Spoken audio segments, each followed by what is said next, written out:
2-1, nobody out. Chapman to center field, hit it well. Bay going back. Bay at the wall. It is gone! Chapman, a 3-run homer. It just wouldn't come down. His third of the series. And we got ourselves a 1-run game. You're not going to give me the final call, Spadone. You're not going to give it to me. That's a pop-up. Wade sees it. He's got it for out number 3. And the Giants, 2 straight remarkable comeback wins. They win the game, and they win the series in Pittsburgh. Now, this is fun. This is fun. As we say, oh, baby, oh, baby, oh, baby, on a Payday Friday / Bay Area Friday. Shout out to everybody on YouTube, Twitch, and Twitter. Brought to you by First NorCal Credit Union. Upgrade your savings dividend. Open a First NorCal First Class Money Market today. Shout out to the Xfinity Mobile text line. The Giants down 5-1 going into the 7th inning. They scrape together a run. Then they give one back, and it's 6-2 heading into the top of the 8th. 6-2. You're down to your final 6 outs. But it didn't matter. It's Chapman you heard right there from Flynn on NBC Sports Bay Area. 3-run jack. Did you get a Soler single? You get Brett Wisely with the game-winning hit. Wilmer Flores had another good at-bat that moved to get things rolling there in the 8th inning as well. I mean, just an unbelievable victory for the San Francisco Giants, outlasting Paul Skeens. Hey, they win a series. They head to New York City. They're 1 game under 500, and that boy Matt Chapman is on fire right now, Shasky. I think he's one of the hottest players on the planet. I mean, he's playing out of his mind. And you referenced kind of the start of the inning. You know, Lamont Wade steps up. They can't even show you the graphic of his batting average, and he rips the first pitch he sees right down the line. His swing is so dialed in right now. I will raise my hand. I'm just going to raise my hand.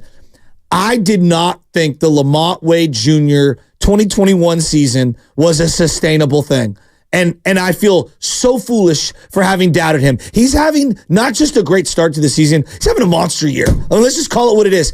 He qualifies now for the highest on-base percentage in the league, because you have to have X amount of at-bats to be able to qualify. He's like 60 points higher than Mookie Betts, who's number 2 in on-base percentage. He's batting .339. His OPS is .911. Yeah, 911, because this guy is crushing the ball and getting on base left and right. And you bring it up, the Wilmer Flores hit down the line. Just clutch. The way these guys are taking at bats right now. Soler also had a huge rip to right center. They're going away with the ball, which means they're all dialed in with balanced swings. They're not trying to swing for the fences. Well, Soler with the hit, he went 1 for 4. That was a huge hit. But I want to give credit to Wilmer Flores, because he doesn't get a lot of play time. He's been the odd man out, and he's been a very solid Giant. If I'm not mistaken, a Willie Mack Award winner, correct? Yeah. He goes about it the right way. I'm with you. He's a total professional. So to come in that situation and get the pinch hit there going the other way, that was huge to get that RBI right there. So credit to Wilmer Flores, but I'm stuck on Matt Chapman, because what he was doing in the field and what he's doing at the plate. And what he's doing at the plate. We're going to get Matt Chapman on the morning roast today at 8:30. He's going to join us at 8:30. Matt Chappie. And all Matt Chapman has done in the month of May is he's turned around the season. 289.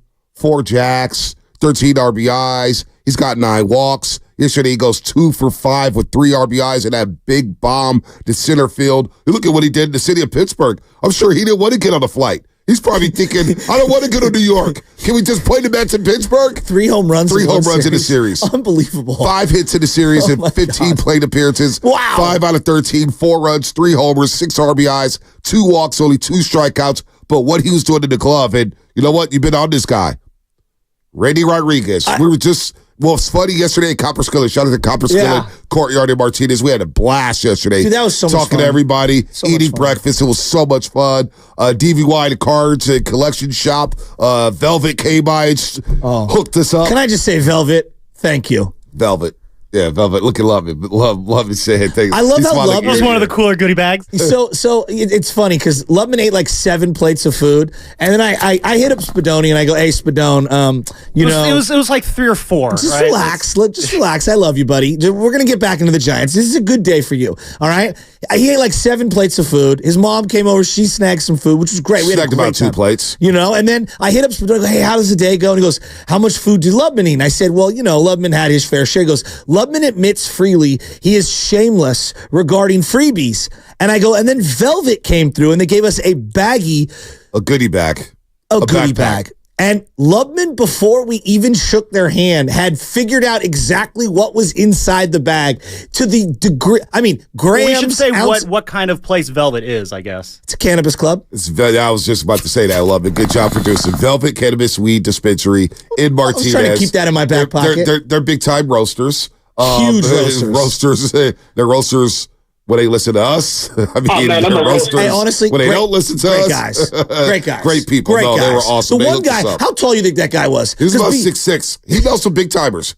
He's cool with Bob Myers. Really? He's cool with Devin Fox and NBC. He's 6'6". Yeah, he's about 6'5", 6'6". I mean, I'm not a tall guy, but you are. And when I see someone who is much taller than you, I'm like, whoa. Yeah, he's a big boy. He's a big boy. So shout out to Jay, Copper Skillet. Shout out to Autumn. Jay's such a great guy. They were out there whipping up. We met his father. Yeah. Met his father down there who's had the business, since 1973 in Martinez. So we had a lot of fun yesterday. We had a lot of fun. But one thing that was mentioned was, okay, where's Randy Rodriguez? You're talking about the pecking order in the bullpen. Yeah. And I just thought, boy, there's some opportunities for Randy Rodriguez. What do you know? Giants take the lead 7-6, and Bob Melvin says, "Hey, Randy, are you ready for your moment?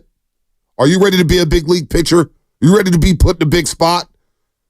He aced the test. I mean, he aced the test. And he had a lot of help from Matt Chapman in that inning. Well, I mean, the play that Chapman made, going to his left, spinning, pivoting, stepping and throwing, I don't think people can understand the degree of difficulty on some of these plays. We can talk about the glove and the arm, which are elite, right? His glove, his hands, his arm. I think his footwork is what separates him from some of the other third basemen I've seen. He has unbelievable footwork. I mean, his ability to catch, turn, pivot, it's just, he's magical. And right now, anything hitting his direction, coming in, going left, going right, it's an automatic out. Flip told us, what was that, about 3 weeks ago, maybe a month, where he said he looked into the eyes of Matt Chapman and he saw the pressure that he's putting on himself. He goes, boy, this guy is tight. Yeah. He was tight. He's trying to endear himself to a new club, new city, because I know he played in Oakland, but he didn't play in San Francisco, but trying to endear himself to Giants fans, and he's got the player option. There's a lot on the line for him. A lot of money on the line. It really is. The reputation, who he is as a third baseman, because he got lost in Toronto. And last year was a lost season. The finger injury obviously had something to do with it. I would love to ask him, how much did it impact the season? And is he completely over it? Because right now, out of nowhere, and just think about where this team was last Wednesday. Last Wednesday, he just lost 10-2 to the Dodgers. And that's a great point. I was off work, but I was tapped in. And I was like, boy, there's a lot of doom and gloom. And I just thought the timing of ripping Farha was a little misplaced. But I get why you see your rival and they're miles ahead of you. Totally. But what did they do when they got beat 10-2? They bounced back. They salvaged a game in the series behind Logan Webb. They sweep the Rockies. And you start to get rolling here. And you got Matos. And now you got Luciano. And you got Ramos. And you got Wisely. And you got Chapman on fire. And Solaire's starting to find his bat. And you get over the loss of Jug Hoo Lee. And you get over some of the losses here. And you say, you know what? We could play some baseball. Now, the Pirates will see where they end up. They're a young team trying to find their way or whatnot. Bullpen is a mess. Yeah. But you know what? You got to apologize for the teams you play. You go out there and just win. And it's about your form. And right now, the form of the Giants, I like where it's at. You're pitching well for the most part. Your bats are coming through in the clutch. Yeah. You're hitting for power. Some guys are fighting to find their stroke like Jorge Soler. Mm-hmm. Obviously, Matt Chapman finding. So it's about how you're playing heading to this big 2 week stretch. Yeah. I can't emphasize enough. Mets, Phillies, Yankees, Diamondbacks, Rangers. Let's go. You beat Paul Skeens employing the opener. I mean, it's a huge win for you. Huge. And I want to talk at 6:30 about Bob Melvin because he made some moves in this game. Some were great. One I didn't agree with, but I thought it was masterful the way he used his roster yesterday. Ramos hit another home run yesterday, and it kind of sparked the team. And I'm looking at some of these young guys, and they give it and they take away. Like obviously, Matos, I thought had a lot of good at-bats. He almost stole that home run from McCutcheon. Hell of a play. I know. Hell of a play. He had some good at-bats, but I want to get to the Luciano thing because Luciano goes in for Wilmer Flores, who was a pinch hitter, and now he's going to be a pinch runner. And I loved it. And the way he took a secondary lead on a ball that skips in front of Joey Bart, they just haven't had that kind of speed before. He steals second. He does the exact same thing, steals third, puts himself in a position so that Brett Wisely, having the best game of his career, who started at shortstop, rips one up the middle. Boom, the Giants take the lead. Now, look, in the other half of the inning, in the ninth inning, Luciano made a really bad error on a routine. It's a routine play. You got to make. I'm sorry. It's starting off the inning. Yeah, that was tough. You can't. I thought when I saw that, I said, "Uh-oh." I know, poor guy. Here we go. But here, to his credit, and I want to make this point. Bailey, who didn't start the game, throws the guy out on second base, and I think we've underrated because you don't win that game without Luciano's legs. He made such a great grab and tag on that throw with the guy barreling down on you. Look, he's going to give, he's going to take away. And he's not a perfect player. Tag. He's got a long way to go, but you don't win that game without Luciano's legs. His glove has to improve if he wants to stay at shortstop. Chi-Hwan Bae was the guy thrown out there. It was a great throw by Patrick Bailey. Welcome back, Patrick Bailey. But you know what it is, too? When I look at this lineup, we'll get to Mike at Pleasant Hill in just a second. I'm so pumped. I'm looking at the top four. Matos, Lamont Wade Jr., Tyro Estrada, Matt Chapman. Okay. I can't recall the Giants being that athletic in the 1, 2, 3, 4 spots in a very long time. A very long time. Good point. Like, I know you had Angel Pagan. Yeah. But who was batting behind him? You know, you had Buster Posey in the middle of the lineup. We know he's slower than molasses, right? As a tandem. It's a good call. 1, 2, 3, 4. Because all I want... I mean, Pablo was one of their more athletic players. Exactly. Like, I'm being dead serious. No, he was. 1, 2, 3, 4. When I see Matos, Wade Jr., Estrada, Chapman, I'm saying to myself, okay, you could go first to third. You can go second to home. Yeah. You can make things happen on the base pass and force the defense to be perfect. Yeah. You have to make them make perfect relay throws. Yeah. Then when you enter Luciano, who has speed, and he can pitch run, and he can do damage on the base pass, you know what? This is good. This is good. You're now more athletic. Yeah. You got a little more speed. And that's what they need moving forward here. To use this ballpark at Oracle Park. To use the yard at PNC Park. So you're a little more athletic. You got a little more speed. And the power's coming around. It's a good time to be a Giants fan. I want to hear from Giants fans. 888-957-9570. Let's go to Mike. Let's go, in Mike. Pleasant Hill. Mike, what's happening? Mike. Can you guys hear me? Oh, yeah. Gotcha. You guys, I'm super pumped. On my way to work, I'm loving the youth infusion. Me too. Of course, give all the credit in the world to Chapman, though, man. He's, like, putting some MVP numbers in here. That I don't want him to leave either, Pittsburgh. But you guys, like, I don't wish any injuries to anybody. Slater can be DFA'd. He's the only guy I'd issue with. But Ramos, Luciano, it was another tough error. I was like, oh, crap, as well. I got a punch in my gut. But Matos, they're starting to play. I feel like ever since the youth has jumped in, man, this team has turned it around. But, of course, Chapman is such a great role model, too. His defense, man. You guys, I'm just so psyched. Like, I hate Jung-Hoo Lee. That Jung-Hoo Lee is hurt. I really would have loved to see him this year coming back and see what he could have done. He was hitting the ball so hard. You knew it was not going to find gloves at some point. His defense out there, but you guys, the kids are growing. The kids are growing. The kids are growing every single day. I'm so pumped. No, you should be pumped. This is the most fun I've had watching Giants baseball since 2021.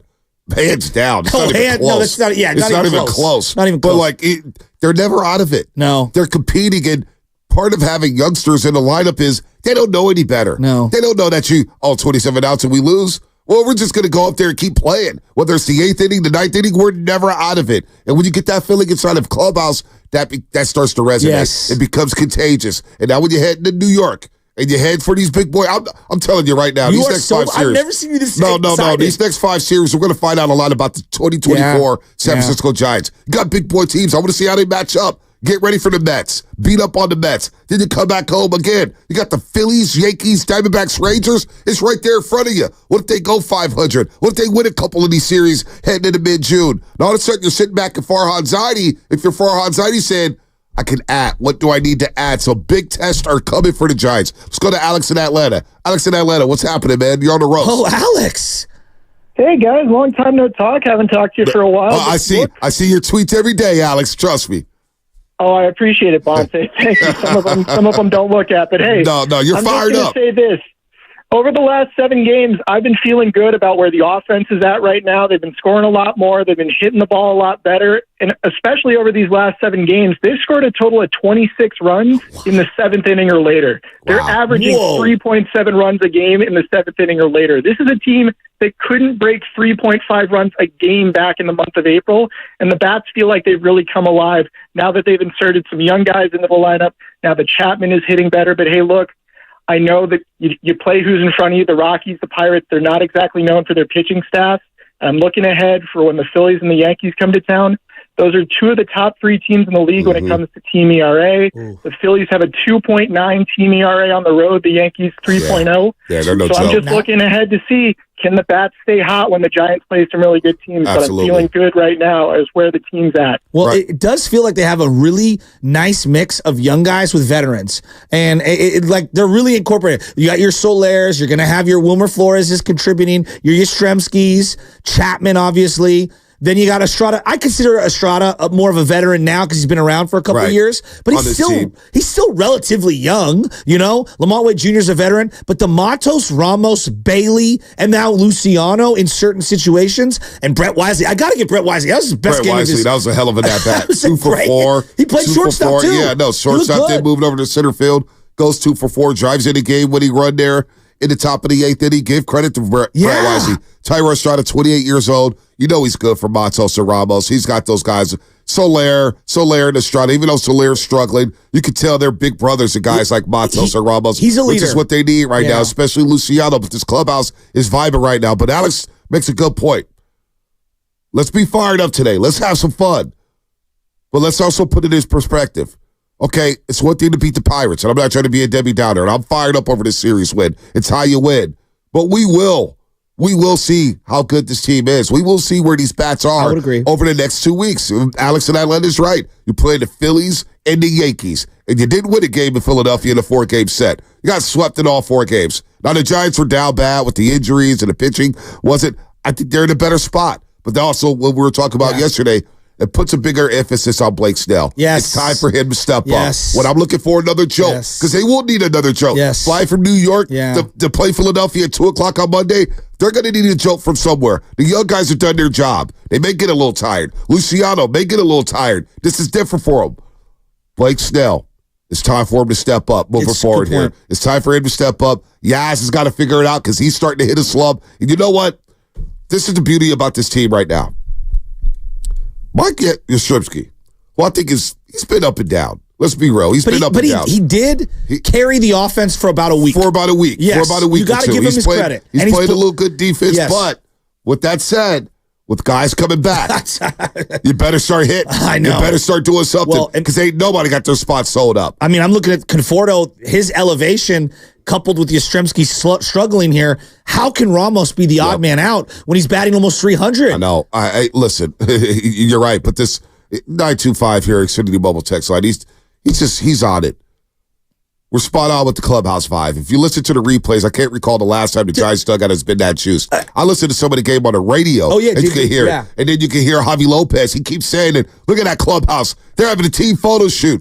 The youngsters bring life. They're bringing energy. They're having fun, which is what this team full of veterans, that is a little stiff, a little serious. Agree. Now all of a sudden, Matt Chapman is unbuttoning the top button in his jersey. The mustache made. All of a sudden, you're getting a little looser. All of a sudden, you may wear that wristband. All of a sudden, you may pip a home run. When you get youngsters in here, it's not just to play on the field. It's in that clubhouse. Guys are high-fiving, jumping around. That's what we need around here. Loosen up a little bit. Let's just have some fun and play some baseball. Lubman, if we can, I want to find the audio. After Chapman hits the 3-run homer, he goes into the dugout. You can hear it. You can hear audibly. They're like, yeah. And he's going down the line, and he's like fist pumping everyone. And I'm like, it is a May 23rd game. That is supposed to be nondescript, day game. You're getting out of town, and this team felt like they had to have it. And they're down 5 runs multiple days in a row with Skeens on the mound, and they paper cutted him to death. Jones and Skeens, and that was the biggest thing. Paper cuts. I was listening to FP St. Angelo the other day. paper cuts with a guy like Paul Skeens. Yes. You just single him to death, and you figure out a way to stay in the game. Now, they didn't stay in the game because our old friend Joey Bart hit a grand slam. Good for him. I mean, I'm rooting for Joey Bart. I have no ill will toward Joey Bart. Do you? No, absolutely not. He pipped the hell out of that home run. He surely did. But he made a couple of defensive gaffes late in that game, which allowed bases, 90 feet to Luciano. Sorry. All right, here we go. First base. You see that list? Break, doggy. Bryce Bach, first baseman, reached 6 times. Guys like Orlando Cepeda on that list. Unbelievable. Lamont Wade Jr. All right, what's coming up in the game? Brought to you by Lucky California. Look, what do you know? We already got 2 Giants calls. Giants fans are awake this morning. 888-957-9570. How much fun are you having right now watching these youngsters uplift this team? And then, of course, Matt Chapman in the month of May. We'll get to him. He's going to join us at 8:30 here on the Morning Roast today on the Payday Friday / Bay Area Friday. We got shameless shout-outs coming up. We got You Don't Know Jack. We got Caller of the Week. Plus, we got your calls coming up at 888-957-9570. That's all brought to you by Lucky California. Make the most of Memorial.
All right. Hey, check this out. This is San Leandro Mo, and you're listening to 95.7 The Game, the morning roast with Bonte and Shasta. Let's go. All right, San Leandro Mo. Let's go. By the way, if you want the best baseball talk, I'm not just saying it. I wouldn't just say things. Well, maybe some of you think I do, but listen, Carly Fry's the Baseball Guys podcast. I see a lot of my intel from Sam Lubbock and Joe Shasky. They bring the best damn Giants talk in the Bay Area, period. Get the latest insight on the Giants as well as exclusive interviews with players, Kyle Harrison, Jordan Hicks. Wait till they come back down to town. Lubbock will be doing work there. He'll have more player interviews. Subscribe and listen. Now, wherever you listen to your podcast, we're talking a little Giants. And let me just say this real quick before you get back into the Giants. Stephen A. Smith joined Willard and Dibs yesterday.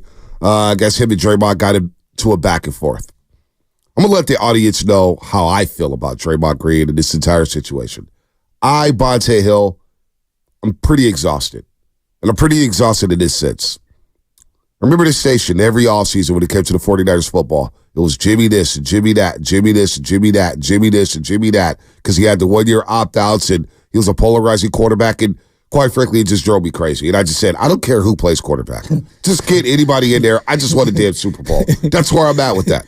It was a very draining process. Boring, but the conversations felt very redundant. Well, I say that because the last 5 years in the offseason, the Draymond Green conversations, you want to trade him, you want him gone, you want him back. All the talking is just, one thing after another, this and that. KD, Draymond sitting down. Oh, Bob Myers screwed it up. Steve Kerr screwed it up. Oh, wait, we win a championship. We come back from a championship. Oh, things happen in training camp. You see the right hand hurt around the world that connected to Jordan Poole's jaw. Then you got that season. Then you can't win on the road. And then Draymond last offseason, hey, man, it was tough to go to work. Yada, yada, yada, yada, yada. Then this season, I'm just completely exhausted if it has nothing to do with basketball. Like, that's why the Stephen A. Draymond thing may be a big deal, and maybe I'm missing the mark on that. No, I don't care. But me being deep in the weeds, to me, it has nothing to do with basketball. It's a beef between these two guys who are, Stephen A. could be super loud. I'm just exhausted from the entire experience. If it has nothing to do with basketball, if it has nothing to do with making the Warriors better, and maybe I'm missing the mark on this. No. I'm exhausted from talking about it. Bonte, I'm gonna be honest with you. It has felt like we've had the same circular conversation for months on end. Right. And this is years. what I agree with that. But I want to break down what the Warriors do, who's staying, who's going, and that's about it. And even those conversations have been very, wake me up when something happens is kind of my setting on all of this. Right, yeah. Does that make sense? Yeah, no, it's just, Stephen A. was going at Draymond Green because Draymond Green said, I guess he explained why Stephen A. Smith upset him, and maybe we'll do it. We'll play it once and just get it out the way for people who missed it. And then Stephen A. joined Willard and Dibs yesterday and defended himself. The whole thing to me is just much ado about nothing. Draymond felt disrespect. Obviously, I may be on that list because he came at me on television. It is what it is. We washed our hands. We move on. It's over. In my opinion, it's done. I'm ready to move on just to be a professional, talk basketball. That's it. That's it. All this other fluff and all this other nonsense, it's not getting the team more wins. It's not helping them get to the NBA Finals. Right now, we're on the outside looking in, figuring out how we get back on the inside. You know what I'm saying? But all the other stuff, oh my gosh, it's too much. I really don't care about it anymore. I think the audience feels similar. The majority of people feel similar. It might track on the internet. I don't think people are waking up this morning did you hear what Stephen A. Smith and Draymond Green are doing? Right. You know what most people are doing? They're waking up this morning damn, can you believe the Giants are this good? Giants? Can you believe how great of a week they've had? Maybe they're thinking that. I don't know. Maybe they're thinking, wow, Nick Bosa's at OTAs. Maybe they're thinking, wow, Brock Purdy. Look at Brock Purdy. He's growing up. I'm happy with Brock Purdy. But the Stephen A. Draymond beef, I'm exhausted. I'm sorry. I'm exhausted. Maybe, and I'll allow people to call in if you want to talk about it, if it interests you. But Bonte Hill, have nothing on a Draymond Green Stephen A. front. Honestly, I can't believe I'm admitting this. I really don't give a damn what's going on with them. Draymond felt disrespect by Stephen A. Stephen A's coming in, yelling, saying, I said this, I said that. Okay, fine, it's over. What now? You guys are going to do a podcast together soon. You guys will make up, and then it'll all be good again.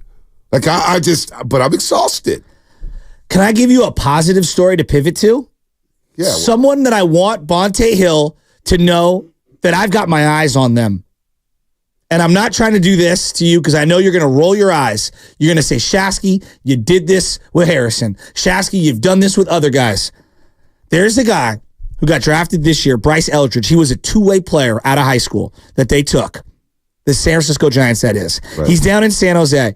He has his 6th multi-hit game of the month yesterday for the San Jose Giants. He's the 3rd-ranked prospect in the system. I'm just telling you, I want people, if you don't know the name Bryce Eldridge, right now, this might be the real deal prospect. I watched the swing. I watched the athleticism. He looks different. That's all I'm going to say. Keep an eye on Bryce Eldridge. He is smashing home runs. His bat speed is unbelievable. His athleticism, like when you watched O'Neal Cruz, you watch him this week, right? With the Giants fans, you're watching the Pittsburgh Pirates. Like, he looks different. Like, he just looks different. Now, I don't know how great of a shortstop he'll end up being, but he just looks different. This kid, Bryce Eldridge, looks different. 6'7", unbelievable athleticism. I'm just saying, as we pivot to positive stories here, keep your eyes on him. Well, I got my eyes on Bob Melvin, and right now I got my eyes on Bob Melvin because it feels like he's starting to get a little more juice when it comes to this lineup. Okay. No Jorge Soler in the leadoff spot. You got Matos, Wade, Jr., Estrada. You look at the way he used the bullpen yesterday. And it was a bullpen game. You started off with Miller as the opener. Mason Black didn't have it. Gives up the grand slam. I don't think he's ready for the big leagues yet. He looks a little tight. Looks a little nervous. He needs a little more work. To me, he's a guy that you want to put in specific situations. But we'll get to that. Yeah, he just needs work. Right now, he's not a big league pitcher. 8.79 ERA. I think he needs work. But the Rogers brothers are starting to find their groove. Luke Jackson, I think he needs a day off. It feels like I've seen him every single day. Gives up a run and 2 hits yesterday. I think overall, Luke Jackson has been solid. Now, at 5.84 ERA, it is inflated. I just think he needs a couple days off. I've seen a lot of Luke Jackson. Get him a couple days off. Get him to reset his mind because Randy Rodriguez you've been on this guy. You've been on this guy out of nowhere. And for some reason, he got the 8th inning yesterday. And he went 1, 2, 3. Now, Chapman made some great plays behind him in that 8th inning. He put on a clinic. He's putting on a show. He's just putting on an absolute show. Whoever spent money at PNC Park yesterday saw a show from Matt Chapman. But Randy Rodriguez gets the 8th inning in a game that you just rallied, and that's a shutdown inning. You score 5 in the 8th inning. How are you going to shut the inning down? Well, he shuts off the Pirates' water, and then Tyler Rogers gets his first save of the season. So now this feels like Bo Bell putting his fingerprints over this all over this baseball team. Tyler Rogers, 16 strikeouts in 24 innings pitched. He's not a strikeout guy. He's been really good. 2.18 ERA. I just like where he's at right now. The whip under 1. I looked at the way he used the lineup yesterday. You referenced Luke Jackson. I'm not mad at Luke Jackson going in down 5-2. Now, he gives up the home run. That's not great. I'm with you on he needs a day off. But, those are the situations I want to use Luke Jackson in. I don't want to use my premier pitchers when we're down in games. Like, Luke Jackson, go out there. We're going away, whatever. Right. But he served the run to Reynolds. What I like is how he utilized the team in the 8th inning. So Wade leads off, big hit. Estrada, boom. Chapman, the 3-run home run. Okay? Soler gets the hit, and he pinch hits McKenna, who had pinch hit for Yaz, with Wilmer. Wilmer gets on base with a hit down the line and then uses Luciano as a pinch runner. I can't remember Gabe Kapler using a pinch runner, but maybe 1 or 2 times. Do you? I just don't recall a lot of very strategic moves from that regime of Giants baseball. Right? I just don't.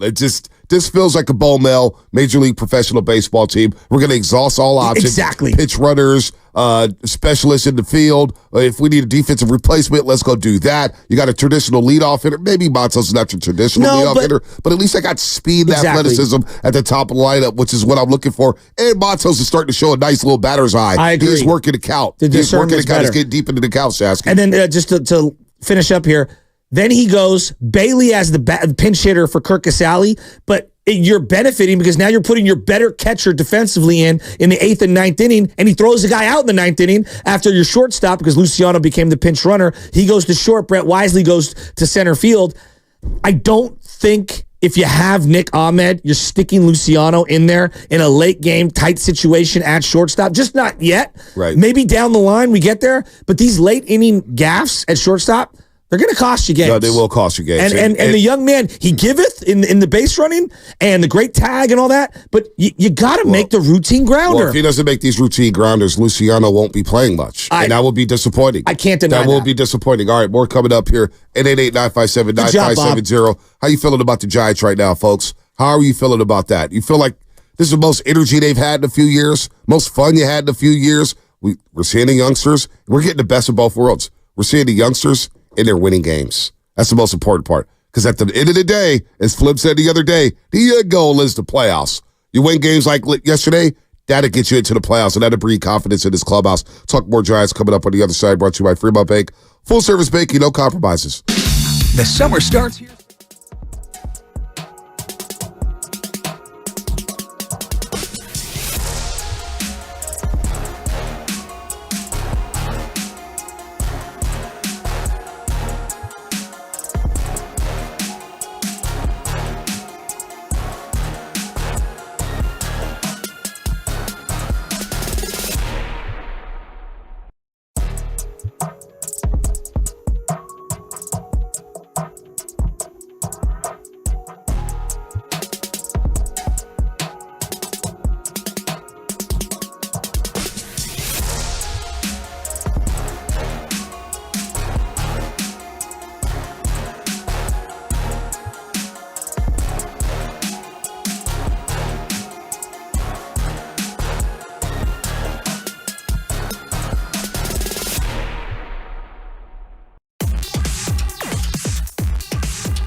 Bonte and Chasky in the morning.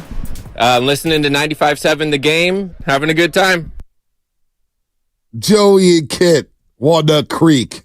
Joey and Kit, baby. Let's go. Let's go. We had a lot of fun yesterday at the Copper Skillet Courtyard in Martinez. Some good food. Jay and the crew. Great spot. Great spot. Had a lot of fun at Martinez over the last 2 days. Shout out to everybody out there listening on a Payday Friday. This segment is sponsored by Golden State Lumber, serving the Bay Area for 3 generations. When you succeed, we succeed. Visit GoldenStateLumber.com. A lot of shout outs we got to get to at 7:45, so light them up. 888-957-9570. Shameless shout outs. We'll do that in just a little under an hour. Right now we're rolling on the Giants because, quite frankly, like, folks, I know the audience out there. The Warriors aren't playing basketball right now. They're going through pre-draft workouts. Do we really care? Do we really, really, really, really, really care about what Stephen A. and Draymond are arguing about right now? Can I raise my hand? Yeah, do you care? No! Yeah, I don't care either. It does nothing for me, folks. We know what does something for me? It's watching the Giants rally from a 6-2 deficit. It's watching them score 5 at the top of the 8th. You know, what gets me going is Boston looking like a championship team yesterday and blowing away the Indiana Pacers, and now you got a hamstring injury with Halliburton. They could be in trouble. They said hamstring because I know it was lower left leg soreness. They said hamstring. I saw a hamstring last night. Good. Not good. And they may have blown the series in game 1. That may have been their opportunity. Felt like the Warriors. It just 2013 against the Spurs. Yep, it's just not good. Not good. And at least the Warriors in that series, they bounced back and won in game 2. That's true. It was actually a 2-2 series going into game 5. This one's 2-0 going back to Indianapolis, and it looks like the Celtics are going to the NBA Finals to take on the winner of the Mavericks in the T-Wolves series. So, but as far as Draymond Green, I don't know what does nothing for me. I heard Stephen A. screaming on Willard and Dibs yesterday, and that's great to get Stephen A. to talk about his point of view, but do we really care if it has nothing to do with basketball? When I think of Stephen A. Smith, I think of Mark Willard. That's a joke. That's a joke. Like, is that an odd fit? It was an odd booking Willard for me. Stephen A. doesn't seem like a Willard guy. That's what I'm saying. Of all the shows that would have it, but you know what? Every time you think you judge a book by its cover, the inside of that book, you get to chapter 13, you find something new. Well, I think he has like 2 appearances every year on our station, and almost often it's with Steiny and Guru. Yeah. So that's why it's a fair point. That's Goo's goat, right? Daryl? Oh my God! How's he feeling right now? All right, so I got a text. I got a text from him yesterday. He's done with everything. I got a text from him yesterday. He you know what he said? Well, I got a call. I got a call too. I wasn't going to say that, but whatever. I'm a Pirate fan. You got to have more hope than that. You know what Goose told me? He goes, B, the Giants got swagger now. They got brothers. They got Latins. Oh my God. They different. Y'all got a fun team. Oh my Y'all got some color on the team. I said, cool, you're crazy. But then I did get this from my boy Lee Hubbard yesterday. Yeah, what did he say? When I was bringing up the fact that Lamont Wade Jr. had walked 3+ times and got 3+ hits. And he was the first Giant to do that since he did it a couple years ago. And then Barry Lamar Bonds, Darren Lewis, and Willie Mays. And Lee Hubbard goes, those are all black folks, Monte. No, those are all black folks with the Giants. I like that. That's good. That's fine. I don't want to make it a race thing and say, hey, it's all black people doing this and that. But part of the disconnect with the Giants and this fan base, I think, when we grew up watching the Giants, it was a who's who. You had your Jose Uribes, you had your Kurt Manwarings, you had your Big Daddies, you had your Candy Maldonados, you had your Chili Davises, you had your Will Clarks, your Robbie Thompsons. You had a who's who, which represented the culture of the Bay Area, a melting pot of a who's who. And we're getting back to that with this clubhouse. I agree. You got a little fun. I agree. You got the Latin flavor in there. You got Lamont Wade Jr., brother at first base, just doing what he's doing. You got Matt Chapman, who looks like he could have been in the Army with his. He's just all serious, right? He's Timothy all serious. I love the way Chapman goes about it. But I do look. I could roll with a guy like that. I agree. If you told me what Flip said a few weeks ago, he's pressing. He's trying too hard. I can live with that. The guy cares. Give me a bunch of ball players who care. Well, I'm glad you bring up the diversity of the Giants.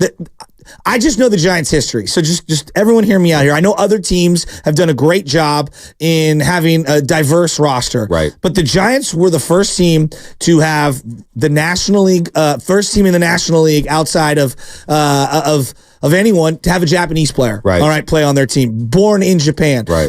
At one point, they were the first all Latin American outfield with the Alou brothers. Mm-hmm. Okay. Mm-hmm. They were one of the pioneers of the Latin American ball players coming to America and playing, whether it's Juan Marichal, Orlando Cepeda. Obviously, I referenced the Alou brothers. It is a rich part of their history. Barry Bonds, being one of the most prominent African-American players of the 90s, was a badge of honor for a lot of people because there wasn't a lot of representation. And now when you have Lamont Wade Jr., and look, I coach youth baseball, and we go outside of the Bay Area, and there's a lot of Latin teams. There's a lot of white teams. There aren't a lot of black teams. It's just, I'm being honest, telling you what I see. They're not playing baseball. No, they aren't. And so, to have a guy like Lamont Wade Jr. on the team, to have Luis Matos, to have Matt Chapman, I do think it's represents nice. the city. Yes, it's but nice. Also, that's a galvanized clubhouse right now. They look like they're having a lot of fun together. And you get more kids going to the yard saying, "Oh, he looks like me. I'm going to go see him. He looks like me. I want to go see him. Oh, he looks like me. I want to go see him." Now you may get more butts in the seats, and now you got some swagger, you got some flavor in this clubhouse, and it feels organic. It feels very, very organic. I have a lot of Asian American kids on my baseball team. They were so excited that we signed Jung Hoo Lee. Yeah. So excited because it's like, man, how does San Francisco never get the Asian superstar coming from overseas? How come we can't get that representation? And so I don't know. I really like their mix of players that they have right now. I like the mix of vets to young guys. I think they have a really good mix right now. And, you win a game like you did yesterday and you didn't even use Kyle Harrison. I feel really good about where they're at right now. And you're winning games. We feel a lot better. Why? Because they're winning games. If they lost these games, there would be a lot of frustration. But they're winning these games, and they're winning them in dramatic fashion. So at the bottom line, I can't get over what Flip said. Listen, we're having a lot of fun right now, but don't get it twisted. This is the end goal. I think the end goal is the playoffs. Like, this team believes we've brought enough good players in here to where we should be playing postseason baseball, and I think they also rightly believe that with Webb, with Hicks, with Snell, with Harrison, like, you get us into the postseason, I think that's the Giants' mentality. We can go toe-to-toe with anybody. So I still think, until it really looks like it's unlikely, and what are they, one game out of a playoff spot right now? Yep, one game. The expanded postseason, the weirdness of the league has all helped to keep the Giants right in the mix. The priority is going to be finding a way to get there. And so if that means the young guys aren't performing and some of the veteran players get more extra playing time, I think that's what's going to happen, because I do believe this team feels like not just it can, but should be a playoff team. And if you get to the playoffs and you play this brand of baseball, now you do endear yourself to free agents. Yes. And I know they've whiffed on these guys before, but Juan Soto will be an unrestricted free agent, and it will be tough to pry him out of New York City. I'm not saying that's going to be possible. He looks like a Yankee. I think he's going to sign midseason for $500 million. I mean, he looks like a Yankee. If I had to guess. That yard, the pinstripes, he was made for New York City. But you do make yourself a little more attractive when you have players on this roster like this, and you're playing branded baseball. Can you just give it to me? Hey, John Sterling. Just give it to me. What did I do wrong? Kind of sucks he retired. It really does.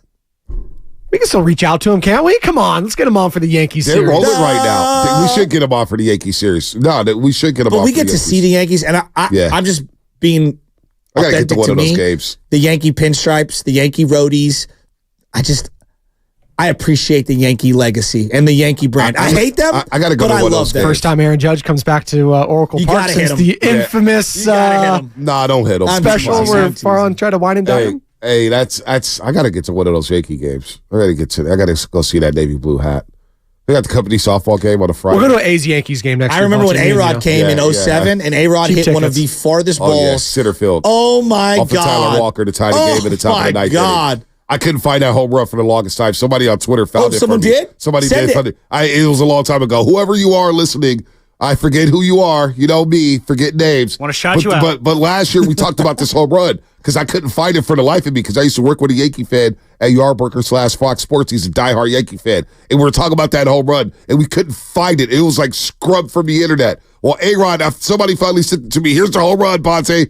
And Tyler Walker, who was sweating bullets by way of University High School. And Cal? gave up a moonshot to center field to A-Rod. Hey, nobody does that anymore. I'm talking about the hat. Right. So it used to be John Wetland took his regular season hat with all the white sweat marks on the side and like, hey, iron on that playoff patch or that World Series patch.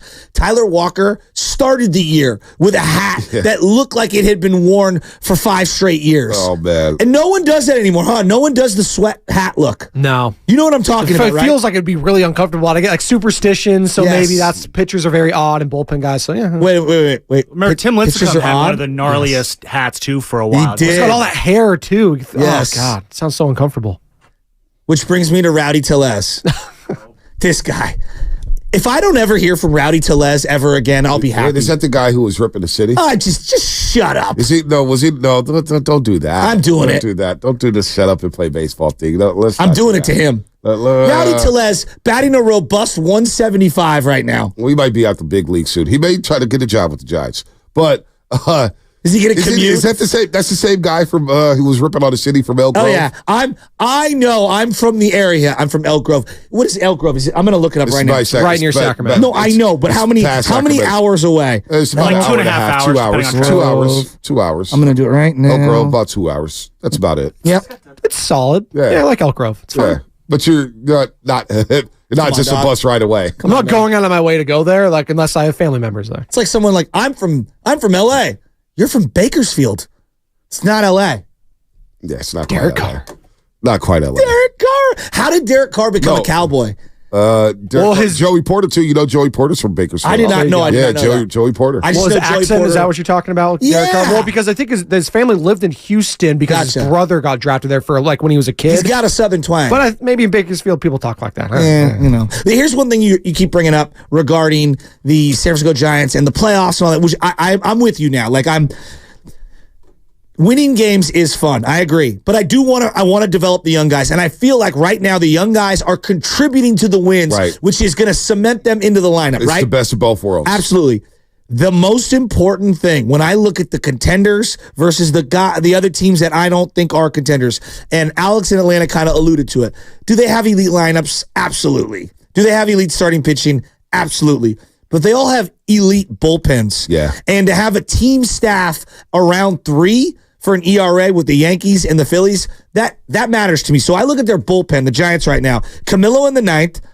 I told you Tyler Rogers is on fire right now. I got no problem with Tyler Rogers. He's my 8th inning guy. I think Randy Rodriguez has thrown his name into the mix for the time being. He's my 7th inning guy. Well, I like Ryan Walker in the 6th. Well, when you open up your eyes and you see Randy Rodriguez pitching in the 8th inning to try to win the series, and you're up 1, that raises a lot of eyebrows saying, who is this guy in a high leverage situation? And you went over players, you went over teammates, you went over coaches, you went over Bob Melvin to say, okay, I made that decision. Tomorrow, it may be a 3-2 game at the top of the 7th, or the bottom of the 7th, I should say, on this road trip. Go ahead, Randy. Go pitch the bottom of the 7th.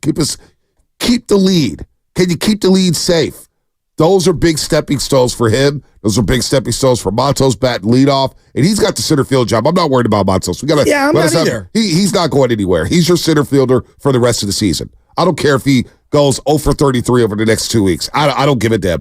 Just let him play at center. Figure it out. All right? We got to figure this thing out. And you got to figure it out against the big boys because the stretch coming up. And I don't want to overlook the New York Mets. You got to beat the Mets. You come back home with a 4-2 road trip, and all of a sudden you're playing the Phillies, the Yankees, the Arizona Diamondbacks, and the Rangers. Now you got some serious momentum. Let's see what happens here. Let's see what. And by the way, these series are really good for Farhan Zaidi. They're really good for Farhan Zaidi in this sense. We keep talking about staying in the race until the deadline. Yeah. Well, games like this, if you do lose them, you figure out what the difference is in these wins and losses. You figure out what's missing against teams like the Phillies, the Yankees, the Braves, the Dodgers, and then you can start to work some magic at the deadline saying, okay, this is what I need to take that next step. Especially because it feels like, all right, they're 1 game behind the Cubs, they're 1 game behind the Braves for the wild card. It's going to be a race with the Padres. It's going to be a race all season long. But how do you separate yourself from that pack? Well, you got to figure out what you need to go up against the big boys here. So I think these series are a good litmus test for not only the Giants, but it also helps Farhan figure out what they may need in July, August, and September to make that run into the playoffs. Well, and it's like when we look at the roster crunch, because Conforto's going to get activated, whether it's today, tomorrow, I don't know. Nick Ahmed at some point is going to get activated. right now, whoever they drop, it's not like, oh yeah, that guy deserves to go. It's like, yeah, that guy's a big leaguer, and that sucks. Like even Brett Wisely, be honest with you, I did not think Brett Wisely was a Major League Baseball player last year. Well, he got called up yesterday or this week, and he's contributed. He's contributed this week. And so I think it's going to be tough to send him down because he gives you center field help and he gives you second and third shortstop help. And then I look at, who knows what happens with Austin Slater. Austin Slater, for the right team, can be a nice piece off the bench. I think he's the odd man out for the Giants currently. We're going to get those roster decisions at some point today, right? I feel like it's going to happen before the game. So tonight you got Harrison starting. So 4:30's first pitch or 4:10. What do you think, 1, noon? We'll hear about these options? Yeah, we might hear about them very, very soon here. We might get some leaks here about the roster. What time do you guys play today? 4:10. Yeah, I do. It's usually 4:10 first pitch when it comes to the Mets. They have their little 4:10 first pitch. I just does the Mets do anything for you? Because when I think of the Mets, it's New York. I know. It's New York. I love these Mets matchups. No, this is big time. Yeah. Because let me tell you, there's a lot of old school Giants fans out there in New York City. Flannery's. Did they shut that down? Or they shut it down. Damn it! But that was the spot. Was it Finnery's? Yeah, Finnerty. I went out there when I stopped by that bar when I was out there in New York in 2014. And it was really like, it felt like I was at home. Yes. Felt like I was at home. And so you get a lot of old school Giants fans, and they would do road trips. They would get the bus, they buy tickets, they go over to Citi Field, bus a bunch of Giant fans out there. Obviously, the Mets colors they stem from the Dodgers and the Giants because they both left New York City. So they got the Mets in as a special team, and they combined those colors. So it's a lot of old school Giants fans, and it's New York City. It means something. Queens, Citi Field, the whole apple in the center field, Mr. Met, the amazing Met. Then you got the polar bear, Pete Alonso, who we're going to see. And how do you pitch to him? How do you pitch to Francisco Lindor? Mets are a very, very weird team. And Severino, the last time you faced him, he tantalized you for a couple innings, and then you touched him up. You get Harrison, Hicks, Webb over the weekend. You gotta get 2 out of 3. I mean, this is your rotation here. You gotta get a 2 out of 3 against the Mets right here with Harrison, Hicks, and Webb. And they're struggling. They've lost 8 of their last 10. I didn't know that. They've lost 8 of their last 10. They got swept in Cleveland. They had a 3-0 lead. Quintana gives up a game-tying 3-run homer the other day. They had a day off to get back home, but they are scuffling right now. 7 games under 500. It's a really weird team. Francisco Lindor is batting .203 on the season. And .203. Feels like 10 of those hits came against the Giants. Yeah, maybe. In that series. You know what I mean? Yeah, no doubt. Sterling Marte. This team is just underachieving right now. They are underachieving, so you want to take advantage of this as you got this good juju going on. Win a series. Like, don't forget, you won the series against the Mets back at Oracle Park. You won 2 or 3. Let's make that happen again at Citi Field. It's just a good time to be a Giants fan right now. It just feels like all these young guys we've been hearing about, you get a chance to see them. You're getting some good, you're getting some bad. Like Patrick Bailey obviously he's been a really good draft pick.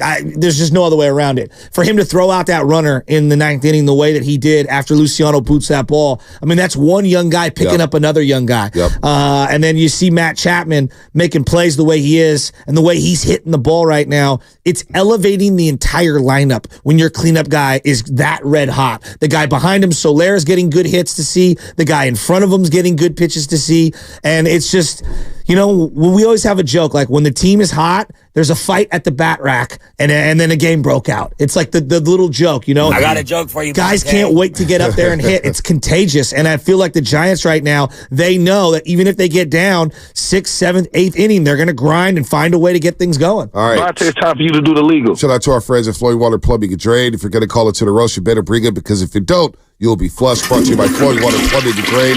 You are listening to 95.7 The Game, KGMZ, FM and AC1, San Francisco and Odyssey Sports Station. Always live on the free Odyssey app. Don't forget, you can also watch us every single day on our YouTube, Twitch, and Twitter streams, powered by First NorCal Credit Union.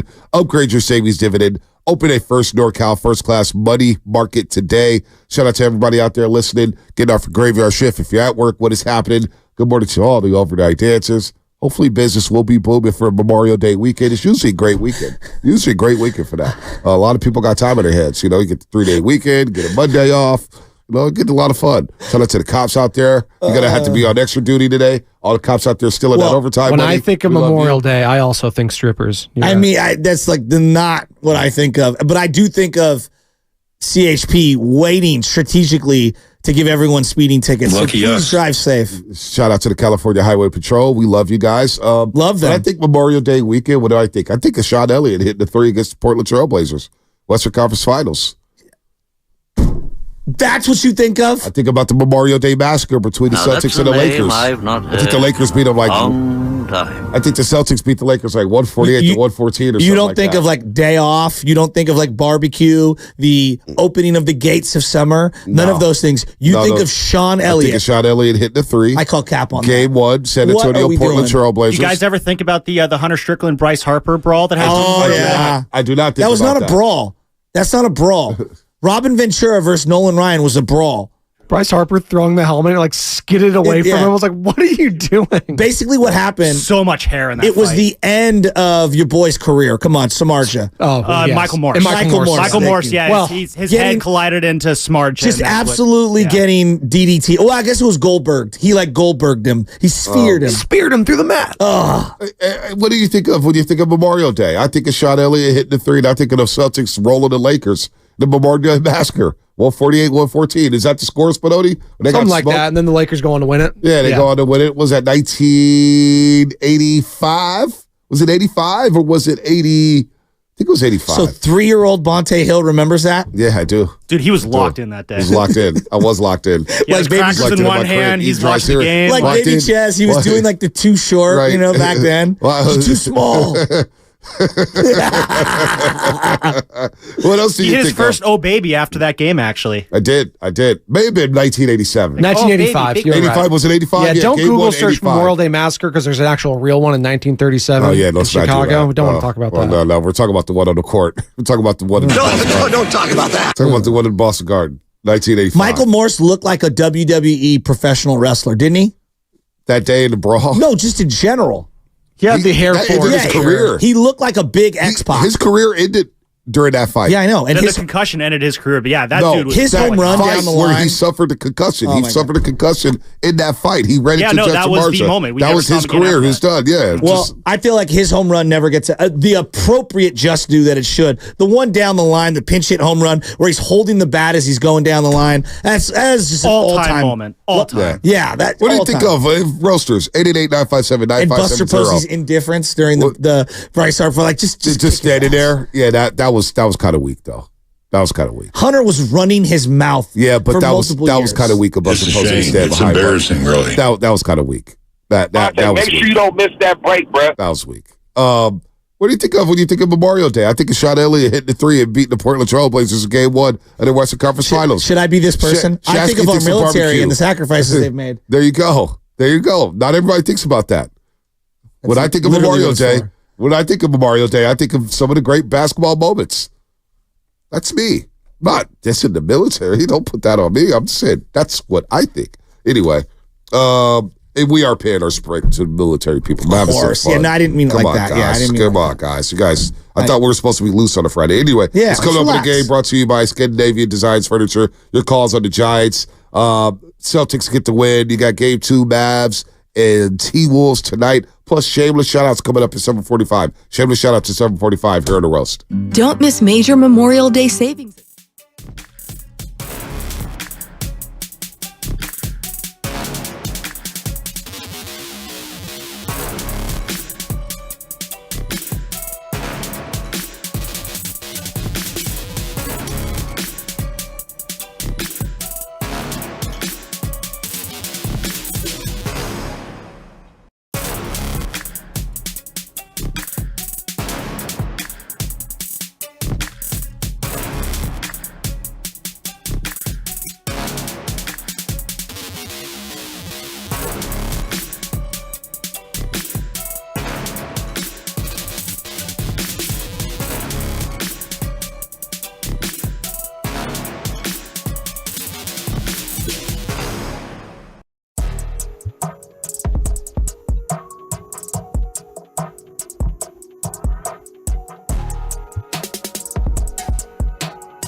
Okay, good, but I have to ask you, what's your favorite thing about Mr. Paul Skeens? His mustache and Livy Dunn. The Morning Roast is live on YouTube right now.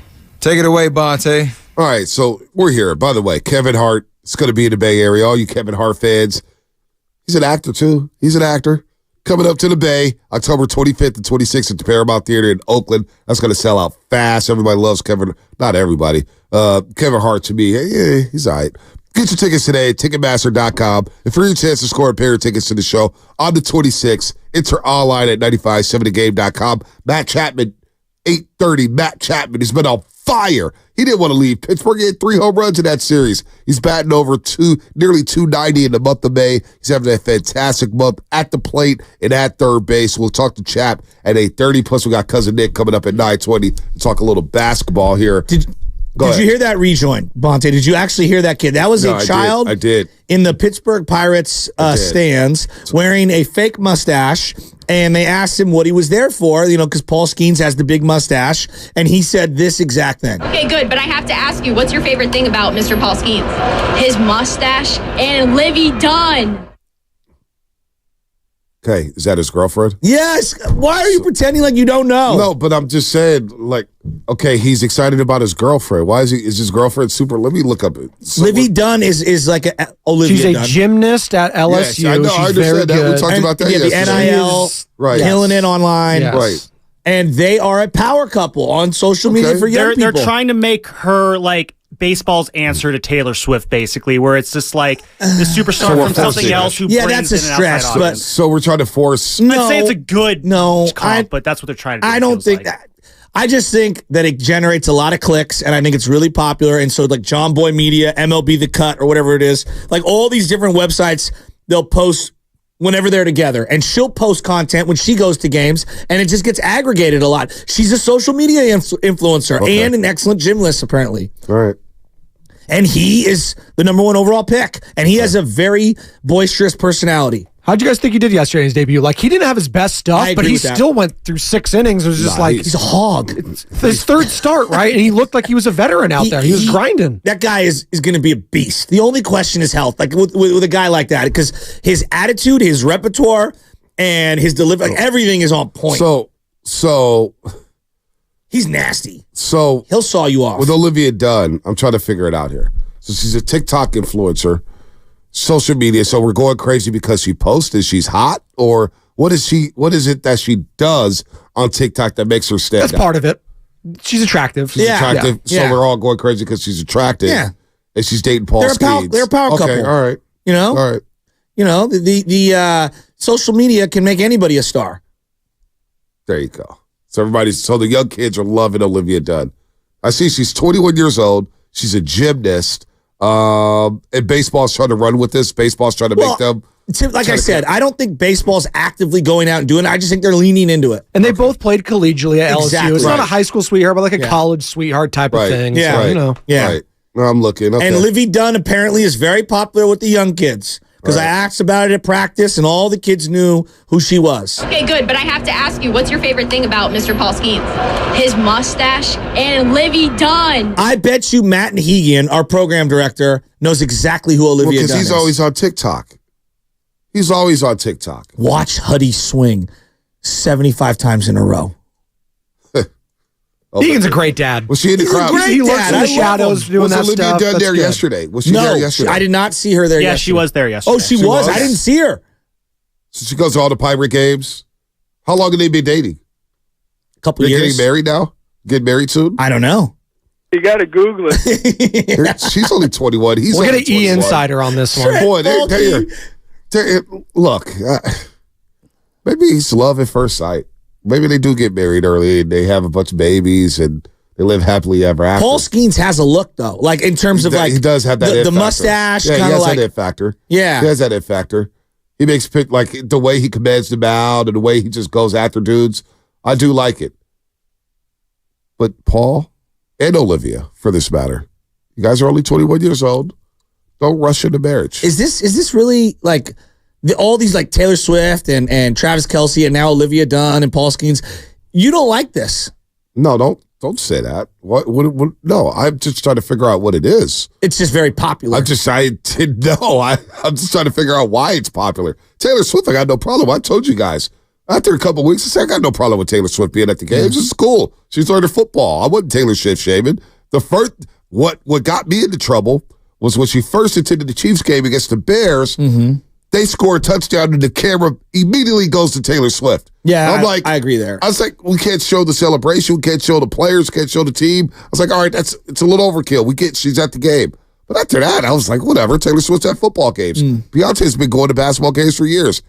After a while, you just stop caring. But she's not married to one of the athletes. I think, like she's Kate Upton. No doubt. Kate Upton's profile was already large, and then Verlander and her, and they cross-pollinate their popularity. No, I hear that. And it goes to a different Beyonce's level. a big timer. You know what I'm saying? Of course. So she's the way Bayhive, bigger than when Kate she's Upton. going to the games, I remember when those games were happening, and you hear like 2 hours before the game, Beyonce's going to be courtside. And security guards are all getting everything set up, and everybody's like, oh, Beyonce's going to be arriving at so-and-so time. And to me, I was just like, I don't really care because I'm watching basketball. Yeah, but now crank it up. If, Beyonce, same things, is dating, an athlete. X, NBA player X. She was dating Jay-Z, though. I mean, Jay-Z, I get it's not an athlete, but Jay-Z's kind of big. They're sitting on the sidelines. When it's the athlete, they can go, camera shot on the athlete, camera shot on the stand. So anyway. I hear that. I hear that. Like Chloe dating Tristan Thompson. Tristan's not the superstar that Skeens is or Kelsey is or whatnot. Exactly. But it was a big deal when she was at the games. My wife, when we went to the Cleveland game and we were sitting, courtside in the great little Odyssey seats, my wife kept saying, oh, Tristan, he's so big. Why is he yelling? Why is he yelling at Draymond the whole game? That was the game Draymond and Donovan Mitchell got into it, and Tristan was literally, him and Draymond were barking at each other the whole game. Damn. I'm like, Tristan, she's like, does he not play? I'm like, no, he doesn't play. He doesn't play. He just talks. He doesn't play. So no, I'm trying to figure out. It's not. Don't pin on me. I don't care. I'm great. Olivia Dunn. I know who she is now. She's going to games. Awesome. I'm just trying to figure out why it's so popular. Because I'm old. I don't follow these youngsters on TikTok. I don't do TikTok. I don't do the TikTok thing. I've cut back on social media tremendously. I try not to get into the tabloid stuff or who's dating who or whatnot. Let them live their life, man. It looks like they're happily in love. They're happily in love.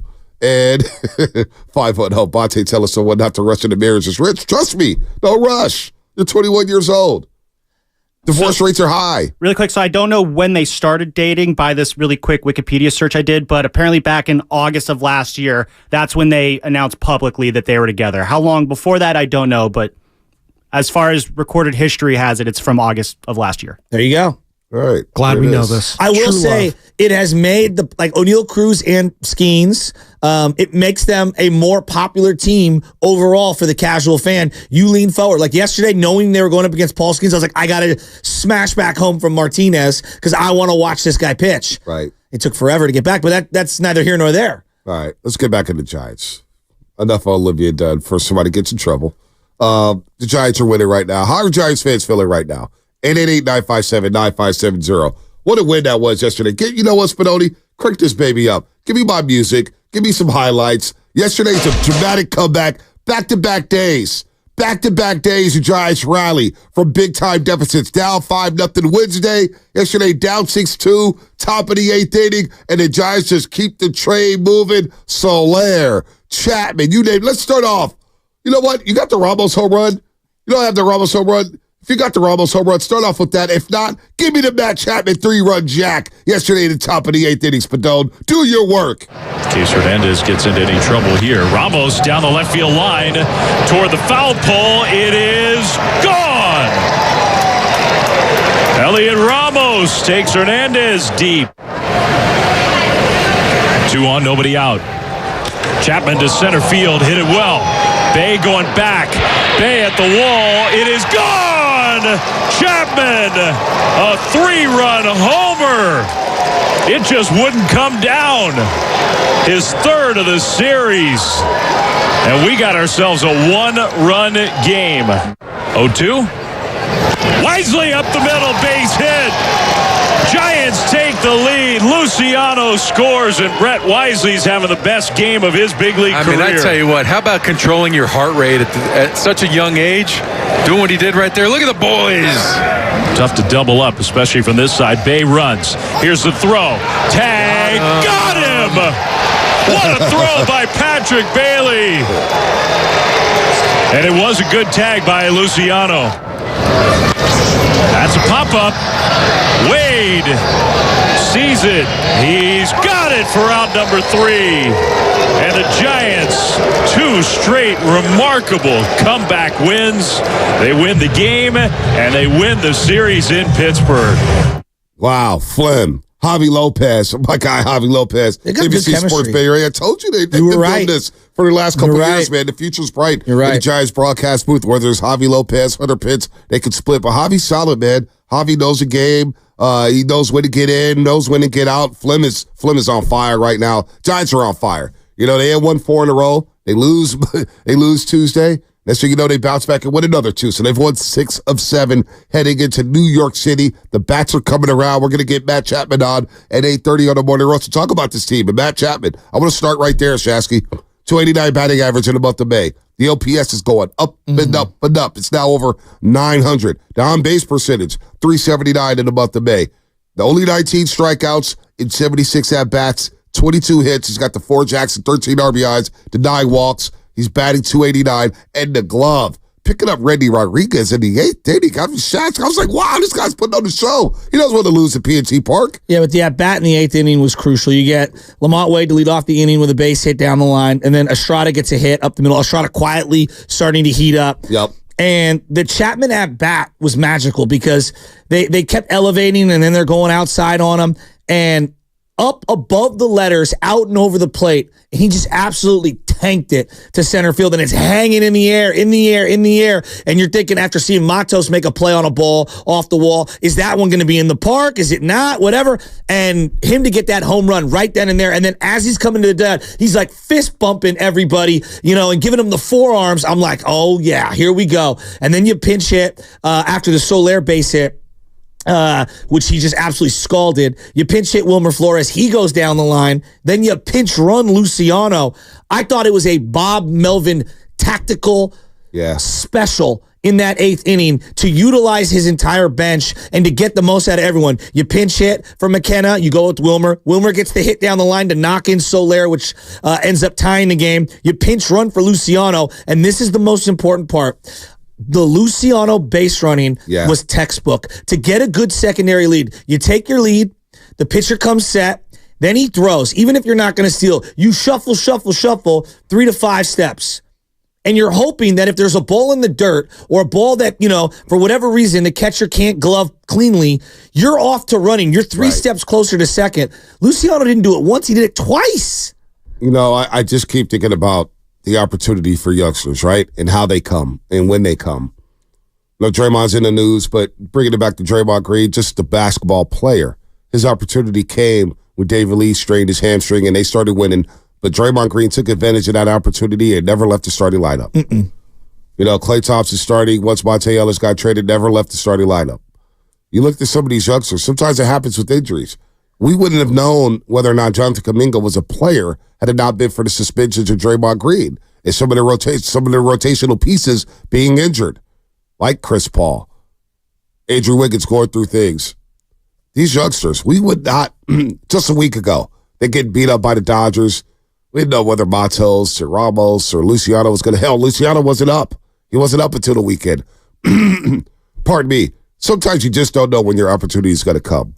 But it's what do you do with your opportunities when they do come?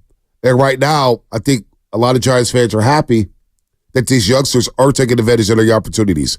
Now, Luciano, a couple botch plays in the field. He's got to clean that up. Late in games. He's leaving things on the table for Nick Ahmed or whoever else wants to play shortstop. But I do think his bat is major league ready. So I want to keep him up. And that speed is major league ready. If I could use him in the pitch running in late inning situations, then I'll just keep him around to be around the big league club, even if it costs him valuable repetitions or valuable reps in Sacramento at AAA. But I'm looking at Matos and Ramos, and they're taking advantage of the opportunity to where I think they're going to have to force Farhan Zaidi's hand today and say, you know what? Austin Slater.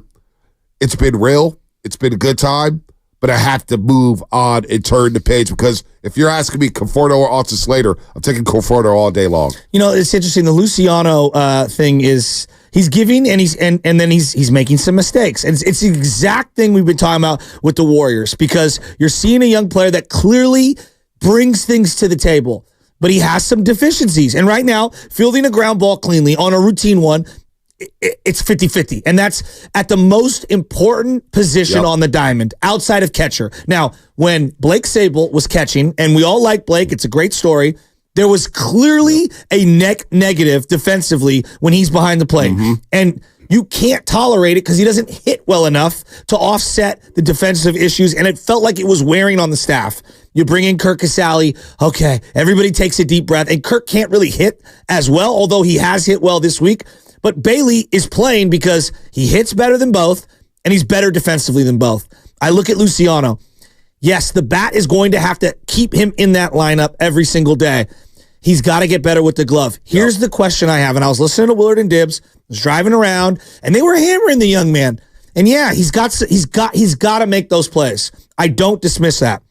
But Willard talking about, well, you don't think they assign a guy to work with him in the minor leagues and all that? Well, yeah, of course they have infield coaches in the minor leagues, but everything in the minor leagues is minor league level. The technology, the training, all the equipment and all the things you have, the best stuff is at the big league level. Talk to anyone who's played in the game. The biggest, best, most comprehensive staff, equipment, training, data, everything is going to be at the big league level. I want Luciano learning at the feet of Matt Chapman. I think that's extremely important. I do too. Whatever he's doing. Nick Ahmed. I want to learn from Nick Ahmed, who's a Gold Glover. I agree. That doesn't mean he plays all 9 innings in tight games. Right. Maybe I am substituting Nick Ahmed late in games. Maybe he's a 6-inning player. Maybe he's a 7-inning player. And maybe he'll grow by August. It's a different story. But to me, like, development's not linear. Take what you can take from him. And this is going to be really difficult for Bob Melvin to navigate. The young guy is going to have to get opportunities in high leverage situations to show that he's earned it. But also, the team wants to win. I get it. But if it does cost you wins. This is a conversation we had the other day. You can't take that chance. I agree. Because as Farhan Zaidi said, these are his words, not mine. The stakes are high. Fleming the other day, the end goal is the playoffs. Don't get it twisted. So if you don't get to the playoffs, or if you're struggling out there, you're not going to play. It's just that simple. Because the end goal for this organization is to get back to playing October baseball. They didn't spend the money they spent to just sit here and say, hey, let's just develop and not win. They need to win games. And if it costs you winning, Luciano, you got to be better. Yeah. If it's going to cost you, if you're not going to be able to record outs and pick up routine grounders, then guess what? You're not going to play. By the way, 669 made a great point. Same thing for Brock Purdy. Jimmy Garoppolo gets hurt. Trey Lance is hurt. Oh, and he took advantage of the opportunity. Totally. And now we're talking about giving him generational money. It's a great point. 669 Xfinity Mobile text line. He took advantage of the opportunity to play. Tom Brady. Tom Brady's like the ultimate example of it, you know? No doubt. So, but just other point about Luciano and the ground balls, like Matt Williams, clearly an infielder. Matt Williams, one of the first guys to do the paddle drill, meaning a rock hard paddle, and his dad would hit him basically with like a ping pong paddle, and he'd have to catch the ball using the paddle. It makes you learn how to catch the ball and have soft hands. We do it in practice now. Ron Washington, big believer in that. Ron Washington worked every single day, hand in hand, with Marcus Semien for not 1 year, multiple years. Marcus Semien didn't just have a brick for a glove. He also threw Scud missiles. Right. I mean, he was like the double whammy, right? I mean, Spadoni, am I wrong? No, you're not wrong. But luckily he had Matt Olson there, who's one of the great gloves in the game to dig out most of those. And it was even more heightened because you had Olson, who is a platinum glove candidate. Yes. And he had a platinum glove winner and Matt Chapman right next to him. So it even heightened it even more. So for him to become a Gold Glove winner, it's a credit to him and Ron Washington. I totally agree. It's big time. That's big time right there. But I guess what I'm going at is that for him to sustain, to your point, Bonte, and maybe they pick and choose their spots, he's got to keep hitting. And his base running, for example, making the most of his opportunity, those are the little things where a coach says to themselves, oh, I could roll with this guy. He wants to win. He's doing the little things, and he's using his skill set to help us win. Heads up base running there at the bottom of the top of the 8th inning yesterday by Marco Luciano. So I do want to get to some. By the way, shameless shout-outs coming up in 7 minutes. Line them up. 888-957-9570. This is an opportunity to shout out whoever you want to shout out. Your lovely wife, your anniversary, your quarter store, your little league team, your soccer team. High school graduations are happening right now. College graduations are happening right now. Shout out whoever you want to shout out coming up in 7 minutes. 888-957-9570 is the number. It's your time to shout out somebody on the radio, to show them some love here as we having some fun here on a Payday Friday. You know, one thing you brought up Willard Diz and going hard because I was listening to. And I just think as a society, when it comes to young athletes, it's crazy. We just went through it with the Warriors. We go through it a little bit with the Niners, but not much. Well, Trey Lance got it pretty bad. Trey Lance got it bad. I don't even want to go down that road. He got it pretty bad. But to that point, why do we go so hard on the youngsters when they make a little mistake? You got to realize a human element. They're trying to make a name for themselves. They're playing at the major league level basically for their first time. Exactly. They're asked to help contribute to winning, to turn around the season. Be perfect. Think about it. Last week against the Dodgers was rock bottom for this franchise for the last couple of years. It was rock bottom. Yeah. Because of everything that was happening and where the team was going and the lack of hitting that they were doing. They get on the road. I mean, they sweep Colorado. They win 2-3 in Pittsburgh. And now all of a sudden, we're feeling great today. Feeling great going to New York City to play the Mets. But why are we so hard on young athletes in today's, like, whether it's football, basketball, or baseball? We go crazy about these youngsters making mistakes. The tolerance level is almost zero. It kind of drives me. It's a little strange to me. You know what it is? I've realized you can develop on a loser team, and then you wake, like the society, wake me up when your team's good. Yeah. Anthony Edwards is a great example. Right. Because I watched Anthony Edwards. It didn't look great the entire way through. Now, you're reaping those rewards now. I just feel like the tolerance level is almost zilch. And this is where I say I think a lot of people talking into microphones have never developed young players or have never gone through that themselves or haven't been able to step outside of the microphone and take a look at their own career and remember where they're at. I remember arguing with Matt and Hegan when I just got into the industry. He said, you need the reps. You need the live bullets. And I did. In my mind, I didn't think I did, but I really did need those live bullets. Not that I'm a perfect host now, but I'm significantly better today than I was 5 years ago. I just don't get why we're so, like, these youngsters are going to make mistakes. It's going to happen. And then to your point about if a youngster is balling on a bad team, well, he's on a bad team. How much are they winning? They call them empty calories. Like, well, what else is he supposed to do? I mean, like, somebody's got to score. Somebody's got to rebound. Somebody's got to play hard. I just find it weird. I did listen to that. I was like, boy, we're going. I get it. There's a lot of pressure on the young man. He's got to make these routine plays. Trust me. I was pissed off when he bobbled the ball. But man, can we have some great, like to your point, veterans make mistakes. When I'm looking at the Warriors making all these mistakes, Curry's has some egregious turnovers. But we're going to give him grace because he's a 4-time champion. Yeah. But let a kid who just now sniffing the coffee on the basketball court or a young man going on the field playing football for the first time at the NFL level, he's going to drop a pass. It's going to happen. Fonte, errors are a part of baseball, all right? And there's no doubt about it. There's a lot of physical and mental errors that happen all throughout a game. And an error sticks out. It sticks out like a sore thumb. No, it does. You see the little one at, the error at the bottom of the box score. You know what's just as bad as an error? What's that? Bases loaded, no outs, strikeout, pop-up. Yep, just as bad as an error. It's got to be a run. That has to be a run. You know how many times I've watched Mike Yastrzemski, and I'm just using him as an example, or Jorge Soler not get a run home in a second and third or bases loaded situation with less than 2 outs? Those are veterans. Also, Slater can't hit right-handed pitching. That's as bad as an error.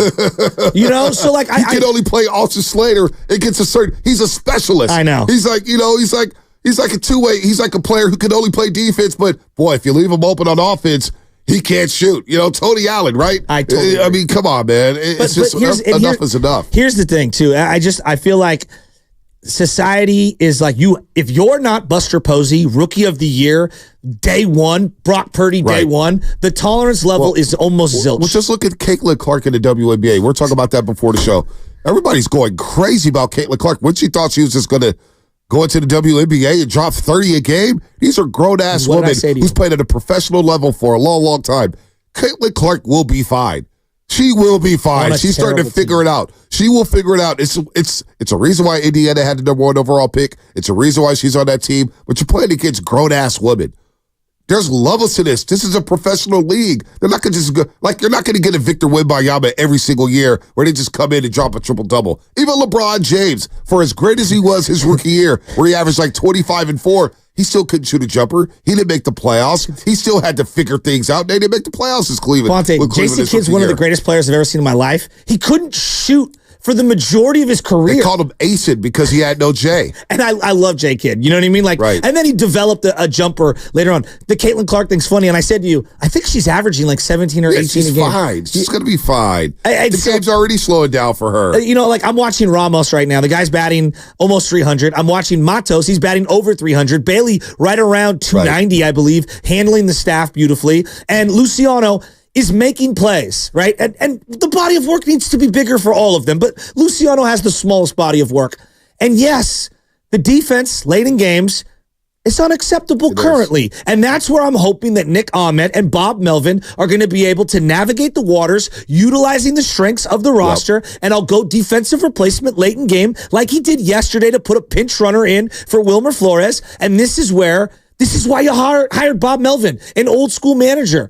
Let Bob and Patty Burrell and Matty Williams and all those guys, let them figure that out. No doubt about that. All right, we got a few seconds before shameless shout-outs to see the calls lining up here. 888-957-9570. A lot going on. Oh, I got a 3-day weekend. We got shameless shout-outs. We got the injury report coming up. We got call of the week coming up. Matt Chapman, 8:30. You don't know Jack, 9:05. Nick Friedel at 9:20. We got a lot going on here on a Payday Friday. Plenty of shout-outs to give. I know where my shout-outs are going to go. I know where I'll go here. Let's go ahead and hit it. 20 seconds early.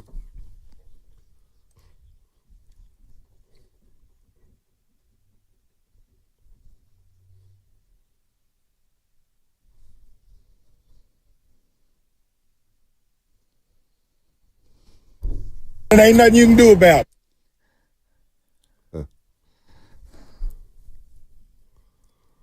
All right, let's get this shout out here. 925 Xfinity Mobile Text Line. Shout out to everyone from the Morning Roast. It was great meeting all of you yesterday at Copper Skillet Courtyard yesterday in Martinez. You are the best. That is Frank from Velvet. Shout out to you guys over there at Velvet for hanging out with us yesterday at Copper Skillet Courtyard in Martinez. All right, shout out to my barber. He just opened his second location up in Walnut Creek, Dog Patch Barber East. Okay, it's on Diablo Boulevard in downtown Walnut Creek. Dogpatchbarbershop.com. Go online and you can book a time. My man Chris, he cuts people up for the Giants. Cheese. Okay.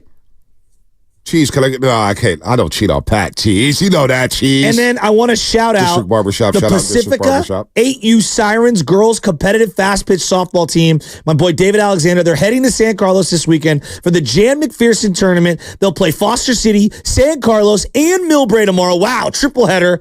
Goldie Alexander will take the mound to start off the season for the Sirens. Just for shouting out, I got to shout out my boys over there at District Barbershop. I got to see you guys soon. And the Stretch Lab over there. I'm going there Tuesday and Wednesday next week. Let's get to the lines here. 888-957-9570. Let's start off with Samuel in San Jose. Samuel, what's happening? Good morning. Happy Friday. What's going on, fellas? Morning. I just wanted to shout out my high school graduate, Maddie Montez from Piedmont Hills High School. You, Vontae, gave her a shout out when she got Freshman of the Year award. Oh, wow. Come full circle. She now made first team all league. Oh, that's awesome. At second base. Wow, that's awesome, man. Very cool. I'm proud of her, man. Congratulations, Pops. Samuel. Congrats, Pops. And hell of an accomplishment for everybody out there graduating high school. Those were tough years for me. Graduating high school, moving on to the next stage of your life. And congrats to Maddie, man. That's awesome. Oliver, Union City. What's up, Oliver? Out in the Union. What's happening? Hey, good morning, fellas. Hey, I just want to give a shout out to my daughter, Kaylee Adele, graduating 2024 magna cum laude from James Logan High School in Union City. Wow. You tell your daughter to keep up the great work, Oliver. That's awesome. Cruiser, 209. What up, Cruiser? Long time no talk. What up, Cruiser? Hey, good morning, fellas. I just wanted to say today is effectively like the last day for my employer, First Republic Bank. As you know, we were bought by Chase last year, and everything's coming down, all the branding and everything. But I just wanted to say to everybody I worked with, directly, indirectly, whether I agreed with you or not, we were all part of something special, and I was there 11 and a half years. I was ready to go another 11 and a half, but today's the end of an era. And good luck to everybody. Love you guys, and let's move forward. Yeah, Thanks. Absolutely. Good stuff, Cruiser. B, I want to shout out Cliff Calero and the South City baseball programs down there. There's a big Memorial Day tournament in South City that they do every year, all the different age brackets. And the Carl's Beacon 8U team will be out there Rye guy, Ryan Moylan, will be starring in that lineup. Look out for him. He's Gary Sheffield Jr., the way he hits the ball. Oh, boy. Don't put that pressure on him. No, he's a ball player. Does he need love advice like Charlie? The Rye guy's he's a sweetheart. By the way, 925 Xfinity Mobile Text. Shout out to my wife, Rachel. Happy Mother's Day, and shout out to my son, Cardell. Happy 14th birthday. Happy birthday. Daddy loves you. I want to shout out my daughter, Brittany, for finishing her first year of middle school. As always, she's a rock star. It makes me proud. What else? Shout out to all the IT folks. If it weren't for y'all, things will be broken. Thank you for your perseverance. That's from the 415 Xfinity Mobile Text line. And I want to shout out my Uncle Jeff. It's his 70th birthday. It's his 70th birthday on Saturday, and my Uncle Jeff has always been there for me in my life, and he's always provided me with unbelievable counsel. Everybody's got to have someone in their life. My Uncle Jim as well, and my Uncle Matt. They know I love them tremendously. But Uncle Jeff means a lot to me and has always been there for me and my wife and my dad and everybody. And just want to say I love you and happy birthday. 70, baby. Let's go. 70. Let's go to Nick in Berkeley. Nick in Berkeley, what's happening, Nick? Hey, what's up, y'all? Good morning. Hey, I just want to give a shout-out to my Albany High girls softball team, man. We didn't have no seniors, but we battled. I had 2 girls make first-team All-League, 3 make second-team All-League, and we're coming back next year strong. I want to give a shout-out to my travel team, 16U Lady Hustle. We opened up a tournament in Tracy this weekend. We're about to put it down, man. There it is. There it is. Good stuff, Nick. Let's go to Live in Antioch. Live, what's happening? Hey, what's going on, Bonte? I wanted to shout out my girl, Rachel. We're getting married on Sunday. Nice. Going 5 years strong. It's been about time, and ready to tie the knot, and let's get this thing going. Good for Let's do it, Live. Let's do it. All right. Congratulations there. Spadoni, Lubman, what do you guys have? I'm going to shout out a contestant on Wheel of Fortune that went viral last night. His name is Tavares, and take a listen on one of his guesses. Tavares, right in the butt? What? No. Blake. This is the best. Yeah, that's it. Oh, my God. Right in the... It's the no from Pat Sajak for me. End of an era, by the way. Pat Sajak, this is final season of Wheel of Fortune. Season. What about Vanna White? Well, her daughter's going to be taking over, too. Really? I think so. So just keep it in the family? I think so. Keep it in the family? Damn. Talking about nepotism, but hey, take advantage of your opportunities. Feel me? You know, love it what you Nice got. little succession plan there. I want to give a shout. It's Memorial Day weekend. I want to give a shout out to everybody who's going to be on the road this weekend. Yeah. Just be patient. Yeah. Take your time. You're going to get stuck in traffic at some point. If you're like me, you probably get a little bit irritated in traffic. Just breathe in a little bit. You'll get to where you're going. Don't rush. Don't cause an accident, because then that's paperwork and no one likes that. All right. You know, while you're saying that, I do want to make a point. Memorial Day, you know, I got a lot of friends that have served the military in my family and just in my life. And there's a few people that do deserve to be named. Everybody who served this country, God bless you. Thank you for the freedoms for us to goof around on a show like this. Tim Hallisey, Kevin Murphy, Marty Hagney, Eric Bellato, and thousands and millions others that are out there that have served this country. Thank you guys for your service. We love you. And without you guys, we aren't enjoying the liberties that we enjoy on a daily basis. And on that note, Joe, I'll shout out my brothers who served in the military, still serving. My brother Anthony Spadoni, who's an officer in the Army. Shout out him and all of his 5 children. My brother Rob, who's a Marine. My brother Steve, who was in the Air Force. My grandpa fought in World War II, and my great uncle as well. All right, I'll shout out some guys. You have a lot. My guy Bardia I'm kind of a Barmaki. disappointment. My guy Bardia Barmaki served in the Air Force for over 20 years out there in Alabama, living now. My guy John Dial, one of the sickest quarterbacks in the AAA, is out in Germany. It's out in Germany with the Air Force living. Well, Layla and his kids out there. Germany, he's loving Germany right now. He was playing semi-pro football out there in Germany for a second. Yeah, John Dial was a beast. Very cool. 510, shout out to Laura Bobs. If anyone wants to see the best skateboarders in the world, tomorrow, Laura Bob's, West Oakland, that's cool. California. Shout out to you guys out there. There was one more. Yeah, shout out to the Soldiers Sacrifice for all our freedom for a 4th generation combat vet. That's from the 925. Memorial Day, shout out to all those who gave our lives for our country. Absolutely. This is a great weekend. And shout out to all the barbecue that will be devoured this weekend. Shout out to all the barbecue that will be devoured. What's your power rank #1 meat that has to be on the barbecue? Oh, it's got to be the ribs. Give me the ribs. Give me the ribs. I need some ribs. I'm very particular about my ribs. I mean, are we all? Yeah. Are we all? I think we're all sausage guys too, right? Well, Shasky is. Shout out to Jay. Copper Skillet Courtyard in Martinez, and everybody that came through there. What a great guy. It was a lot of fun there. Davey with his 2 kids. His son Emmett was celebrating his 2nd birthday. Lovely wife told him to start the card shop that he had out there, DVY. It was a lot of cool. We got to take home some cards. Take some home. I opened up a couple packs. Like, wow, this is great. And shout out the city of Martinez because, we don't get a chance to go to everywhere in the city. We're 2 city boys, and we stuck in a studio in downtown. It was so cool to see so many people come and go, thank you for coming out to Martinez. Yep. Martinez doesn't get any love. What a great little town. The downtown's gorgeous. Just Jay and everybody over there at Copper Skillet and just everybody in Martinez. Thank you for letting us be residents for a day. That was really cool. And thanks for everyone that showed up. Yep. Let's go to Brian real quick in Walnut Creek. Brian real quick in Walnut Creek before we get to the injury report. What up, Brian? Hi, guys. I just wanted to remind everybody that today and this weekend is Memorial Day, and we should remember all those fallen soldiers that gave their life for our country. When we're giving a shout-out to veterans, that's for Veterans Day that comes up a few months later. So just wanted to pass that along, and please remember all the brave soldiers, men and women who've given their life for this country. That's what Memorial Day is all about. Thanks, guys. And shout out to veterans who did lose friends and brothers in there as well as what we were doing there. Let's just go on to the injury report. Good share of a shout out. Good share of a shout out. Time for the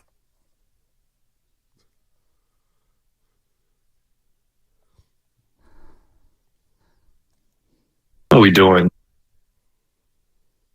There's always that, well, actually, guy. We all know one. We all have one. And we all can't stand them. Injury report.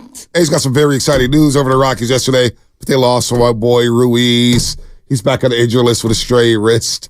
Let's not say how or when he suffered the injury, but he is expected to be out at least 2.5 weeks. The speedster on a base pass, what an up and down season for him. Dash Cameron was called up to fill Ruiz's spot on the roster. Cameron did not waste any time when it came to making a good first impression, hitting the game-tying run in the bottom of the 9th inning yesterday's game against the Rockies. And the A's are having a fun season.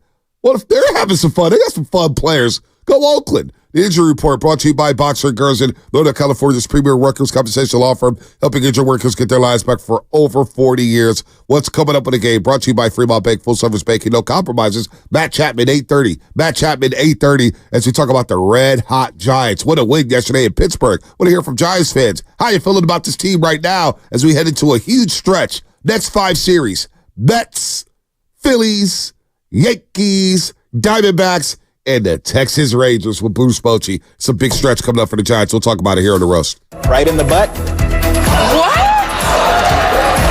No. Ladies and gentlemen, start your engines. The event you've been waiting.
Oh, baby, oh, baby, oh, baby, oh, baby, oh, baby. Happy Friday to everybody out there getting ready for a long weekend, Memorial Day weekend, a 3-day weekend. And look, we're not even going to get into that. Good morning to everybody out there getting off the graveyard shift. If you're at work, what is happening?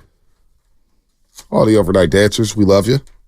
We love all the people rooting on the Giants. We love all the people enjoying basketball right now. Celtics take a 2-0 series lead in the Eastern Conference Finals, but right now in this market, the Giants are red hot. They've won 6 of 7. They swept the Rockies. They salvaged a game against the Dodgers. They win a series in dramatic fashion against the Pittsburgh Pirates after blowing the first game of the series, blowing a 4-run lead in the 9th inning. Well, they bounce back, and they rally from a 5-0 deficit. And last night, they rallied from a 4-run deficit. They score 5 in the top of the 8th inning, powered by Matt Chapman's 3-run homer.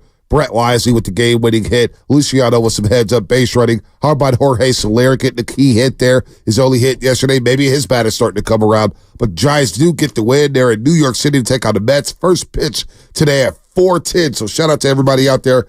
YouTube, Twitch, Twitter. Brought to you by First NorCal Credit Union. Upgrade your savings dividend. Open a First NorCal first-class money market today. And shout out to our friends at Floyd Water Plumbing and Drain. If you're going to call it to the roast, you better bring it, because if you don't, you will be flushed. Brought to you by Floyd Water Plumbing and Drain.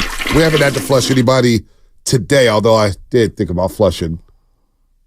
What did you think about the Giants after the worst loss of the year, following it up with 2 consecutive incredible wins, down 5 in both of them? Resiliency, heart, grit, no quit. You know what I'm saying? Not playing hard all the way through 27 outs. That's what I think, Shasky. I think this is a team that is desperate to win. When Farhad comes out in the Chronicle with Susan Slusser a few weeks ago saying the stakes are high for this team. And then we get Fleming the other day talking about the end goal is the playoffs. Well, I'm starting to think this clubhouse knows it. That going 500, missing out on the playoffs will just not be good enough this season. And massive changes will happen if they don't get to October. So this team is starting to play like a desperate team. A team that says, hey, you know what? We do have some talent. We could play with some guys. Now, we're going to find out just how good they are over the next 5 series. Mets, Phillies, Yankees, Diamondbacks, and Rangers. Cannot wait for this 5-series stretch against these big boy teams. Now, the Mets are struggling. They've lost 8 of 10, but this is the start of it before you get to Philadelphia.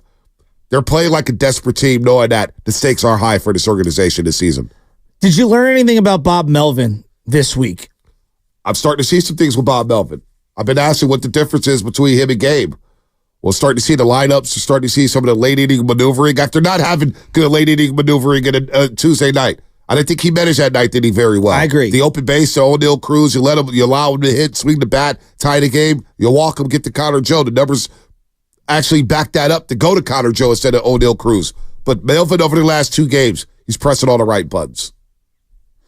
I really like the way he's trying to figure out his bullpen right now, and it feels like he, through trial by error, has found a way to get Randy Rodriguez out there multiple times in a row. He's had 6 appearances overall. He's got the 16 strikeouts, and you've noticed every single time that he goes out there, he's almost, hey, you go into this situation, clean inning, another clean inning, low leverage situation. And then yesterday, with basically as high of a leverage situation as you could find, giving him the ball, to me, it was him saying, here you go, young man. Show me what you've got, because there are jobs that are open on this team. And he passed with flying colors. And he was backed by Matt Chapman. The plays, could you explain the plays he made that bottom of the 8th inning? I mean, he's going left, he's going right, he's throwing seeds to first base. I'm like, what is this? You know what it's giving me? Oh, what's that? It's really giving me JT Snow vibes. I know JT Snow was a first baseman. I know he was a first baseman, but JT Snow would make plays at first base. So I'm just like, wow, and he made him look routine. Remember one game, they were playing the Cubs in the series at Wrigley Field. He made like back-to-back plays and back-to-back innings. So it's like, what is going on here? Yeah. Jay, you remember the games I'm talking about? An elite defender can be a weapon in itself. And Chapman is giving me those vibes. Defensively, as third baseman, I can't recall the Giants having anybody. Matt Williams is really good at third base. Good, really but not good. this. But not this. No. This is elite. So it's interesting. Like when you dig into the batter's box and you know you have a guy let's say you pull the ball. You're a righty, right? You pull the ball, meaning you're going to hit it down the line or at least toward the third baseman. If that's what your bread and butter is, and you know there's a guy over there that is the best in the game, It is in your head a little. It is. It's like it's in your head. Like, I don't want to hit it at him, And then now maybe instead of not thinking and you're just reacting and swinging and being fluid, now you're just a split second off or you're thinking. And then the other thing about him, watching Pablo play third base, he played even with the bag, meaning the depth of where he was on the field. Imagine the baseline. If there's a straight line between third and second, he played even with the bag. Again, I've only been to a couple games this year, but when I watch Chapman, he plays deep, really deep. He's back behind the bag. Arenado plays deep too, right? Yes. And they come from the same high school. You know why? Maybe it's something that they learned in high school. They can cover more ground, but they have the arm to get away with it. Exactly. Right? Strong and so arms. The thing that I've noticed about Matt Chapman, again, I did not know his feet were this good. Yes. I knew the glove was good and his reaction time and all that, and his arm was good. But the way his feet move in concert with the rest of his body to be able to time the chopper out. This is one thing I say about great infielders. We say it all the time to the kids. Notice the great infielders never take a bad hop. You know why? Because they understand their cadence of feet backing up or coming forward, when to time the hop so it comes out perfect. So the balls you're talking about, Randy Rodriguez, the one chopped to the left in the 6.5 hole toward the shortstop, he going to his left, catches. Some guys might flip open this way and try to throw like they're Mahomes. You're going to be errant. You're not going to get a lot of mustard on it. He catches it this way, stops, turns, pivots, which is the fundamentally sound way to do it, and just throws an absolute frozen rope to get Joey Bart out. Did you see how deflated Joey Bart was? Joey Bart was deflated. But when it all comes to Matt Chapman and the glove, right? We knew they were signing up for the glove. But one thing I thought on this team was they need him to hit. Yeah. They need him to hit. He's batting cleanup. He's batting fifth. If we're going to put him in these premium spots in the lineup, he's going to have to hit. In April, it was nasty. He batted .212. The OPS was under 600. All right, the on-base percentage was sitting at 264. It was nasty. Then he gets to May, and the calendar flips. And guys are breaking down, and guys around him, and he's saying, look, I got to get going here, right? Well, he's gotten going. In the last 7 days, he's batting .565. In the month of May, he's batting .289. He's got 4 jacks and 13 RBIs, and he's starting to carry this lineup. Now, the OPS is over 900. Think about it. April was 597. Right now in the month of May, it's 907. His OPS, his on-base percentage, 379 in the month of May. It was 264 in April. So for this team, on this roster, unfortunately, Matt Chapman is going to have to hit. Yeah. He's going to have to, whether it's 240, 250, but he's going to have to show some power, right? He's going to have to hit 20 to 25 jacks for this roster in order to get to where they need to get to, and that's the playoffs. Well, the bat is coming around for Matt Chapman. That's the biggest development, I think, in his game and for this right. Outside of the youngsters. Yeah. Obviously, the youngsters, Ramos and Montos and Luciano, we can talk about them all day long. But Chapman's bat coming around, to me, has been the biggest development over the last 3 weeks for the Giants. So I remember when they acquired him, a lot of people were like, is he that much better than J.D. Davis? And I'm asking, just casually, defensively, he's better than him. That's obvious. Offensively, I don't remember J.D. Davis having a week like this. No, J.D., come on. I don't know who was crying about J.D. Davis. The only thing I was laughing about with J.D. Davis was him ripping Farhan and the whole arbitration thing, which I thought was shady. But J.D. Davis, ain't nobody losing sleep over him. Come on. If Chapman, if he's just a streaky player and he's going to go through ups and downs, I will take the ups with the downs, because when he's up, he's red hot. He won you this series. Right. Defensively and offensively, he was the hottest player in this series. He was really, really good in this series. So his bat is coming around, which has been it's huge, because now he's batting behind Lamont Wade Jr., who's always on base. He's batting behind Ramos, who has been getting on base, and he's batting behind Luis Matos. So this 1, 2, 3, 4 setup, I like it. I like it because you're a lot more athletic at the top of the lineup. So if Luis Matos hits a single, for example, and he's off first base, well, I know if Lamont Wade Jr. hits one to the gap, Matos is scoring. Yeah. It's not just playing station-to-station baseball that we see for so many years, whether it was the Brandons in the lineup, whether it's Buster Posey. I got guys who can go first to third, first to home, second to home. They could score in a single. You got a lot more speed. And now, it hasn't translated necessarily into stolen bases. That's the next evolution in this offense, getting on a base pass and making things happen, like Luciano did late in the game. But at least you're more athletic to where if you do get on base, my guys are scoring from second base on the single. My guys are scoring on the gapper, whether it's left center or right center. I think it's a very underrated aspect in the way today's baseball is played. Well, with the lack of shifting. They take it away to shifting. You got the 3-batter minimum. can you have speed and can you force the defense to be perfect, whether it's relay throws, whether it's grounders or short or second? Now you're a lot more athletic at the top of the lineup, which is what I've been clamoring for. But their IQ is better too. Like their running IQ is better. I swear to you, I thought the last 2 seasons was the worst base running teams I've ever seen in my life. Awful. IQ, instincts, speed, athleticism, speed, all of those things. But like, they were so bad. How many different running backs? Getting a hit for the Giants last couple of years, well, can you get a second one? Well, if you're running into outs on the base pass, you're taking the bat right out of your team's hands. You don't slug enough to overcome base running mistakes. This team is not only athletic, and they're aggressive. Seeing Luciano aggressively take 2 bags, seeing Matos aggressive in the 9th inning the other night, that's been the difference in the series. No, it has. It has. It really has. 888-957-9570. What's been the biggest surprise for you during this win streak? Giants fans, what has been the biggest surprise for you? 888-957-9570. Because as they are hitting and playing so well, the biggest surprise to me, Shasky, I started off, is Lamont Wade Jr. I thought Lamont Wade Jr. caught lightning in the bottom of 2021. My expectations for him coming into the season, it was very low. Yeah. I thought Wilmer should have been playing at times over Lamont Wade Jr. To me, he's been the biggest surprise. Not that he's not capable of doing what he's doing, but the consistency in what he's doing. You haven't heard a peep about him. All he's doing is batting 336, 338. All he's doing is getting on base. All he's doing is driving in runs. To me, he's been the biggest surprise of the season so far. I'm going to go my biggest surprise this season. So far? Yeah, I think it's been Elliot Ramos because I didn't think 2 years ago he was anything. Remember when he came up and I just wasn't impressed at all, and I was like, all right, I'm going to give that up. He has been a jolt of energy. I think he's gotten thicker, but leaner in the waist, and I feel like I'm Low Neal now. And then his energy has been infectious. His defense has been much better than it was a couple years ago. And his at-bats in terms of grinding have been better. He's driving the ball, even though he doesn't have like robust home run numbers.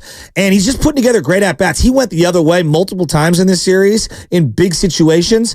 I didn't know he's this clutch, because he's had big clutch at-bats. And to me, he looks like a guy who is fighting for a major league roster spot. No, he is. He's fighting for his life, as Mark Jackson would say. He really is. He's fighting for it. Like, go ahead, love me, get in. No, just we're talking about what's surprising us during this hot streak. Right now, it's just, I'm kind of surprised by like how much I believe this team can get back like into this game when they're down, or their ability to bounce back after a tough loss. Like after Joey Bart hit that, there's the word I was looking for, resiliency. After Joey Bart hit that grand slam yesterday, I was listening in the car on my way back, and it was just like my first thought was, wow, I guess we got him right where we want him at this right now. Like we're down 5-1 in the middle of the game. Like I guess we're gonna do this. I'm kind of jokingly saying that, but like at the same time, it's like when this team's down, I have that feeling like they could kind of score right now. They could work their way back into games and make these games interesting. You didn't feel like that last year. And we're talking about the differences between Melvin and Kapler. That loss on Tuesday night, if that loss had happened last year, this team's probably spiraling out of control. After that happened, there's lots of losses coming after it. That's a good point. Seeing them bounce back with these 2 comeback wins after that devastating loss on Tuesday, I think that kind of goes to show that, I mean, I'm not giving it all to Melvin. The players play too, but I think Melvin, this clubhouse is just a lot more professional. It feels like a real baseball clubhouse where these guys, like, they operate like baseball players, whereas unlike last year, it was just kind of a hodgepodge. So wait, they didn't operate like baseball players last year? Well, what's the biggest difference in terms of professionalism? Like, because I heard last year they feel connected. But I heard this at times last year. But that does. They really feel. I remember. I'm not putting Lubman on the spot here, but I remember Lubman went way through the years like. Well, Jock Peterson kind of galvanizes his clubhouse. It's a lot looser. It's a lot looser. Then the Poisson problem came out a few months later, and they were saying the clubhouse. So, like, I've heard these things about the clubhouse the last 2 years. But have you seen the dugout explode like that? I haven't seen it like that. But Bonte, to your point, here's the difference, though. Those teams under Gabe Kapler, when things were good, like, they were really, really good. Guys were connecting. Guys were having fun. But when things kind of got tough, when the times got tough, when they started going on a losing streak, it was really hard for them to kind of get back onto those good times. Like this year, though, the difference is when the times are bad, I feel like they're just much better kind of like Rebounding reworking that energy into a positive way where you just didn't have that last year. Well, they showed it this series against Pittsburgh, losing Tuesday and then coming back and bouncing back Wednesday, winning that game in the fashion that they did. Well, I thought yesterday's game, to me, to just my eyes, that was the signature win thus far for Bob Melvin. The way he utilized the opener, and he hit all like that. You fall behind and you pinch hit McKenna for Yaz. You pinch hit McKenna later on with Wilmer Flores. You pinch run Marco Luciano. You move Brett Wisely as your shortstop to center field. And I know Luciano made a mistake, but Luciano's base running is what kept you in there. Right. And you stick with Brett Wisely, and he gets the big hit and the knock. You go with Randy Rodriguez. You go with Tyler Rogers late in that game. You dust off Taylor Rogers. To me, that was him utilizing the roster he had available on a day against one of the most dynamic prospects in baseball, Skeens. I thought that was a signature Bob Melvin win. It was a big win for him. The last 2 wins were big for the Giants here. So biggest surprise, 707, Xfinity Mobile text line. Biggest surprise, they could beat bad teams. All right, they're beating up on bad teams. That's why I'm excited to see what you have to do that. But half the league is bad anyway. But now I'm looking forward to these next 5 series. I'm really excited over the next 2 weeks. Mets, Phillies, Yankees, Diamondbacks. That's a big one. And the Rangers. I feel like we're getting the Diamondbacks at just the right time too. Well, I think they just beat the Dodgers 2-3. No, but I'm just saying for the Giants, like they're starting to click. That's Diamondbacks could start to click too. That's true. Corbin Carroll can't play any worse. The Diamondbacks last year were all up and down. 1 week they were like 10 games out of first, and then all of a sudden they're in it again. It was that series against the Giants late in the season. But the Diamondbacks, that series that's 9 games away. Yeah. Okay, so who knows where the Diamondbacks will be? True. Hell, we don't even know where the Giants will be by that stretch. 9 days ago or 9 games ago, the season we were down bad. Season was done. I heard a lot of season is done. Fire Farhad now. Blah blah blah blah blah blah. It's going to be a very emotional roller coaster of a season with this Giants team. That's baseball, though. Yeah, that's baseball. Well, did you see the video that came out yesterday? Some guy going back to TikTok. He was talking about like in the NFL, his reaction. It's just one game. We get him next week. And then in Major League Baseball, 1 of 62. I can't believe we blew that game with our ace starter out there. There is something about Major League Baseball. Yeah, we have an inventory of games and people go, but you do go crazy when you lose a singular game the way the Giants did. Mother's Day, and I hate Exactly. How's he screaming now? I got a phone call from series. Yeah, I did too. The baby got 4 shots yesterday. Shout out Dr. Coda. And Guru calls me, goes, you got to be feeling good. I go, about what? Like, what are we talking about, Goo? And he's like, oh, my Buccos, they lose in horrific ways. Daryl? Daryl? No. The fact that he's a Pirate fan is just hilarious. It's just hilarious. What was Pittsburgh? Were they calling for California Daryl yesterday on the Pittsburgh postgame show? I said, I'm a Pirate fan. You got to have more hope than that. Was that on his show or was that on the postgame? That was, I think, the Pirate fan one was from Steiny and Goo. The other one, the Daryl is from when he called into, was it 93.7 The Fan out in Pittsburgh? Andrew Filipponi.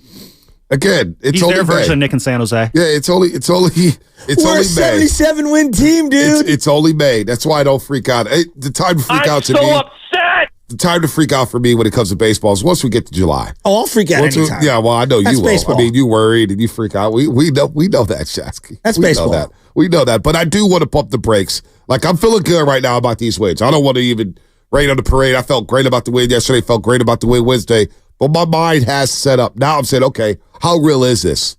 Because, again, you got the Mets who've lost 8 of 10. You got to take advantage of that. But then you get the best team in baseball, Philadelphia. You get the New York Yankees. You get the Diamondbacks. You get the Rangers. Then you get the Astros at home. And the Astros are trying to figure out what are they going to do if they continue to scuffle? What if they get hot? Will they keep the core together? Then you got the Angels, but then you got a big series in Chicago against the Cubs. I mean, the schedule just gets tougher and tougher and tougher. So I do want to see what the youngsters do against the big boys over the weekend. All right, we got Matt Chapman coming up in 9 minutes. Matt Chapman, who's been on fire, your third baseman of the San Francisco Giants. However, it is time for the caller of the week, and this week's caller is Jay in San Jose, who called out Farhad Zaidi for lowering the expectations of Giants fans.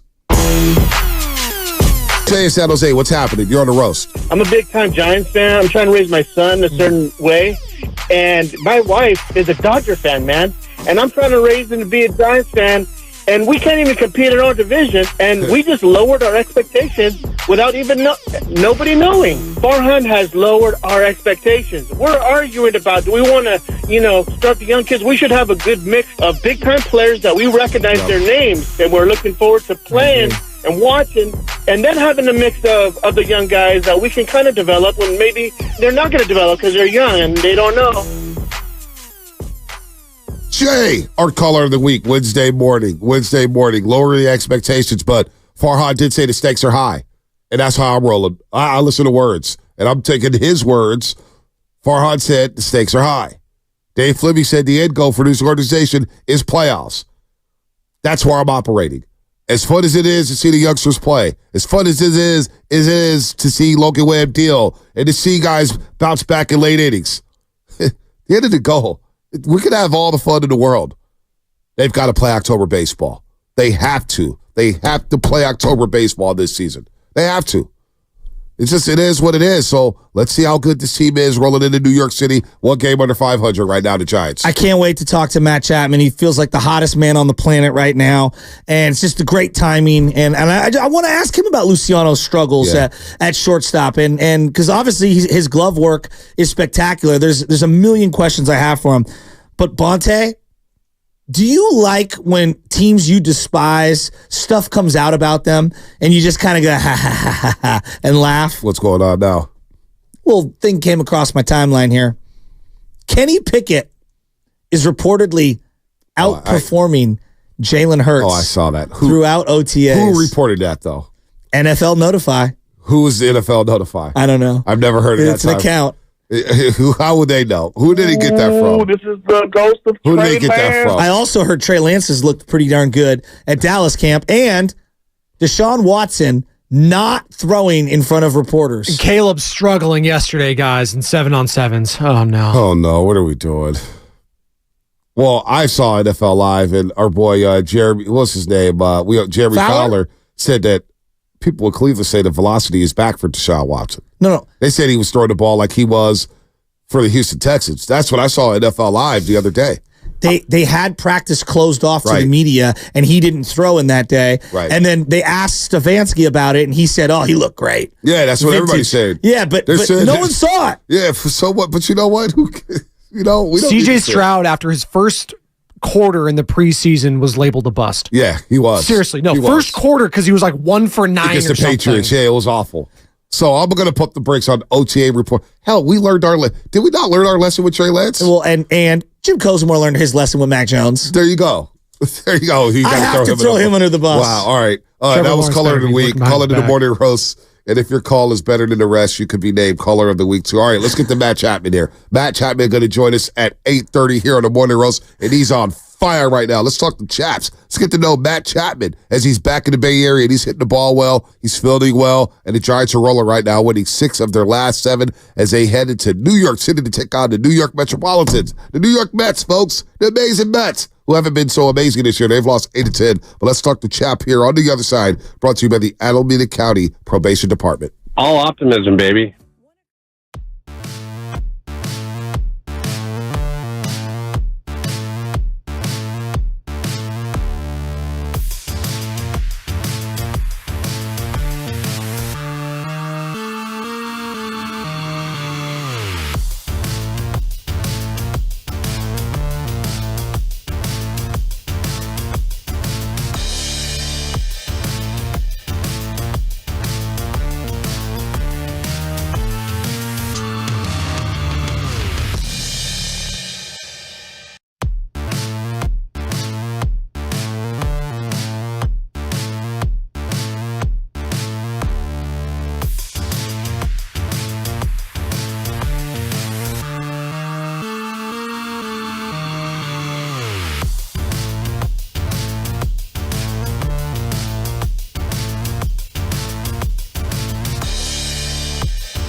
3-1, nobody out. Chapman to center field, hit it well. Bay going back. Bay at the wall. It is gone! Chapman, a 3-run homer. It just wouldn't come down. His third of the series. And we got ourselves a 1-run game. Now, back to the morning roast with Bonte and Shasky. Well, Matt Chapman's playing like no gangster, that's for sure. As a 50 Cent song blares through the airwaves, he's playing like a gangster. Right now, I'm sure he didn't want to leave Pittsburgh after hitting 3 home runs during that big-time series. What a series it was. As the Giants have won 6 of 7. They've won the final 2 games in dramatic fashion in Pittsburgh. And Matt Chapman is as hot as they come right now in the month of May. Batting .289, 4 homers, 13 RBIs, and more impressively, doing it again in the field. And he makes his morning roast debut. Matt Chapman, good morning. Thanks for joining Joe Shasky, the Butcher, and Bonte Hill. How you doing this morning? Hey, I'm doing good. Appreciate all the love. How you guys doing? Oh, we're doing great, man, and we're enjoying watching you play. And it felt early on, and maybe you can tell us if this is true. I'm sure it's tough to endear yourself to a new organization and a new team as you come back to the Bay Area. But you go to Toronto, leave in Oakland, you come to the Giants, signed a big money deal, 3 years, $54 million. It felt like you were pressing early on, and all of a sudden your season has turned around. Can you talk to us about the struggles and trying to get through the struggles? Was it more so trying to endear yourself to this organization and this fan base? Were you trying too hard? Do you feel like yourself was pressing? I'm sure it's a little bit of everything. New division, new team, new teammates, trying to, and I also think part of it was I was hitting the ball hard and not getting any luck. So I think that my numbers didn't reflect how I was playing, to be honest with you, but I also definitely think that, you want to come in and make an impact right away. You want to help be one of the guys to lead the charge, and, I'm no stranger to putting too much pressure on myself, that's for sure. So I'm sure it's a little bit of everything, but, once you start to feel comfortable and, I start to feel like I'm starting to, play like myself and get into the flow of things a little bit, you relax a little bit, get some more confidence, and you kind of get to be yourself. So definitely feel comfortable here, definitely excited that, I was able to help us, over this last week or so, and, just want to be one of the guys that is able to help us win baseball games. Matt, I don't know if you know this about Bonte, but he's big into the swag, right? He's big into the swag. And you rock the orange undersleeve with the orange glove and the orange shoes. He's feeling that. I just want you to know. No, you know what else I'm feeling, though, Matt? It seems like you're a guy, and it kind of reminds me in a way of Matt Williams, who's on the staff, where Matt Williams, growing up watching him play third base for the Giants, it was like, you just didn't see anything. He was quiet. He just went about his business, and he loved baseball. And we were talking about this the other day with you, Matt, Shasky and I, where it's like, look, he may be pressing, but at least I know that guy's going to give me everything I have. And it looks like it cares so much. Yeah. So it is good to see a guy like you get rewarded, because it feels like when you're on that field, it's all business. Locked in. You are locked in. Where does that come from? Where does that mentality come from, where you just get on that diamond and you're just playing hard? There's no nonsense with you. No doubt. I don't know, man. I think that's just the style of play I've always had. I think watching the guys. I think it's just because the guys that I watched when I was a little kid, that's how they played the game. I think that they all played hard and they all seemed like they were really tough. And I just wanted to be like those guys and just play the game hard and play the game tough. And even when things weren't going your way, just grind it out. And just be like that. But I think. I definitely love the orange, and I get to throw the orange arm sleeve and the orange cleats in there. And I made that orange glove this off season before I knew what team I was going to. Now so that's the Wilson A2K or A2000? That's an A2K, but that one's pretty special. Wilson made me a pretty cool glove, I gotta say. Yeah, no, I'm big into the gloves. Bonte will tell you. Yeah. I buy a lot of gloves, and then I work them in, and then kids on the Little League team, when they graduate, to like an adult-sized glove, I like to give them one that's already broken in, and yours is very popular. And I'm watching you play third base. You play deeper than most, and you just got great footwork. Yeah. What's the pregame routine for you? Because we watched Brandon Crawford forever use that little red machine and the small little, padded gloves, and we've seen Ron Washington with the paddle gloves. What's the pregame routine for you? Because you've been on fire this week with the bat, but it's the glove and the footwork. Defensively, it's just electric. Well, I appreciate that. I think the defense is definitely something that's more natural for me. Whereas, I feel like my swing and, is something that I feel like I have to work hard at.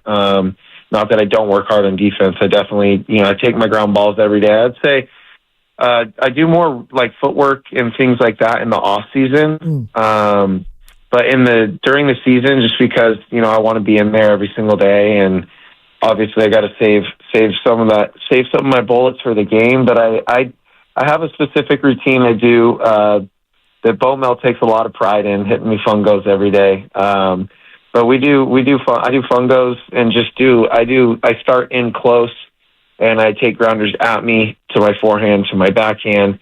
And then I back up to kind of the middle double play range, do the same thing. And then I go back and do the same thing. And then I work on kind of like on the run throws where I come up through the base. So I'm kind of moving my feet throughout the work. And I mostly focus, because I'm not throwing as hard as I do in the game, like in practice. So I'm kind of like over exaggerating using my feet in the practice and trying to use my feet to catch all the balls. And I'm not really I'm kind of making plays harder than they need to be when I'm taking grounders in practice. Like I'll run into short hops or do other things just to kind of like work my feet and work my hands without having to really grind too hard on it. Now, are you talking and working with Luciano? Because clearly the kid's got a lot of talent, and at shortstop he's made a couple boo boos late in games the last couple of nights. You play with Marcus Semien, who he had a brick for a glove early on and was throwing scud missiles and has developed into a Gold Glove caliber elite defensive player. Are you working with him? What are you seeing from him? How do you perk him up when he makes a late game gaffe like that? Are you talking to him afterwards and trying to perk this young man up, because he clearly has talent? You don't win that game without his base running yesterday.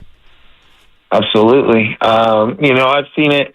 I've actually, I've had experiences with the shortstops that have played next to me, like that with Marcus, and actually even Bo Bichette that I played with the last 2 years. I think he was somebody that people maybe knock his defense a little bit, but, watching him work every single day, he learned from Marcus because Marcus went over to Toronto. So, I think hard work can get you a long way, especially on the defensive side of the ball. And I watched Marcus evolve into a Gold Glover. I've watched Bo get better every single year, and I think he has the tools to win one as well. And Luciano obviously is a super talented player, and he makes a lot of good plays throughout the course of the game. And obviously, you focus on the ones that he doesn't make, and especially it's in a pressure situation, a big situation. But, a young player like that, sometimes it is nerve-wracking when you get the ball in those big situations. And, I think he's going to be better for it. And he does work hard. He's out there trying to take ground balls. He's out there working, trying to get better with our coaches. So I think the more he makes those plays and the more confidence he gets, he's going to just continue to get better. And I think sometimes when defense maybe isn't as natural for some guys, it just takes time. And it takes time and experience making those plays, making them at the highest level. So for him, any questions he has for me, I'm there to answer. I take ground balls with him. I pay attention. I watch. So, and obviously everybody was there to pick him up after that one. So I think that he's going to be better for it and will be better for it. And you guys bounced back in a major way, winning 2 straight games in dramatic fashion after that loss Tuesday night in Pittsburgh. We're talking to Matt Chapman, third baseman here with the Giants. And Chap, you're on fire here, 565 average over the last 7 days, 29 in the month of May with the 4 Jacks here. But I want to ask you about Bo Mel. This is your second time playing under Bob Melvin, and you guys had some really good success with the Oakland A's. Now that you're playing for him again in the orange and black, are you noticing any differences with him? Is he a little more edgier? Is he cooler? Is there any difference with Bob Melvin this time around playing for him with the Giants as opposed to when you were with the Oakland A's? I wish I could tell you that he was a different guy, but he's the same guy, which doesn't surprise me. I think that's why he's had so much success, is he's the same guy every day. He's definitely fiery. He wants to win always. He might not be the most vocal, but you could tell he wants to win. You could feel he wants to win. And there's been times throughout the course of the season where, he does have things to say to us. And it's always, when he speaks, people listen and it means something. So, that was, a big reason why I wanted to come to San Francisco, to be back with him. And, I think that this is the beginning of something really special here, and, this fan base, and, Bomel, when I was on the A's, used to get so nervous when we played the Giants, and he wanted to beat him so bad. And now he's on the Giants, and now I think it's the opposite. Now I think whenever we play the A's, he's going to get real nervous, and he wants to beat him so bad. Will you get nervous playing against? I guess you have experience with the Blue Jays playing against the A's in the American League, so it might not be the same for you, right? No, I mean, it's definitely, you feel something like, it's exciting to go back and play in Oakland and think about all the good memories that you had over there. And, unfortunately, it wasn't a lot of the same guys that I played with over there, but it was, so it's probably different. But it was, like, I'm sure, we played the Blue Jays this year, and I didn't spend as much time over there, but obviously, I made some friends and, had some good experiences over there with them. We made the playoffs 2 years in a row. So they got a lot of the same guys over there. So it'll be fun to play against those guys, compete against those guys, and, want to go out there and beat those guys so that, we can give each other crap. Now, you brought up the Blue Jays, Matt, and I was wondering when the Giants signed you, because we know you well from the Oakland A's, and we watched you from afar playing across the bay, but I looked at the numbers last year, and I'm thinking, boy, your numbers were down last year with the Blue Jays, but then we found out, who did we talk to, Shasky? Buck Martinez. Buck Martinez, yeah. Did he mention a finger injury, and you were never right, but you never complained about it. You just powered through it. So I asked you, Matt, is this the best you've felt since that finger injury, or whenever you suffered that finger injury last season with the Blue Jays? Yeah, my finger, I messed my finger up pretty good last year for a majority of the year, but I feel fine now. I'm healthy. I was healthy. It took me a little bit this off season to get that right. It just needed rest, but I was fine. Showed up to spring training healthy. I've been healthy all year, so no, I feel really good, and it's nice to feel healthy and feel good. But no matter what, I'm going to play. I'm going to do whatever I can to play, and I'll push through stuff for the team because at the end of the day, we're here to win baseball games, and it's not all about you. I'm seeing just baseball in general. It feels like if you have a flatline dugout and there's not a lot of energy, there's not a lot of good things going on the field. And I'm thinking back to the ninth inning the other night with Luis Matos and that double that he hit where he's breaking out of the box and he comes diving into second base and he gets up and he's all fired up after getting tagged in the face even though the ball went awry. And then your home run yesterday, and I see you coming into the dugout and the camera's watching and everybody's giving you the elbow and you're chopping through, and it just feels like the young guys and the old guys, everybody's coming together. And Ramos and Matos and now Luciano and Bailey last year, it feels like the young guys and the old guys, they're all galvanizing each other. It really feels like something special's brewing with you guys. Absolutely. I think if you want to be a good team, you got to have your young guys contribute, and you got to have some young guys. They bring the energy. We're feeding off the young guys. Fun to have them around. It's fun to kind of feed off those dudes, and obviously, we got some guys that have been around for a while too. So I think it's a good mix, and we're having a lot of fun. We just joke around that we got some old dudes and some young bucks, man. So it's fun to have those guys around, and I think that they're hungry and they want to go out there every day and prove themselves and help us win. So I love that, and that's how I feel. So it's good. Before we get you out of here, I got to say, man, Shasky knows me. I love looking ahead at the schedule, and it gets me fired up. When you guys are playing well, I start scoreboard watching or schedule watching, right? And you guys are in New York City to play the Mets. It's a big-time rivalry here with the East Coast, West Coast. And then you come back home, you're playing the Phillies, the Yankees, got the Diamondbacks and the Rangers. We're going to find out a lot about the 2024 San Francisco Giants. But this is exciting to play exciting baseball here. But I got to ask you, because we haven't asked you about it, the play you made to end the game on Tuesday. Oh my God. On Wednesday night. I was asking Shasky, what slows up? I mean, you stab at the ball, you got to make a play, you barehead it, you throw a seat to first base, no hop the pivot. I mean, what is going through your brain? Because I know if we were out there on the diamond and we're not Major League Baseball players, but I would speed up, I would box the ball, probably would have ended up in a dugout somewhere. How do you keep your cool on a play like that? Thing. He's so full of cap right now. He'd be running into the dugout. Happens. It's crazy how much goes through your head, but how fast it all happens. But first off, I was pissed I didn't catch it, and then I knew that it hit off my glove, and I knew it was close because it didn't feel like. Because it felt like I almost caught it, and it didn't kick or anything. I felt like I knocked it down. So I just wanted to find the ball, and I knew Joey hit it really hard. So I was like, I'm just going to chuck this thing over there. And I was a little surprised that I was able to throw him out still, because I got the throw off, and then I didn't know how much I got on it because it all just happened so fast. But Lamont catches it, and then it was like, let's go. I wanted to win that game, and after that night before, it's like last thing I want to do is let these dudes creep back in this game. Doesn't matter if there's 2 outs. Like, let's get this thing over with. Chapman, we've been really, really enjoying watching you play.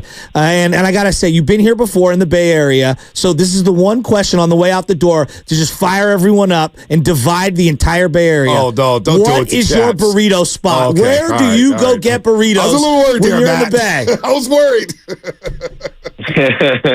What's your Where go-to? do I go? Where do I go get burritos in the Bay? Wow. I don't know. I think I need the people of the Bay to tell me where to go get the best California burrito. So what is your go-to dish since Yeah. you've been in the Bay for so long? What is the one spot? true. Yeah, what is the one what's dish? the Is it spot you eat at? Italian? Yeah. Is it Chinese You know- food? Is it seafood? Yeah, I know. There's so much good food.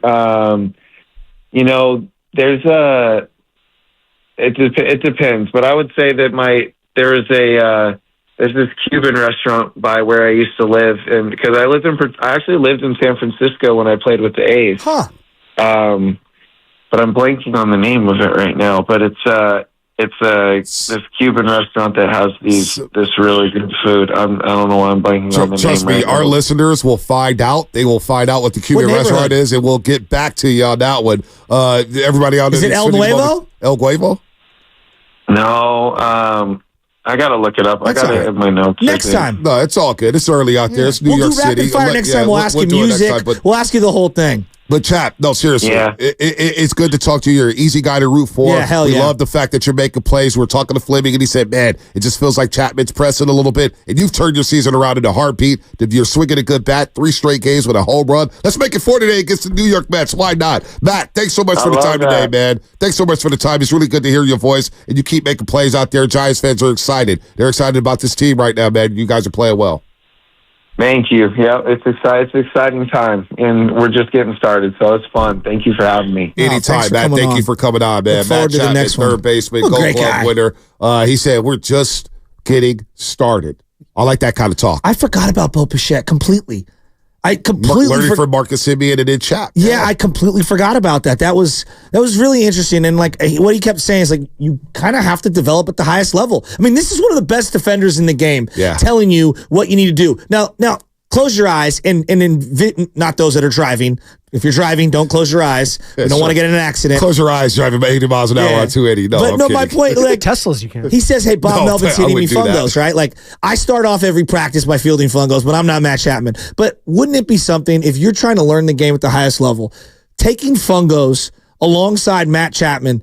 Imagine what that does for someone like Luciano. I know, like, well, you go back down to AAA and you play every day.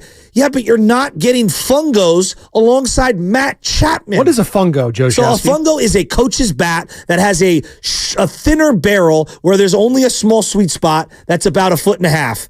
And let me tell you, I asked Hunter Pence if he wanted to hit fungos to the kids, and he's like, I hate fungos. I can't hit a fungo. There's an art to hitting a fungo. And old school coaches that have been on a diamond, coaching high school or college or the pros, like Ron Washington. Ron Washington can hit a fungo from 1 foot away and bounce it just right to where you need to be. There is an art to swinging the fungo, but Bob Melvin hitting ground balls to Chapman, like, don't you want your young prospect, if you believe in him long term, to be learning alongside that guy? No doubt.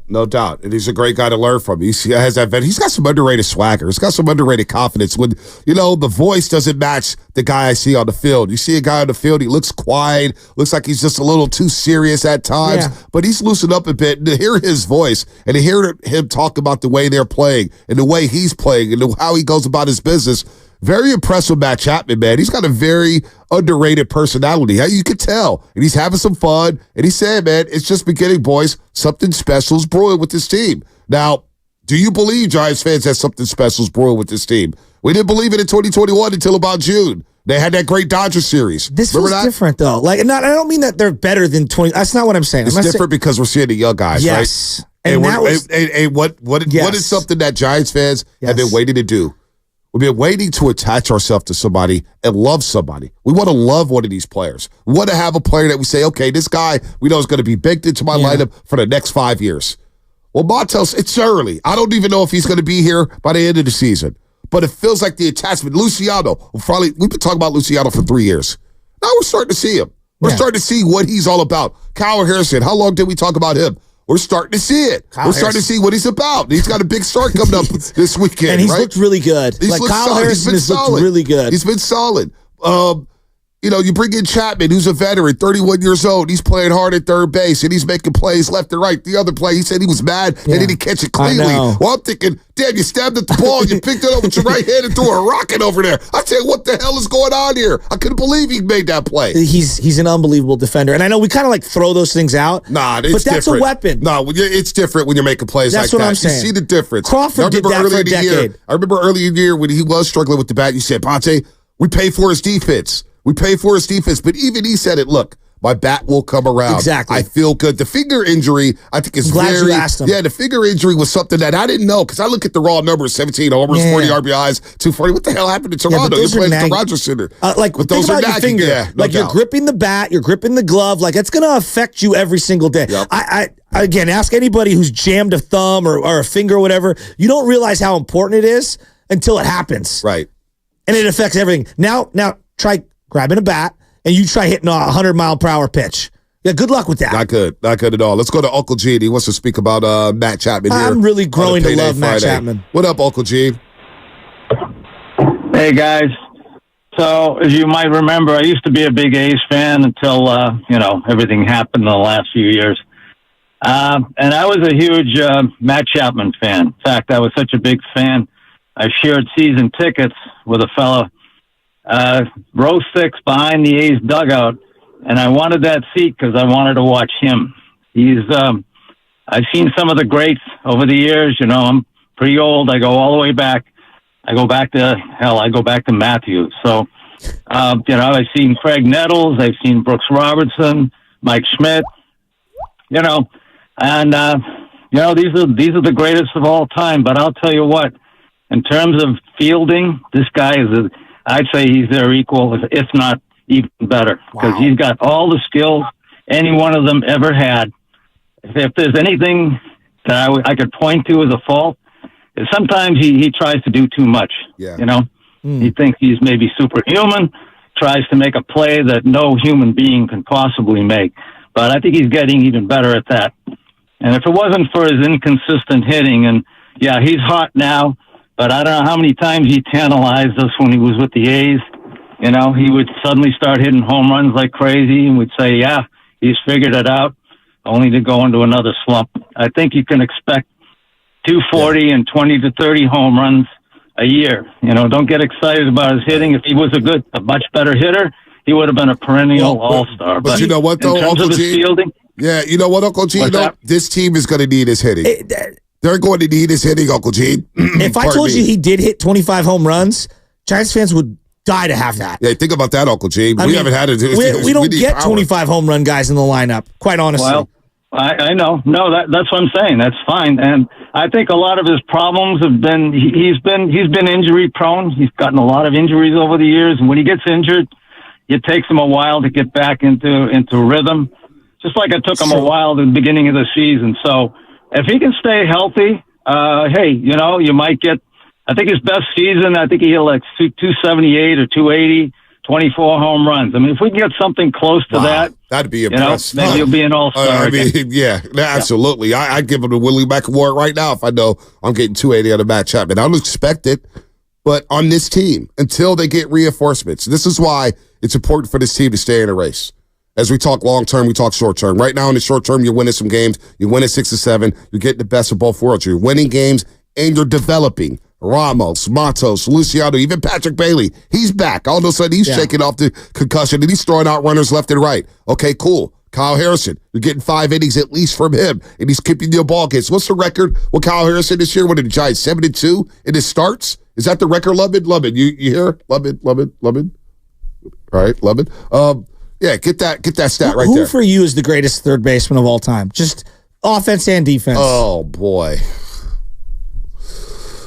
Greatest third baseman all time, boy. I go back to Terry Pendleton. Or who's your favorite, I guess, maybe? Because I in my mind, I know who it is for me. A-Rod. No, well, I consider A-Rod a shortstop. I like Arenado. It's Chipper. Chipper Jones. So to me, Chipper it's Jones is my guy. Because switch hitting, 300 hitter, Wade Boggs, George Brett, or other guys that come to immediately in my lifetime. I know Michael Jack Schmidt is what everyone's going to say. Yeah, I didn't see Michael Jack Schmidt. I didn't see much of him. I caught the end. Yeah, exactly. My favorite third baseman was Matt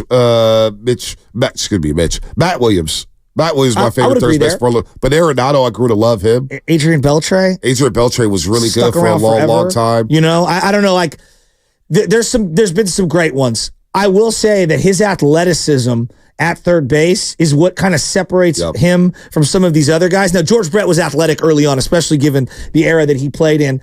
But like Chipper was a bigger dude and kind of was a little more lumbering, but he had a cannon. And he had soft hands. And he was a better hitter by far. Chipper was a great hitter, great switch hitter. He dealt with the injury bug for a little bit during his prime years. He would go down and be like, Chip. He was good to miss 20, 30 games, but no, Chip was really, really good. Do you know who has the most gold gloves there? Really good. At third base? Yeah. Arenado? Brooks Robinson. 16-time gold Baltimore Oriole. I mean, come on, man. Rest in peace. And I never saw Brooks. 16-time gold glove. That's crazy. Here you go. 510. Mike Schmidt, hands down. See, that's... Sending the mobile text line. 415. Brooks, Ron Nettles. Say's probably in the mix for some... Schmidt. Okay. George Brett. I'd said George Brett. George Brett, 300 hitter. I mean, he was a stud.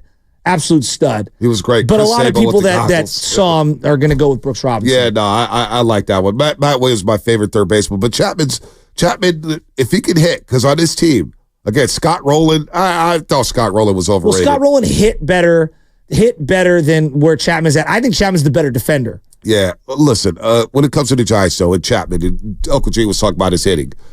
Ideally, I would want Matt Chapman batting sixth. Yes. In an ideal lineup. Yes. I would want him batting sixth. But right now, he's got a back cleanup. And until Soler figures it out at the plate and becomes consistent, and maybe that just doesn't happen, this pitching's going to have to continue to, they got to step up their games here because around the deadline, this is where I'm looking at. If you get around the wild card and you're looking at these teams, and it's good that you're seeing the Phillies now.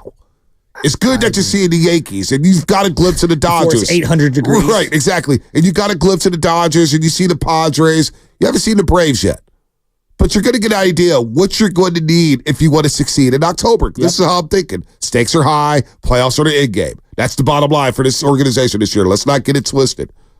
But when you have these young players and they're developing on the fly, and you play these big boy teams, and you may lose 2 or 3 to the Phillies. You may lose 2 or 3 to the Yankees. But at least I know what's missing on my roster.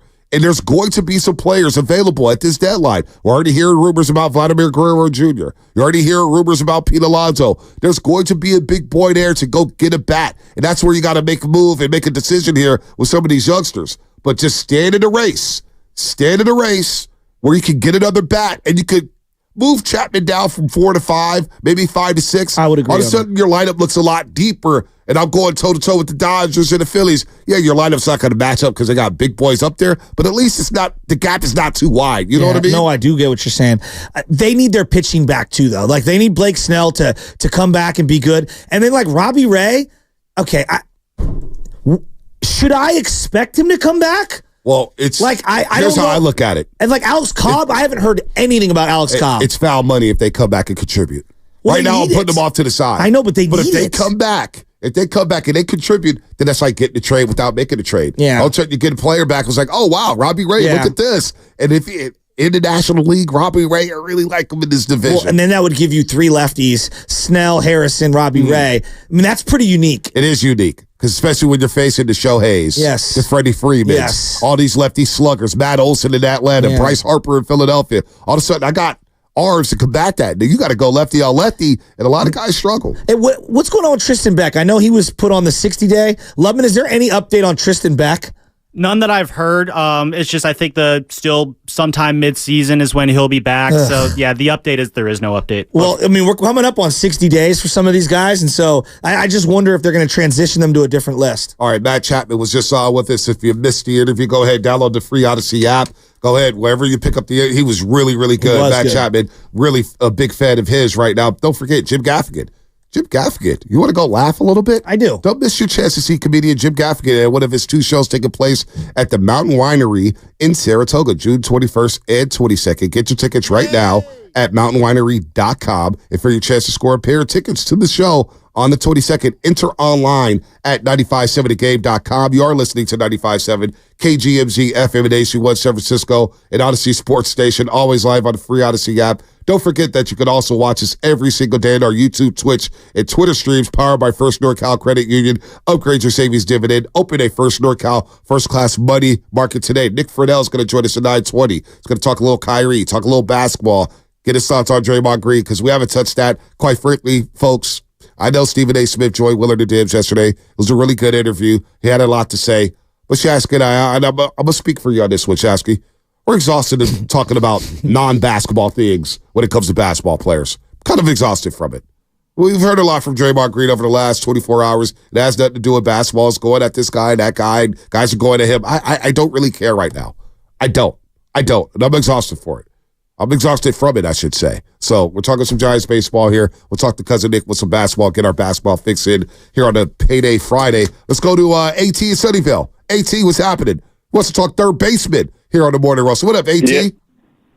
What's up? How's it going? Hey, I just want to give a shout-out to Pablo Sandoval. You know, he doesn't get mentioned in the defensive conversation. Shasta, you mentioned the switch hitting.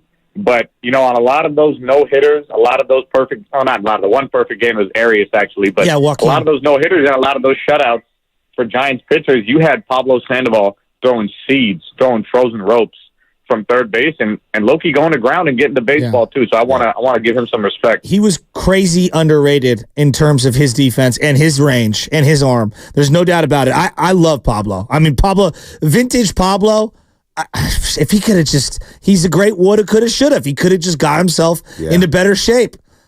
Got any more, AT? How about these Giants, AT? How are you feeling about these Giants right now? You sound galvanized. Well, I've been watching every game. I've been a little disappointed by the length that Snell's given us. I'm not going to lie. But the team that I saw the last 2 days were not the team that I saw 2 weeks ago, both in terms of my belief watching at home and their beliefs in the dugout. I think that runners on used to be a curse for us, right? It used to be a high-pressure situation. Guys start swinging out of their knees. They don't know what they're doing. I think the key to runners in scoring position is not changing your approach. It's still the same at bat. You're still trying to put the ball in play. And obviously, you want to treat things a little differently. You got somebody on third. You got one out. But I just see confidence. And I'm excited. It's summertime, you know, and that's when I like good baseball. I love it. No, I love it too. Let's go to Steve in Santa Rosa. Steve, what's happening? You're on the roast. Yeah, hey, I wanted to throw this name out there, being how you're talking about great third basemen. A local product, Ken Reitz. Jefferson a Daly High School. City product. Yeah, Ken Reitz also held the record for least amount of errors at third base for, I think, over 20 years. He was a Cardinal, correct? Yeah, he went to Jefferson, my high school.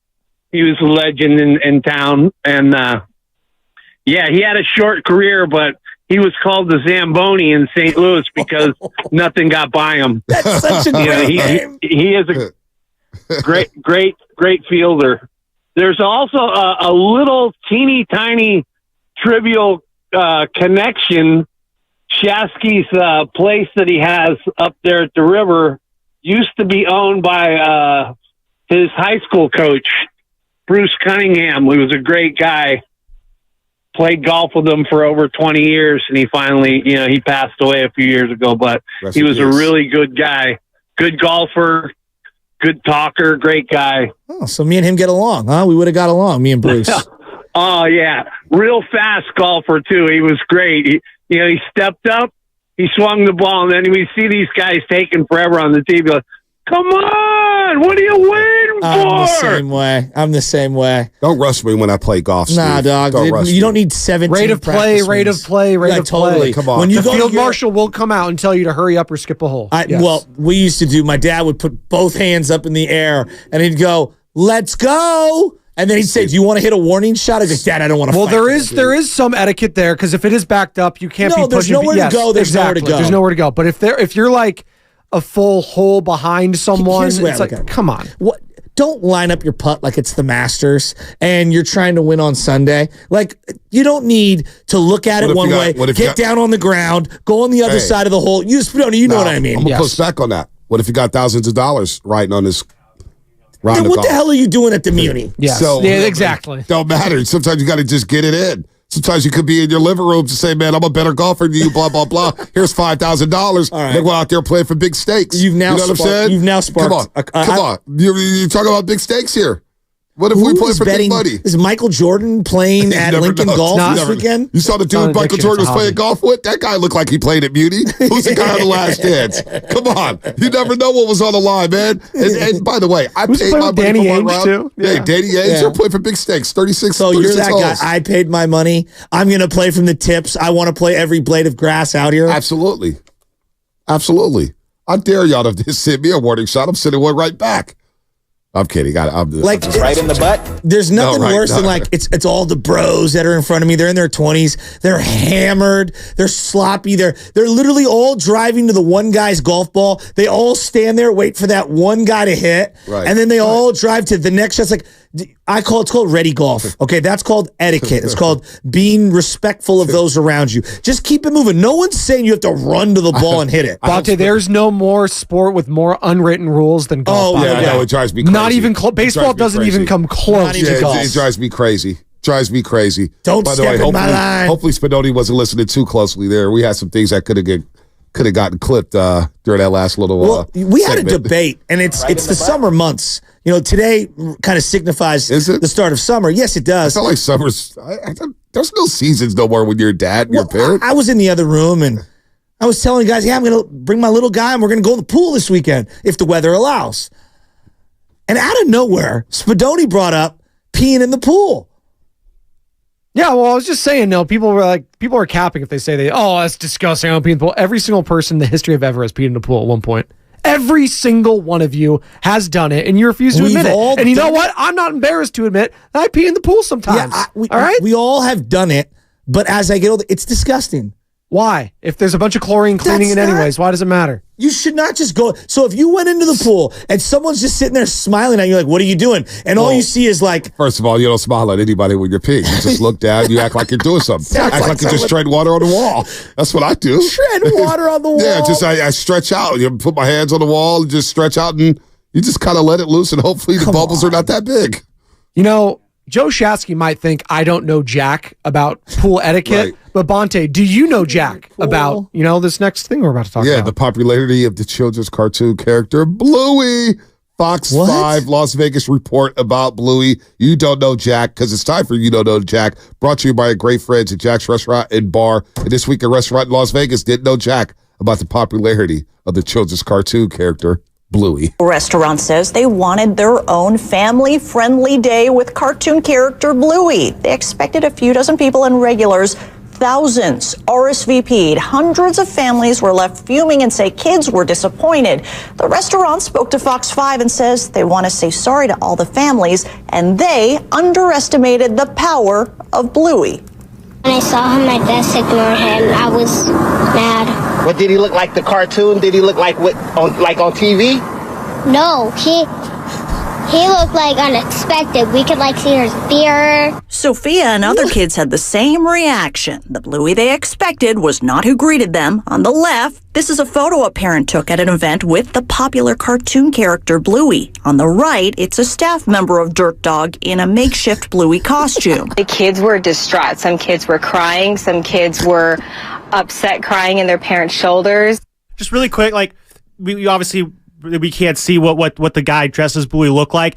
Basically, think of that Mandalorian onesie I wore a couple weeks ago. It was basically that, but a Bluey costume. Oh, my goodness. And for those of you who don't know what Bluey is, it's the new big show right now. Yeah. It's based out of Australia. If you have Disney Plus, it's always on your front screen. Bluey's very popular. It's very, very popular. So whenever there's a mascot included, right, you're going to go up to the gate. But this was, to Sam's point, it was a middle-aged man with a beard with a onesie on. Is this worse than when Mickey Mouse took his helmet helmet off and was. Oh, at least smoking that it. was a legit It was costume. so No, good. this isn't even like a costume. It's not a costume at all. It's horrible. It is. And these poor kids. By the way, that was Jack, brought to you by Poor kids. Jack's Restaurant and Bar with locations in distraught. Pleasant Hill, San So Bruno, San unexpected. Mateo, San Jose, and Newark. You can also order on DoorDash. Learn more at ilovejacks.com. And kids, don't forget, this is detrimental to the young kid psyche right now. Oh, yeah. I'm telling you. No, What's I'm not worse, even laughing. that or someone peeing in the pool? The Bluey thing is so much because you're worse. going to remember Bluey it thing's forever. You don't pretty even bad. know. Like, Shasky, you probably run around your cousins, they're peeing in the pool left and right. You have no idea. What you don't know, and then they may admit, like, yo, remember we're having Miller Lights or Bud Lights, whatever you guys drink, Shasky? I don't drink. I guess they watch this in Playboy. I guarantee you and JP Buddy, you and JP Buddy in the hot tub. JP Buddy has pissed in the hot tub once or twice. Hot tub's a little, that's a little different for That's me. a little more intimate. No, I'm telling you, it happens. Why? What, It so is it the happens. size of the pool? Yeah, and The hot Something tub? just about like- it being heated kind of makes me uncomfortable. Well, with no, with here's the doing deal. that. So that's Here's the where deal you with draw that. the line. Oh, that's where you draw the line. That's Well, where I'm you not drawing that now line. I'm imagining Listen, I know Caddyshack. why Ooh, people. a Snickers. Ocean and pool's fine. I know why people. We can ask Nick Well, the Friedel whether he ocean's the does it or ocean. not. We can ask Nick Friedel whether he does it or not. He probably won't admit the truth, but I know Nick Friedel. I know a Nick's pee in gonna a laugh. pool when I see one. Nick Friedel definitely pees in the pool, Oh, that's- and there's no do doubt he not does. discriminate No, him he that does, way. and I tell you I'm why sorry, I people hate to do break it. the narrative. Because you got to get out the pool. You have to dry off. You don't want to get sick. You want to put your robe on. Got to walk all the way to the bathroom. Then take everything back off and jump back into the pool. You eliminate the process. 45 seconds, you're right there in the pool. You're still swimming. I mean. Monte, make sure you don't miss that break, Easy bro. decision for me. What's coming up in the game brought to you by Lucky California? Cousin Nick Friedel. Does he pee in the pool? Does he think Kyrie Irving pees in the pool when he's in the pool? That's coming up next on the Morning Roast on 95.7 The Game. Make the most of Memorial Day weekend.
Now, back to the morning roast with Bonte and Shasky.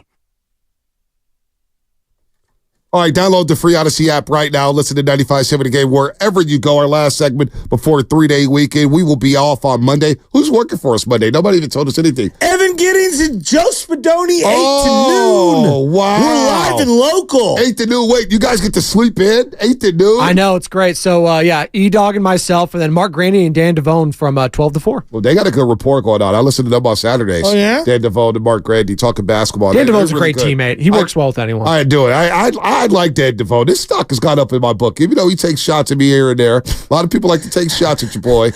Trust me, the king hears all. Ask Vic Fidel about working with Dan Devone one day. There was a funny show they had once upon a time. Well, what was it in Game of Thrones where he had all the people whispering? What was it called? Oh, the Master of Whispers. Master of Whispers. Varys. Varys. Yeah. So who's your Varys?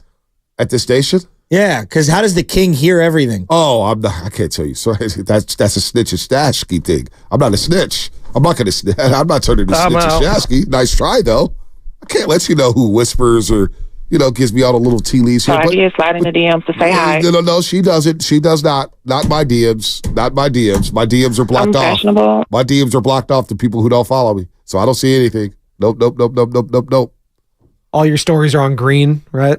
I just learned what that meant, by the way. The green stories are only people that put you in their friends list. Close friends. Yeah, those ones are always weird to me because I have a lot of people that I don't consider close friends at all, but I'm on there. But am I supposed to feel bad about that? No, feel great about that. You're in the in crowd, I guess. I don't know. You're in the in club. Twitter has their own little social clubs or whatnot. As I say, I just be clicking and, scrolling. Yeah, I don't even know what I'm doing. You be double tapping. Yeah, you don't know what you're doing.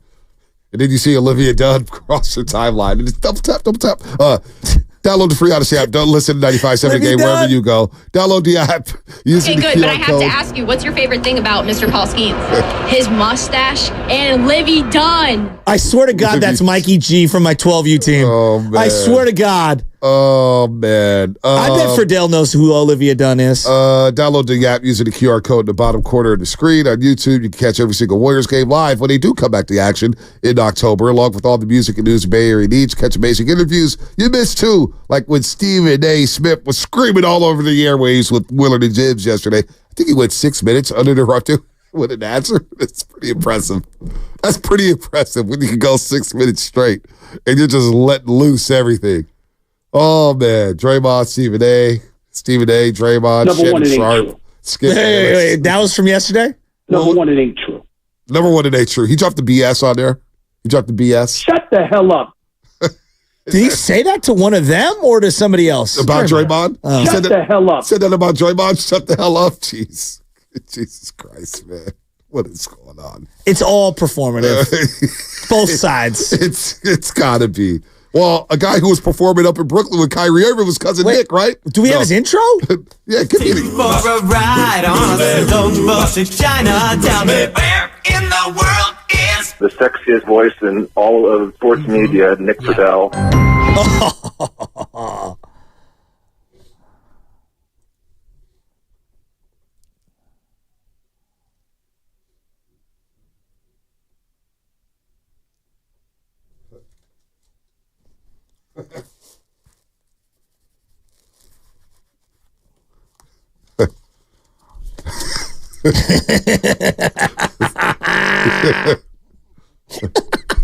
Kelly.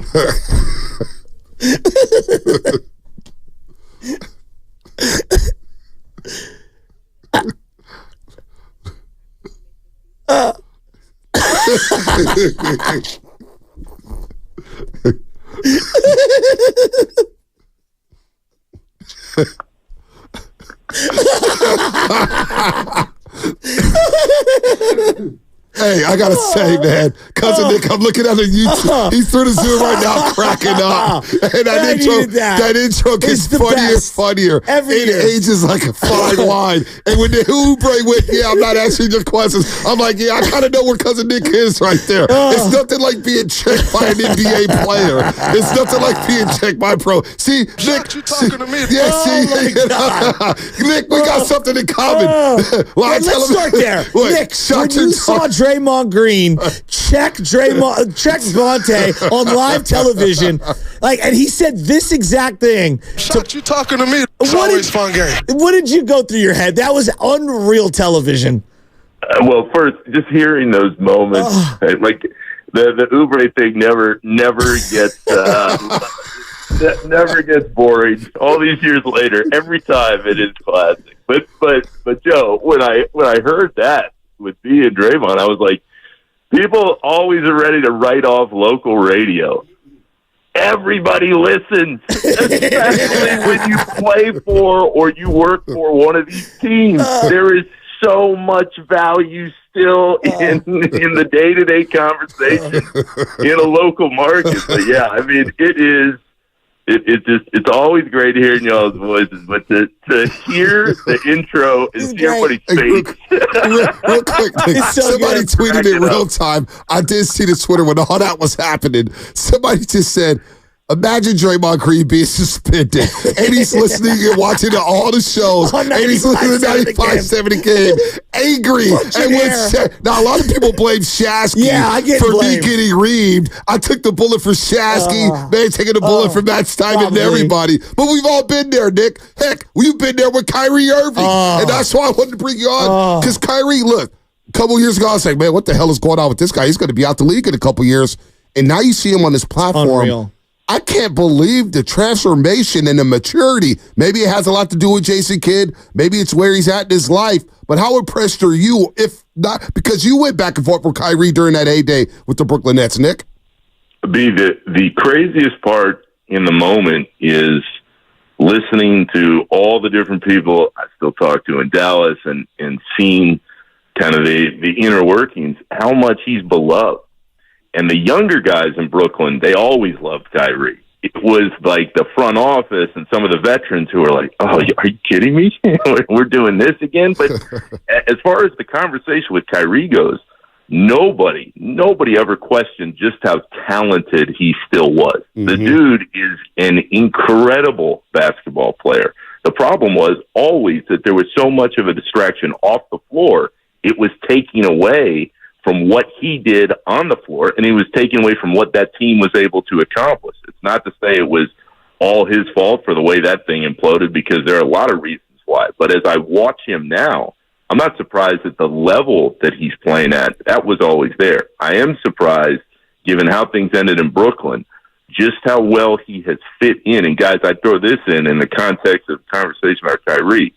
It's a reminder in the NBA that sometimes you just need patience. Because look back, rewind from a year ago. Luka and Kyrie, that's not going to work. They're tanking out of the play-in. Nobody knew what was going on with that team. Oh, my gosh, what are they doing? Mm-hmm. And now all of a sudden they're 3 games away from a finals appearance. So the talent was always there. Sometimes you need the talent and the belief that it can still work. Dallas has it, and it's a credit to the team that they built. Well, Shasky, real quick, not to cut you off, but I wonder if Kyrie would still offer to give Nick a ride home, coming from Barclays Center or from American Airlines Center. Remember that? I do. It's one of my all-time favorite moments. Physically, he looks great. He looks like he has dedicated himself to the sport over the last few years. And to the same thing that you're saying, me and B were saying, it's just been so quiet. There's been nothing. And that's a testament to fitting in and all that. As you watch these Final Four games, these Final Four teams, excuse me, how far away are the Warriors currently? Because I feel like there are some people, we're just a couple I feel like they're multiple moves away. I mean, they feel really far away, quite frankly, for me. Joe, I couldn't agree with you more. And it's sad because you think, all right, Steph's still there, and that's always what everybody clings to. I still feel the same way. When you have Steph at that level, anything is possible. It's true to a point. The reality is the talent just doesn't match up. The talent that we saw a few years ago with the bonus title, certainly you guys saw it more with that run when everybody was together. It was incredible. When you see the roster right now and you have the uncertainty of what's going to happen with Clay, what's going to happen with Wiggins and his contract, you can tie your hope around Pajimski and TJD, and we all agree they're going to get better. They've developed nicely in that first year. I just don't see the pieces that get the Warriors back to the top again. I say that as somebody who sat with the two of y'all a few years ago and said, I don't think that they can win another title. They did. I mean, they title. Yeah, why do you call it the bonus title? Hey, Nick, I hate when you do that. You say it to happen ever. Hey, Nick, you say it with a smile on the face, and it's one of the more disrespectful things I've ever heard. The knife on it's me. just saying, when you guys got your bonus titles, like, damn, it drives now me it's nuts. 3 titles. Oh, yeah, we got the bonus one on the side. It makes it feel something. I love you too much, Nick, to hate you for that comment. Here's that fourth title. I wanted to go in on Nick on that statement. I said, I just can't. It's cousin Nick, man. I can't do it. But you know what? I mean, B, the reality with that title is it's not just me and it's not just some of the fan base that were like, wow, what is happening? It's people in the organization. Yeah. I mean, it would be one thing if it were like, oh, man, the Warriors can't do it. They're too old. The pieces aren't there anymore. People in the organization. That I know were like, what is happening? Nick, to your point, we had Ron Adams on the day after they won that championship. I'll never forget Ron Adams saying, quite frankly, I feel like we overachieved this season. So to your point, there were some people. Remember Ron Adams told us that, Shasky? He said, I feel like we overachieved this year. So, yeah, they didn't really see the great start. They didn't see the championship there. But it does feel like, so what do you think? Stephen A. Smith joined us yesterday on Willard and Dibs at 95.7 The Game and saying that Steph needs Draymond to win. Steph needs Draymond to win. Can the Warriors rebuild around Steph and Draymond? Because it sounds like he's not going anywhere on this roster. Can they rebuild around those two guys in their mid-30s? I guess that's to Shasky's point. It does feel like they're far away, but can they at least build around them to have a glimmer of hope to get back into contention? I think so, B. I mean, when you have two guys that are still playing at that level, especially Steph, you're always going to have a chance. The difference is that Steph's just at a different stage of his career. I mean, Draymond, when he was on the floor, was still great, but we know the reasons why he wasn't on the floor. There are just too many questions. And when you see a Western Conference that feels deeper up top than it has in a few years, and we see Minnesota and Dallas now, Denver's still going to be there. Jokic is still awesome. You just wonder if you can get from 10 all the way back up to the top. And guys, this is the problem. I mean, in this regard, I always defend the Warriors for being a victim of their own success. It's not about if you're the Warriors getting back to the second round. Nobody really cares. Like, all right, we built around Steph and Draymond, and we made some nice moves, and Kuminga continues to come along, and the younger pieces are coming into place. Great. But if you get bounced in the second round, people are going to be like, it's the Warriors. We expect championships. They expect championships. So do I think it is completely out of the question for them to rise again and brush off what's happened in the last couple of years? No. Again, when you have Steph, you always have a shot. I just think that shot is so small, especially given the contracts that are now in place across the board. Yeah, Nick, it's just, I don't know. We have to just wait till like the Klay Thompson thing figures itself out in free agency, and then all these moves are all going to start happening in rapid succession. So that being said, like we've obviously got a really compelling matchup on one side where they're fighting for the legacy of the league, at least the next face of it in Anthony Edwards and Kyrie and Luka. And then it feels like the Celtics, as of today, are going to go to the finals. We'll see what ends up happening there. So let's put the NBA to the side. I need you to settle a debate for me. Bonte is full of cap right now, okay? The head is so big, he's got like the Brian Robinson-size hat on his head, all right? He says he didn't know who Olivia Dunn is. Now, as a great sportsman... No, listen, man. As a great sportsman, your turn is next. As a great sportsman, I know that you follow these things, so listen to the sound yesterday. A young kid, probably 11, 12 years old, with a fake mustache, was on the Pirates broadcast. Hold on. I know why cousin Nick. Now, I'm not going to get into his relationship life, but it was a couple years ago we were trying to set him up on Tinder dates. So, of course, he's going to know who Olivia Dunn is. Nick is scrolling. I want to see what his algorithm. I want to see his Instagram algorithm. Allow that. All right, play the sound. And, Nick, this guy says he didn't know who this was. Okay, good, but I have to ask you, what's your favorite thing about Mr. Paul Skeens? His mustache and Livy Dunn. Come on, Nick. That is a golden soundbite. Nick, I'm just not thirsty like Shasky. That's all. It's current. Nick, defend me. B, I love you.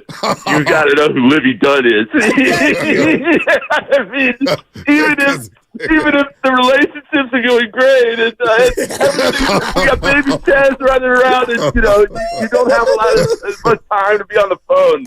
Livy Dunn has crossed over into a different sphere, I guess, in this case. So yeah, that is surprising.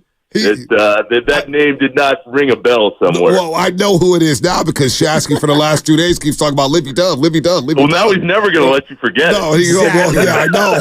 He's not going to let me forget about a few things here. Livy Dunn. Real quick, let's get back to basketball for just a second before we get you on. We got two more. We got actually another pressing question. You know what? I'm going to ask you right now. So these guys have brought up, being in the swimming pool. Well, because I'm going to put LJ into the he's pool going to put LJ into the this pool. weekend. And for some reason, our boy Joe Spadoni, who's struggling right now, trying to figure out whether or not J.J. Redick's going to coach the Lakers, is saying, it's okay to pee in the pool. And you know what? I'm kind of with them because there's a process of going to the restroom when you're deep in the swimming pool. And it's like, you know what? You just sometimes got to let loose. A lot of chlorine, Nick. A lot of chlorine to clean it up. A lot of chlorine to clean it up. So, Cousin Nick, I know you've done it before down in Orlando where it's nice. You got a lot of pools in the backyards in Orlando. It's nice. And sometimes you're like, I got to go. But if I get out the pool, I got to get a towel to dry off so I don't get sick. A lot of pools, Nick. So many. Tremendous I gotta pools. go inside. You may have to stop and talk to somebody, and then it's going to be like 30 minutes until you go back to the pool. So sometimes you eliminate a 30-minute process and say 45 seconds. What are you doing? It does not take 30 minutes. I just want to tell you all again how much I miss you. because I feel like I'm sitting right there with y'all. We're having these conversations that everybody can relate to. Yes, Orlando is the home of a lot of swimming pools. I'm thinking back to, there was a Wet n Wild there. This is this old water park that when we moved, I was like, this place is unbelievable.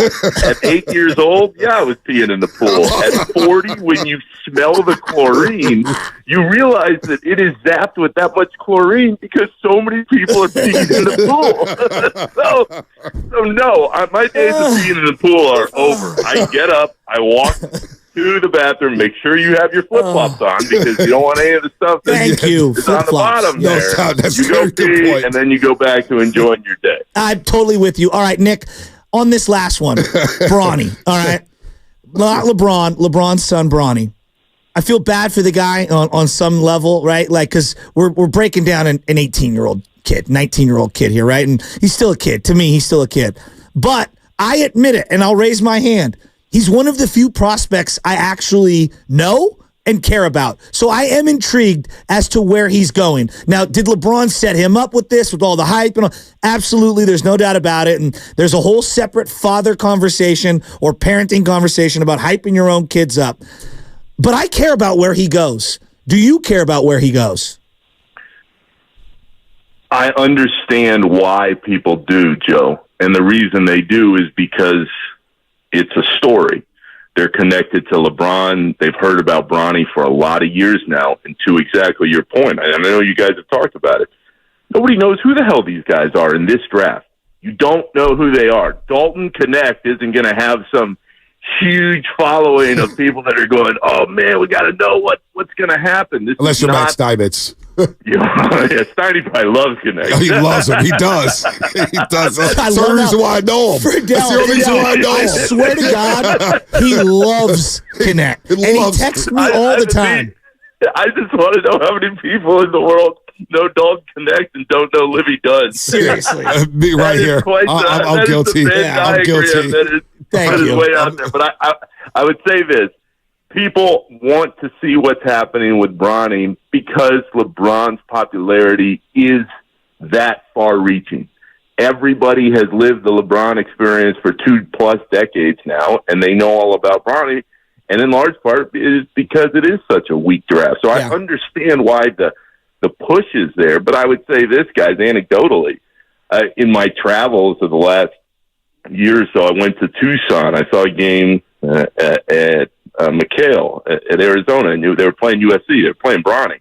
And I'm watching him, and I'm like, he's a nice player, but I'm texting some of my buddies in the league. I'm like, he is close to ready. That's what that game was like in in January. So maybe he's improved. He's got plenty of time. He's still very young. He's going to put in the work. But as far as like some kind of difference maker at the NBA level, I don't see it at all. Yeah. But the reason we're hearing so much about it is because so many people are drawn to the story. You and I have talked about this, the three of us, for so many years. When you start seeing, and for so many years in the NBA, it was Warriors, Lakers, and still is. When you're seeing the narrative and the stories get pushed, there's a reason why. Yep. Because there is interest around it. There are clicks. People are into the segments on television. There's a reason why the names always come to the top. It's the same reason why, frankly, and we've talked about all these guys now, but it's why I think the NBA is in for a little slide here when LeBron and Steph finally go. Because so many people have been so wrapped up in the storylines for so long. It's not to say a guy like Ian Edwards can't come in and be a face and people can get acquainted with his game. It's just that for so long, those two guys have set the tone. Bronny, the hope was that he could kind of take some of that popularity and ride off of his dad's coattails. Sadly, I think for the league and for him right now, I just don't think he's good enough. I do believe, like, when I just talk to random people, parents and things out there, friends, family, Ant Edwards does resonate. The few times people watch him, they're like, oh, he reminds me of something that I used to like in the 90s. Right. He reminds me of the 80s, just in his approach on both ends of the floor and the style of play. I don't know. There's a lot. He's not there yet. I'm not even trying to say that, but I could see him being someone that draws a lot of the old school fans back in. And Jason Tatum does it, which is surprising to me. He's a little more quiet. And Jason Tatum has been accomplished. He lives in the conference finals. Probably going to be in the NBA finals. I guess that's the difference, right? Anthony Edwards a little more outgoing. Jason Tatum more on the quiet side because Tatum game speaks loud, Nick. Guys, we could give a dissertation in a college class about this topic alone. It's fascinating because Tatum's awesome, to exactly your point. But Joe, the reason people are drawn to Ant Edwards isn't just because he can drop 30 in a big game. It's because they like his personality. Yep. They like what he brings. It's different.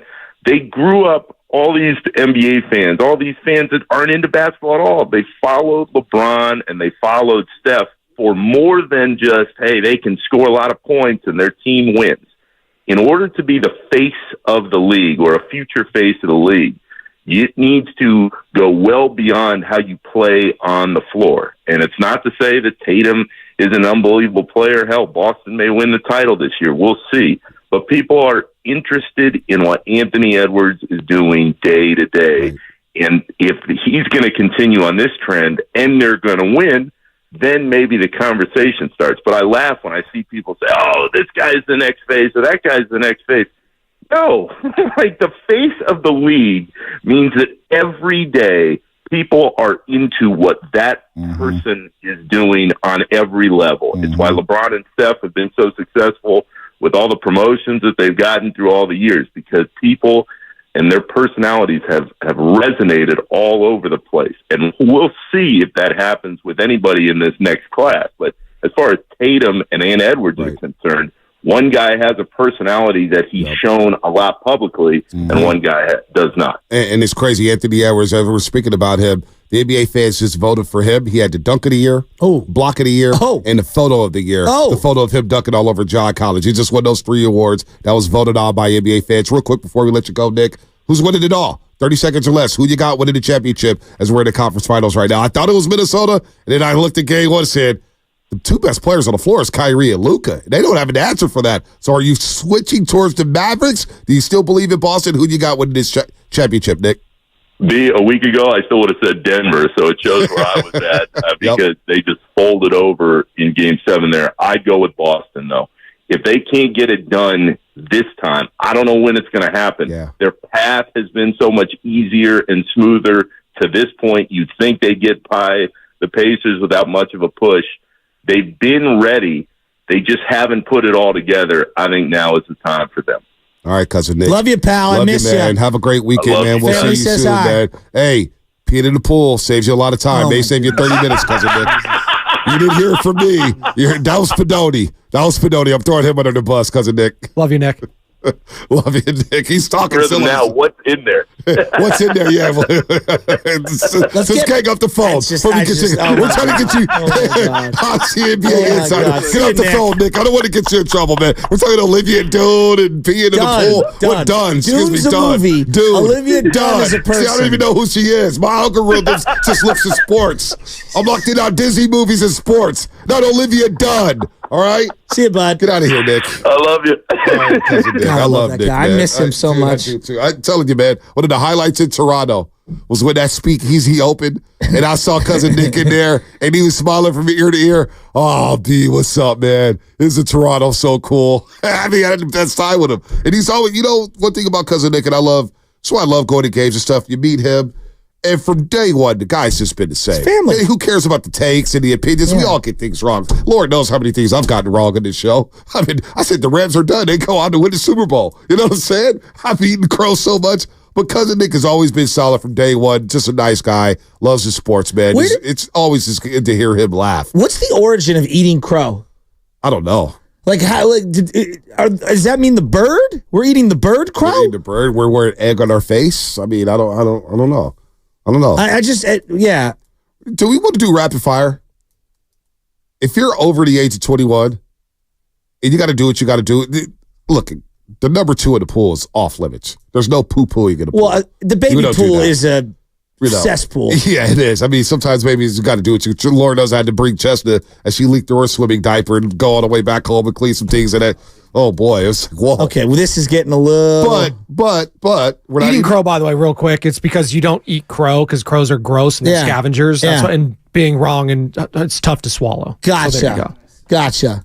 I seen a couple of crows. Was it a murder of crows? Correct. Going after a hawk the other day. Oh, that's not good. No, well, one of the smartest birds there are, by the way. Crows are very smart and intelligent birds. Yeah. A lot of hawks in San Francisco. What sound do they make? Kind of sound. Ches and I are into the edible sounds. Like we're going over dinosaurs the other day.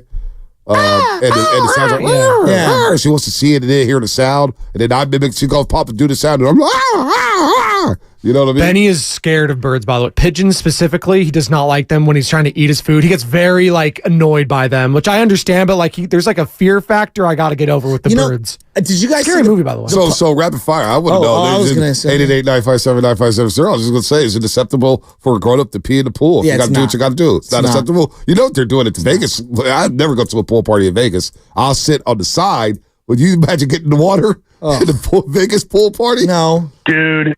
No. And then you like, hey, I want to get my hair wet. Isn't Goon Vegas right now? No, he's on the way back from the airport when he called you yesterday. Oh. Yeah, it would be too much for me. It would be too much. Did you guys see the post yesterday from 95.7 The Game regarding Matt Steinmetz? I did. I retweeted it. I wish I gave an alternate answer. Oh, about ghosting texts? Yeah. Because that was it. For those of you who don't know what Joe Shasta is referring to, we're doing these things now where we ask all the hosts and the producers certain questions. You all might give different answers. This is the first time we've ever been unanimous in saying who is most likely not to text back at this station, and it was unanimously Matt Steinmetz. Well, and I wanted to say... Which is the truth. Instead of just saying Steinmetz, I should have said, well, I find it ironic that the man who can't receive a text spends all show reading texts.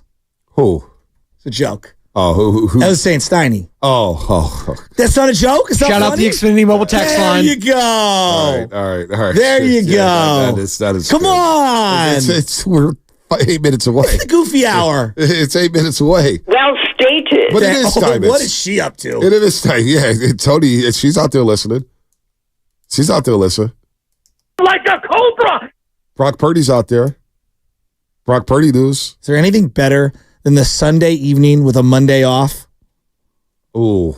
When you know you got that Monday off. What's better? I prefer a Friday off than a Monday off, personally. Really? Yeah, because Monday's my favorite day of the week. Yeah, I don't mind Mondays either. It's a little weird to start a week off on a Tuesday. Monday's my favorite listen day to of this. the You start off on a Shut Tuesday. It's not a Monday. No but one it's a believes Tuesday.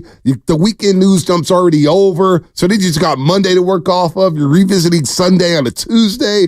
It's a little, news cycle's already flipped. You know what I'm saying? I like a Friday off. Get Friday off, which I believe Friday is one of the more overrated days of the week. Saturdays are better than Fridays all Fridays day are long. the best. Fridays are not the best because you still have to work on a Friday. You still get off. You still go through the same routine. Fridays are like, I'm not 21 years old going to the club. I'm not, I'm not getting dressed, going to get a haircut, getting ready for the, going out there partying on the boat party. No. Saturdays are better than Fridays now. And Mondays are great because you're going to hear me and Evan Giddings 8 to 12 on the holiday. If you're still working out there, getting that money, and then you got Mark Grandy and Dan Devone 12 to 4. I may have to tell Evan Giddings to stay home. I may work on Monday because I love Mondays to set the tone. Monday's the best day of the week. Set the tone. Fridays are overrated. Saturdays are better than Fridays. And Sundays could get a little depressing because, you got to, start the week again. However, I do get a little excited at Sunday, 7 p.m. It's like, ooh, we get to talk in the morning. This false narrative that you just continue to just slam us in the forehead with regarding you loving Mondays. I do love Mondays. You guys don't believe me? Is the biggest load of crock I I've actually ever heard. do kind of believe you, Bonte. You think I'm lying about that? No, I believe you because I think you like your Mondays because you want to start the week off on the right foot. And I think that when you come into Monday, you're like, you know what? I'm going to seize this day, make it my own, and make it a good one, and that's going to set the tone for the week. Go. That's why I think you like Mondays. You adopted Mondays as being your day, and I respect that. Yeah, it's my day. And you start the week off on the right foot, and you get to Tuesday, Wednesday, boom. That's you know. Like, people don't believe me. I love Mondays. We should call Who doesn't love Monday morning quarterback? We should call it Monte for Bonte. Oh, I like that. That's a 4. That's a 4. Monte Hill. I'm giving you a 4 because I'm being generous. Listen, I'm giving Friday you a 4. 4. I'm giving you a 4. Listen, I'm a great team. Monte Ellis. Listen. Friday 4 is like a normal day, telling too. me football season. Niners play a game on Sunday. They have this great win. You're not rolling to the studio on a Monday to get the first word? For the couple of months in the football season. That's 5 months. That's 5 months. Okay. And then, think about this. Giants play the Mets on Sunday. They get a big win. Our boy Matt Chapman, a roaster, he gets a game when he hit. You're not fired up on Monday to talk about that, to set the tone? Mondays are the best at sports radio. Well, you're talking professionally. I'm talking like personally. 9 to 5. I live for time off with my family. 9 to 5. There's 2 kinds of people. He is speaking my love language right now. Xfinity Mobile text line. The traffic on Friday afternoons is worse because everybody's trying to get out of town. Ooh, it's terrible. Today. It's terrible. Fridays are overrated. Saturdays are better than Fridays, and Monday's the best day of the week. There Fast 5 is not overrated, though. It's not.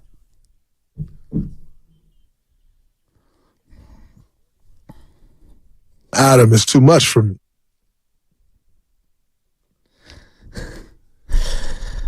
From the 415, a friend who I will not name. Before we get all this pool talk, is Olivia Dunn at the pool? How thirsty is he, bro? I mean, geez Louise. Come on, Snitcher Chasky. Give me the name now. I got to know the name. You want to bust him out? Is he married? Chester like Cheeto. Sharp as a tuxedo. Young Guido. That is, oh, wow. You just snitched on him. It didn't take much. Damn, you just throw him under the bus. I love Memorial Day weekend. Come on, man. I ain't going to throw him under the Memorial bus. Day weekend. Olivia Dunn? I mean, look, I'm not player hating on Paul Skeens. You guys are going crazy over Olivia Dunn. No, we're just laughing. We're making fun of it. You're going crazy over Olivia Dunn. Best win of the year, followed up by the best win of the year for the Giants. And I'll say this. Olivia Dunn, I'm not even going to go there. I'm not going to go there. My final thoughts. No, don't talk about that. I'm not going to go there. I'm not going to do it. I'll save that for off air. I have a big mouth sometimes. Yeah, I know. No. How many glizzies is he consuming this weekend? Well, on Wednesday morning, he said Farhan was cooked, and then they had their 2 best wins of the year. Like Draymond, he's cooked. He's got nothing. BPA, goes on to win the championship. He just does not enjoy games. What a negative. You imagine watching games, everything's over. Hey, BPA, we not even got to June yet, baby. June swoon. We'll see if that happens. Goodbye, July. Let's see if the Giants are saying goodbye, July, meaning the season's over. Can we get to the dog days first? Are you going to give me a mosaic of baseball next? Absolutely. Dr. Seuss. You got to love it. I do love it. Hey, I love baseball. Love it. I love it. This is my type of baseball right now. And in the next segment, we're going to go back to 1963. Hey, my final thought. My final thought. I don't have one. Have a good weekend, everybody. Go ahead, Spadoni. I don't have a final thought. Happy birthday to my brother Steve, turning 40 this weekend. So happy birthday, Steve Spadoni. There you go. Love so my final thought is originally I was going to be like, you know what, it's okay if you want to pee in the pool, but then I looked it up and found some literature on it. And I'm out on it. Don't pee in the pool. Literature? So first off, there's no bacteria in urine, and chlorine kills bacteria. And since urine is sterile, there is nothing for the chlorine to kill. So chlorine does not kill urine. Oh my gosh. So obviously, residential pools, there's going to be a lot less urine in those pools because there's less people in it.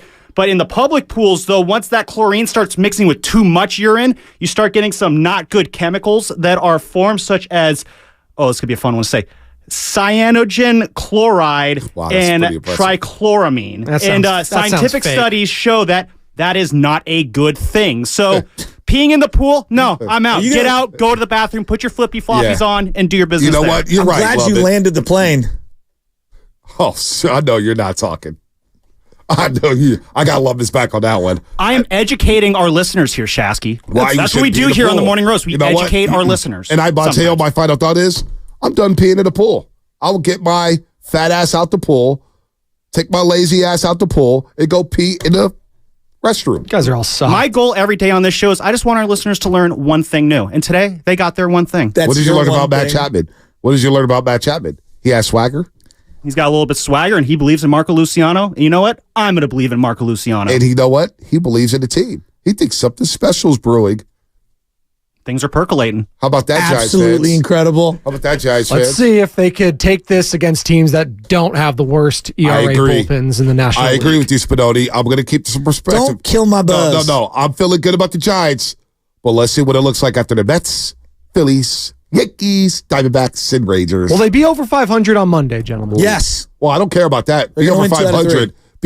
Will they be over 500 after this 5-series stretch?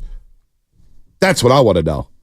Will they be over 500 after taking on the Mets, Phillies, Yankees, Diamondbacks, and Rangers? I don't know why I say it like that. But that's it. That's Fast Five, brought to you by Xfinity. At home or on the go, you get the fastest internet to all of your devices. Trust me, we use it here at 95.7 The Game. My internet works like a charm.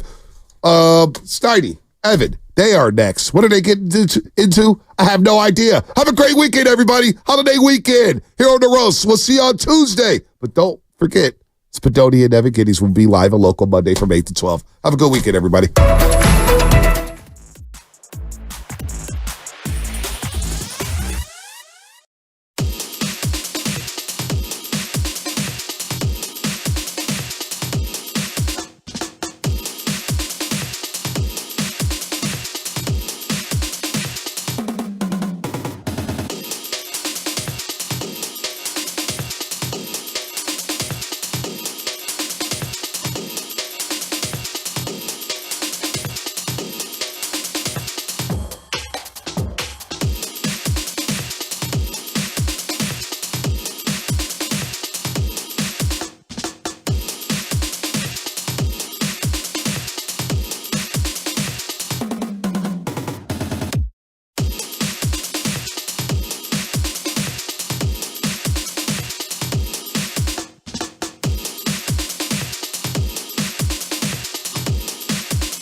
Nasty. Don't tell me to pray and you don't say what for.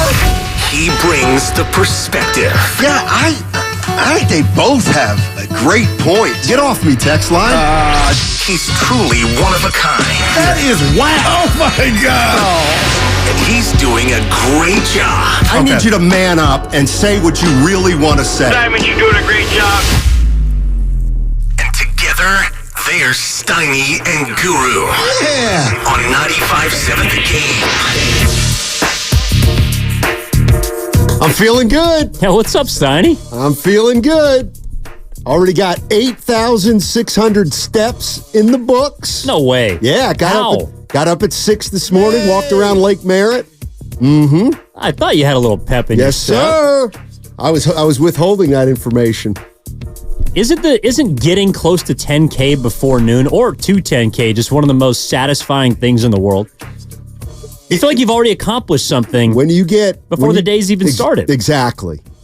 So I'm feeling pretty good right now. A little 3-mile walk around the lake, got the blood flowing, and we got a holiday weekend coming up. I'm excited. 3-day weekend. Calories out and then calories in. You barbecuing this weekend? Later on. You barbecuing? I probably won't. Well, might barbecue on Monday. Yeah, might get down to the park. There's usually something that happens at Presida Park over near Bernal Heights in my neighborhood. And, of course, there'll be the big Carnival parade, the Carnival 2-day festival right down the heart of the Mission. Looking forward to that. It's always a fun time. A lot of great street food, good times, good vibes. So there'll be a lot of barbecuing going on. And I might have to get the grill out. Yeah, I think you should. It's a Memorial Day weekend. And speaking of pep in their step, how about those Giants? 6 out of 7. They've been playing well. They were playing during our show yesterday, so we were kind of keeping an eye on it.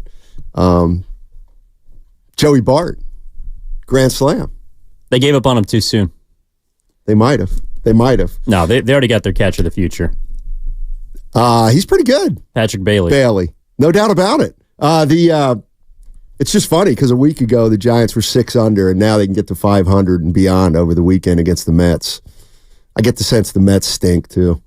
They have not been playing very well. I think they've lost 8 of 10. Next question. So here we got the. Let me see if I can do this. We got the Mets, Phillies, Yankees, Diamondbacks, and Rangers coming up. That we do. So that'll take us through mid-June, and we'll have a better sense of where this team's at. But they weren't looking too good a week ago when they lost 10-2 to the Dodgers. They came back, they salvaged the last game, and now they've only lost 1 game since. Well, especially because it was a pretty disappointing road trip they were coming off. I think it's that combined with them getting beaten down by the Dodgers, but it is funny how a week can change a lot of things. And I understand that it's the Rockies and it's the Pirates and the Mets have been playing too well.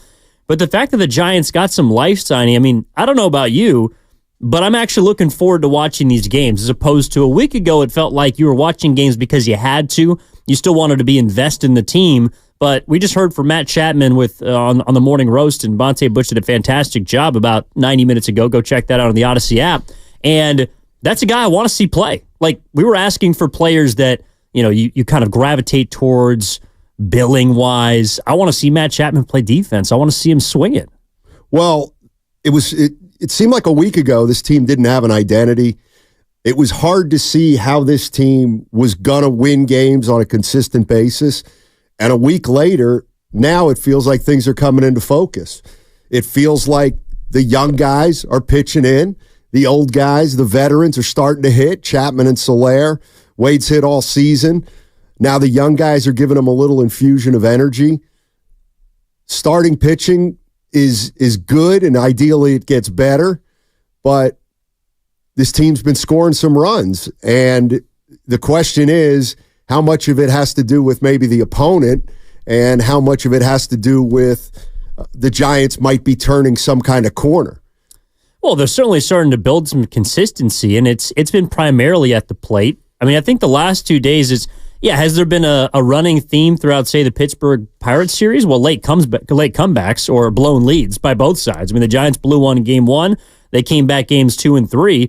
So I think that's something that look, throughout the course of a baseball season, you never want to overreact to one game or one series because it can all come crashing down the next day. But you do look for little things that can spark a team. And I don't think it's a coincidence that these younger players coming up, and it's been because of necessity, because of injury, but I don't think it's a coincidence that the moment that these young players have entered the clubhouse, their youthful energy or just their presence has extracted a little something else out of the older players. Matt Chapman's beginning to swing. Jorge Soler's beginning to swing it a little bit. You're getting your veteran pitchers back.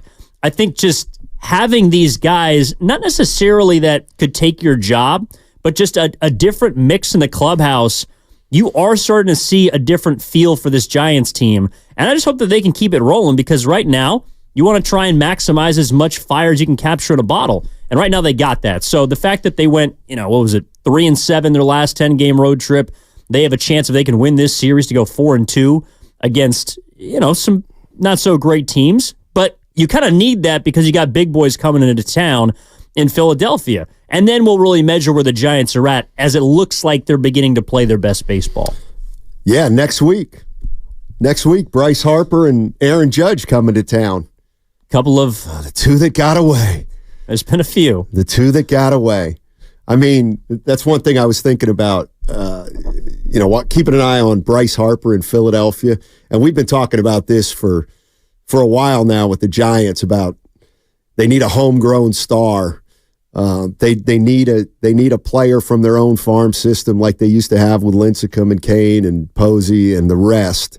And I think Willard's big on that, that there's nothing like the hometown guy, and that's why we loved Curry more than Durant. But I'll tell you what, Bryce Harper, he owns Philadelphia right now. I mean, Philadelphia is in love with Bryce Harper.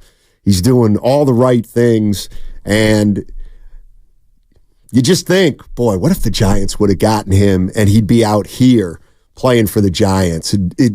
Their outlook would be so much different, I think. Even if they had the same record, I think the outlook would be different because of that guy. Yeah, I don't totally disagree that homegrown players, you definitely resonate more with them. But I think if you're in a great sports town, and I believe the Bay Area to be one of them, they want players that they feel a connection to one way or another. I think that's why Harper resonates in a place like Philly. I know that their fans get a bad rap, but they're a passionate bunch. And if they feel a connection to a player, they're going to respond in kind. And to his credit, Bryce Harper's given them every reason to believe that he's one of them, like he's their adopted son. I mean, the player that I guess most closely associated with the Phillies growing up was actually a Bay Area kid. It was Jimmy Rollins. That I know he was homegrown and came through their system, but Jimmy Rollins was a great Philly. So I think you can have both. And that's where the Giants have swung and missed the most, in my opinion, Steiny. It's just because you haven't had a homegrown player doesn't mean you can't find somebody that fans, I don't know, just want to learn more about or want to hear from. And, when I see Bryce Harper show up to a kid's house to help him, talk to his future prom date or ask a girl out to prom, that warms my heart. I think that's pretty cool. And there are a few of those athletes in the Bay Area. I think George Kittle is one that I think of. And it's not necessarily just because he's homegrown, but I think it's because George Kittle is him. He's just himself. And he opens himself up in a way that a lot of people don't. And so I don't necessarily think it matters whether or not you're homegrown, as long as you're willing to, I don't know, just kind of give yourself to the city. I got to tell you said something at the beginning that I focused on. About exercise? No, it was about the Bay Area and San Francisco. You said I consider the Bay Area or San Francisco a sports town. Mm-hmm. Do you really? I do. Why? That's not the reputation the Bay has nationally. Why do you say that? Well, because I think when people look at hardcore sports towns, they always say New York, Philly, and Chicago. You think of the East Coast? Correct. Yeah. Yeah. Well, that's because of history. But, and I think I would say, the Bay Area can be a sports town, but you got to be winning. Well, but I think that's part of it, though. It's like, I think they're different versions of sports towns. I mean, okay, so when, like, if the Phillies suck, you're going to hear people be mad. Right. And that to you is fandom, because they're at least, there's an outcry for something. Right. Okay, so I think that's just a cultural difference. I think it's a geographic difference. I think there's always been passionate fans for specific people. And from the 510, I think this is a great example. Hunter Pence wasn't homegrown. He's beloved. That's from David and San Leandro. So I think there are players that buy into a particular place. Somewhere like the Bay Area is willing to show them love. I think it's a little harder out here because of, and we're going to learn about it this weekend. There's so many things to do. You got a 3-day weekend, Steiny. Where are you going? Where are you headed? Who are you paying attention to?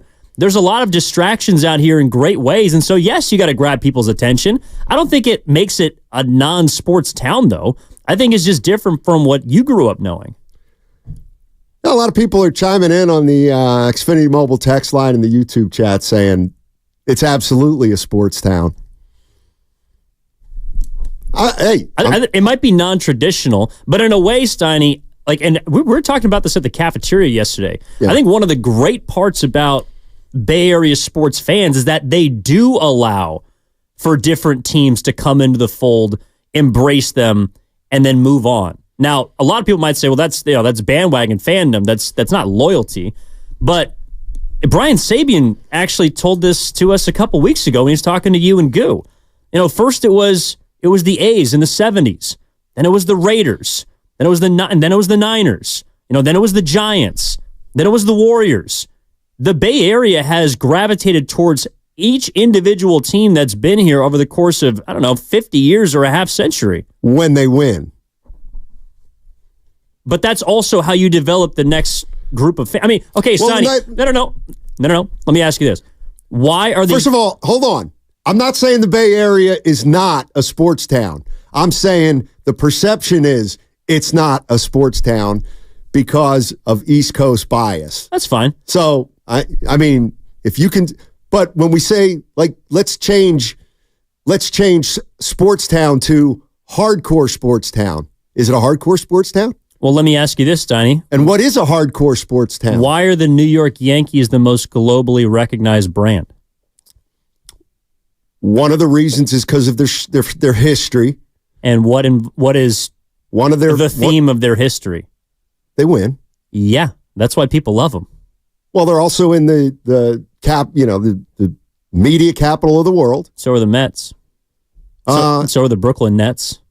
So are the Islanders. Right. People don't think about them like they think about the Yankees because the Yankees got 27 World Series rings. Winning is always going to develop fans. Well, then how come the Knicks fans are totally hardcore and they haven't won in 40 years or 50 years? They're hardcore when they win. I think you hear... to me, the hardest core fans in the Bay Area are the Warrior fans because the Warriors would sell out when they were not very good, even during the previous ownership time. So it is a sports town because you didn't used to have bandwagon fans. Well, I don't lump all Bay Area fans together. I think there's Warrior fans, Giant fans, and 49er fans, and a lot of them happen to be the fans of all three teams. But I do think, I think the Sharks have a harder core fan base than. Actually, you know who probably has the hardest of the hardcore? The A's. Even though it's, 600 people. Well, yeah, but a lot of people dump on them because they're not a large fan base. Well, what makes a hardcore? Is there a difference between a sports town and a hardcore sports town? I'm just telling you, why do we have a reputation for being soft then out here? Well, I think that's more of a West Coast thing than a Bay Area thing. I think it also applies to LA. I think it applies to, San Diego. I think it applies to the Pacific Northwest to some extent whenever they're in the news cycle. I think West Coasters are they're a little more relaxed, Steiny. Come on. I'm wearing a Hawaiian t-shirt on a Friday. I'm still out here, aren't I?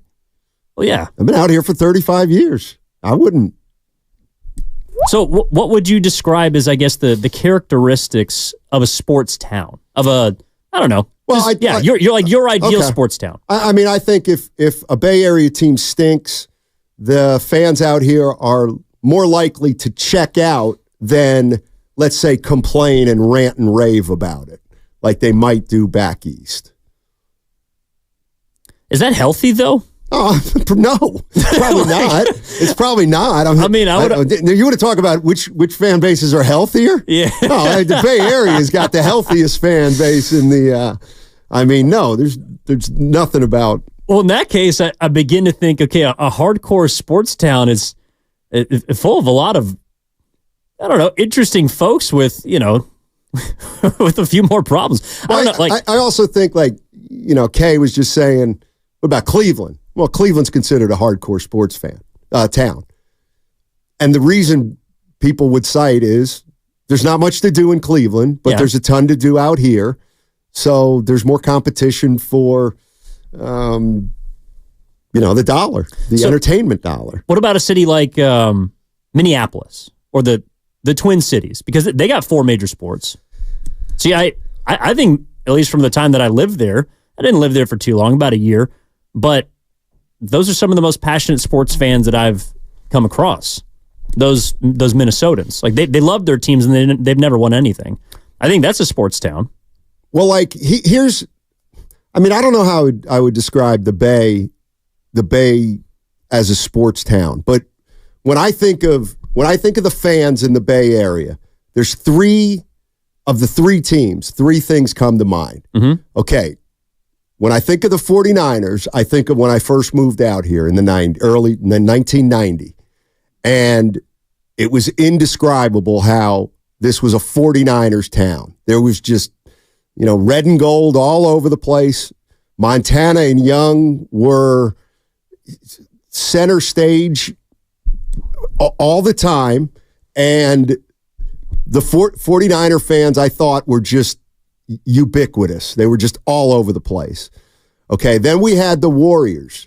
And to me, the Warriors have their fan base is absolutely rabid. They're the core fan base of the Warriors. And I think we saw the Warrior fans at their best during We Believe and then into the dynasty. Then obviously the Warrior fans at Oracle Arena had a reputation as a fan base, and Steve Kerr even talked about it when he got hired. I thought the Warriors were the loudest arena in the league. The Giants created an unbelievable story in 10, 12, and 14, and they were able to bring in, I think, more of the casual fan, and they turned into what I call a phenomenon in that 5 to 6 to 8 year period that to me, I likened it to Red Sox fans who'd come out of the woodwork when the Red Sox won it in 2004. All of a sudden, it felt like everybody was a Red Sox fan. When the Giants were winning here in 10, 12, and 14, everybody was wearing Giants hats. They were like the Niners were in the 90s, I thought. So, I think each fan base, I'm just picking the high points of each fan base. Sure. But that's the way I think of them all. But I think that's applicable to most fan bases, if not all of them. I mean, when their teams are good, you're hearing about them and they're screaming about them, and we're showing them on television all the time about all the crazy things they're doing. About Knicks fans running down through Times Square, and I don't know, it happens in Philadelphia. I think it happens everywhere, Steiny. I mean, I do agree that there's a much different temperament towards teams. Like when West Coasters, when a team's bad, they're just generally not interested. I mean, it's not like they're going to scream from the top of Salesforce Tower and beat their chest about how bad their teams are. They just don't pay as much attention to them. Right. But I guess they're less vocal about it. I don't believe that. I do think real fans on the West Coast do pay attention to their teams. They're just not as vocal in the way that I guess the traditional East Coast fan is. Maybe I could be wrong about that. I also think this is a factor on the Xfinity Mobile text line. There are a lot. We're known as a transplant area. That a lot of people that live in the Bay aren't from the Bay. So maybe in terms of sheer numbers, in the Bay Area, there are more fans who root for the places where they came from. It would be like if I would be out here and I still liked all my Philadelphia teams. I mean, I don't, but that might have something to do with tamping down the passion just a little bit for the hometown teams if we've got a greater percentage of people not from the Bay who live here. Yeah, when we're talking about this, just because with the Phillies coming to town next week to play the San Francisco Giants, New York Yankees after that, we were just thinking about the players that, yes, the Giants have swung and missed on free agent-wise, Harper and Judge being the big two, but also just kind of what makes you resonate with a player. And I think someone like Harper has resonated with the city of Philadelphia, and it has to do with how good he is. It has to do with the fact that they've won, and that's why they've embraced him. If Bryce Harper was a good player, but they stunk, I don't think you'd see someone asking Bryce Harper to, invite their date to prom. I don't think you'd be hearing someone calling into a sports radio station speaking about how great he is, because you got to win at the end of the day. And I think that transfers to all areas. And that's why I do consider the Bay Area, maybe a town, descriptively is not correct, but it's a sports area. Like, I've always thought of the Bay Area as having passionate, educated fans. Do you think, I'm just spitballing here. Do you say Bay Area sports fans, or do you break it up into San Francisco, Oakland, and even San Jose? Because I think it used to be the city and the town, because Oakland used to have 3 teams. Right. San Francisco used to have 2 teams. And I think one of the reasons why the Warriors have always galvanized the entire area is because they were the only NBA team. If you're a Giants or an A's fan, you had a choice. Raiders, Niners, you had a choice. I just think the Warriors were kind of the middle ground for all of the rabid fans for both sides to finally put aside their differences and say, we're just going to love this one team because we love basketball. Yeah. Well, think about this. So I remember when I moved here, okay, it was all about the Niners. And when they talked about, longtime Bay Area residents and people who are from here can jump in here at 888-957-9570. It's funny, somebody texted in, what are you two guys talking about?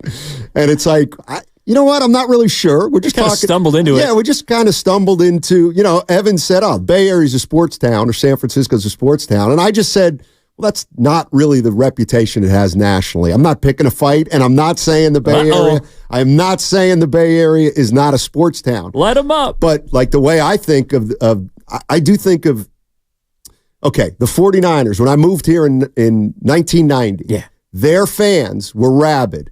But you know what remember they called them the wine and cheese crowd. They called the 49er fans wine and cheese. Like that, they would they eat wine, they drink wine and eat cheese. They're sophisticated. Okay, now you fast forward to the 49er fan today, and it's not considered wine and cheese anymore. It's considered far more hardcore and intense, I would think. So fan bases can even change.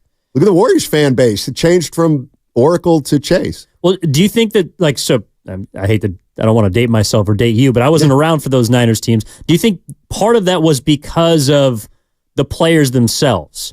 Like the players that were on those teams, their style, the reputation of Walsh and them being a forward-thinking organization, or, offensively, their philosophy was, I don't know, eons, whatever you want to, I do think that some of the association that fans get are because of their teams. Like with the Harbaugh teams, I never thought about 49ers fans as being a wine and cheese crowd. I felt like they, as fans, adopted the mentality of that team, of the identity of that team. That I agree with. Same with the Giants fans. I think a big reason why those Giants teams, the 3 World Series teams, are so beloved is because a lot of fans associated with being a kind of a band of nobodies or overachievers, which is what I associate with those teams. There was, and with the Niners back in the 90s, there was a connection. So I got here in 90, so Montana had been here. But, that's the one thing I noticed the minute I stepped foot in San Francisco, was there was something going on. As soon as I got here, I knew it. There was something going on between the fans and the San Francisco 49ers team. It was palpable how symbiotic their relationship was. There was something about Joe Montana being the quarterback of the Niners and leading them from a 2-14 season before a couple years before their first Super Bowl to what it was. Anyway, what are Evan and I talking about? Not quite sure. We're talking about fans and how hardcore of fans are in the Bay Area. And are you less of a hardcore fan just because you're not a jerk like an East Coast fan? You tell me, 888-957-9570. That segment was brought to you by Meineke Car Care Centers. Brought to you by Meineke, your one-stop shop for total car care. With over 50 years of experience and finance.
simply going to a strip club is not unprofessional. It's the Guru Steiny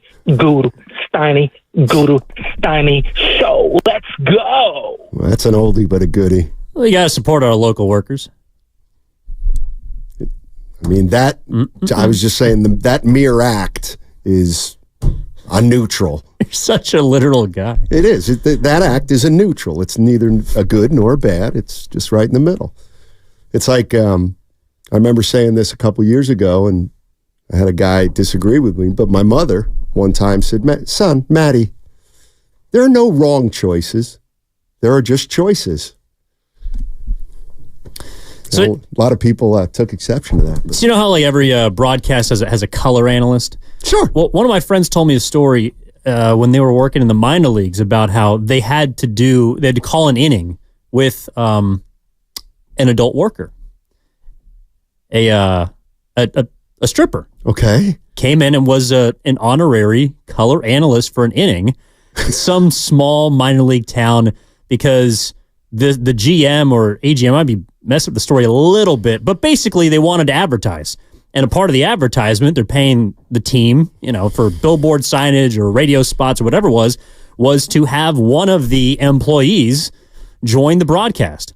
And so he had to call an inning of baseball with a stripper. Oh, my God. And it actually, she was pretty good. She knew baseball. I don't know if that points to our discussion about how hardcore East Coast fans are. This was back east. It was in some small town in Philadelphia. But wait, it wasn't Reading. No, but you said some small town in Philadelphia. Or small town in Pennsylvania. What sorry. town? I might have been Scranton. Scranton's a pretty big city. Yeah. Would you consider that a city when Oakland's a town? Scranton's a city. Scranton's probably, it's Philadelphia, Pittsburgh. I think the third biggest is probably Allentown. Pittsburgh? Harrisburg. Yeah, Pittsburgh's second. Harrisburg? Harrisburg's nice, by the way. No, but anyways, my point was that you can find untraditional experts in many different areas. We're talking about fans. I don't know where we're going, but I just got some questions. It's not me. It's not me, Bay Area. Evan just said, well, the Bay Area is a big sports town, and I said, well, the reputation of the Bay Area isn't one of a hardcore sports fan base. I'm not saying it. I'm not saying but it. Some people are saying. Some people are saying, yeah. But I got a couple things to throw out. But let's go to Ray. Ray's in Watsonville. What's going on, Ray? How you doing, man? Hey, what's going on, guys? Hey, first of all, Steiny, hey, I'm glad you're up to 10,000 steps. Your hip's working really good for you. It is. Thank you. Thank you very much. Good. Hey, I got on the radio just a little bit late here, but I thought you were saying that the Bay Area fans aren't good fans, but no. But as far as he told me when I called him. But let me throw a couple of things at you real quick, okay? Yep. I think it is the Bay Area fans are well educated on their teams and about the sport. I think when you go back, you think about the Warriors when they were really bad, but yet the arena was always filled, and with the people, they knew when to cheer and they knew when to sit on their hands. I mean, they weren't just clapping just to clap, right? Exactly. They knew what good basketball was. You think about the A's back in the 70s and 80s. You think about the Niners when they came, when people. I mean, think about this: the Niners. What have we been saying for the last couple of years? Whenever they're on a road trip, who fills the stadium? Yeah. Usually, you got a lot of Niner fans that are gone. That tells me there are a lot of people that are well educated and they're good fans. I think what the bias with the East Coast is that my wife and I, we went to Florida, or Orlando. We went to Disney World, right? She had her hip done last year, and we wanted to go on a trip, and she did great. But nice. when the Warriors were playing Milwaukee, right? Yeah. The game came on at 10:30 on ESPN. Man, I was up watching the game, right? And a lot of times, people, all they can see is, from the box score. You remember when you were a kid, when you got the paper delivered to you? Stanley, I know you're old enough to remember that. And you open it up to the box score. Sure. You saw the games, you read them, and you collected cards. I mean, kids did that. Today's generation of people, well, this is what I'm afraid of. is that they are too easily to let go of their teams. Think about how many, if you go on Twitter, you see all the people talk about when the Warriors are doing bad, right? But they suck. They don't know what they're doing. They should trade everybody. This team is bad. Not knowing that, hey, that's the new, the young kids, maybe, 20 years old, right? But you think about the older generation, even back in the East Coast, where they grew up with the box score. They grew up, with the cards. So I think that, I don't know if I'm making sense, but the point is this, is that I think that it's the older generation needs to be more educated about their team, about their sport, about what it's about. And so that's what I got today, guys. Appreciate it, Ray, but all right. Well, taking a shot at Evan and the younger generation. Here's a couple things. Like, here's the one thing that I think is a myth. I'll wear that. I think this is a myth. When people say, those fans don't come out when the team's losing. Like, no fans come out when a team's losing, even in New York, right? Now, they might show up more than, I don't know, you always see attendance numbers are high. Those cities are actually bigger. Exactly, but comparatively speaking, based on capacity, there's less fans, there's less interest. I mean, my uncle's going to watch every single Mets game because, I don't know, he's a masochist, but, I think that there's some people that, they're going to lose interest no matter where they're at. But you brought up something yesterday I thought was interesting. We were talking about this subject, which was, a lot of people from the East Coast have lived there their entire lives. And I do think the transplant aspect of the Bay Area is a big part of this because our boss is from Chicago. You're from Reading. Ken's from New Jersey. I grew up here. Spadoni grew up in Monterey. There's a lot of people from different areas. And so when you bring together so many different kinds of fans, I think naturally that unity of fandom, it's inherently going to get lost. Yeah. Or it's not going to be as strong as, say, a group of native Philadelphians. Right. I mean, I think in general, if you would ask me, who the biggest, Shasky and Bonte are hardcore sports fans. Yeah. Well, they've lived, Bay Area sports fans. They happen to be two guys who have lived here all their lives. They didn't move here. Maybe that's why they're more about the Giants. why they're so passionate. It's probably because this is where they grew up. Because to me, there's only been the only team that I can think of that drew well, even when they were terrible, were the Warriors during the Cohan era. But to me, they're an anomaly. I mean, the Giants have attendance problems when they're not good and they're not exciting. And let's not forget the 49er fans. They weren't selling out Levi Stadium when Tom Sula and Chip Kelly were the coaches. Remember what we used to talk about 8 years ago? The sun.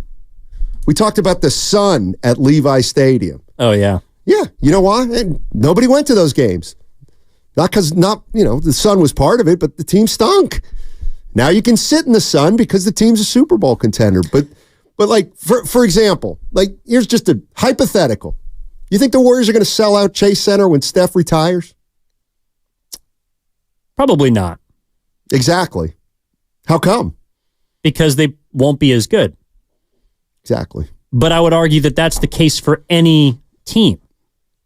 Right. If the Philadelphia Phillies were, 16-35 as opposed to 35-16 or whatever the record is, they're the hottest team in baseball. I don't think that Citizens Bank Park would be selling out every night because no one is going to pay as much money as you have to, especially in 2024. It costs a lot, Steiny, to go to these games. Whether you're going to a baseball game, basketball, hockey, whatever, It costs so much money now as opposed to, I don't know, people talking about from the 60s, you used to go grab a ticket for a nickel or 25 cents and sit in the upper deck, that, I'm going to make some choices about how I want to spend my money because I want to go see a quality product. But I also think even throughout history, fandom is created on winning. Right. I mean, it just is. Even when Boston was going through its long, just history of losing, those are passionate fans, but the Bruins still won. Eventually, you ran into the New England Patriots dynasty. I think that... Well, explain this to me then. Okay. You ready? You said it's all about winning.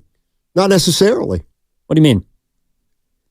I mean, I've got an example of a team that's drawing and they haven't won. Okay. The Valkyries.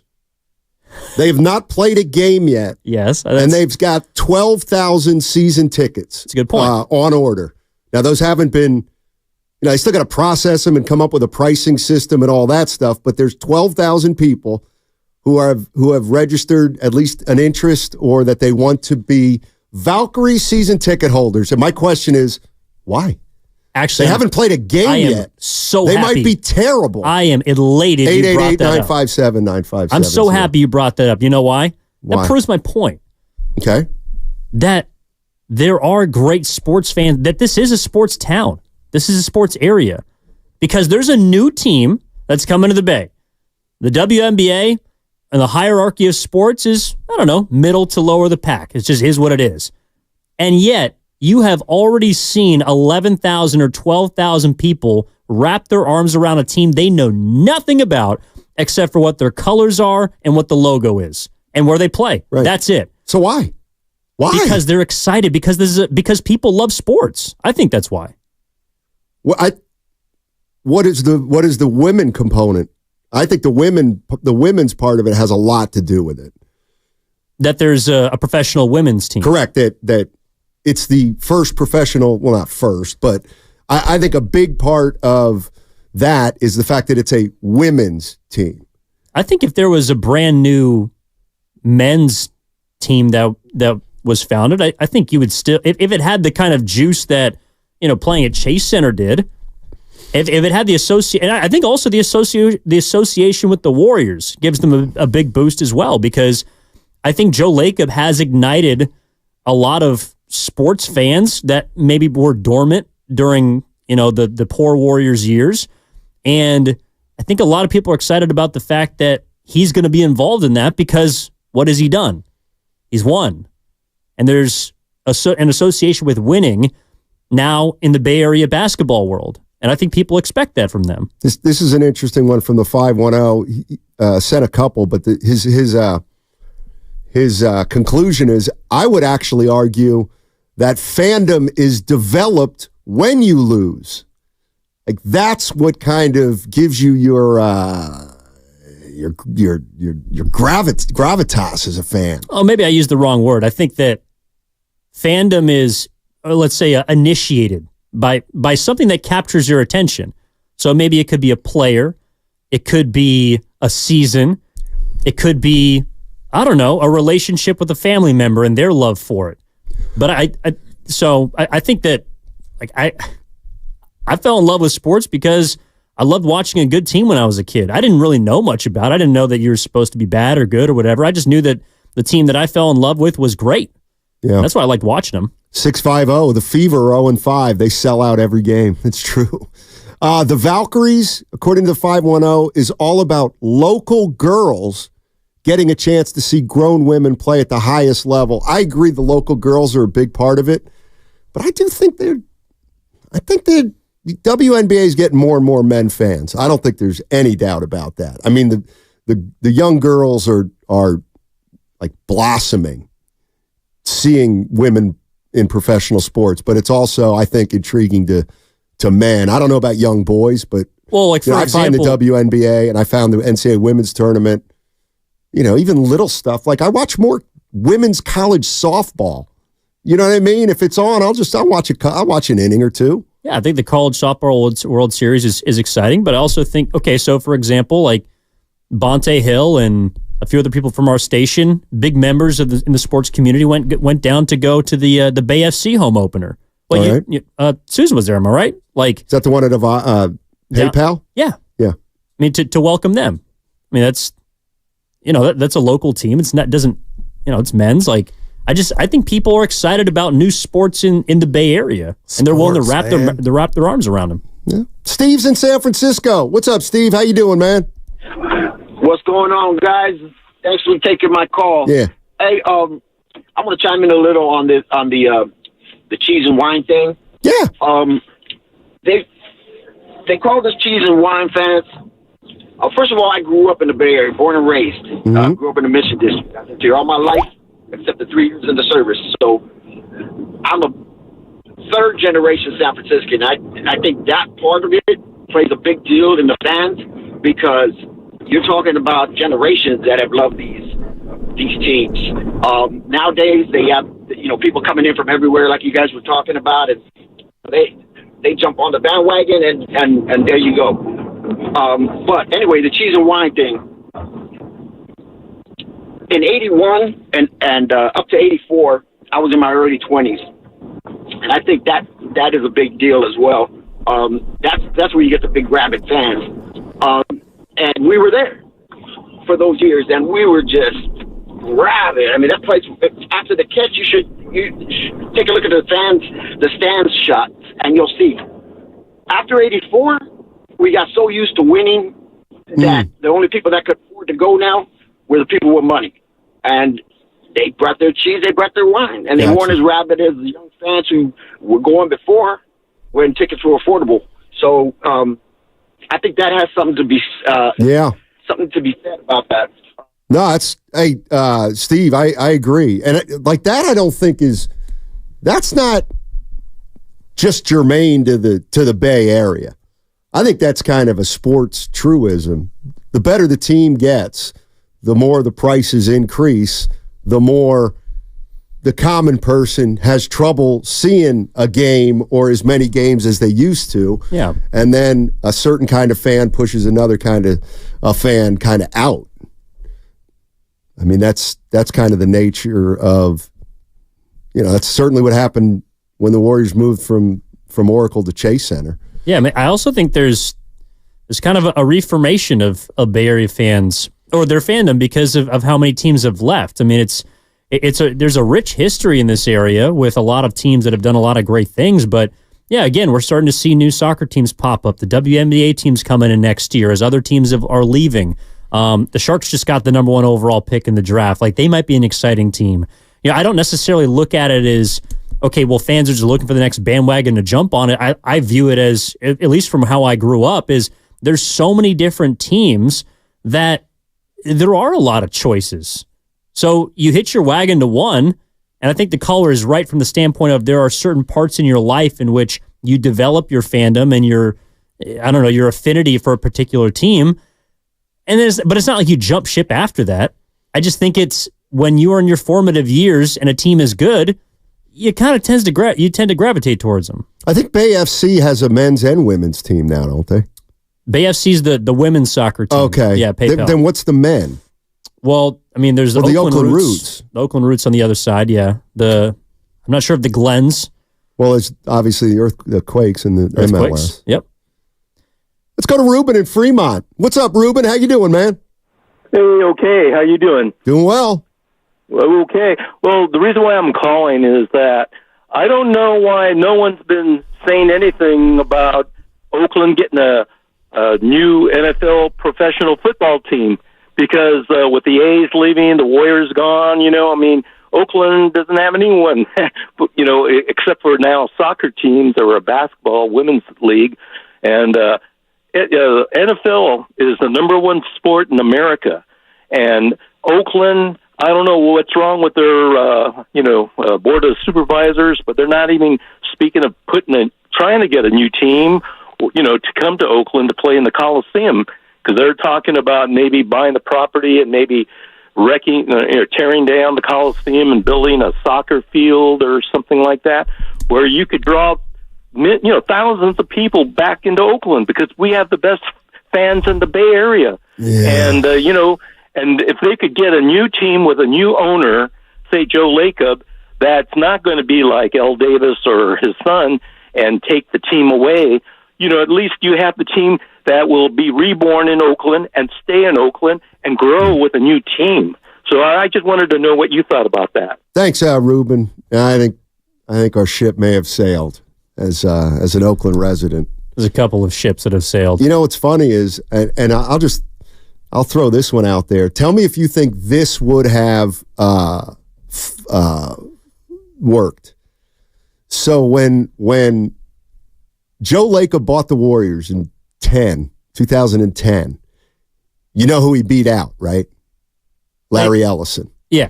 Like one of the richest guys in the world. Sure. So after Ellison didn't get the Warriors, he was still sniffing around buying other teams, like the Kings, Remember the Kings were going to move to Seattle. The Kings were going to be bought. Anyway, the thing that I had heard was that Ellison wanted to buy a team, an NBA team, and he was going to move it to San Jose.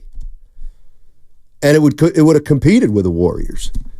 And the idea was that they were going to build an arena down in the San Jose area, like a smaller type of arena, like they would hold like 12,000 for this team. And they would essentially guarantee a sellout every night. And then, I don't know. But I think any chance 2 NBA teams works in the Bay Area?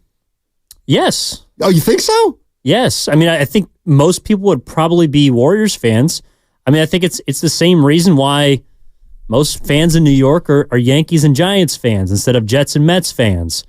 You know, whenever you have a split, if you have the history on your side, that's going to be the team. Like the Los Angeles Angels of Anaheim or whatever they call themselves now are irrelevant because they're an expansion team. The Dodgers have been there. They're the first baseball team on the West Coast. Like, that's where it's rooted in. So I do think 2 basketball teams could work, but you'd have a pretty uphill battle as far as grabbing attention. And what would you have to do in order to garner attention? You'd have to win. Yeah, I mean, to me, the only shot Oakland's got now is if everybody kind of continues to abandon the A's in other cities, which I still think is possible. Well, and then he ends up selling to somebody who wants to buy it here. But I think it's still a long shot. But that. Well, and the conversation I think is also rooted in the fact that we're seeing multiple players in the next 2 series for the San Francisco Giants after they come back from New York. Bryce Harper and Aaron Judge. Those are players that the Giants have tried to court. And which one, like Aaron Judge is a homegrown guy. I feel like Phillies fans feel more connected and closer to Bryce Harper. Like, is there a player that the Giants could find that either is homegrown or that might be a free agent? Someone like Matt Chapman, has been around the Bay Area. I don't know if people feel an association with him, a relationship with him. We were watching a video earlier of George Kittle out of Nashville smashing beers and Brock Purdy tossing them Bud Lights. Like, is that what people want from their athletes? Like, how do they feel a connection? How do they build a relationship with these athletes? Yeah, no, that's a good question because I think there's athletes and then there's the guys with the oomph. For example, like Kevin Durant was a great player, but he didn't have that extra What is that? It's just it's a personality, it's a character of a player. It's just something that makes you like him more than just what he does on the field. I agree. George Kittle is that guy for the Niners. There was what's the guy's called? Luke Combs, country guy, country singer down at Levi Stadium. Kittle's on stage with Purdy, chugging Bud Lights. Purdy's like throwing him to him like he's pitching him a football, and Kittle's chugging beers in front of 70,000 people, and it's like that's like the like, and to me, Bryce Harper has that. Kevin Durant kind of didn't have that. Maybe it was because of Steph Curry and it was his team. But I agree with you. Like, I wouldn't want.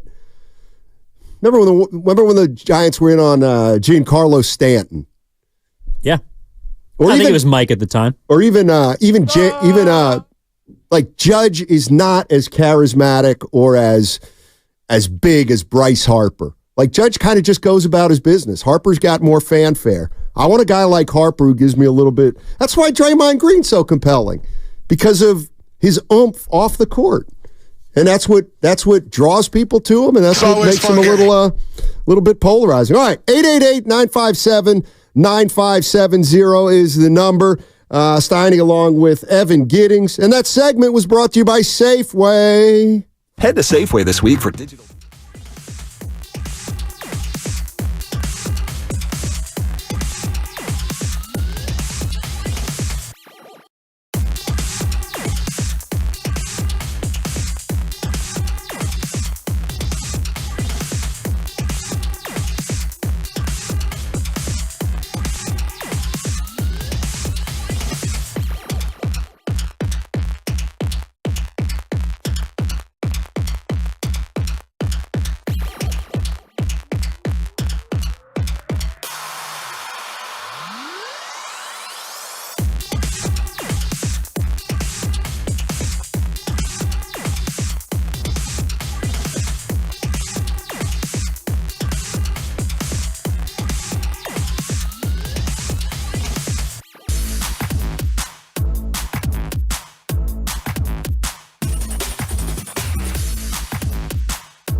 Hey, what do you know about Reading, PA? Mad far away from where we at. Now, back to Steiny and Guru on 95.7 The Game. What was that? That was the Philly guy. Remember Howard Eskin? No, but he did have a couple words about Howard Eskin. Said he's stuck between New York and Philly. He's homeless or something like that. Yeah. I remember when Howard Eskin told you Reading was a dump. Yeah. I know. Yeah, he did. He did. You got pride, though. Matt Simon's Evan Giddings with you. Did you watch did you see the Celtics win last night? I did. Big performance from the Golden Bear. Told you. I mean, it was an easy prediction, but I told you, Indiana blew that first game. It's over. Well, they're never going to win the series. They might have. If they would have taken game one and Halliburton doesn't get hurt, totally different series. By the way, when did he get hurt? Halliburton? And you know what? Halliburton. Let me tell you something. Something's up with the Celtics. Something's going on with them. I don't think Finally they're starting to watch them? No, I've been they're a weird team, man. You know what it felt like? Did you watch the game last night? Yes. It felt like Jason Tatum is finding out in real time that he's not the best player on the Celtics, and it's like starting to sink in. Like I just can't. How many 19-foot fadeaways can a guy take? For as big as he is, he might be like the softest 6'8", 220-pound forward I've ever seen. Like even Kevin Durant plays with more physicality than him, and he's got string beans. I do think that Tatum is still the best player on the Celtics, but he ain't their alpha. Like their number one's Jaylen Brown. I'm a dynamic human being. I think we learned that in the 2022 finals also, and it's just shown itself to be true. Yeah, how about this? We were talking about fans for the first hour and just having some fun. Evan was talking about the Bay Area sports fans and how hardcore they are. If the Bay Area, San Francisco, Oakland is a sports town. Here's one I've always wondered about. This is kind of nothing to do with anything. The reputation of the Bay Area as the Bay Area does not support college sports. It's not a college sports area. Yeah. Is that a fact, or has it just turned into a self-fulfilling prophecy? No, I think it is a fact. You do? Yeah. Just from having lived in a lot of college towns, both small as well as predominant. Like I lived, in North Carolina. Like right. I lived right in the middle of Tobacco Road between, Winston-Salem, Raleigh, Chapel Hill. Like those are college towns. Those are real college fans. To be honest, it's funny. We're talking about East versus the West, in terms of fandom, the hardcore fans. The hardcore fans are in the South. Yeah. Like the most hardcore fans are college football fans who root for SEC teams. Those people are maniacs. Some in the best kind of way, and others in ways that you would never imagine. No, they are. They absolutely are. But for example, if let's say, St. Mary's basketball, they go to the tournament every year. They do. Whatever. Yeah. I mean, they're legitimate, very good Division I program. Over the last 10, 20 years, Cal's had some good basketball teams, and Stanford's obviously had some good teams.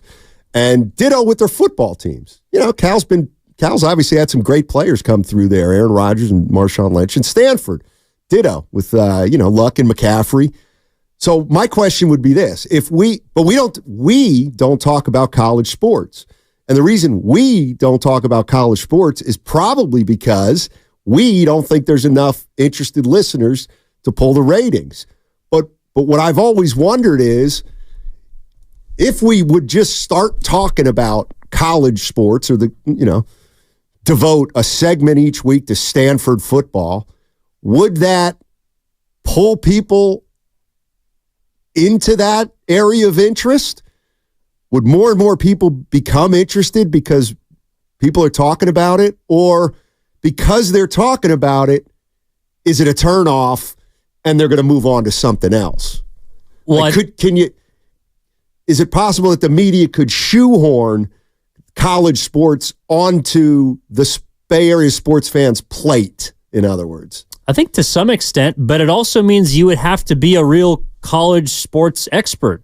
I mean, that's why people listen to at least why I listen to specific hosts or people, is because I think they're an expert on their field. Like, you know, I'm not going to go take a history class and some guy is talking about economics on day one. Like, that, I didn't sign up for that class. I signed up to hear someone talk about history. So, Steiny, if that would require you, for example, I'm just taking you, if you wanted to talk more college sports, you would have to watch more college sports. You would have to learn about the history of college sports. Because otherwise, if you just want to say, hey, let's talk some Cal basketball today, I watched one game last night. Right. That seems a little cheap. Well, I think we did that when we went to see St. Mary's Gonzaga that one time. Then we probably talked about 15 minutes. Remember, because we said but we didn't make a show out of it. Yeah. Mahaney struggled. Yeah, my guy Ike. Well, Mahaney's dead to us now. He is. He's in Connecticut, so he's dead to us.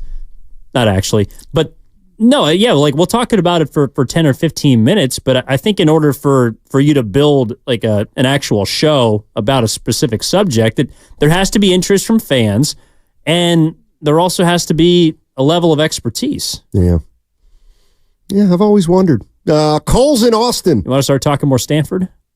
St. Mary's. Okay. Or San Jose State. Cole in Austin, Texas. Now, that's one of the fastest growing areas in the country, although it's grown so fast now it's starting to slow down, my sources say. Cole, what's going on?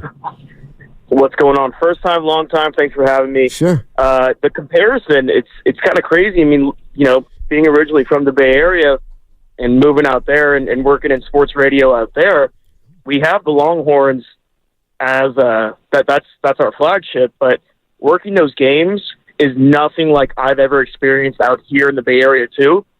It's almost like a way of life. And it's a college town because there's really no other pro sports teams besides San Antonio really around. So that's kind of that's what they prefer to talk about. Right. In a sense, they even go down to like the high school level in recruiting. They're so engulfed in the football culture, especially there in Central Texas, that it's a complete shock. I mean, my first game was when UT played Alabama, and I was down there at 4 a.m, and people were already there like, hey man, you're late. So they're camping out the night before. It's nothing like I've ever seen. It's incredible. Yeah. Thanks, Cole. Appreciate the call. You ever been to Austin? I have been to Austin, yeah. No, it's a fun town. UT, actually, the first ever college football game I went to was a UT-UCLA like preseason game. That's weird. Why? It's a weird game to go see. Oh, I have cousins Was it that are a from blue-white Texas. scrimmage? No. Well, it wasn't a scrimmage if there were two colleges playing each other. It was But you said preseason. Oh, non-conference, I guess, like preseason football game. But it was a lot of fun. Yeah, and he's right. If you're there and the sun's up, you're late. Yeah, I was in Austin a long time ago, like 15, 20 years ago. It's probably a lot different. I just had lunch there. We drove from, I think if you go from Dallas to San Antonio, you drive through Austin, if I'm not mistaken. Yeah, if you're trying to get down Houston. to, well, like there's kind of a little triangle there. Yeah, like Corpus Christi. Galveston? Is that where you were going? Galveston, of course, on the JV Cabo. On the east side. According to Barkley.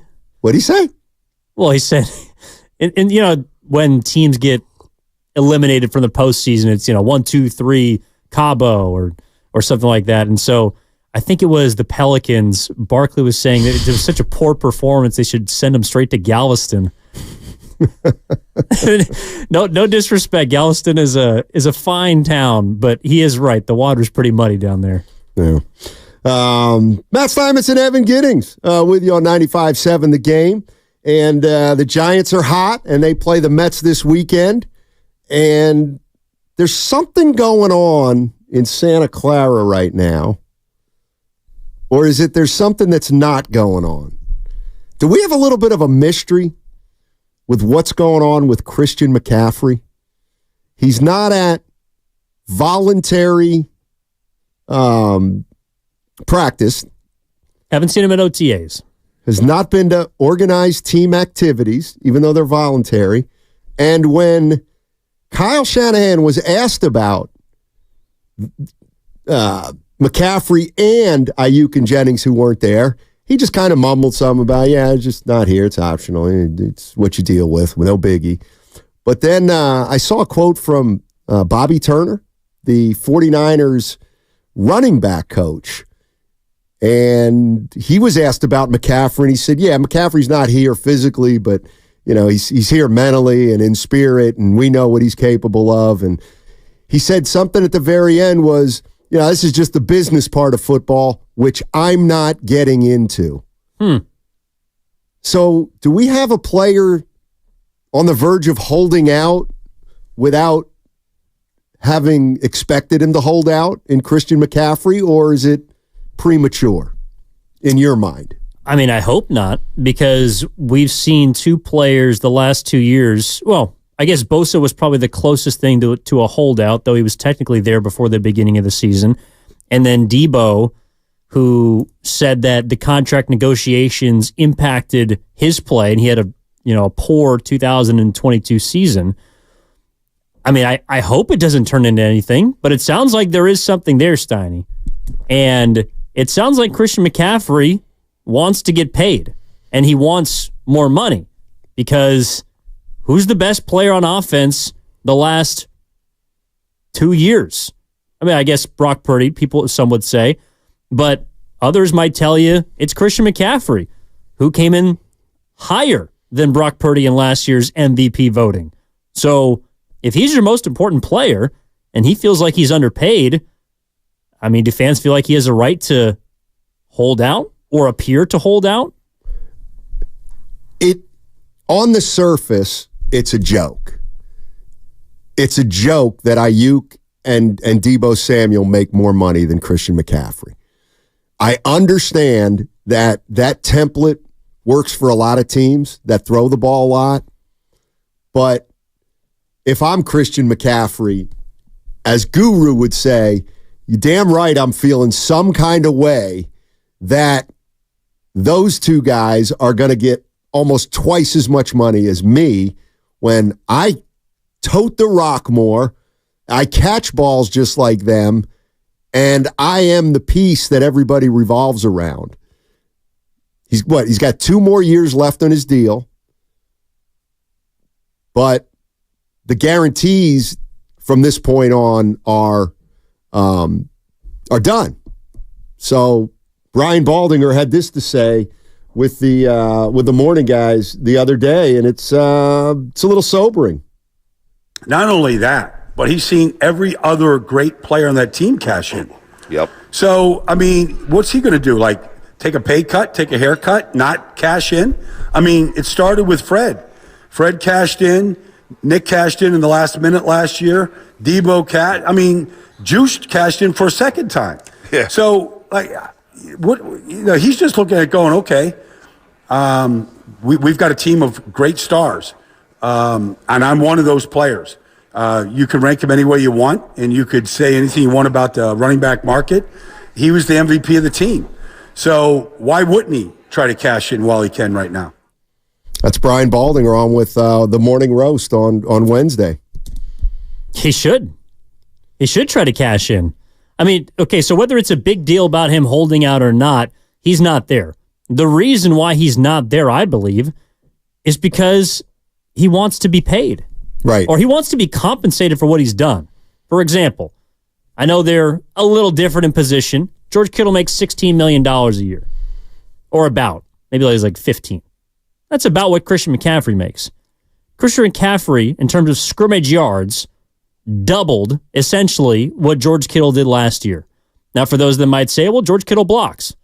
So does McCaffrey. When he's not catching the ball, when he's not running the ball, he's always on the field. Christian McCaffrey is the most important offensive player on the San Francisco 49ers, not named Brock Purdy. And on some days, he might be more important than Brock Purdy. So yeah, I want to see McCaffrey get paid. And if this is what he has to do, to get it, I support him 100%. See, this is the problem, and this is the kerfuffle that you get with Brock Purdy at quarterback. Oh, boy. You want to start a 7th-round pick, making less than $1 million, and everybody on that team knows he's getting paid in a year. These players are on a feeding frenzy. They need to get paid before Purdy because they're not going to have any money when they pay Purdy. Maybe that's what McCaffrey's thinking. I think he's also looking at where he's at in his career and saying, I'm 28. That's about when running backs stop getting paid. So I think Baldy's right. He does need to cash in and out and now. And I don't think it's just because of the players that are around him or the contracts that might be coming, but he's probably looking at where his athletic career is headed. And he's a smart guy. He understands who's going to get paid and who's not. Even if he's extremely productive this year, the 49ers could just say, okay, we got you under contract through 2025, and then we'll figure out, and we'll basically go from there. And they could even franchise tag him after that. So Christian McCaffrey wants to get paid like a top-tier weapon, and we're discussing, Justin Jefferson and CeeDee Lamb and all these $30+ million wide receivers. I don't think Christian McCaffrey should make $30 million as a running back, but to be essentially be paid like a middle-of-the-pack receiver, he's probably wondering why. Like, I'm the outlier. I'm the exception to the rule of not wanting to pay running backs because I've been your MVP since I stepped in the room. Yeah, and I mean, we should be clear. McCaffrey's not holding out right now. No. He's just not at a voluntary workout. But everybody seems to be talking about McCaffrey's money and how he may be seeing people cash in and he may think this is his opportunity. I mean, there's nothing stopping the San Francisco 49ers from doing what the Oakland Raiders or the Las Vegas Raiders just did, which is they just gave Max Crosby a raise because he's been that good. Just out of nowhere. They gave him a raise without adding any more years to his deal. So it happens. 888-957-9570 is the number. Christian McCaffrey, not in voluntary workouts. Is that a big deal to 49er fans? I mean, I don't know if it is or not. I just know that the last few guys we've seen hold out got off to slow starts. RJ's in Berkeley. What's going on, RJ? How you doing, man?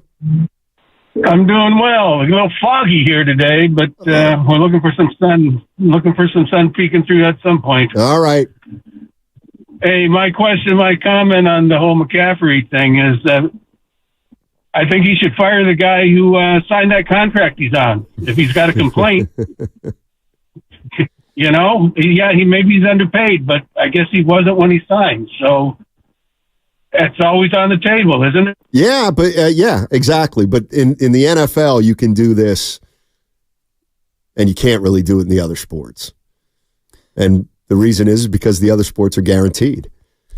You got a guaranteed contract. They're not guaranteed in the NFL. So Christian McCaffrey needs to protect himself a little bit right now. Well, that's the other part of his contract, too, that I think gets left off the radar, which is he has no more guaranteed money left. Like, he's already been paid his full guaranteed salary.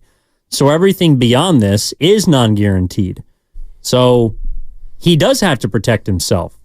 Yeah. And I think the Niners owe it to him to protect him or to compensate him, especially when they're trying to prioritize the rest of these guys. And maybe you're right, Steiny. It is because of Purdy that they're second-guessing Ayuk or second-guessing restructuring McCaffrey, who, by the way, I know we talk about restructuring a lot to save money, but as we saw earlier today with Max Crosby, you can restructure to give a player more money to move in the positive direction. So, yeah, I want to see the 49ers pay Christian McCaffrey. That's what he deserves. Yeah, when I was talking about Purdy earlier, I was just kind of kidding around that he's messed everything up.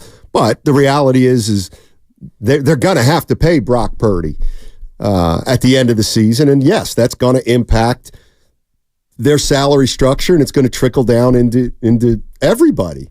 The one thing I always find is kind of interesting is when we talk about players and how, I don't want to say manipulative, but how powerful they can be. Everybody talks about LeBron James and how he runs the teams that he's on, or the GM. Yeah. Or, people say that Steph Curry's got a lot of say-so in terms of what the Warriors do. When I think of Christian McCaffrey, he's not the kind of guy I thought, he might hold out. You know what I mean? He's a pretty quiet guy. He just goes about his business. He's maybe the best running back in football, and I don't know why this has caught me a little bit by surprise, but I guess it shouldn't have because it's the nature of professional sports. Well, it's not just him. Nobody saw this coming, right? It's not just him being the best running back in football. Like his contract or his salary is at a specific place because of the position that he plays. Right. But if you take a look at McCaffrey in reference to the rest of the league, the only people that are in his conversation in terms of value are largely quarterbacks. Tyreek Hill's up there. Maybe Myles Garrett as a defensive player coming off the season that he had. Nick Bosa a year prior might have been in that conversation. But when you think about the most valuable offensive players in the league, you think of quarterbacks. Christian McCaffrey and Tyreek Hill are the only two that immediately come to my mind outside of QBs. And he is paid nearly half of what Tyreek Hill makes in a season. I think that's a big reason why he's saying, dude, I'll give you all I got. It's not as if I'm going to show up and be a bum and be out of shape. I'm working out. I want to be a big reason why the Niners can win a Super Bowl this year. But can you break me off something? Like, can you give me a little bit? Just a nibble? Yeah. It sounds like the people who are kind of around the team, they're sending off signals that this may be about money. And I guess Michael Silver of the San Francisco Chronicle tweeted out something about the Raiders giving Max Crosby a $6 million raise. And Silver's suggesting, that's what the 49ers are going to have to do, or that's what they should do, or that's what McCaffrey's looking at. But it's voluntary. He's not there. But it feels like where there's a little smoke, there's some fire. And how big of a deal do you think it is, 49er fans, that McCaffrey's not there? What's funny is I'm not sure how big of a deal it is yet until we hear why he's not there. But 888-957-9570 is the number. Where is Christian McCaffrey? And the fact that he's not at OTAs, does that kind of scare you as a 49er fan, knowing what happened the last couple times that guys held out? 888-957-9570 is the number. Don't forget, you can catch all 4 hours of Steiny and Goo on the free Odyssey app. You can now download the Odyssey app directly from our QR code on both YouTube and Twitch, brought to you by First NorCal Credit Union. Upgrade your savings dividend. Open a First NorCal first-class money market today. 888-957-9570 if you want to jump in on 95.7 The Game. But you're also good. Memorial Day weekend. You know what that means. No work on Monday. And the start of the summer season. With all the summer sales this weekend. Look at all these ads. I know, but there is one store we really should visit. Why? To check out the new TVs from Samsung and LG and Sony. Aren't those expensive? Not this weekend. Video Only has huge deals on the new models and even trade-in discounts. What about online or the warehouse clubs? We can do better at Video Only. They've got the lowest prices of the year on the new TVs, including all the top-rated models. Okay, let's check them out. Or we'll be sorry. At Video Only, you won't find huge stores with refrigerators or dishwashers, but you will find the best deals on the best TVs, soundbars, and home theater systems. Shop around, but then make sure you visit Video Only, because if you don't, you'll be sorry. In Mountain View, San Mateo, Hayward, Dublin, and San Rafael. Video Only. I'm what you might call very good at hide and seek. This one time, my parents had to round up the whole neighborhood to track me down. It was a mess. A lot of tears. Well, now that we got Xfinity, we have Wi-Fi all over the house, including all my favorite super secret hiding spots. So I can kill time in here by streaming my shows and... Ha! Found ya. The heck? How?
I'm being a D. I'll be a D, and I'll take the D.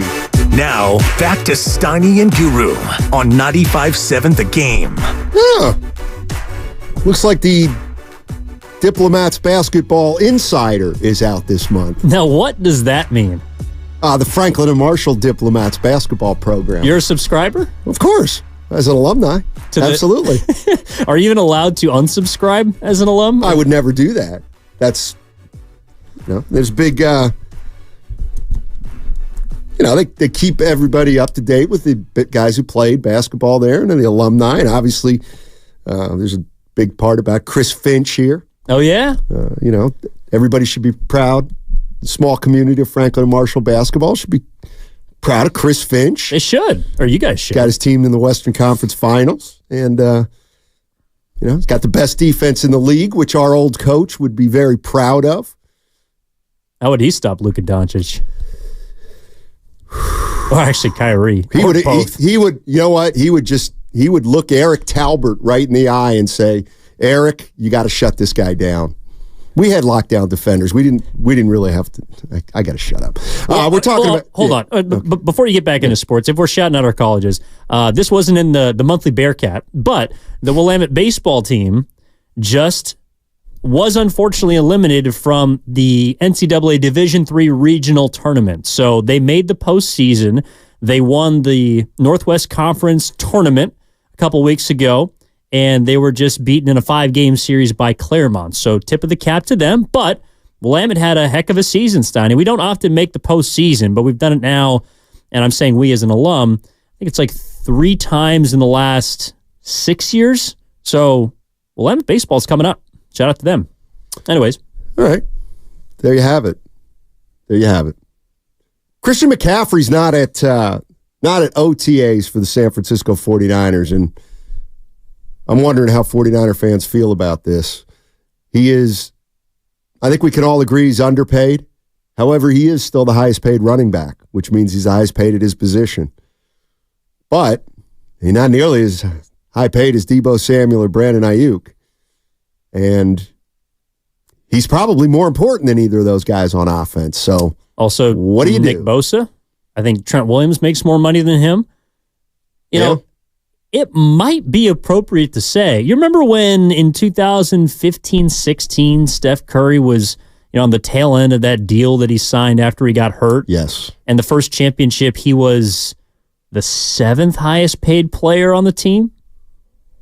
Might be fair to call Christian McCaffrey the Steph Curry of the 49ers. By the way, I'm glad Guru's not here today. Why? He would be fuming right now.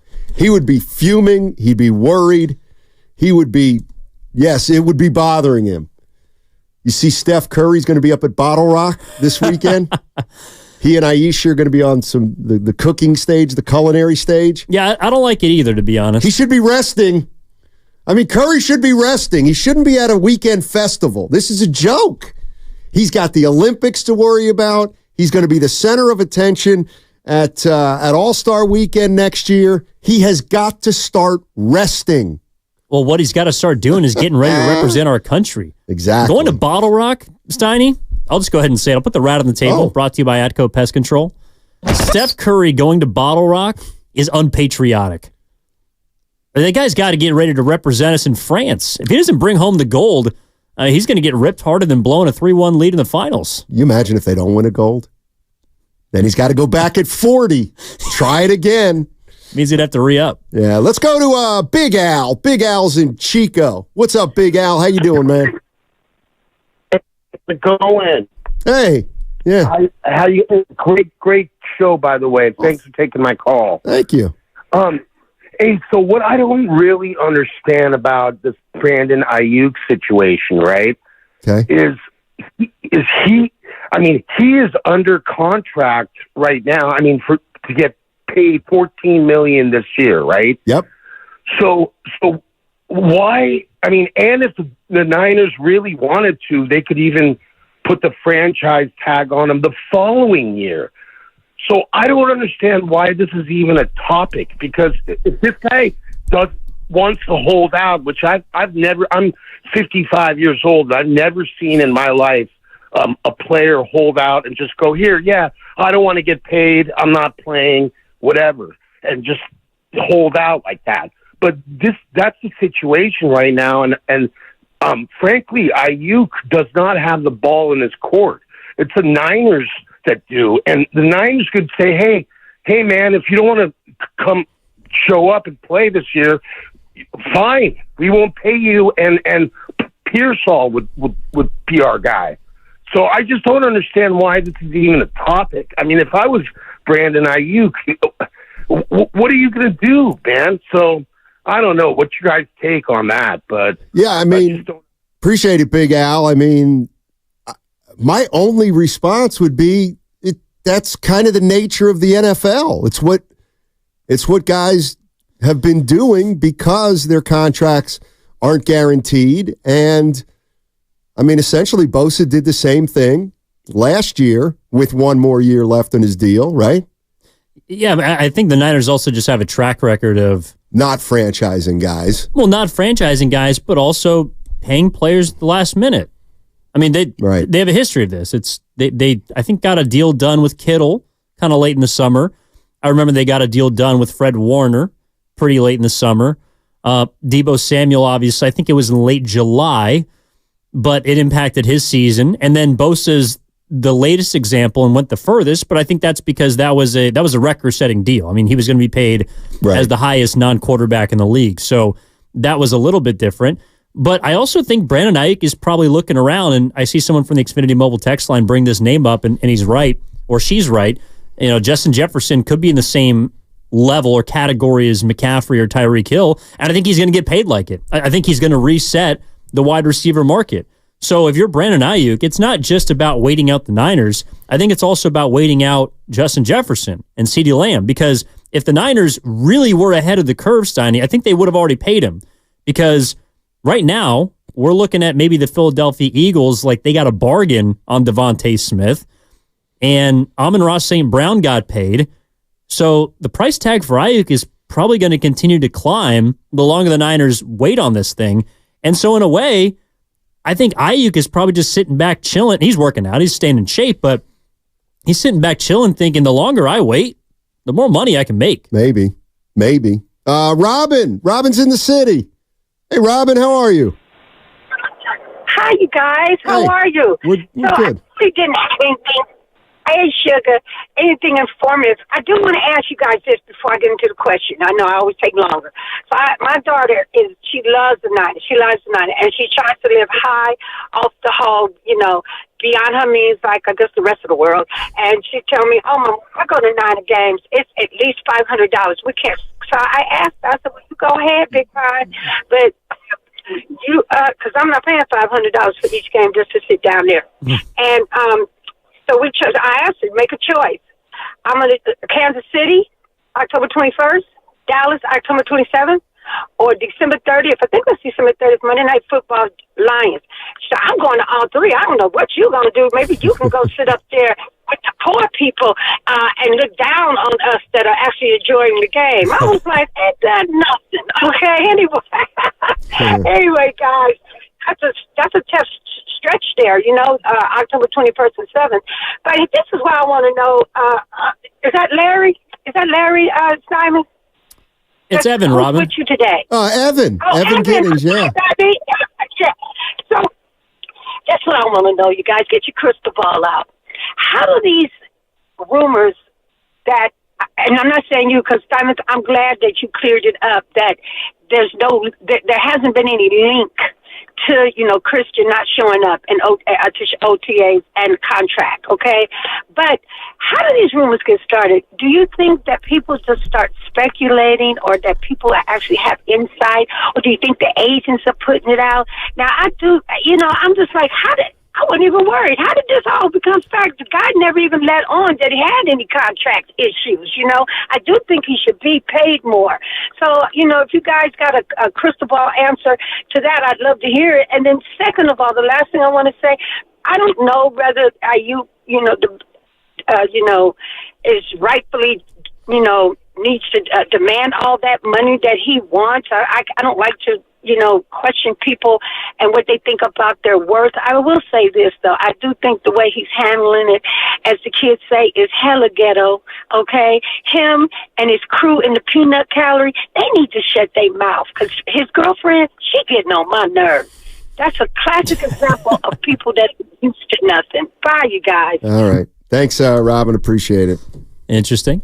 Well, I think what happens is the moment you notice an absence, like Christian McCaffrey's not at practice, right? Or you assume, you hear through the grapevine he's not going to be there.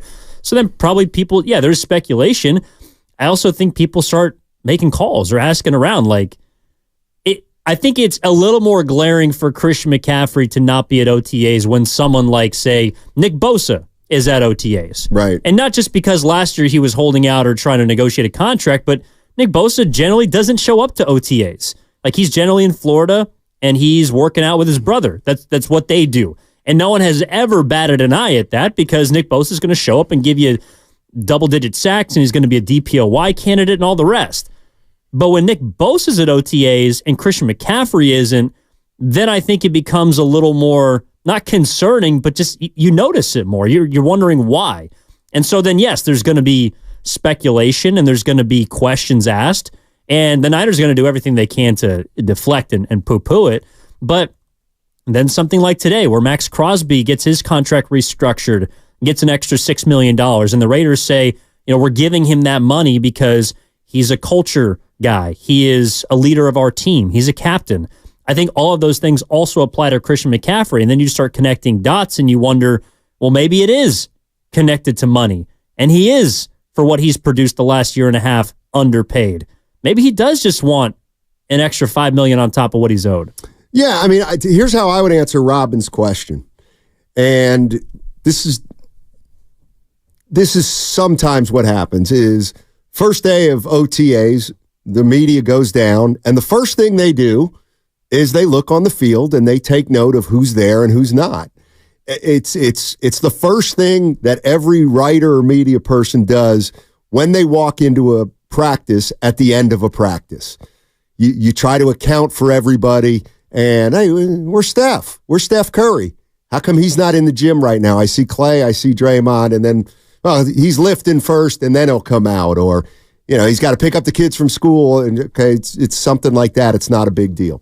So, got to do a podcast. Kyle Shanahan made a note of the three guys who weren't there, and he put them together: Ayuk, Jennings, and McCaffrey, and he basically said, "Yeah, it's just kind of they're voluntary, and so those are three guys that are not here. That's okay. That's like he downplayed it. Okay, then."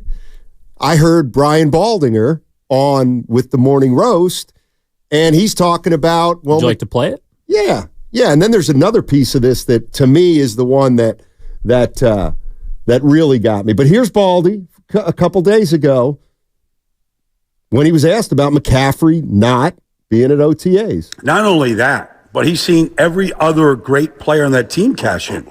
Yep. So, I mean, what's he going to do? Like, take a pay cut, take a haircut, not cash in?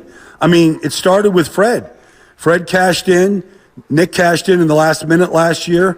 Debo Juice cashed in for a second time. Yeah. So, he's just looking at it going, okay, we've got a team of great stars, and I'm one of those players.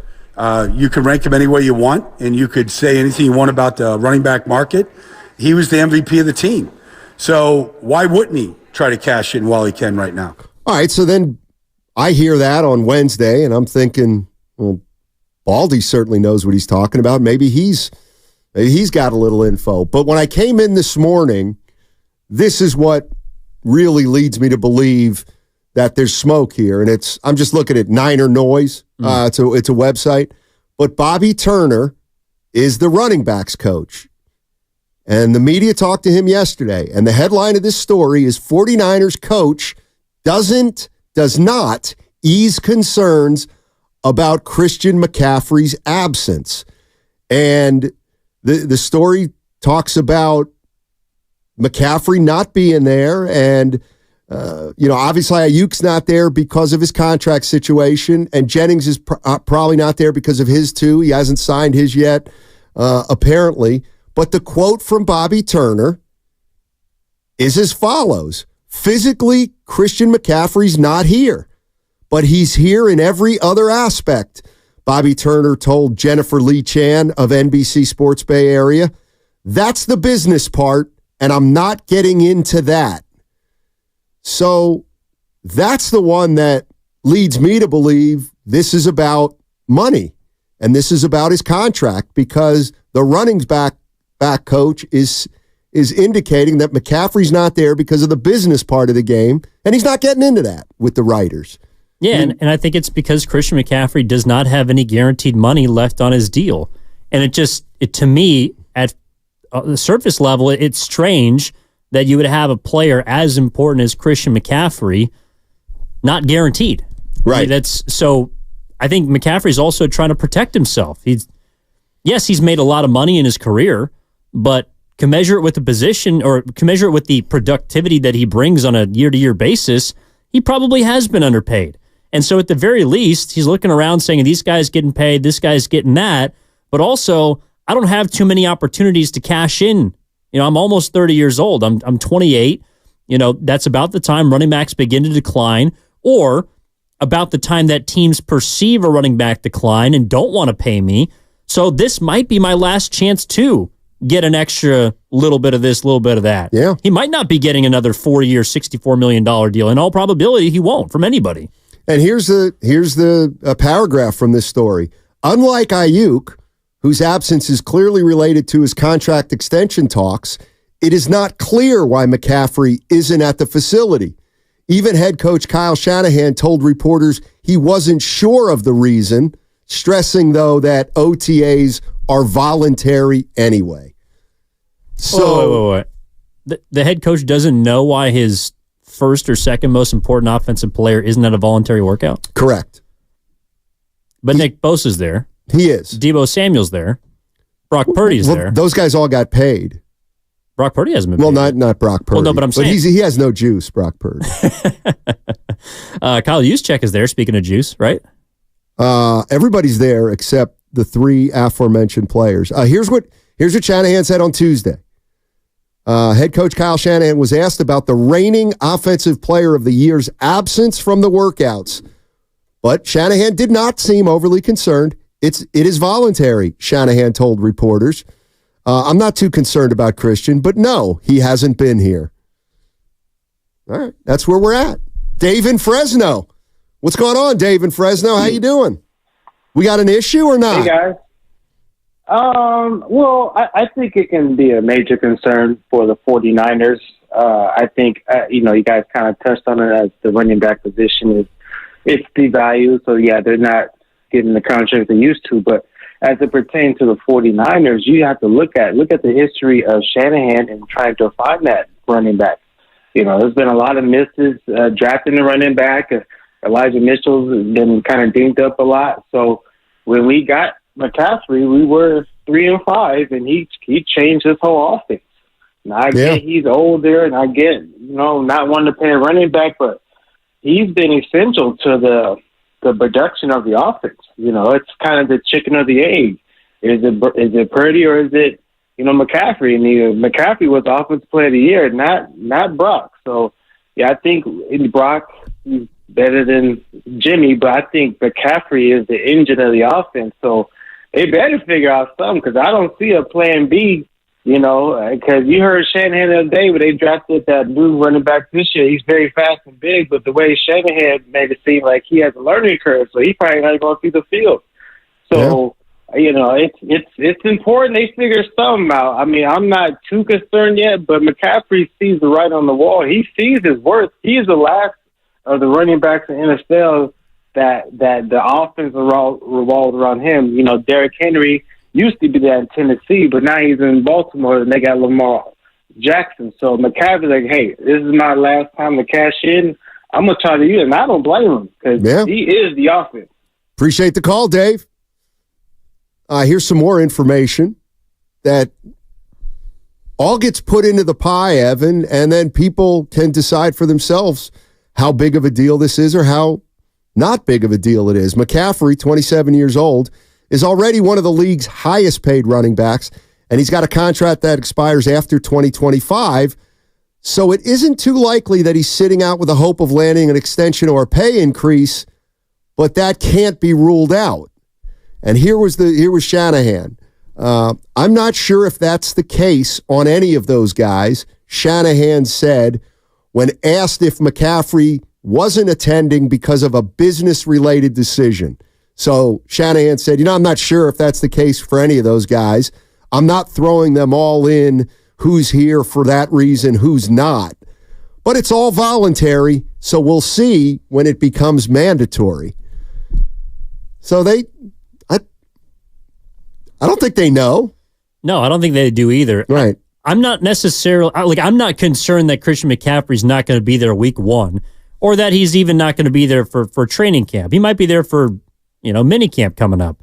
But what I am concerned about is that there doesn't seem to be urgency to pay him. I totally understand why McCaffrey wants, for example, Christian McCaffrey is, I think, still the highest paid running back in the league. He makes $1 million, if not $2 million more than the next highest paid running back, which I believe is Alvin Kamara or Jonathan Taylor. Okay, last year, and really the last 2 years, if you look at the rushing leaders in the NFL, it's Christian McCaffrey and it's everybody else. It ain't close. Christian McCaffrey has been the driving force, along with Brock Purdy, behind one of the 2 best teams in the NFL, the San Francisco 49ers. He has taken that offense, along with Purdy, to new heights. And so he's looking around just probably wondering, okay, so why am I'm the highest paid guy, but I'm head and shoulders above everybody at my position. I'm not asking to be paid $30 million a year. What I'm asking for is, can I get a little more than Kamara, who's been on the shelf? Can I get some more than Jonathan Taylor, who hasn't been able to stay healthy? I'm not asking for much. I'm asking for a little bit. Max Crosby got $6 million. I don't know if that's what Christian McCaffrey wants. But I think if he wants to be paid, an additional bonus, he has every right to ask for that. Well, you just reminded me of Elton John. What? Oh, that song Elton John sings. I know it's not much, but it's the best I can do. This song's for you. You ever heard that? Elton John he's prolific. I've heard Elton John before. I just couldn't recall the song. Do you like him? Yeah, of course. He's money. I believe he had a couple albums on the top 100, released yesterday by Apple Music. Oh. Mm-hmm. How many Bob Dylans? By the way, happy birthday to Bob Dylan. I was going to say. His birthday today. I didn't even know that. Better catch a He's 119. Actually, you'd be pretty pissed about this. How many albums, first of all, and we can do this on the other side if you want. Okay. How many albums do you think Bob Dylan had on the top 100 of Apple Music's? Give me the break to think about it. Okay. You're not going to be happy. Well, then it's a bogus list. What's coming up next on The Game is presented by Fremont Bank, full service banking, no compromises. That segment was also brought to you by Lucky California. Make the most of Memorial Day weekend.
Yep. Now, back to Steiny and Guru on 95.7 The Game. Evan Giddings in for Daryl the Guru Johnson. So, we got a list for Apple Music list? Yeah, before we get back to Christian McCaffrey, because we actually do have an update from Pro Football Talk and Mike Florio, which I think is very interesting. All right. Contributes to our conversation. But the Apple Music 100 Best Albums, it's an opinion survey, curated music ranking of all these albums across history, did not incorporate streaming figures or Apple Music on any streaming device. So it appears to be their opinion. But your boy Bob Dylan had one album. Oh, that would have to be Blood on the Tracks. No. What? Highway 61 Revisited? Highway 61 Revisited. Okay, that's fair. Can I guess a couple? Sure. Showing everybody my musical prowess and knowledge. I got a few in the top 10 yesterday. My brother was quizzing me on this. Well, during the break, I wrote down some of the albums that I thought had to be on there. Okay. The Beatles' Sgt. Pepper, even though that's not my cup of tea, that's got to be on there. The Beatles? Yes. No. The Beatles are not on. They have two albums. Sgt. Pepper's not one of them. Well, that's a joke. Abbey Road has got to be one of them. Number 3. And I don't know what the other one is. Revolver. Okay. That's right. There's another. I'm going to say Street Songs, Rick James. I do not see Rick James on here. Oh, boy. I'm going to say Madonna, Like a Virgin. Madonna, Like a Prayer, number 77. That's half right. How about Bob Marley, Uprising? Bob Marley, I believe, has just one. You got to shout out the Wailers, too. Exodus, number 46. Movement of Ja People. Michael Jackson, Thriller, got to be on there. What do you think it is? That's got to be top 5. Yeah, number 2. I was wrong about the number 1 spot. How about The Who? Who's next? The Who? We do not have The Who on here. And then I'll just go Rolling Stones, Sticky Fingers. No. Rolling Stones, Let It Bleed. No. Exile on Main Street. Okay. Number 53. We may have 2 Stones. All right. I'm looking at the list right now, Ken. Might be on the greatest 500 albums, but the top 100, night. It's a joke. Give me the top 10 real quick. I'll give you my one-word scouting report. Okay, I'll start from 10 and move down. Sure. Number 10 is Lemonade by Beyonce. I haven't heard that one. I can't comment. We'll get you on it. Number 9 is Nevermind by Nirvana. Oh, you know great what? Album. That's a great album. That is a great album. Of course, it preceded In Utero. Mm-hmm. Shout out Cobain. Yes, sir. And number 8 is Back to Black by Amy Winehouse. Okay. Great album. Is that the one? Better documentary. Is that the one? She's got 2 good songs, Rehab, and then the one Catalane, or it's about a person's name. It's a good song. Me and Mr. Jones? No, it's a woman's name, I think, is the name of the song. I can't think of it. Wake Up Valerie. Valerie. That's a great tune. Is that on the album? I'm not sure. Okay. I have it in front of me. Number 7, Good Kid, Mad City by Kendrick Lamar. Yeah, I haven't heard that, so I can't comment. He's got a lot of great albums. I think that's the most popular one of his, though. So I can see that. Top 10's interesting. Sure. Songs in the Key of Life. Oh, that's Stevie Wonder. Number 6. Oh, that's, very rarely has anybody, blind been as talented as Stevie Wonder. Ray Charles, but that's a small group. Roy Orbison. Actually, you know what? Roy Orbison, there's a few of them. Roy Orbison, actually, I don't believe was blind. I just believe he wore dark sunglasses. Well, there's some people who don't believe Stevie Wonder's actually blind either. Okay. But it's neither here nor there. Yeah. Number 5, Blonde by Frank Ocean. It's a great album. He also sang Caribbean Queen. Caribbean Queen. It is his best album. Are you stand in the same dream? There's actually a nugget around that album. I'm thinking of Billy Ocean. Billy Ocean, yeah, it's a different person. different genre. I think are you sure it's not Billy Ocean? I'm convinced. Okay. All right, number 4, Purple Rain. It's Prince. Yeah. He had the most albums on the top 100. He had 4 of them. All right. Understandable. It's one too many for him, but that's all right. God, it is. There's no way Prince should have 4 and Dylan has 1. Your musical takes, what? Van Morrison, Moondance, got to be top 10. Van. Top 10? No.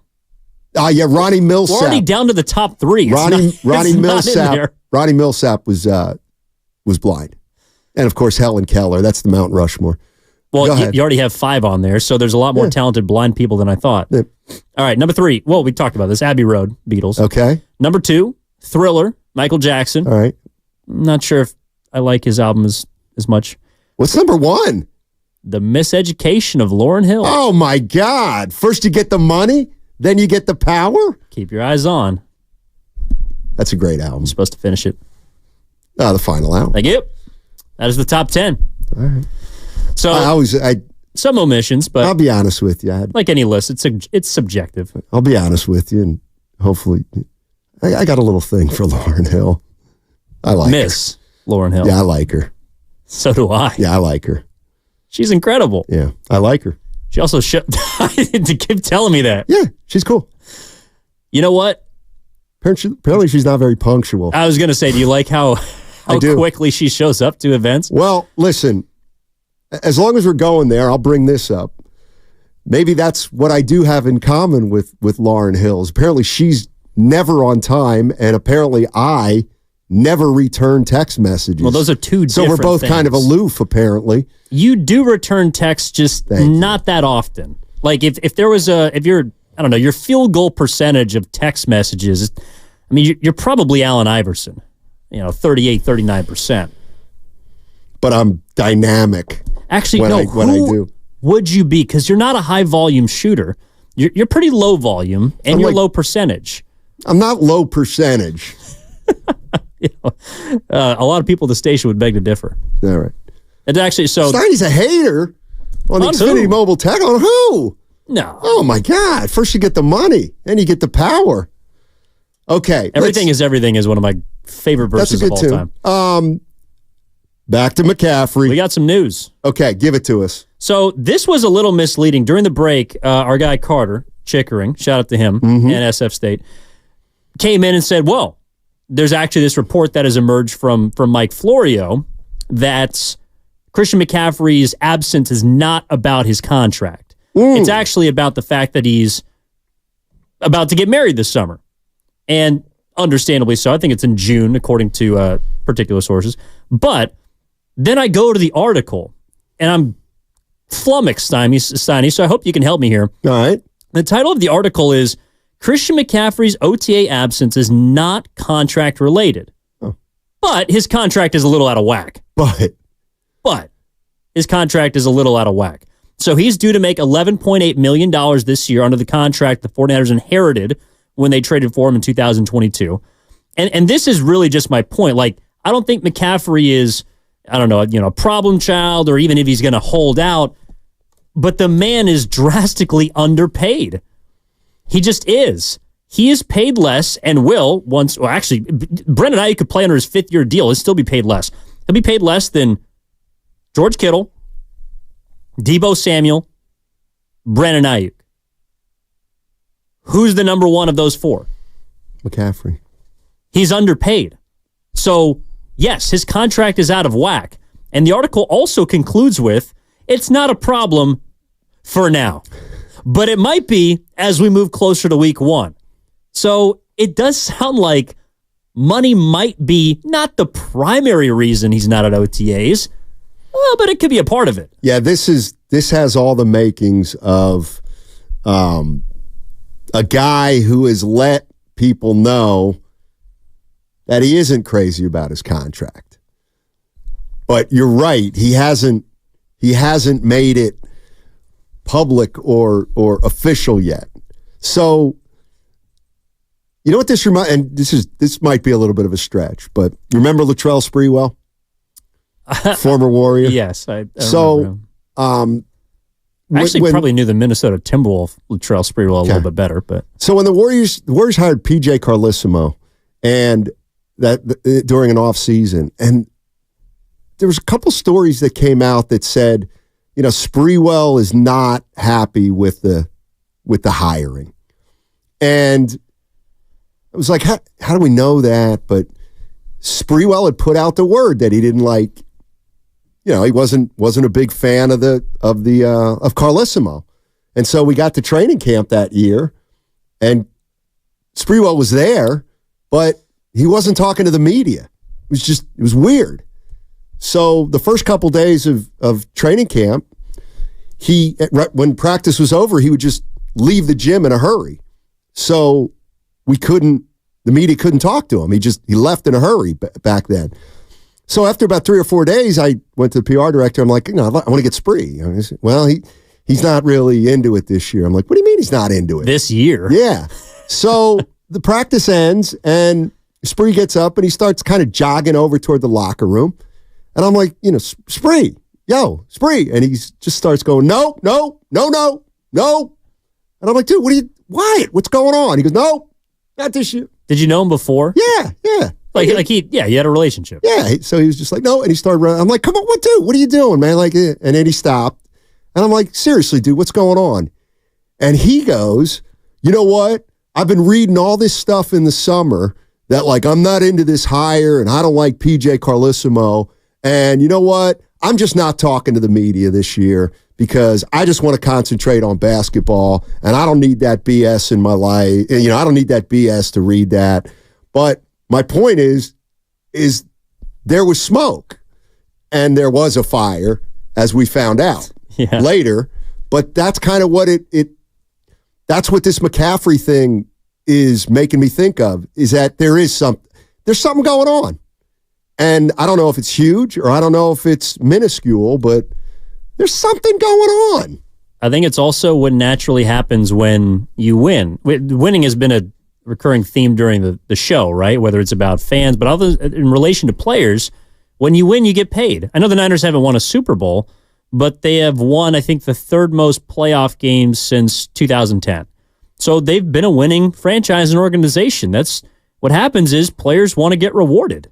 And Christian McCaffrey might have more ammunition to feel like he should be rewarded than any player on the 49ers because he touches the ball the most. I mean, he led the league in touches last year. I think after the postseason the year before, when they made the NFC title game, he was close to 400 touches. And he's your most productive offensive player that's not a quarterback. And he might be one of the top 5 productive offensive players in the league, including quarterbacks. Right. I mean, if you're the San Francisco 49ers, what do you do? I know it's easy to say, well, you give him whatever you want. No, but I won't write the blank check. Can you imagine if Ayuk gets the kind of number that he wants and he signs that contract and McCaffrey's just sitting out there wanting them to address his contract? It just seems to me that if Christian McCaffrey wants his contract addressed, they're going to address his contract. To me, he's got more clout. He's got more clout than anybody on that team, including Brock Purdy, I think. Well, now Purdy's going to have clout next year if he has a good year. But, who's more proven on this team over a longer period of time than Christian McCaffrey? But I guess this is where I would fight you a little bit. Okay. In terms of priorities, contractual obligations. Who is number one right now for the 49ers? Okay, I know it's Ayuk. Could be Purdy. Ayuk's due even right for now. Next year. I'm just saying, look, they might be looking at McCaffrey and saying, dude, you're under contract through next season. We'll worry about you. We'll get you paid.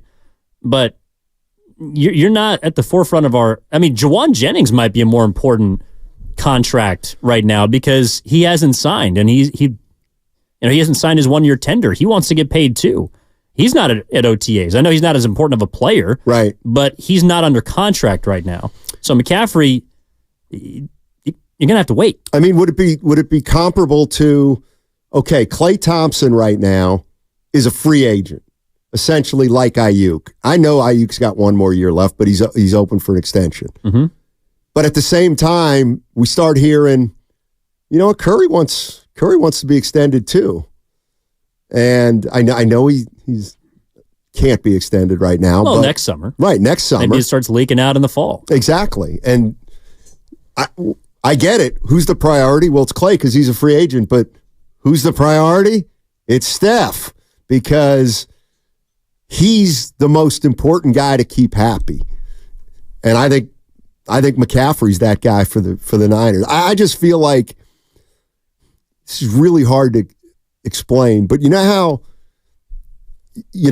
the 49ers and NFL teams want to kind of get the most out of a guy, pay him the least, and then use him the most? Sure. Like, for some reason, I just feel like they don't want to do McCaffrey like that. Oh, like they don't want to just, I don't know, treat him like a rag doll, basically? Exactly. Like the way the majority of running backs are treated? Exactly. Yeah. I think he'll get more of a benefit of the doubt than Debo or Ayuk, to tell you the truth. Not necessarily more money, but like I really think the 49ers, I don't know if it was acrimonious with Debo, but some people would say it was because Debo apparently asked to be traded.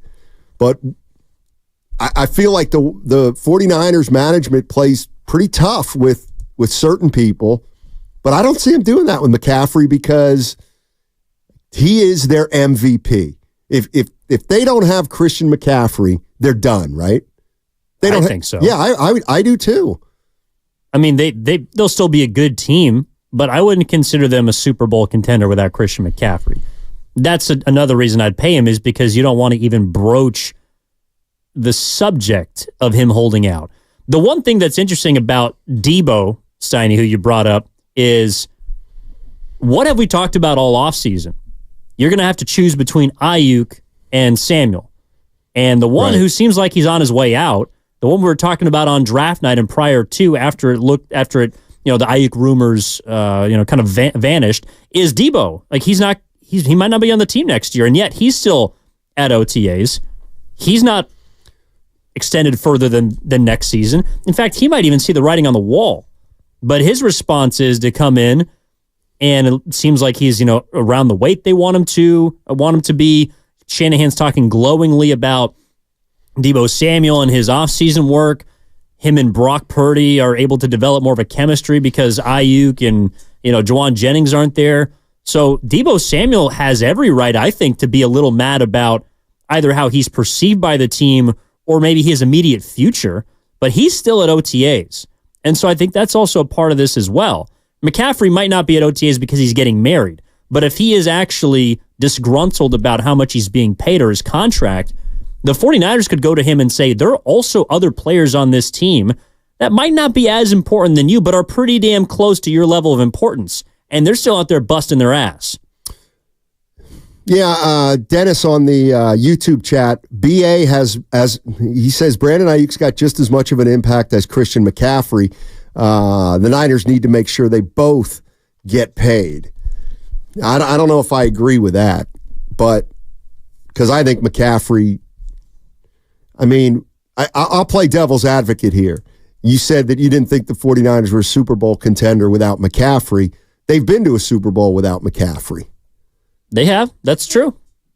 So, but I agree with you. I think, that was in the past. That was whatever year that was, 4 or 5 years ago. I'm with you. If the 49ers do not have Christian McCaffrey, and I'm not saying it's gonna, but I'm just saying you take Christian McCaffrey off this team, and I don't think they have a chance to win the Super Bowl. Well, because he's the foundation of everything they do. I think more than Purdy. I'm sorry. No. I was going to say we've seen it a little bit. I mean, when he hasn't been healthy or when he hasn't been given the ball, they tend to struggle. I mean, Cleveland on line one when he got hurt. I know they won, playoff games. Dallas last year comes to mind, or the year before last in the postseason when he got hurt. They still managed to get past the Cowboys. But, is there anybody that believes that Christian McCaffrey is not the most important non-quarterback on this team? Maybe Nick Bosa, Trent Williams. I think if you made a list of the most valuable 49ers, or put it this way, the players you would least like to give up, I think McCaffrey's ahead of Bosa. I think McCaffrey is this team's most important player. I think he's the best player too, but I think he's their most important player. I mean, he's their star. He's their Curry. He's their Giannis, as far as I'm concerned. He's certainly their most dynamic player. He does everything. He runs the ball at a high volume. He catches the ball if you need to. He's the ultimate safety blanket for Purdy, who at times needs one. And he can also block. So there isn't any deficiency in his game. There's nothing to critique outside of maybe the fumble at the beginning of the Super Bowl. But he still ended up with 160 scrimmage yards in that game and a touchdown. We might be talking about him as the MVP of that game if they had won. So if this is your MVP and there's any inkling of him being unsatisfied because of the money that's owed to him, I do think that you need to prioritize that. Well, the other thing about this, and one of the reasons the running backs don't get paid as much as people think they should, is because their shelf life is shorter. So whether we like it or not, McCaffrey's 27 years old, and from the Xfinity Mobile text line, it's like they say, hey, in 2 years he's going to be worn out. And that is unfortunately the way that organizations look at a running back. I got to believe the 49ers or any NFL team would look at McCaffrey and say he's on the decline. He's on the downside, even though he's 27, because running backs just don't last as long. Isn't it kind of strange, though, and I don't know if it's a McCaffrey thing specifically, but it just doesn't feel like running backs can win, because either they try and use you up by the end of your rookie deal, or at the end of your rookie deal, we'll say, well, you can't keep that up. Right. But if you do, then, well, you can't continue to keep it up. It's almost like the running back will never get the benefit of the doubt just because of the position they play and the innate physicality that is tied to it. Right. But Christian McCaffrey's been doing this now for 8 seasons. He's under contract for 2 more years. By the end of that time, if he continues to produce the way he has, and I expect him to, I mean, he will have given you, I know he's been hurt a couple of seasons, but he will have given you 6 essentially all-pro seasons at running back. And while that might just be a, hey, thanks for your service and, good luck on your career after football, I just feel like that's messed up. And you're right. I don't think the Niners are an organization that operates that way. I do think they want to reward their players that give them their all. But, I mean, that's kind of what happened with Le'Veon Bell in Pittsburgh, right? He led the league in touches, and he had 1 more year left on his deal, and he knew damn well that in the last year of his deal, he was going to carry the ball more. They were going to, on the like that, and that's kind of the way I think the 49ers or any team would look at a guy like McCaffrey. Well, he's got 2 more years left, so you know what? We're going to use him. We're going to use him up, plain and simple. Or we're not going to use him up as a way to not have to pay him in 2 years. I'm with you there. Or his value is just going to go down. Like Derrick Henry played 17 games last year, led the league in rushing attempts, 12 touchdowns. He's scored 10-plus touchdowns in the last 6 seasons, and he just had to take a pay cut essentially because he signed an $8 million deal with Baltimore. So maybe McCaffrey is also thinking, I might still have a few years left after this contract, but I'm not going to be making anywhere close to $16 million. So that's another reason I got to cash in. Yeah. All right. Steiny and Evan Giddings with you today on a Friday. By the way, I got a question for the CHP, the California Highway Patrol. I saw something today that I need some explanation on, and hoping Evan can give it to me. Or you better be careful on the other side. Or one of our listeners. Okay. On 95.7 The Game. Memorial Day weekend. You know what that means. No work on Monday.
on 95.7 The Game.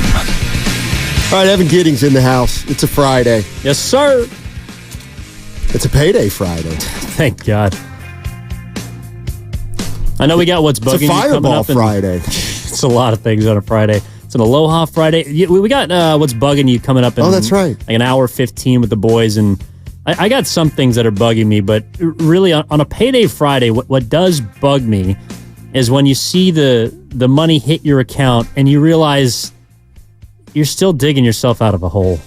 I mean, I did some damage in D.C., I'm not going to lie. Yeah, you hate to see it. I didn't even... God. I'm kicking myself. You need to renegotiate that Santa Clara baseball contract. It's not a contract. I need help. Hey, the California Highway Patrol, a bunch of good people. Oh, yeah. For the most part.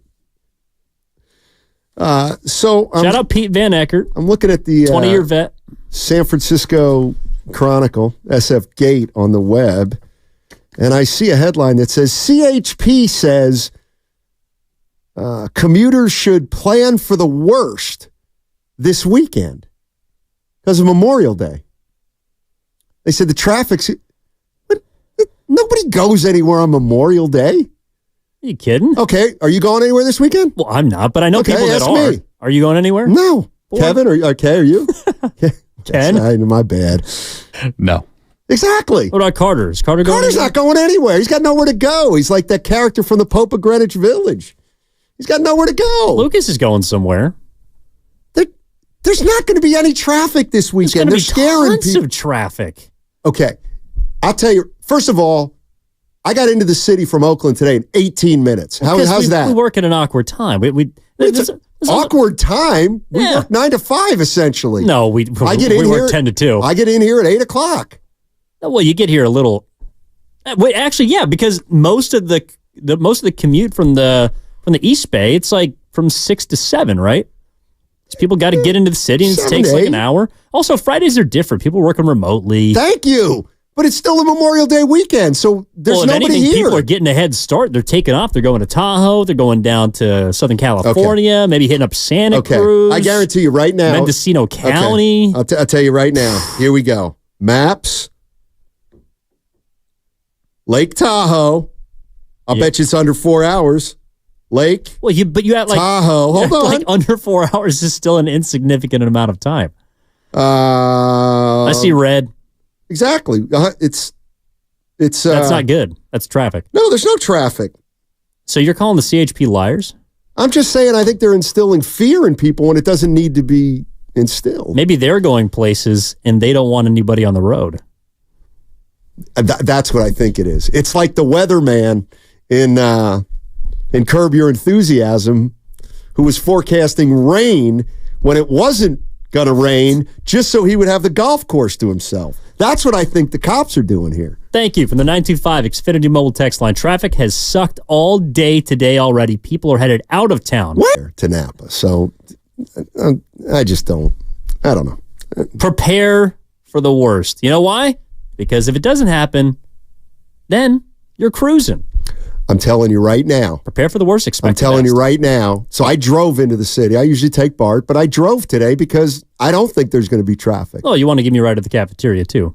Well, I don't. I just volunteered you to do that. Yeah, I'll be able to get out of the city on my own terms. Well, that's the thing. People aren't coming in. They're spreading out. Well, we'll see. Outward. Well, I'll be leaving the city in about an hour and a half, and we'll see. It's also a strange time in which we leave. We get out of here like 3 o'clock because we don't work a real 9 to 5. That's not true. You know what? I don't like when you say that. What? And you know what? And that is a pet peeve of mine. When a family member does it, when a stranger does it, they say something like, hey, you only work 4 hours a day. No, makes me want to punch people. I work more than 4 hours a day. Well, you're on the air 4 hours a day. That's fine. I have other obligations. I get in here at 8 o'clock. Yes, and you leave. So that's 8 to 2. 2:12. Okay, but a night so I'll leave at 2 o'clock. Sure. Now ask me what I'm gonna. What? Okay. My workday's not over. What do you want me to ask you? I've got to watch the Giants game. The Giants have a 3-game series against the Mets. So I will have to watch the Giants, 3 games. We'll give each game, let's say, 2.5 hours. But you could just guru That's 7.5 hours and of put it work. on the DVR. You could just record it and you can watch whatever you want. Or you just But kind you're of still going to have to watch it at some point. Like when Not I go every when I go to a Warrior game, yeah, that's work. Yes, it is. Okay. So stop saying I only work 4 hours a day. Well, you work 4 hours on some days, and then other days. I mean, you don't go to a Warriors game every single day. The least there's I about work. 3 days.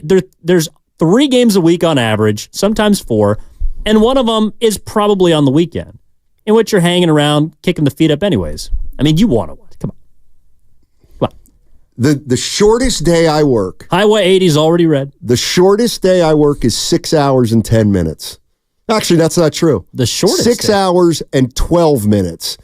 Because Willard always sticks it to me. But that's not a 9 to 5. I get here at 8 o'clock. That's the shortest day I work. From 6 to 2:12.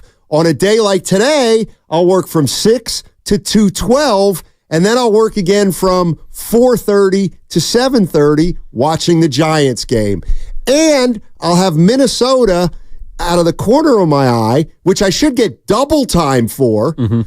I should get overtime for that because I'm actually watching 2 games at once. So, but are you really working if you love what you do? Because people say, Steiny, you love what you do, you never work a day in your life. Well, that's a crock. Okay, that is I subscribe to it. It's also on occasion. It's also a joke. What? I mean, I enjoy. For the most, you love this. I don't know if I love it, but I don't hate it. I mean, I really don't hate it. I mean, You're unopposed. I've had a lot worse jobs than this one. You don't What's really the worst job you ever You don't have had? a strong opinion. The worst job I've ever worked. Oh boy. Well, I've had a few. Maybe we can make that the question of the day. The worst job you've ever had. Working graveyard shifts in an Amazon warehouse was pretty bad. I mean, I did some overnights for about 6 months. That hurt. That hurt my soul, to be honest. Especially when your supervisor are just a-holes. Like, we all don't want to be here. In fact, let me talk about this. So, in Dallas, at the specific Amazon warehouse that I was working at the time, there is a road that you have to stay on. It's called it's just like a green path, basically. It goes throughout the Amazon warehouse. Kind of like the IKEA arrows? Exactly. Okay. There's no windows. It's a giant prison. It's built to keep you in, and the only way you know where you're going is on these green paths. Sure. And so what we called it, because it was the most demoralizing thing to walk in through the front door to the back where you're going to pick and pack specific items for the next 6 hours and lose yourself, is we'd call it the Green Mile. Okay. Because that's what you walk down on the way to your on the way to your death. So we called it the Green Mile. And that's why, along the lines of, well, also the supervisors were just, everyone was trying to make your life all the more worse. I mean, graveyard shifts in and of itself are not fun. But someone telling you can't do this or can't do that, like, come on. Worst job I've ever had by far. Mine would be or being a mascot. Do they have any? You guys know what manpower is out here? They have them back east. It's a or human beings working together. No, and they've got to have something like it out here where it's you go to. There's a woman one too. I think it's called like Kelly something. But anyway, it's like if you're looking for work, you sign up with Manpower. That's the name of this company. And then when any blue collar company, whenever any company needs blue collar work, they just go to Manpower, who's got all these, all these people who want to work. Mm-hmm. So when I got out of college, I didn't have a job, and Pops wasn't accepting of that. So he's like, you got to work. So I applied at Manpower, and for about a 2-week stretch, I had to rake leaves at the Reading Municipal Cemetery. And it was about November, because that's when the leaves were coming out, and it was freezing. And I did it for like 2 weeks, raking leaves at this monster cemetery. Well, you didn't even do it 8 for that hours long. a day. No, but it was 8 hours. It was. You've never done any blue collar work in your life. Give me a break. Try being a mascot for a minor league baseball team hung over at 7 a.m. and a bunch of little league kids climbing all over you. That might be the worst experience I've had on the job. You were a mascot? Yeah. I don't think I would ever do that. Well, we didn't have a choice. What do you mean? I mean, we drew You're the straws. announcer. No, at the time in the off season, you got to wear multiple hats. So you're selling. What city was this in? Salem, Oregon. Actually, Kaiser specifically. Okay. I think the place is still standing. It's right off of Interstate 5. But Crater, who, by the way, was just a demented lizard-looking dragon. I don't know what it was supposed to be. It carried this bat, apparently, that we had. It was supposed to be like this scepter with a green or purplish claw on it. And the kids, I made people cry, Steiny. By the end, I wanted to cry myself. It was terrible. Yeah, I could see that. I could see that. It's called a temp agency, Steiny. That's right. That's exactly what it's called. Thank you. Thank you very much. I appreciate it. 888-957-9570 is the number. Question of the day. What's the worst job you've ever had? And somebody says that's not as bad as digging holes, Steiny. I've dug holes. I'm a landscaper extraordinaire. That's the thing about me. They're like, I'm more blue collar than you all in here put together. Put it that way. Oh, yeah, that's right. I said it. Can I jump in real quick? Yeah, you go ahead and jump in. Come on, kid. I'll tell you, every job I had. Dude, I have mowed lawns. I have raked leaves. I mowed lawns when I was 8 years old. So did I. Yeah. My dad used to have the push. You have to hold. It's the push mower. Exactly, and you have to hold the bar. Toro. Yeah. It was an absolute Toro. Well, how big was the lawn? It was pretty big back in Tennessee. I grew up down south a little bit, so I did some manual What part stuff. of Tennessee? Murfreesboro. Oh. East or west? That's where Middle Tennessee State is. Yes, that's right. That's right. Yeah. Also, Good knowledge. MTSU. Statesboro, Georgia as well. That's where Georgia Southern is too. Okay. But yeah. Yeah, Murfreesboro's about right in the middle of Tennessee. Right in the middle. And Tennessee's shaped pretty much like an envelope. Mm-hmm. We got some people coming in. Okay, actually, I never envied anybody from the 650 Foot Locker at the mall. Oh. That is a tough job. Like, I got to be honest with you. I'm not wearing an official shirt unless I'm reffing. I'm just not. A tough job or demeaning? I think there needs to be a distinction because some like. You know what? My dad was. He was tough, but the one thing he never made me do. He said I never had to work in a fast food restaurant. He's like, you don't have to work at McDonald's or Burger King, but you got to get some other job. I did have a friend that grew up. His family owned the Foster's Freeze in Pinole. I think. So he was doing pretty well, but his family made him work at the Foster's Freeze, and so he had to. It's like in Coming to America when they're talking about Eddie Murphy and Arsenio Hall moving from first you're on fries. And then you move to vegetables. And then eventually, if you do really well for 5 years, you become assistant manager. And his parents made him go through that. That's something I would never want to do. I'm out. A fast food restaurant? Although you would get to see some horrors. You'd probably have a lot of stories about what people put in their bodies. I mean, the one thing I regret is never being a server. Those people make some coin. You work at a good restaurant? Depends. Well, first of all, I would be the kind of server who got tipped a lot. Well, because I'd be pleasant and I would be available. How's your meal today, Jim? Good. Okay, can I get you anything? Ketchup? Okay, yeah, I'll be right back. Rip me off 28%. Yeah, until you run into somebody that says, hey, is there anything I can do for you? Blah, blah, blah. And someone says, yeah, get a better disposition. That's not me. If I were in the service industry. And you don't know what to say. If I would be in the service industry, I would be very cordial and polite. But I'm not in the service industry now, so I don't have to. But Well, you would be until you didn't feel like, to bring back Christian McCaffrey, you were getting paid what you owe. You didn't feel like, you felt like you deserved more tips for your attitude. But you don't get to determine that because people just expect you to be cordial, to be kind. I hate to do this, and I don't want to generalize, but the service industry is not what it used to be. It just is not. What is? Because, it used to be service industry people, servers, bartenders, etc., would be able to make enough money at one job to just have one job, and then they were a professional. But now it's more difficult to have one job and make ends meet. So a lot of people in the service industry are doing 2 or 3 jobs, and there's just a little bit of not quite the professionalism there is, and the wait's now longer to get food, etc. And what I'm saying is, if I were in the service industry, every day would be like turn back the clock night, because they'd get service like they'd get in 1978, and that's why the tips would come fast and furious. See, and when I hear turn back the clock night, I think of a 25-cent beer night, which is not what's going to happen. So you're right. It's not like it used to be. Neither are customers. For example, I worked in a 4-star restaurant in Silverton, Oregon. Oh. And it was a very nice restaurant. And so the tips, some nights, were very nice. But when you have half of your customers that are complete D's walking in through the door every night, it makes you not really care about how much you're getting paid, especially when you're making minimum wage on the bottom of it all.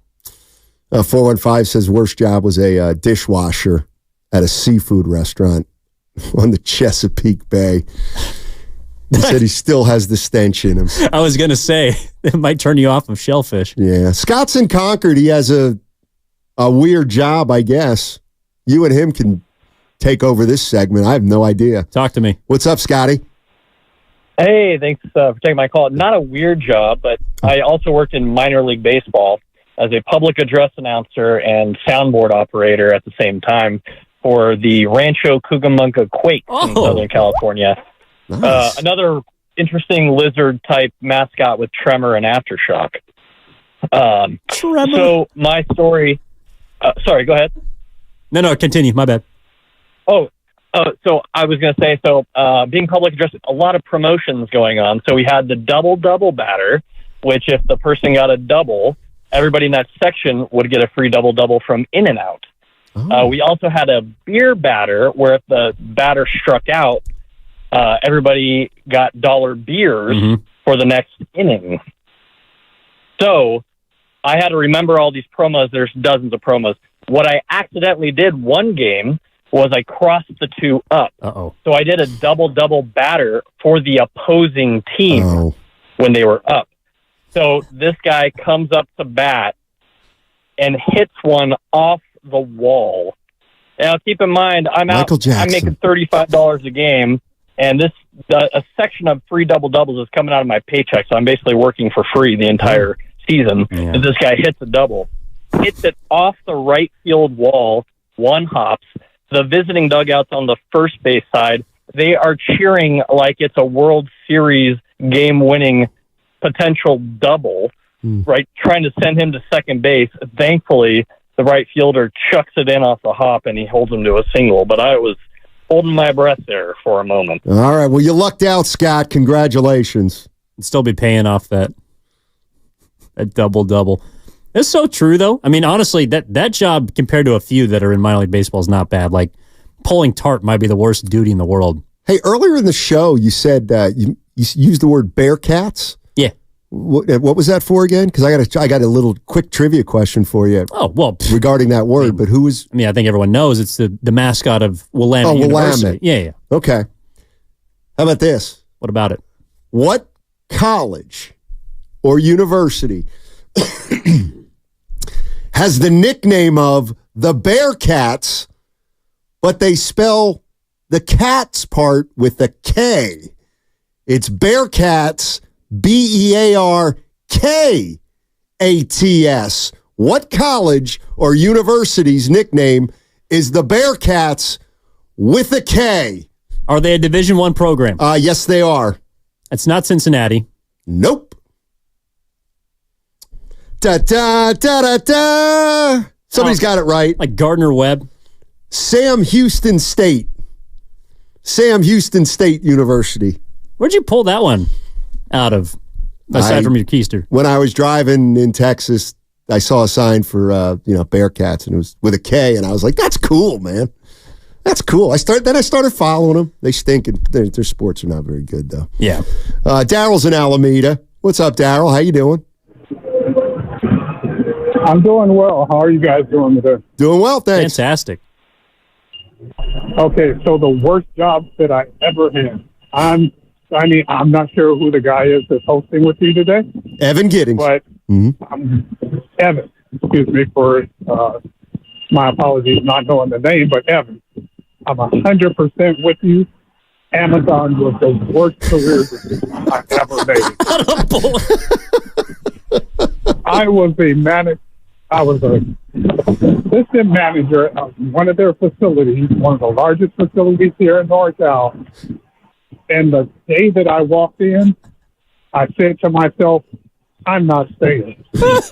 I was there. I'm serious. I came in with stock options at $187 a share. I knew I would be invested after my 1 year. I left one day before my 1 year anniversary. I hated Amazon that much. It is the worst, and I would never encourage anybody to work internally in Amazon. Thank you, Daryl. We are they a sponsor?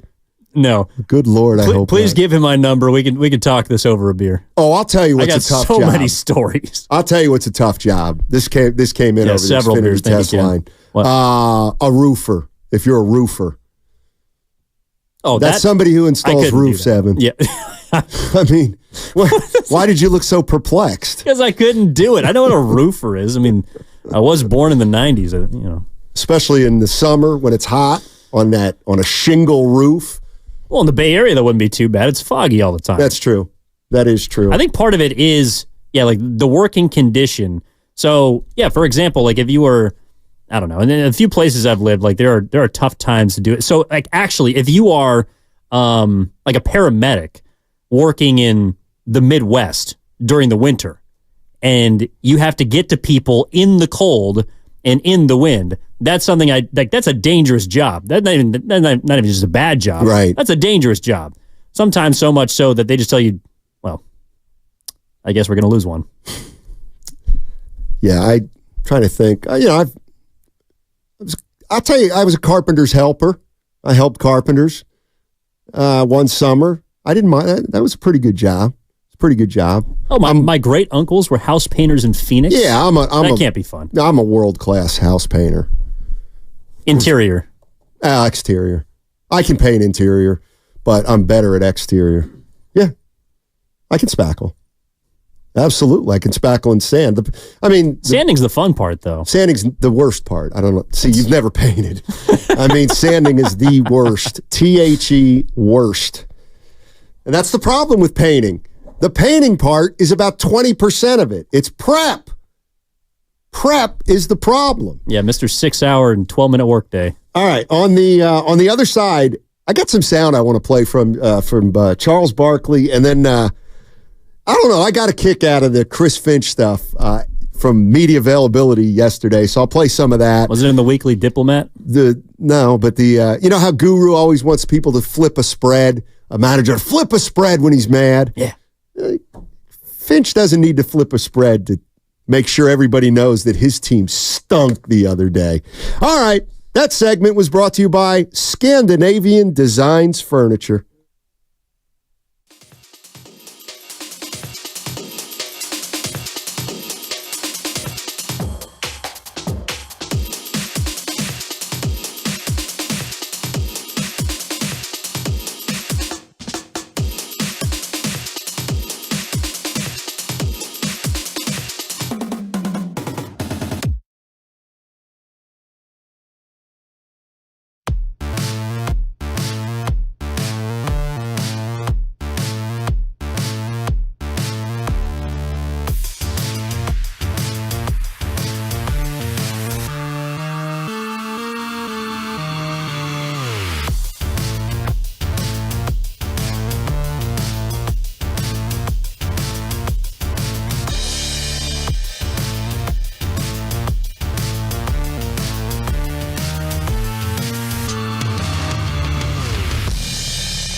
song's for you. You ever heard that? Now, back to Steiny and Guru on 95.7 The Game. I would be Evan Giddings in the house. Evan Giddings in the house. Boy, we got a little not backtrack, got a little off track. There are about 4 things I wanted to talk about. Think we got time? Sports-wise. Yeah, we do. We like 45 minutes. We can go, we can run through them pretty quickly. We can drag Willard and Dibley into it, too. That's true. Just bring him into the pit. That's true. We've created. We're talking about worst jobs you've ever had. You want to do the one? I tell you what, this is fascinating. This is another headline I saw today. Here's 2 headlines I saw today. Okay. And they go together. I just saw this one. It came to my email. I get these from The Athletic. Mm-hmm. The headline is, does Angel Hernandez deserve his reputation? Okay, Angel Hernandez is a major league umpire. He is. Who's unfortunately by far got the worst reputation of any umpire in baseball. That's not even close. But there was another headline I saw before today started, and it was attacks on officials raise doubts about the future of youth sports. Apparently, there has been a significant uptick in attacks on youth sports officials by both players and parents, and it's caused mass resignations from people who want to be officials, and now there's a significant shortage in officials to ref youth sports. And so then what do? Nobody wants to be a ref because the parents, I guess, and the players are out of control. Yeah, I can't really blame them not wanting to be an official. It's hell out there. Talk about worst jobs. I mean, seriously, some of these parents, I don't know so much about the kids and if the attacks are, I'm assuming more verbal than physical, but you can't really count anything out nowadays, especially some of these. I really only have experience Little League baseball, but I'm imagining AAU parents are, also culprits in this. Right. It's a big reason why I didn't want to keep umpiring. It sucked. It wasn't fun. Yeah. No one's on your side. Not that you're supposed to be the focal point of a game, but I'm not doing this for the money. I'm 12 years old, at least at the time I was, calling balls and strikes, and you're just getting absolutely lambasted left and right by everybody. Yeah. I mean, it's one of those things. Some of them deserve it, though. It's one of those things where my dad was a basketball ref, and I'd go with him to all his games, and at a very young age, I determined I was never going to be an official.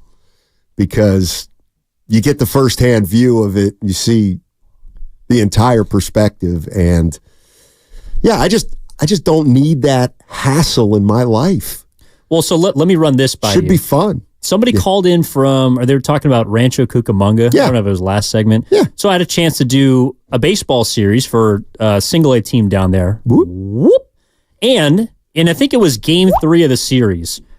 The leadoff hitter for the team that I was broadcasting for hits this high fly ball, and the wind is whipping out towards right field. So he hits it towards left, just skies it, golfs it, takes out the driver, goes wide left, and the entire bullpen thinks it's heading into foul territory. So they start moving their seats, they're throwing chairs, get out of the way, clear the deck, left fielder's coming in to make a catch.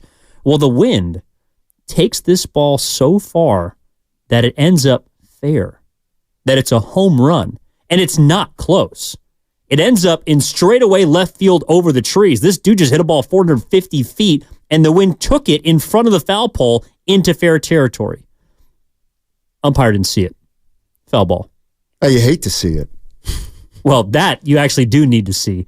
And the entire dugout was so incensed that for the rest of the series, every time there was a foul ball, they just continued to chirp, chirp, chirp, and jeer this umpire who's 22 years old. But he was a professional umpire. Right. And he blew a home run call. It wasn't like it was a borderline call. I've seen Angel Hernandez blow some borderline calls. He's also blown some terrible ones. And so his reputation is understandable. But this young umpire missed a home run so badly that he called it foul. And it ended up being the difference in the game. Yeah. That, to me, I can kind of understand why someone might get on him. Little League parents, however, get out of the way. The game's not about you. Mike's in Santa Clara wants to talk about Angel Hernandez. What's up, Mike? How's it going? Yeah, hey guys, I'm actually not too bad, man. Not too bad. Cool. I'm just curious because I played baseball since I was like 5 years old. But I mean, it's one of those things where I kind of understand they're unionized and everything, and they do get rated and just like followed up with like their seasonal umpiring. But how is it that he still has a job? I'm just curious, like how it overall works with MLB umpires. Just because of the fact, like, he's made so many blown calls throughout his career. Like, how does he still have a job? And I'm just curious, like, from your guys' perspective, if I'm missing something on that. That's all I had, guys. Yeah. I don't know. I'll just throw this out and you respond about officials. It feels to me like Angel Hernandez is basically incompetent. It feels like at times. He's the closest to of any umpire that I've seen. Okay. Now I'm going to compare it to, let's say, the most hated official in the NBA, Scott Foster. Sure. But I don't think people think Scott Foster, Scott Foster's maybe the best ref in the NBA. Now, he's universally hated. If you're a road team, you want him on the floor. Right. But so, it feels like nobody likes Scott Foster, but everybody acknowledges that he's one of the better officials, if not the best. It feels like everybody hates Angel Hernandez because he's the worst. He's the worst umpire in baseball. Well, I don't know how fans feel about particular NBA officials, but Scott Foster is like I feel like a lot of the bad blood is between him and the players. It's not so much about the fans. I could be incorrect about that, but I feel like Angel Hernandez is just universally disliked. Like people in the game, people that are out of the game, people around the game. No one likes him. So the reason being is what the caller mentioned, which is the union. I also think that Angel Hernandez was one of the first minority umpires ever, and so it's just hard to get him out. Like, I mean, honestly, I think that's the reason why. It's because he's a minority umpire, which there are few of, or there have been few of in the past, and he's got protection from the union, so he's not going anywhere. But I also don't think he does big-time playoff games anymore. Like, Scott Foster will do... Right. Like, he might be officiating tonight. I think he did last night's Boston game, if I'm not mistaken, but... Yeah, so he's clearly still viewed by his own pool as a top-tier ref. I don't know... Like, I'd be curious to... I guess they probably wouldn't throw him under the bus, but I'd be curious to know what actual umpires thought of him. So I was thinking about this. What can you tell me again where did this happen? Where the guy, the wind blew the ball fair and the ump missed the home run call? Oh, this was in Rancho Cucamonga. Oh, okay. Yeah. So wind was whipping. So was the umpire John Sterling? I mean, give you a 4. Okay. You know how Guru always wants? Yeah, but he was a quarter of his age. Okay. Here's a question. You know what? What? You talk about this all the time. Pause. Oh. You talk about this all the time. What? Respect your elders. I mean, you give me crap when I bring up things that make it appear or reveal how old you or someone else might be, and you don't like that. But you go after John Sterling like he's chumming the water. He's too old. Have you ever heard of Kenny Rogers, singer? Not the former pitcher for the Rangers. I was thinking about the lefty. He also pitched for the Tigers. Well, and the A's, I think. That Kenny Rogers was a horse's ass, I think, wasn't he? Didn't Kenny Rogers, the pitcher, get involved with a cameraman or something? This isn't no one to fold him guy, right? No, there's a singer and there's a pitcher. Oh. Yes, and that's what I'm getting at. Both southpaws. Kenny Rogers says, you got to know when to hold him. You got to know when to fold him. You got to know when to walk away. You got to know when to run. That's my problem with John Sterling. He doesn't know when to fold him. Well, it's time. Did. What did I do wrong? It's time to fold him. He's not calling the game tonight, Steiny. He retired effective immediately. Who? John Sterling. When? Dude, like a month ago. Wait a minute. We play the calls in jest. The guy's no longer on the mic. I thought that's the reason you do play it, because he's still employed. No, it's because it pisses you off. That's why we play it. Wait, what happened? I didn't know this. 95.7 The Game. Breaking news. So the guy who's been botching calls has stepped away. Was he fired or did he? No, he folded him, in your own words. He knew when to fold them. And apparently it was like game 13 of the season. How did you guys allow me to miss it? Because we didn't want you to, take a victory lap or cheer too much. I mean, it's a guy who's hanging him up, Stein. He should be celebrated. He should be, given his flowers. We should be playing his best calls of all time, not the ones where he didn't know what he did wrong. He deserved it. By the way, if the Yankees win the World Series this year, they got to have him on for the final game, right? Like, game 4 of the World Series, just to get one more. Yeah. You know how Guru always wants a manager or coach to flip a spread when their team stinks? Or just in general? Yeah, he wants coaches and managers to flip a spread about 19 times a year. Yeah, sure. So managers and coaches don't really flip spreads anymore. But we don't really have spreads anymore. So true. So I'm listening to my guy Chris Finch in Minnesota talk about the game on the other night. This was yesterday. He was talking about Wednesday's game. And where does this rank on raking your team over the coals? Now, he doesn't raise his voice, but this is pretty tough. It's pretty good. Yeah, I mean, it was a rough film session. I told the guys, it's been a long time since I've been this disappointed in your effort, your performance, your attitude, your application, your attention to detail. It just wasn't there. Western Conference Finals started. I'm not sure if they got the memo. They got it this afternoon. So I don't know if they got the memo, but they got it this afternoon. They didn't get the memo. I mean, what? Like, the one thing about that is it's not like he's been an NBA coach for 15 years. This is only his second and a half year. He's been coaching for a long time, though. Oh, he's been an assistant coach forever. Yeah. But this is his first head job. Okay. Well, keep going, actually. Yeah. You have sound. So here's some more from Finch. yeah, I mean, our approach, we just played flat. Game plan was not on point for execution. Decision making on offense was not very good. Beat by a lot of hustle plays, transition, offensive rebounds, stuff like that. It just can't happen. Just can't happen. He's so matter of fact about it. I actually kind of like it. By the way, they lost by 3 points. I know. They had the lead. You would have thought they got just absolutely bruised and battered for 4 quarters. I know. I like that, though. I like their chances tonight, Minnesota. I do, too. But I think it's because I think they're pretty even, the two teams. I got a question for you. You can't drop 2 at home. No, you can't. Although Denver did, but they lost. Let me ask you this: so we've got some new teams in there. We've got Indiana, we got Boston. Mm-hmm. They're an old franchise, and we got Dallas and Minnesota.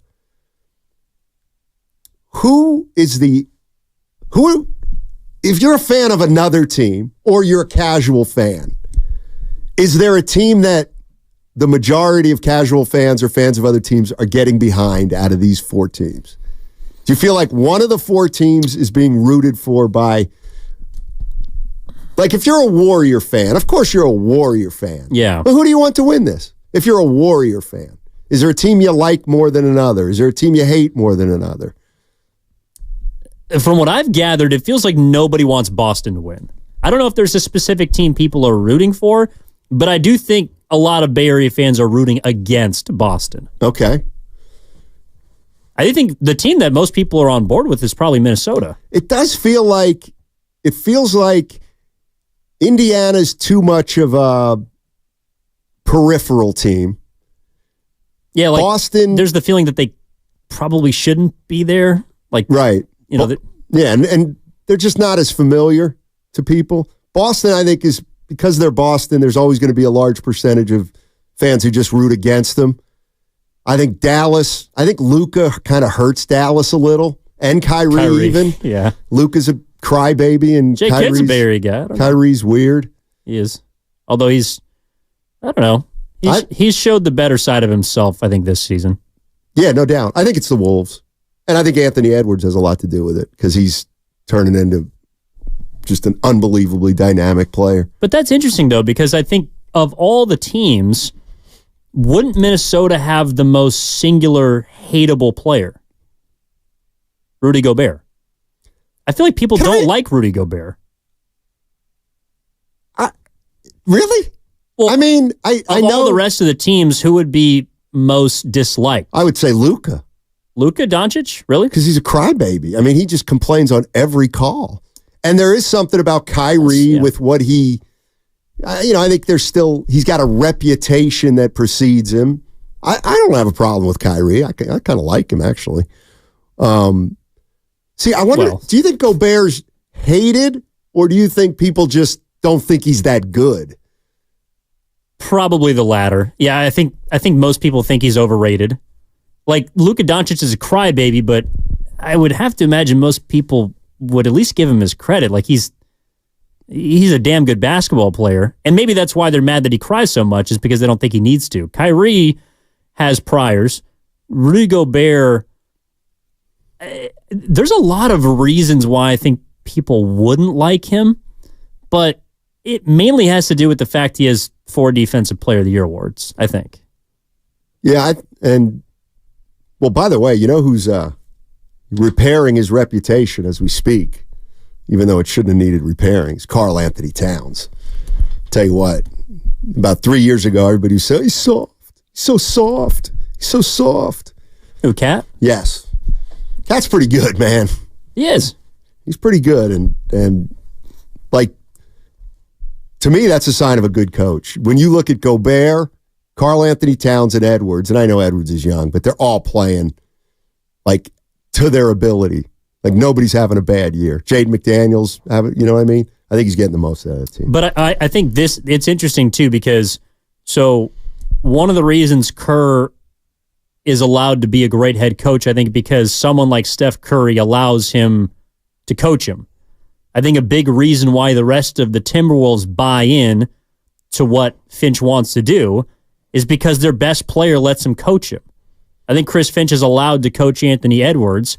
And I have to imagine what we just heard that you played a couple minutes ago of him just wrecking his team.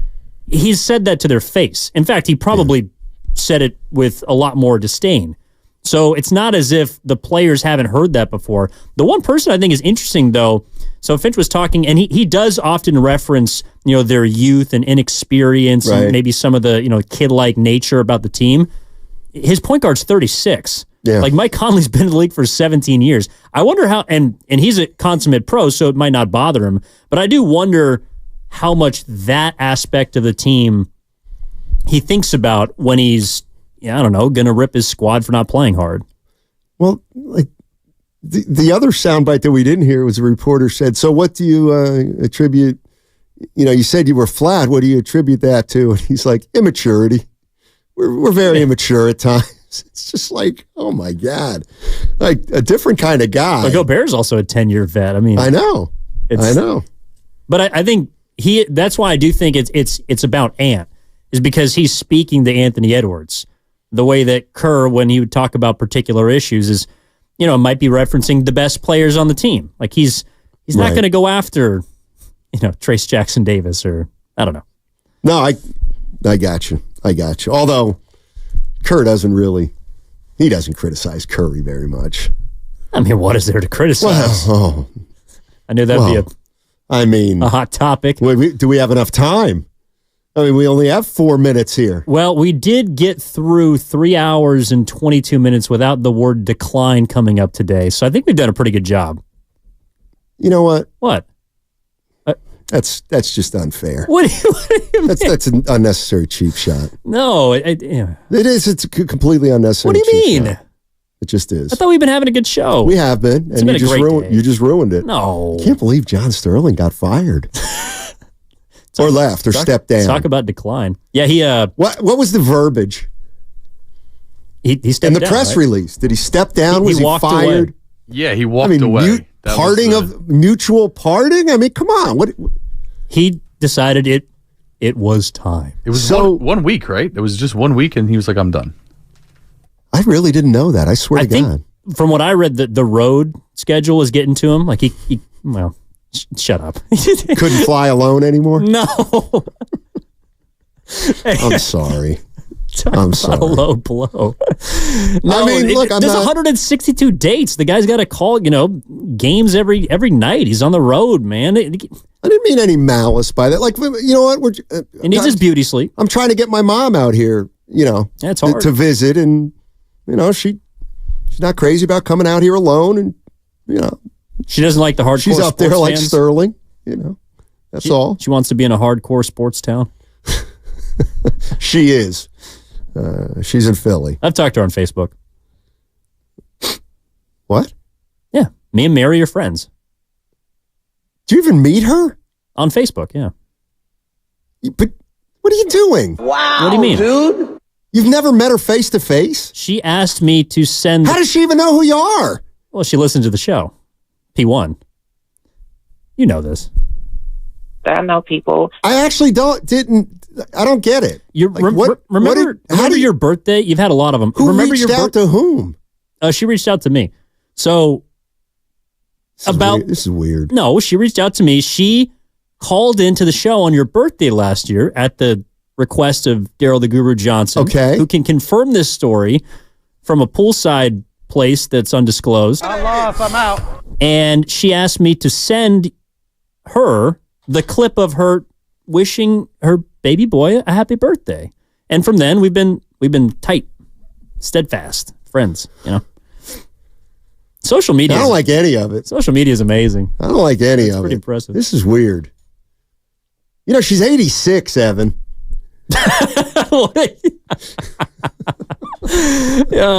Still younger than Sterling. All right.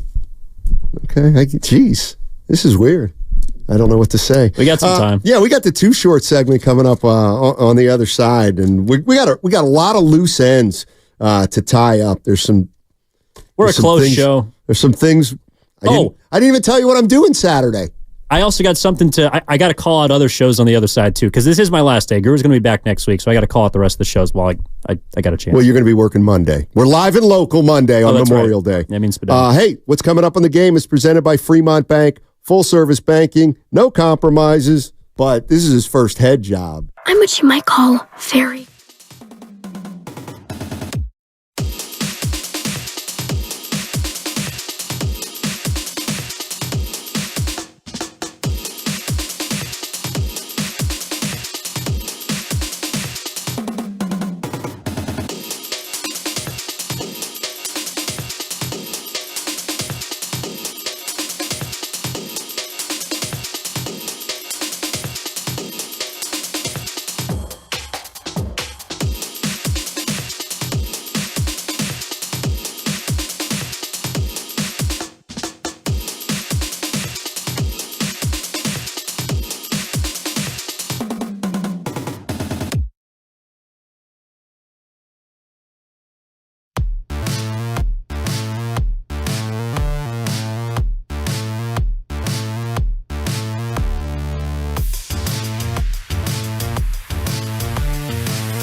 said to myself, I'm not staying.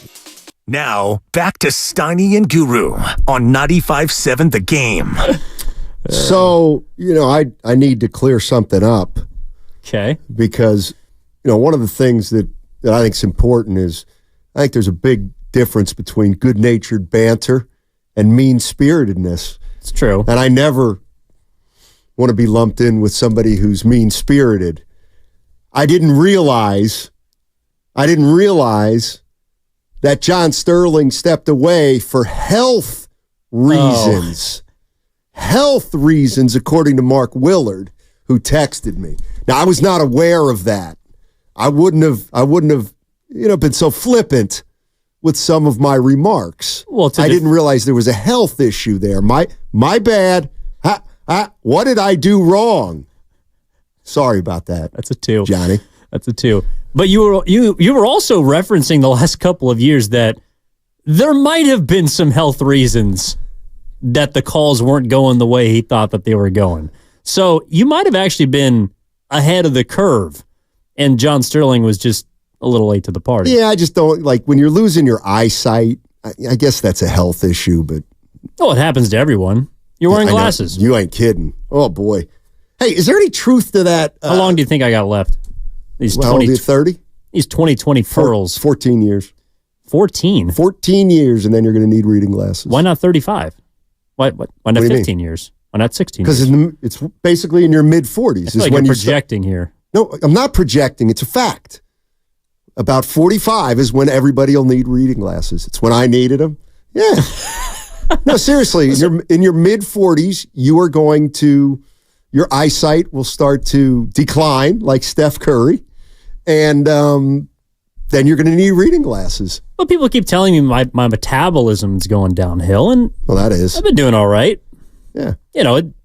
Literally, my head coach, he said a lot of things to me that weren't kind, but one of the things that he told us as a team was, he said, you peak at 25, and then life goes downhill from there. That's not true. That's inaccurate.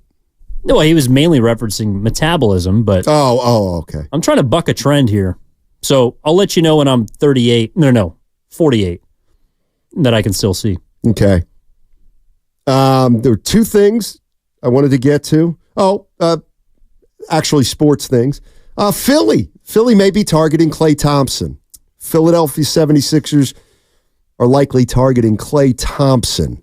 Well, they do have a lot of cap space. They do. I mean, they're targeting a lot of players, it sounds like. Yeah, I guess Paul George is really up their alley, but Klay Thompson is on their radar. By the way, you know what I'm doing Saturday? Can I guess? Yeah. Golfing. No, Sunday and Monday. Wait, I thought you weren't golfing on Sunday. Who said? Dibley. No, we made an extra force. Don't get me started on that. No, I am. Pause. I found I'm playing Sunday and Monday. Okay. No, Saturday though. Bottle Rock. You're going to Bottle Rock. Nope. I'm going to. You're going to see Steph. No, I'm assembling a heat lamp for our back patio. What? I'm assembling a heat lamp. A heat lamp for our patio. You've set aside the entire day for this activity. I don't know how long it's going to, but they sent me a toolkit. It's like an IKEA thing, I think. And sometimes I get really into that, and so I'm looking forward to doing that. So are you someone that will read the instructions? Yeah, I read them last night.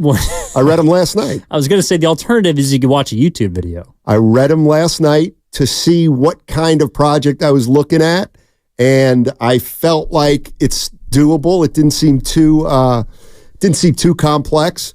The one thing I did notice is it's 7 feet 5 inches tall.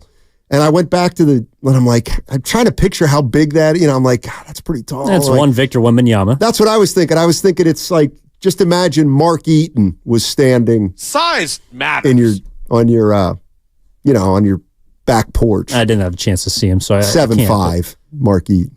He's bigger than Wemby? Oh my God, yeah. Mark Eaton was taller. monstrous. Oh, by the way, go ahead and talk about your $100 million player. Oh, yeah. So, there is a new media deal that's coming to the NBA, right? It's a big reason why Inside the NBA is not going to be around after next season because TNT got kind of nudged out by NBC. They lost all these negotiating, whatever. So it's going to be ESPN, They got the A package. NBC's got the B package, and the Amazon's got the C package. But it injects, over the course of 11 years, $6.9 billion into the NBA. And that means that for the first, I think it's few seasons, I'm not sure how many yet, it's a little speculative at this point, but the cap is going to rise 10% for the next, 5 years once this kicks in. That means that after they said around 2030, 2031, there could legitimately be a player that makes $100 million per year. And I know who the first one is going to be. Well, I believe it because I think Steph's going to make 60 in 2 years. Yeah. And I don't think he's the highest anymore. I think like Jaylen Brown's last year now may be the most. But okay, I could see it. So you want to know who? Oh, I know. It's easy. I think it's easy too. Yeah, it's the guy we were just talking about. Yeah, exactly. It's Victor Wembanyama. No doubt. He's going to be the first $100 million NBA player. Well, I don't know about that. I just thought, who would you think is going to be the first $100 million player? But I actually have another name too. This guy could be before him. Who? Anthony Edwards. I think he's got a shot if they win a couple titles and this whole Jordan thing starts to take on a bigger life than it already has. If he's the first $100 million man, well, I guess because you are incentivized to stay in the same place. True. Because you get qualified for more money if you stay in Minnesota, for example. Right. So perhaps, I don't know though. Like, dude, paying a player $100 million, it's going to happen. It's inevitable. You know what kind of bothers me? And like, I joke about it a lot, but I joke about it, but it does kind of rankle me. It's like a Friday today. This is pretty good. No, it's like a Friday. It's obviously a Friday. And yes, it is. Literally. Willard always stay till 2:10 and 2:12 and stay. Because I don't know why. Well, he tells you to stay. They're afraid to start the show. Doesn't give a damn about me. But even on a Friday, Willard would never think in a million years to be like, can't you guys just roll at 2? We can start our show on time.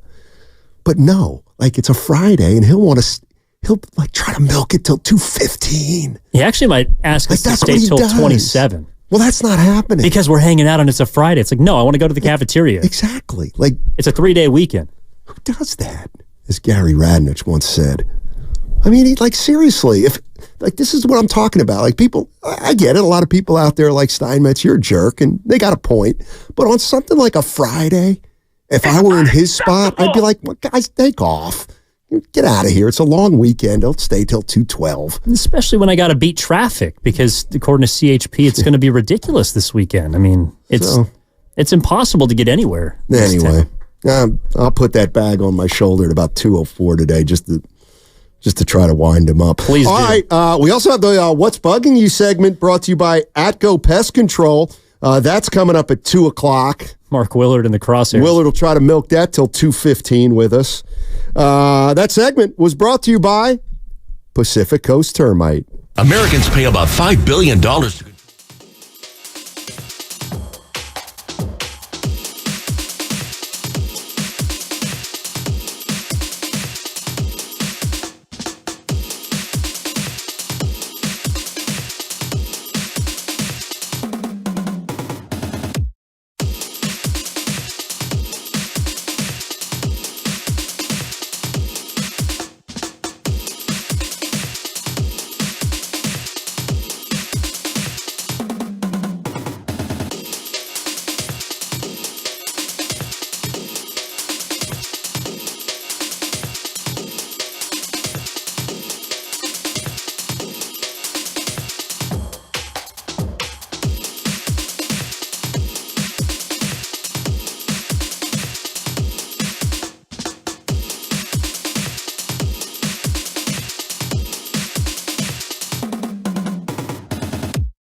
Remember Memorial Day, we're live and local. Hey, Evan, you're working Memorial Day, right?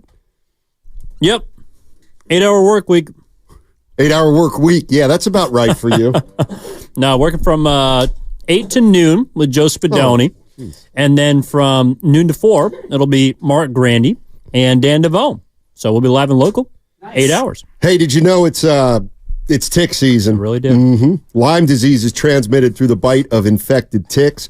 Visit Atco Pest Control's website today to learn more and take control at atcopestcontrol.com. We'll be doing What's Bugging You in about 10 minutes. And let's welcome in Dan. Let's welcome in Dan Dibley and Mark Willard. Yep. See, I did it. Read the script. Yeah, exactly. I did exactly what I did to you. Can't get mad at Evan for making you feel old if you literally on back-to-back days cannot remember the names of the other hosts at the station. And I think we need to put the rat on the table, brought to you by Atco Pest Control. How do you feel about the video that's come out about you being the worst texter on the station? He fessed up. I mean, it's, I don't know. Can I tell you a story about that video?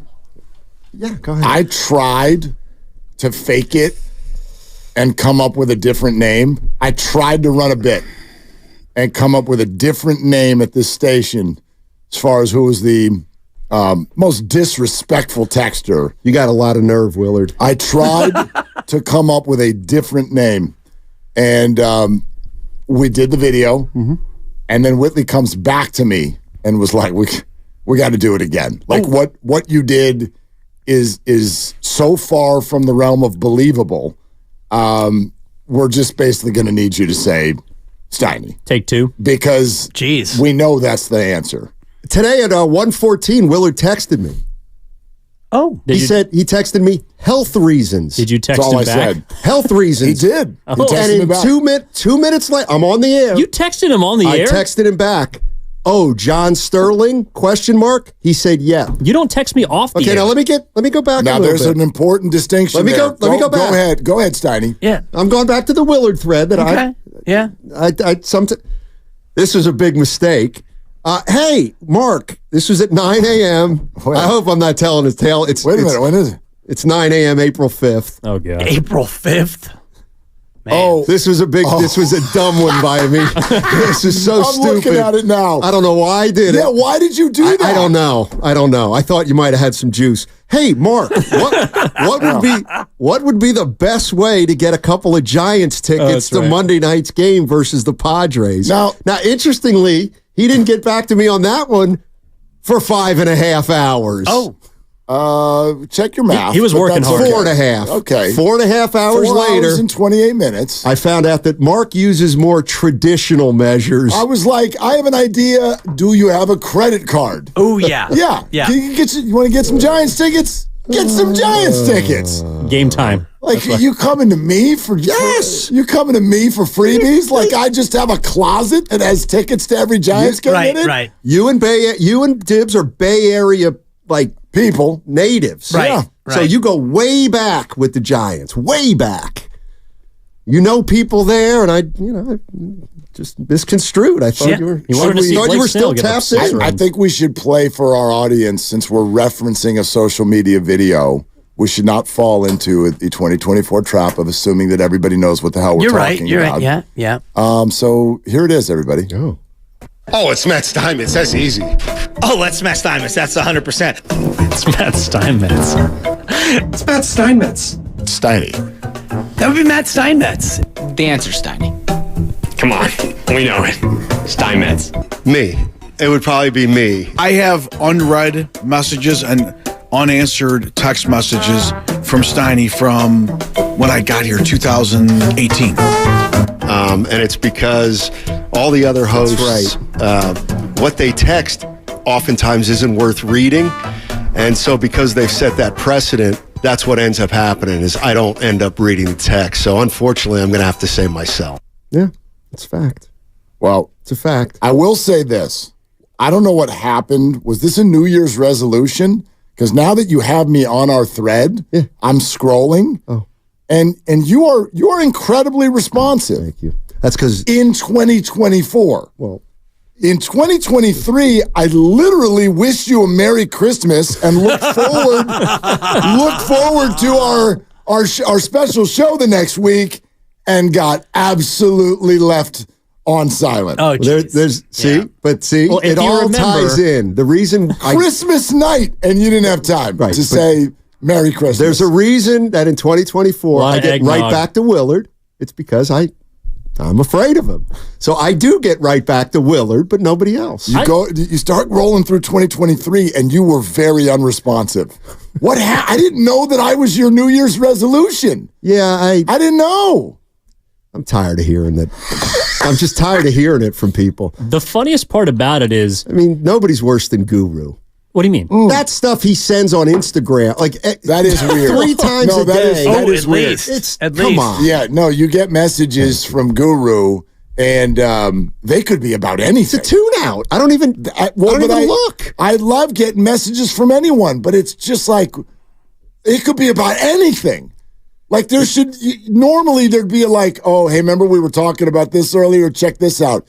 It could be about anything. A lot of times it's about 2 rappers that I've never heard of who have a beef, and somebody called the other guy out and used terms that I've never heard of before. He's trying to give you content for the show. Sure. But the thing is, Steiny, what you will do, which I don't know if a lot of people do, what you will do is you will spam text into a chat or to an individual. What does a spam text mean? Well, like you'll just have a string of thoughts. So you got to get them out. And so you will text me a string of thoughts, and I don't know, out doing whatever I'm doing at the grocery store, walking the dog. And if I don't respond within 30 minutes, I will get I guess I'm talking to myself here. No, I usually say good talk. Yeah. Right. It would be something passive aggressive. No. Well, I mean, you're 30. You're 30 years old. Yeah. So if anything, I got more stuff going on. I'm busy. No, if anything, you're more of a slave to your phone, so you should be able to get back to me in a hurry. My screen time is down, brother. Well, attaboy. It's down from 8 hours a day to like 7 hours and 14 minutes. Yeah. 3.5. Yeah. 3.5. Yeah. I was doing well, but now I'm playing Words with Friends again. So. You're back. Yeah. Okay. Somebody saw me playing Words with Friends, and they said it was a great game in 2016. Ooh, that's tough. Yeah. I'm still pretty good at it, though. Speaking of screen time, the screen time little notification that you get at the end of the week. Yeah. I snapped a picture of my dad's phone one time. This is like a year and a half ago, and I literally posted it to Instagram because it's the funniest thing I've ever seen. I'm sitting there at his place, and it pops up on his phone, and it says, your screen time was down 15% this week for an average of 3 minutes a day. I was like, down from 4 minutes. I was like, goals. Dad, I've never wanted to be you more than right now. He's probably like, that's a lot. He's like, yeah. Totally. He's like, I've been on this thing for 15 minutes this week. This is out of control. Oh my God, it's the funniest thing I've ever seen. That's so great. I'm just looking at our thread, and I went all the way back to 2021, which is when I got my new phone. So you and I have texted each other for 14, 15 years, whatever. Like Mary Page is 17 now? Yeah. So, I mean, we became friends when she was 1 or 2. And I'm looking back at Christmas 2021, and I said, hey, bro, you want to come over and help me woo my future in-laws? And you said, all you. And then I said, that's going to be a no from Matt Dog. And I said, I know, just thinking about you. Maybe we can meet up tomorrow. I've got a 15-miler in the early a.m. And he said, keep in touch. That's me and Steiny from 2.5 years I love ago. it. I love Pretty it. funny. Anyway. Yeah, just get the close, plans changed. Right. And, for me, it's like, yeah, I'm doing a 15-mile run. And he's like, yeah, best of luck and all the rest of it. So the biggest mistake you make is that you have your messages, you still have the red notification that you send, which you can't do that. At this level, yeah. Yeah, at this level. What do you mean? When you get to the pros. Okay, in the minors of texting, you keep the reds on, or you do it for specific What are people. the reds? I don't know what you're talking about. It means we can see if you've read the text or not. Yeah. How? Geez, so when I get because left a little on red, word comes up and says read at 1:23 p.m. So in other words, when you see the text, we can see that you saw it. It's like I'll text so it's you like right even now. more offensive if you don't respond to it. It's called being left on red. The glasses are on. The glasses are on. Why don't I get any reds when other people read them? Because it's up to the sender. Right. Yeah. It's a it's a thing that You know what can it is, set. right? It's a notification sensation. Don't shy away from it. but it's not. Like, it's a setting. It's a setting. You go in there, and for each individual person, you can set whether or not you want read notifications. Yeah. So I just texted to you. let people know if you've seen the text or not. You looked at the text, and I see red at, well, I'm on military time, but 1:56 p.m. Look at you. You have a tiny phone, Evan. iPhone 10 mini. Size matters. Another reason I'm not on it. Wait a minute. But I have been told that you've read this message. So now when you don't respond, I know that you've seen my message. Is this a new feature? No, give me. Hey, perfect. Give me your phone. I'll take your read notifications. It's very off. easy to turn off in the settings. Yeah, just go into. No, this is one of the things that I'm trying to figure out how to do this kind of stuff myself. Right. Okay. Right. You're building a heat lamp on Saturday. You can turn your red notifications off. Wait, you're building a heat lamp? Assembling. Okay. Not really. For the back patio? Yeah. Okay. It's one of those triangular ones with the, it's not the. Oh, it's triangular. Yeah. Okay. Yeah, it's one of those. You could build a heat lamp, but you don't know what read notifications are. I'm pretty good with IKEA furniture. Okay. I am. Yeah. That's actually good to know. That being said, you had to call in my ex-wife at the time to assemble 4 chairs. Yeah, and that was 2017, maybe? Probably. Even earlier. I mean, we're going back. I've learned to do things on my own. You have. That's nice. At this age, it's good. Yeah. All right. Listen, well, already it's tick season.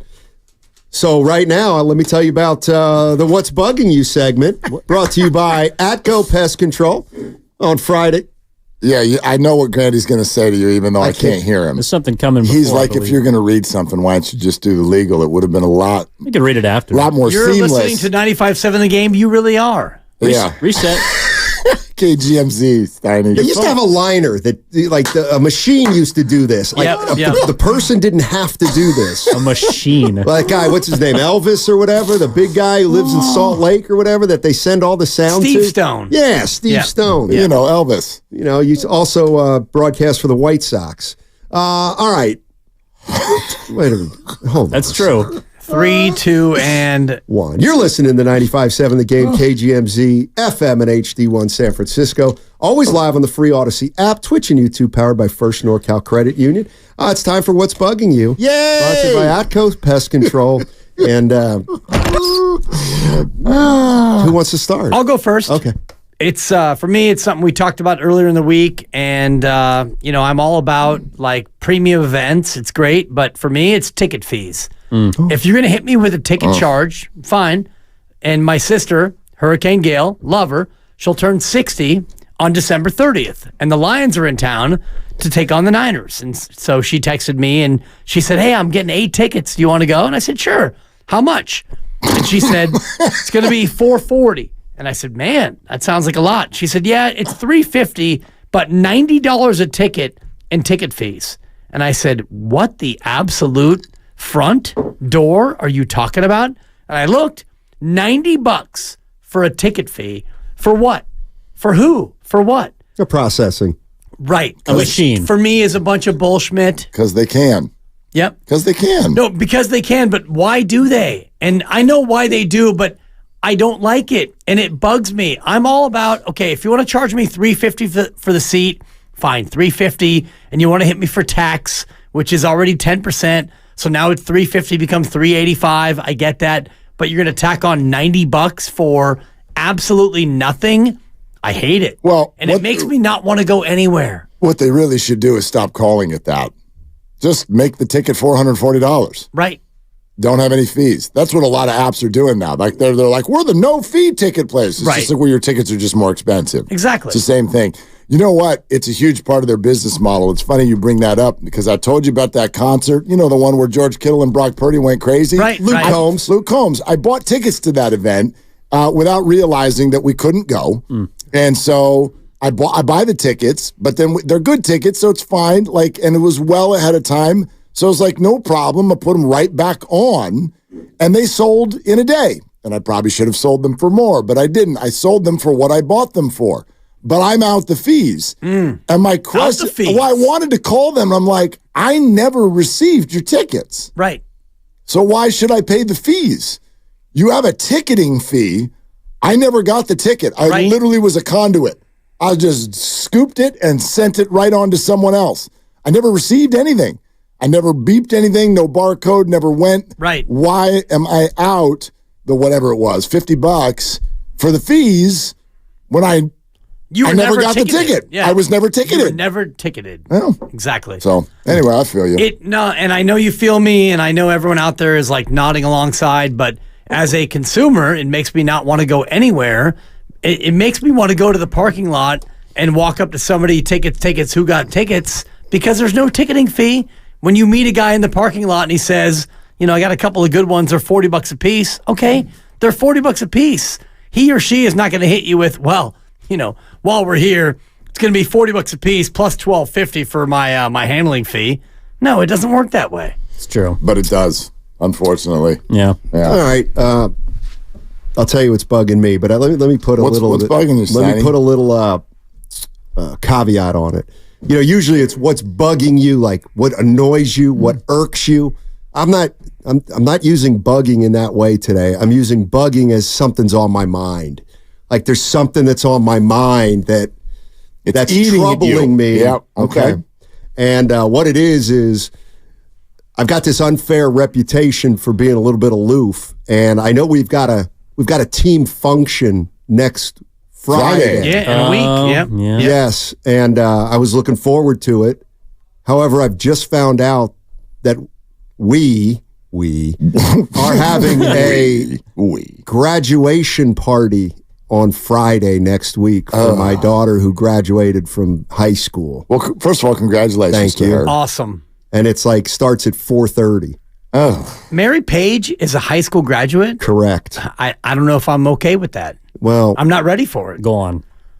I mean, I know we can't be here already, can we? Yes, we can. Do you know what my favorite part of this is? Is that normally both of the parents are aware of when the party is going to be scheduled. Well, this is a new one because you're saying this is as if something arrived in the mail. You're like, I've been invited to something that starts at 4:30. I got an e-bite at my own house. At my house that I'm paying for. I'll do you one better. At 5:30. I'll do you one better. None of us knew. Mary Page just started inviting people over, and parents included. Oh boy. Yeah. No, well, you can't go. But I know what you're saying. To your own party. Exactly. I mean, exactly. No, you can't. If there were no adults, obviously, I wouldn't have to go. No, but I mean, you can't go to the station function. No, I know you can't go. I know, and we're going to have to deal with that. And I'm already annoyed because I'm going to have to hear it from y'all for the next 3 months about not doing the team function. Well, you're ducking it. Is what's happening. We'll send you text messages you won't respond to. It's going to be fine. Don't worry about it. Yeah. So my heart and my head are heavy right now. Well, I understand that. Mm-hmm. Maybe this will get your mind off it. You want to know what's bugging me? Sure. Lucas Alexander is bugging me. No. But a lot of our audience is like, who? So Lucas Alexander is our producer. It's not just Lucas, it's people like him. There are a lot of people like him. Yes, call Lucas into the room so he can hear this. Adults? This is directed at him. No, not just adults. They're listening out there. You can hear. Make sure that he's listening. This is, in a way, not his fault. But yes, Lucas, you can't do this stuff in an industry, in a sports media industry. You cannot. How old are you, Lucas? How old is he, Grandy? I'm 31, Mark. He's 31. All right. You guys all tell me. And how old are you, Evan? 29. 29. You are younger than Lucas Alexander. I got T-shirts older than you. Let me run a test. Okay. Hey, E-Dog, do you know who Lee Steinberg is? No. Okay. Oh, my God. You are now Lucas and people like him because you make me feel unnecessarily old. Have you seen the movie Jerry Maguire? Yeah, of course. I'm not. It's based on Lee Steinberg. I love the young people. I'm not, air quotes, that old. I haven't even celebrated 50 yet. Although this guy's still we're alive. getting there. This guy's still alive. He is the agent for the best player on the planet. the best player he was on the planet. He got fired. Well, whatever. He was, even as recently as last year, the agent for the guy the Niners can't beat. Oh. He also has an entire movie starring Tom Cruise all about him. Yeah. And we wanted to talk with all of the Niners' contractual situation. We were talking earlier today about people who might be good to talk on this. I said, well, I know Lee Steinberg. Let me fire Lee a text. And Lucas goes, who? Oh, God. Now my day's ruined. Now my day's ruined. I'm reading about this guy. He's pretty cool. Oh, my God. I'm reading about this guy. I mean, it's like I didn't watch Ernie Banks play, but I know who he is. Exactly. How do you not know who Lee Steinberg is? Because these kids today, and I'm looking at you and Grandy. See, these are the statements I don't want to make, though. I don't want to say phrases like that. Carter, I'm not afraid to. I know you're and not. Lucas Well, and all the rest of these barely whippersnappers, you're catching up to me, Captain 50. But these kids don't have the same appreciation for what came before them as we do. They don't give a crap, these kids at their age. And I talked to my son who's, closer to your age, Evan, than he is to our age, and he doesn't have the same idea about history as we did. When we grew up, we thought about World War II and what came before us. And, like you said, Ted Williams and Ernie Banks and Roberto Clemente and Willie Mays, and these guys are like, oh, Barry Bonds? I've heard of him. Ernie Banks is in 99 in MLB The Show. Exactly. Video game. Grandy, did you know who Lee Steinberg was? Yes, I did. Okay, you can stay. I also did. Congrats, you can stay. Is it just from the movie?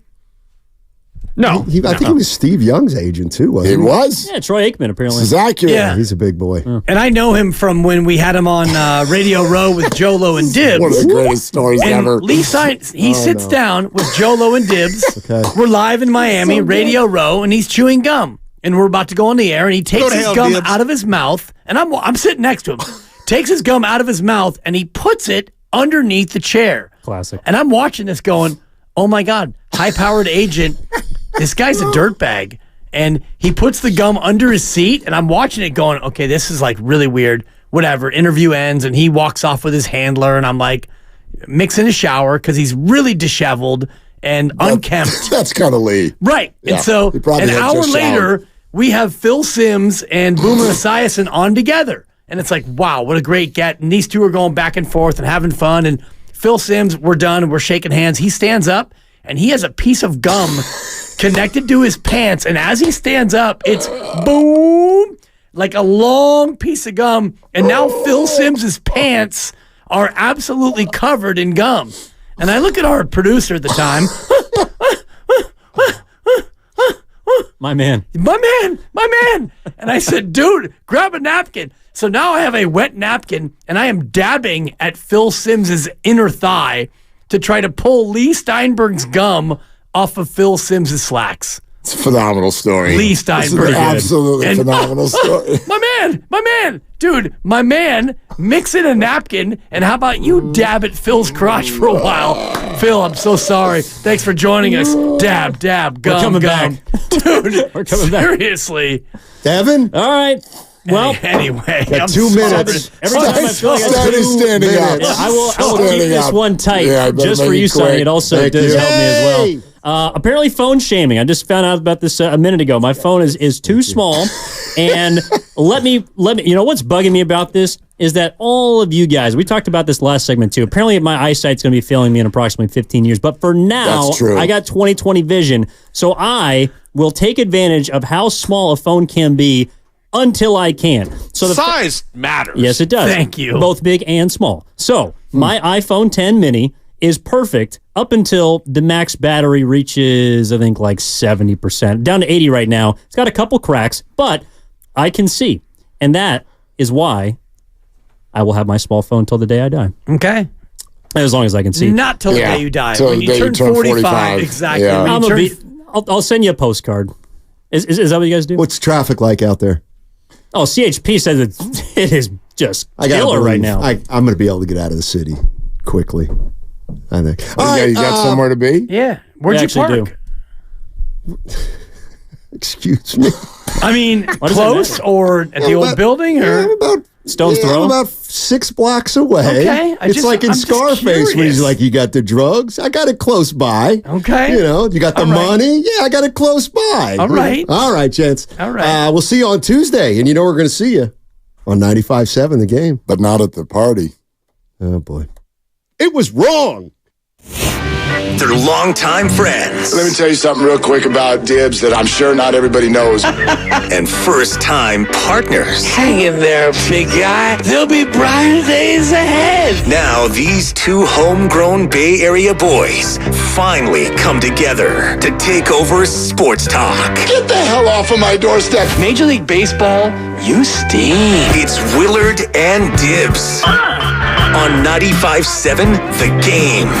All right, I'm about to throw out a take that I don't want to say you're not going to agree with it. You may not relate to it, but it is something I believe. I don't know if you've noticed this, Dan Dibley, but this week went quickly. This week went very, very quickly. And food tasted a little bit better. And the weather felt a little bit nicer. And I hope people were a little bit nicer to each other. I think people were a little bit more patient. I just think everything flowed a little bit better. You know why? In sports, nothing is tied to morale like a baseball team that's playing well. Because it's every day. Every day, yeah. It's just different. It's different. There's nothing like the emotion of football, obviously.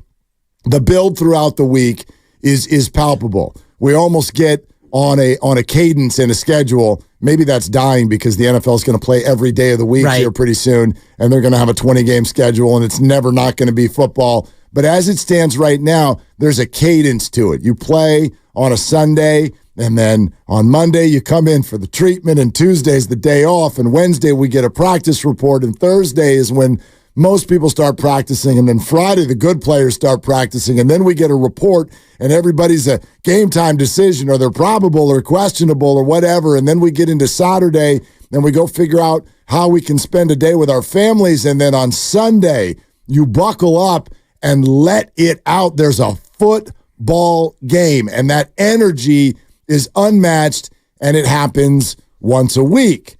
And then obviously basketball splits the difference a little bit, but it's always at night, and it's kind of got like that thing. It's a glitz, glamour event type of deal. But if you're a huge sports fan and you're cruising around, and maybe not every city's like this, but I do think this one is, nothing boosts you up like when the baseball team is doing something fun. And I have felt that this week for the first time in at least 2 years. Well, they've won 6 of 7, and it's the way that they won 2 of 3 in Pittsburgh that makes you feel so good because they fell behind big in 2 of them, and they rallied. And they rallied with offense, and they scored, as I mentioned yesterday, 50 runs in their last 6 games. And it's crazy to think about how many runs they've scored and just how good they've been and all the excitement around it. It's more than just the fact that they've won 6 of 7. It's the fact that the offense looks lively. The young guys are up and they're doing well, and the pitching now is starting to feel like it's locking in. Well, I think that you actually mentioned the biggest thing second, which, I mean, let's just talk about it. I mean, Matt Chapman has been their best player this week. He's been their best player this week. This week, yeah. Yeah, Luis Matos was their best player the week before, but build on that. Like, this is about Matos, Ramos, and Luciano. That's what this is about. Yes, yes, wins. And yes, they're scoring runs. So there's no one answer, but none of those things even matter that much if not for Matos, Ramos, and Luciano. We've seen all of them before. We've heard about all of them for a while. Dibs, doesn't it feel different for one huge reason? Not only did they start winning, but feels like they're going to stay. That's what excites me. What excites me is not that they're here and the argument, play the kids or don't play the kids or all that stuff that everyone has been getting into for a while now. Do you think the Giants can win this year? Do you want to give up and just hand it over to young guys? Do you want to split the difference like I do? Whatever.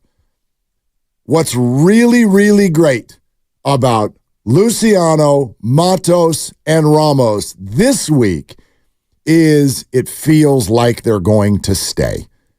And that changes the entire city. It changes the whole city. And it changes it because this is what everyone's been waiting for. Play the young guys. And okay, now they're playing the young guys. Now, are they doing it because they wanted to or because they have to? It doesn't matter if they play well. And the answer is they're playing them because they have to. But if they had to and they do well and you win games, does anybody really care at the end of it if you are a winning team and you're a playoff team and these guys stick and stay?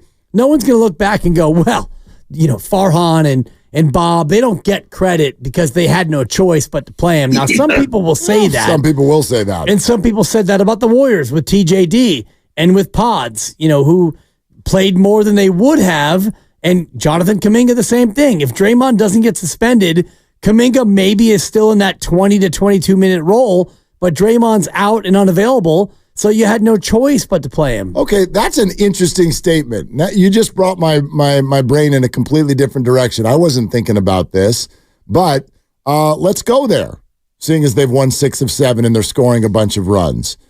What over the next handful of weeks, months, the season, whatever time length that you sort of want to lay out there, what could happen that would have Farhan get credit versus is there no way that he's going to get any credit? Somewhere in between. We'll take calls on that, 888-957-9570. I think you're right. We're dealing with 3 names that were not drafted by Farhan Zaidi. None of the 3. None of the 3. Right. And they all came up out of necessity, not out of choice. Right. So I do think you're right. And we see it, whether it's however we interact as a radio show, whether it's the text line, online, Twitter, Twitch, YouTube, whatever. I agree with you. I don't think, and I'm not saying he should, but I don't think Farhan Zaidi, even if this is sustainable, right now, he's not getting any credit for this. Right. And that's fine. That's fine. You're in many ways, if you feel that way, I think you're kind of right. This is sort of something that has happened in spite of him, if you will. Then again, there are other things that are going to happen with it in order for it to be good. Matt Chapman is maybe going to be player of the week. That one, you cannot escape Farhan credit from that one. Right. So how has this, and it's only been a week, so like whatever, but if this is time to boogie, and they do, does he get any credit or no?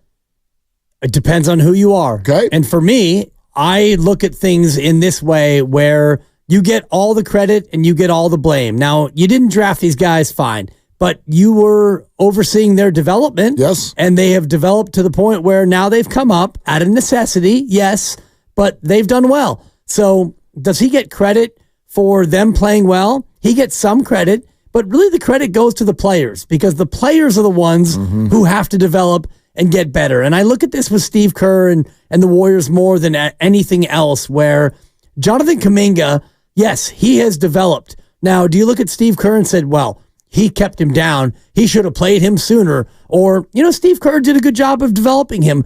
Ultimately, the player got better because the player put the work in to get better.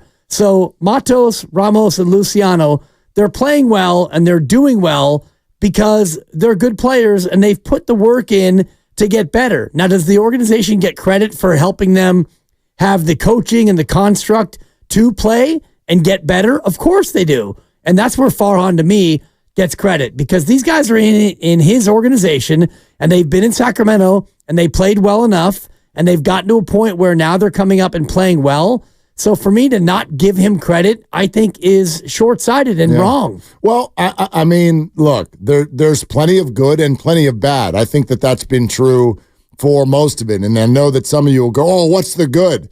Well, it's kind of funny. Like, let's take the starting rotation right now. Sure. Okay, Blake Snell. Right now, I had somebody fire me a text the other day, go, I want a refund. I want a Blake Snell refund.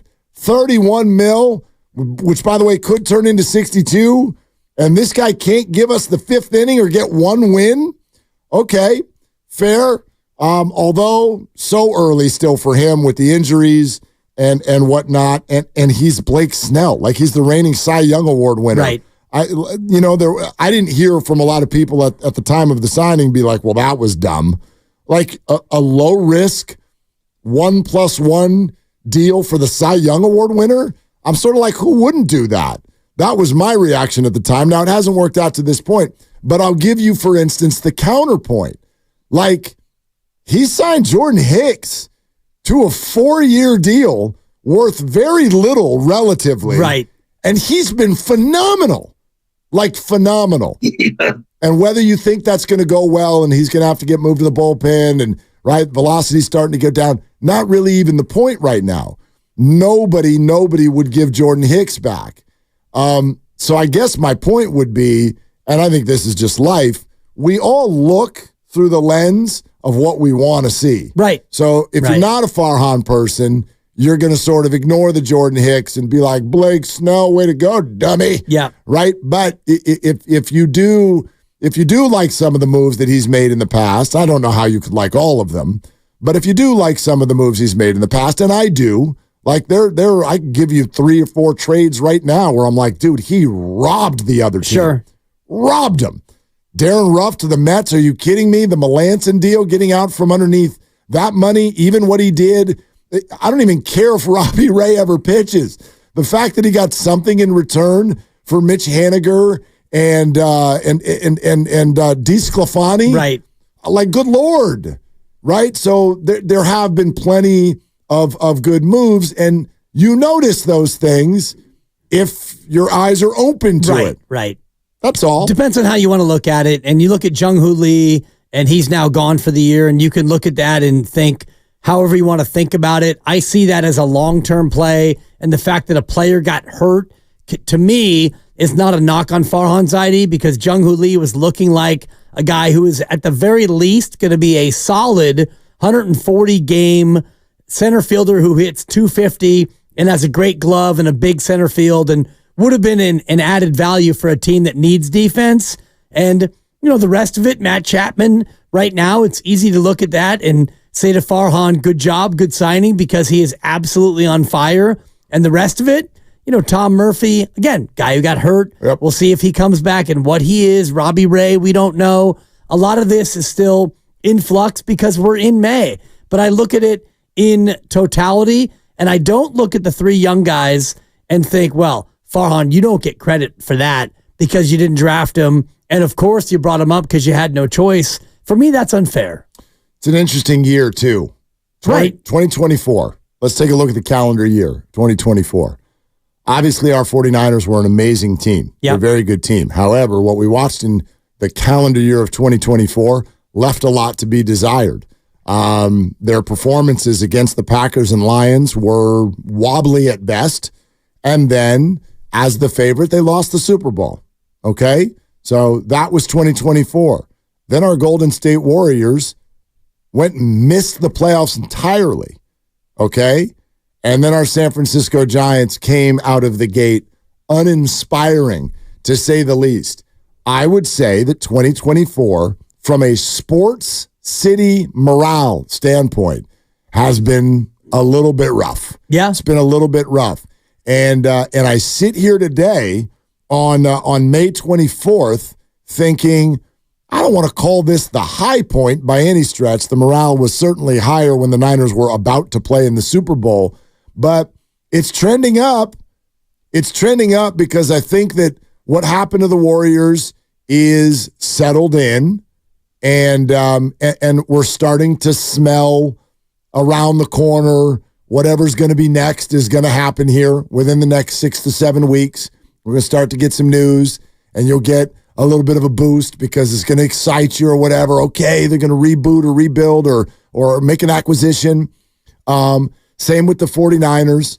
It's like, okay, start to settle with this a little bit. Brock Purdy has bulked up a little bit, and he's on stage throwing beers at people. That's kind of fun. Yeah. All right.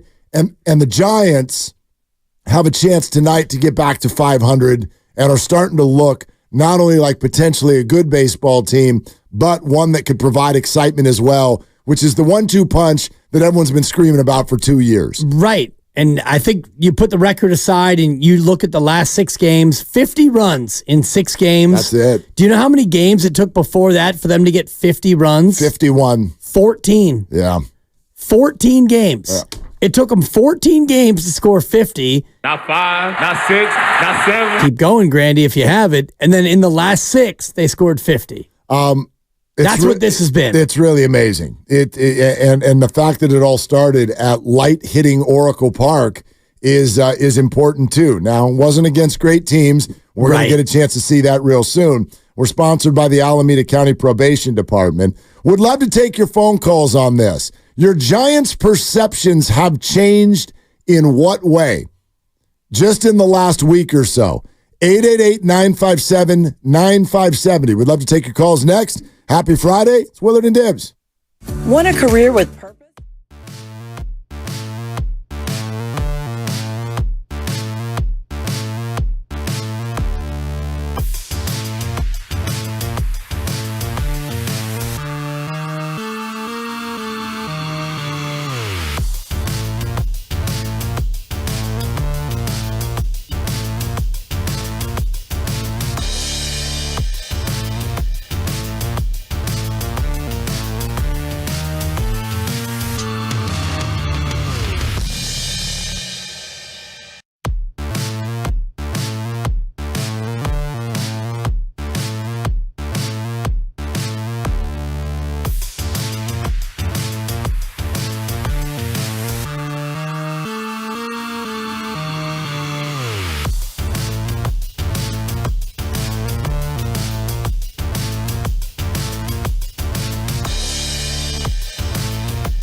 Now, back to Willard and Dibs. What is your favorite or the best play on words using your last name that you've heard? That ball got Schmidt on. On 95.7 The Game. It's been a big word on this show this week. Yep. Even though that wasn't this week. However, I'd like to thank Casey. Even though his trip to the Bigs this year was somewhat short, he really had a major effect. He has allowed us to share with our audience whenever we want. When someone says the S word, we don't have to say bleep anymore. No. We just say Schmidt, right? Logan That Webb. ball got Schmidt on. Yeah, the Logan Webb says the Giants are playing like Schmidt. Stephen A. Smith thinks that Draymond Green is utter bullshit. Yeah, like Stephen A. Schmidt is, I believe, what he will go as from now on.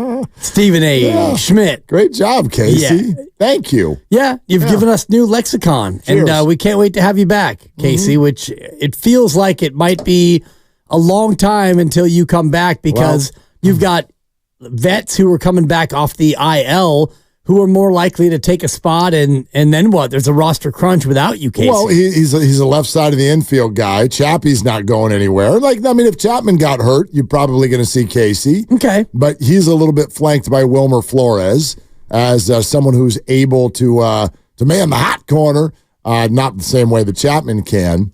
And I listen. I'm not going to wet blanket this thing because there's no reason to. I'm as excited as everybody else. But I am mindful of the fact that especially Luciano, this has been a very short sample. And we're all and I feel like the young guys are going to stay.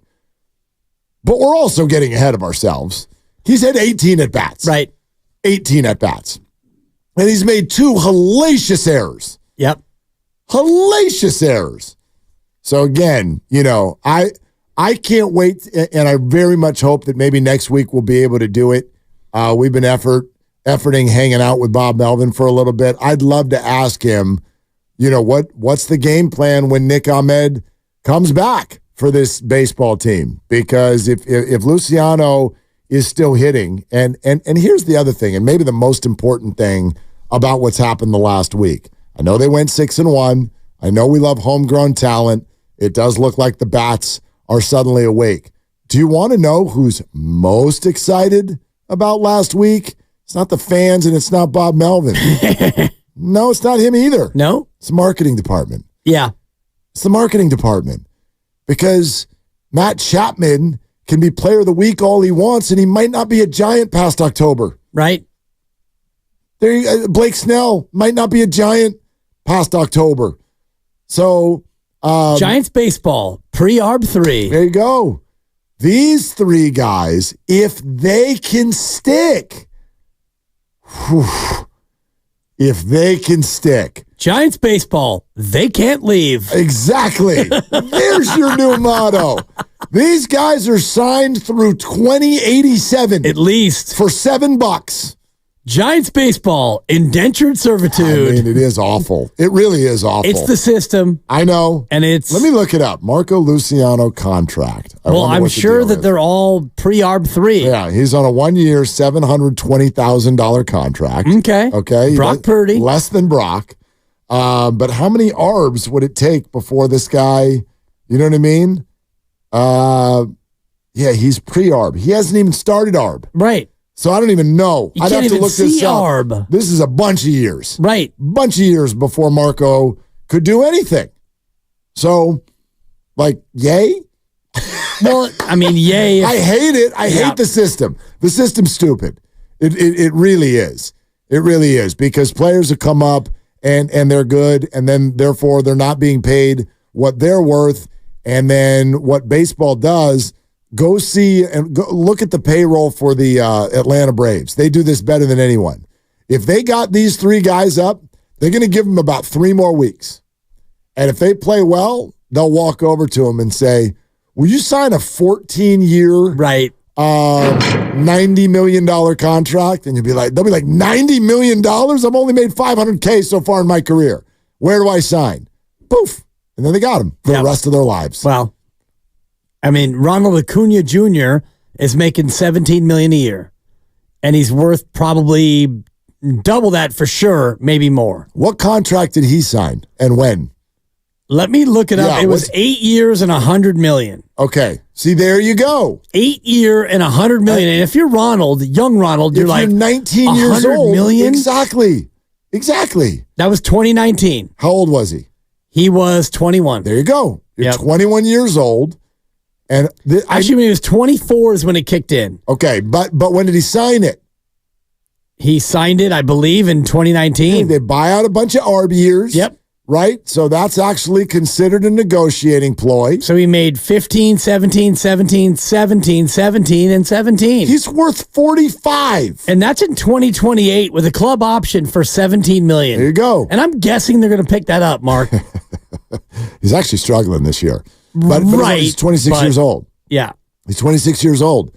They do a great job of it. When I say great, it's not great. It's not great for the player, but it's that we don't feel bad for him either. I mean, the guy's going to be taken care of for the rest of his life if he's smart with his money. But, we've talked to agents about how this sounds. What would you do? You're 21 years old. You are essentially under team control for another, call it 4 or 5 years. Right. And the team comes to you and goes, it doesn't even matter what the number is. It's like someone walking up to you and being like, so, want to not worry about money ever again? And these will be like a kid from the Dominican. You know what I mean?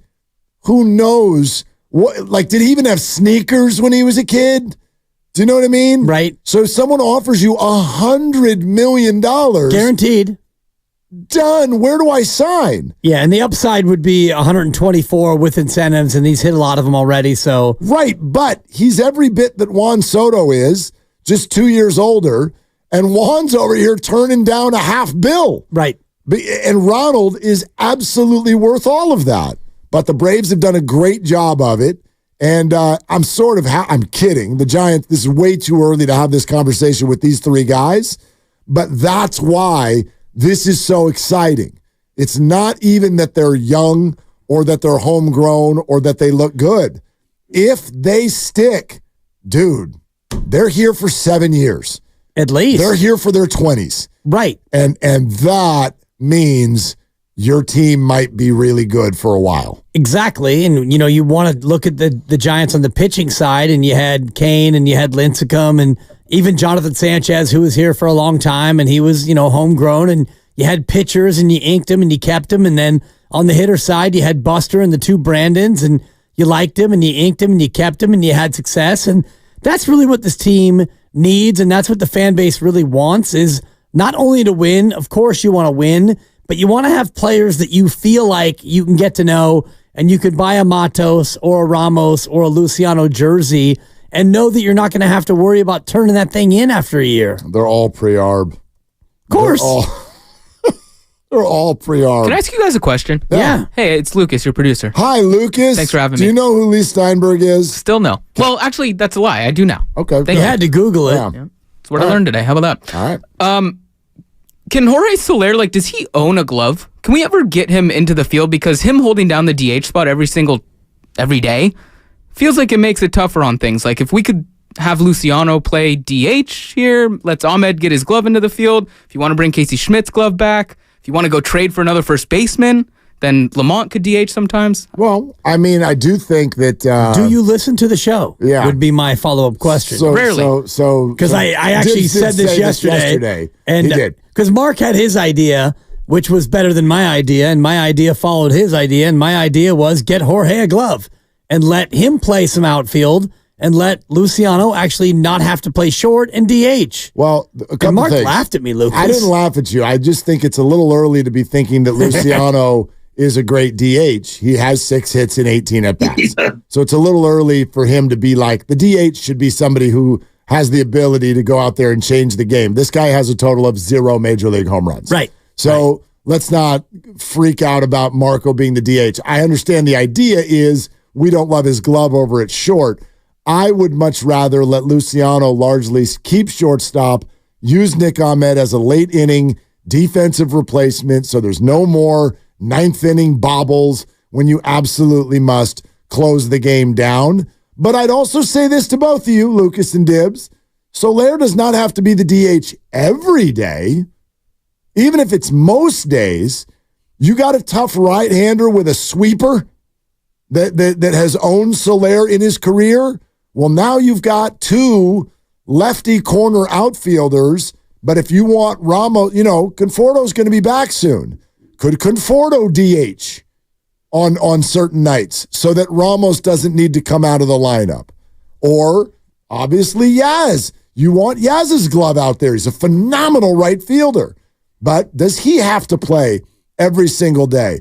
For me, you end up with, if you look at the 3 outfield spots and the DH, that's 4 spots, and you largely have 5 people. You can figure that out. Yeah. Matos is your center fielder. Between the DH, left and right, you've got Yaz, Conforto, Ramos, and Soler. You can get everybody into most games that way.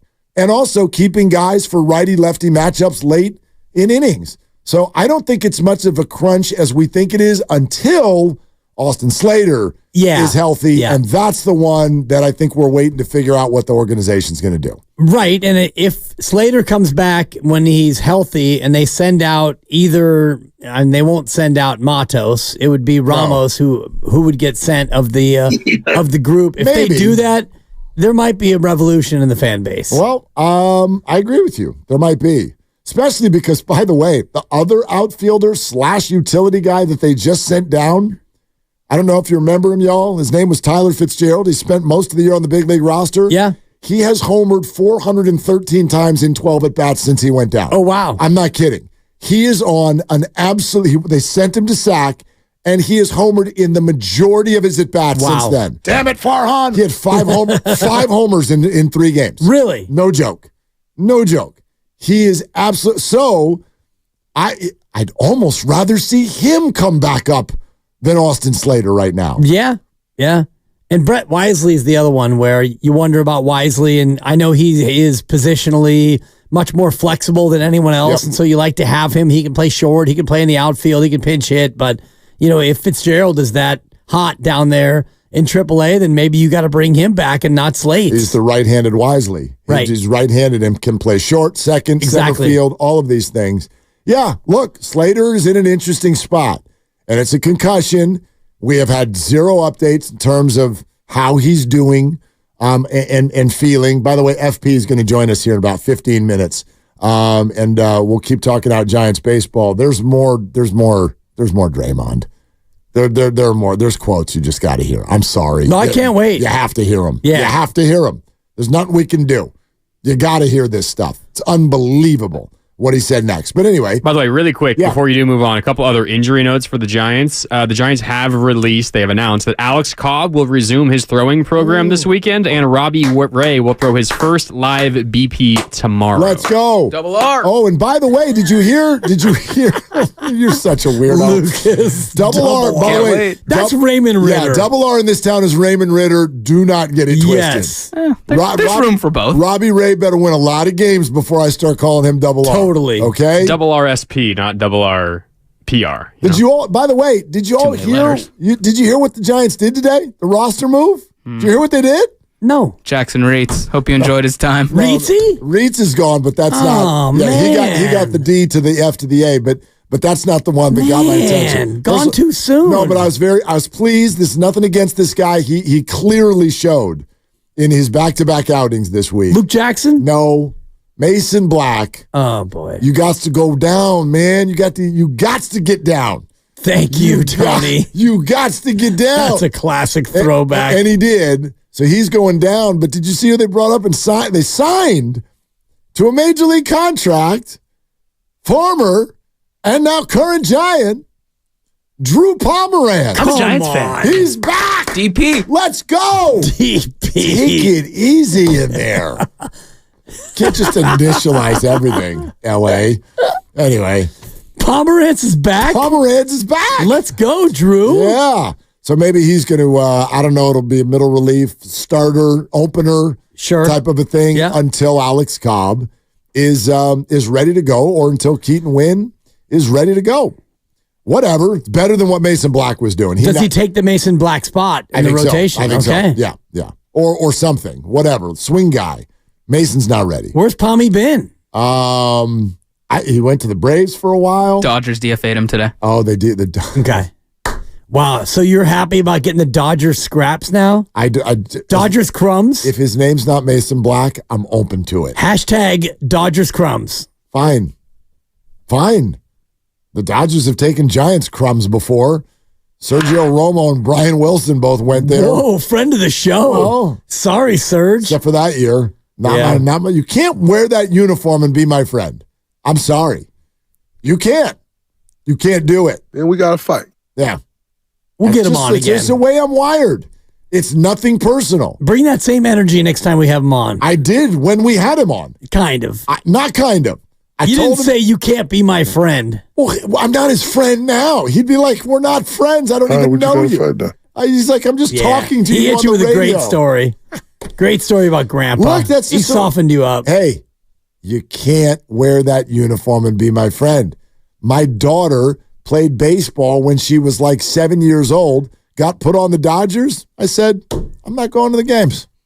Get out of here. I'm kidding. I was going to say, whoa, that would be crazy. But a lie. No, but I did. I was not happy because the gear has to be in the house. Yeah. I'm not washing my laundry with a Dodger jersey. It gets crap all over everything. Imagine if the blue bled onto some of your Giants gear. I had to do a separate load just for the uniform. I'm like, these pants and that whoop, you get, and just soap.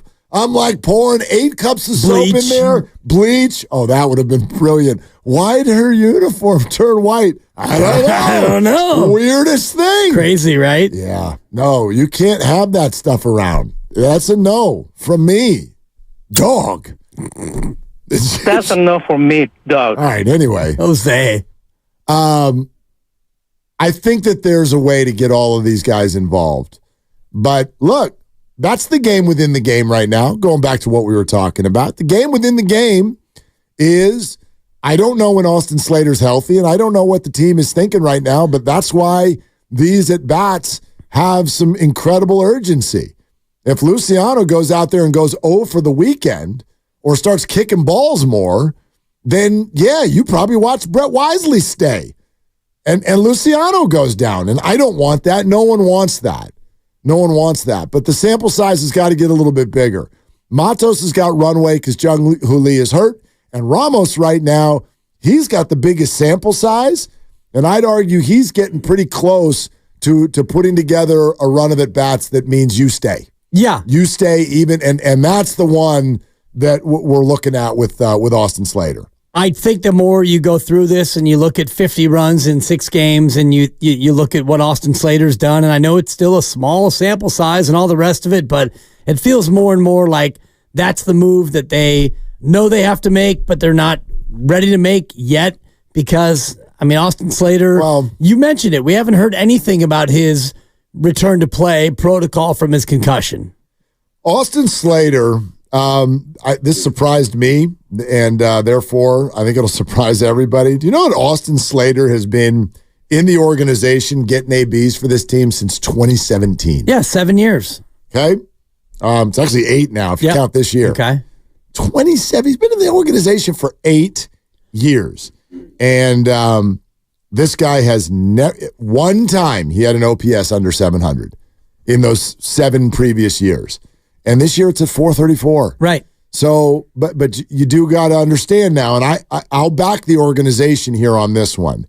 It's pretty tough. I'm not saying Austin has ever been like a great player. There have been times where he is legit great against left-handed pitching. And so to think that he just suddenly has no value, I think is wrong. But this is a tough one. You got to be careful. Guy was on the team for 7 years, largely was a very productive player, and now in 39 at-bats in 2024, a lot of people want to DFA him. And I get it. It may just be a crunch, but that's the thing. Because from Ramos to Wisely, even Matos, even though I know he's manning center field, all of these guys, you can send them down and then call them right back up next week if you want. If Slater goes, he gone. Right. He gone. And he's going to get picked up by somebody else right away. And I feel you. I know most people are like, fine by me. I know. But I'm sure the organization, they've invested enough into Austin Slater where they don't just want to kick him to the curb based on 39 at-bats. Right. 39 at-bats, and he's got 5 hits, and there's a player out there who has 34 plate appearances, 31 at-bats, and 3 hits, and, his name is Brandon Crawford. So you get to a point when it ends, and sometimes it ends quickly, and maybe that's where you are with Austin Slater, where you get to a spot where it's just over. And I know he's only 31 and Crawford's 37, so it's a little bit different as far as where they are chronologically and the age, but maybe Slater's just at the end of his rope where, he's not going to be a productive hitter anymore. I mean, he's on the other side of 30. Yeah. For whatever it's worth. He is on the other side of 30 now, which is super surprising. I couldn't believe that when we talked about it a few weeks ago, that Austin Slater's been in the organization and at the major league level for 8 years. 8 years. And he's still on like kind of the turn and burn contract thing. 1 year, $4 million contract this year, unrestricted free agent at the end of the year. So from that perspective, maybe that is somebody who either you let go or I bet you could shop. You could shop a little bit, right? Like not a contract that's going to go beyond this year. Guy's got a track record against left-handed pitching. Maybe somebody wants to give you a minor leaguer for Austin Slater. I don't know. Yeah. But it's a little quick. It's a little quick. They would love more data. They'd love to see these guys string together 3 or 4 or 5 good series before they make a move like that, I'm sure. I get that, but at the same time, you've got a lineup right now that is humming, and you've got young players in his spot who are hitting great. So do you want to take at-bats away from Ramos or not Matos, because he's pretty much entrenched in center field, but do you want to take at-bats away from young guys just to see what you have from Austin Slater? Absolutely not. Right. Absolutely not. So how do you get his sample size big enough to where you can actually make a judgment without playing it? No, you're getting their sample size, not his. Right. You're getting Ramos' sample size. They all have the same question right now to all 3 of them. Are you going to stick? Can you stick? We've been waiting for all 3 of you for a while. Yeah. And I know they're still pups, but they've also been waiting for a while. We left here last year with the thought that Luciano and Matos were both going to be on the baseball team on opening day, and neither of them were. And Ramos, he was supposed to be on the baseball team 1.5 years, 2 years ago. Right. And there were moments where the organization was like kind of out on him. So now they're all here at once. They've all had a really good week or 2, or maybe even in some cases 3. And so that's wonderful. The organization is looking at all 3 of them going, are you going to stick? If you're going to stick, great. Let's roll. And they'll make some moves. But, going back to where we even started the conversation, this is a marketing department thing. That's who would call Farhan right now and be like, could you please just seriously? Right? Maybe could we just keep Ramos up here? I don't know if we got some bobbleheads coming in August. Phone's been ringing a little bit. Right. Phone's been ringing. So maybe we let him stay. We're presented by Fremont Bank, full service banking, no compromises. Yeah. FP is going to join us next. But then after that, there's a few things going on. And one of them is yet another quote from Draymond Green that you're just flat out going to have to hear. So that's coming up on Willard and Dibs. Well, before we get to FP, we need to talk about FP.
up.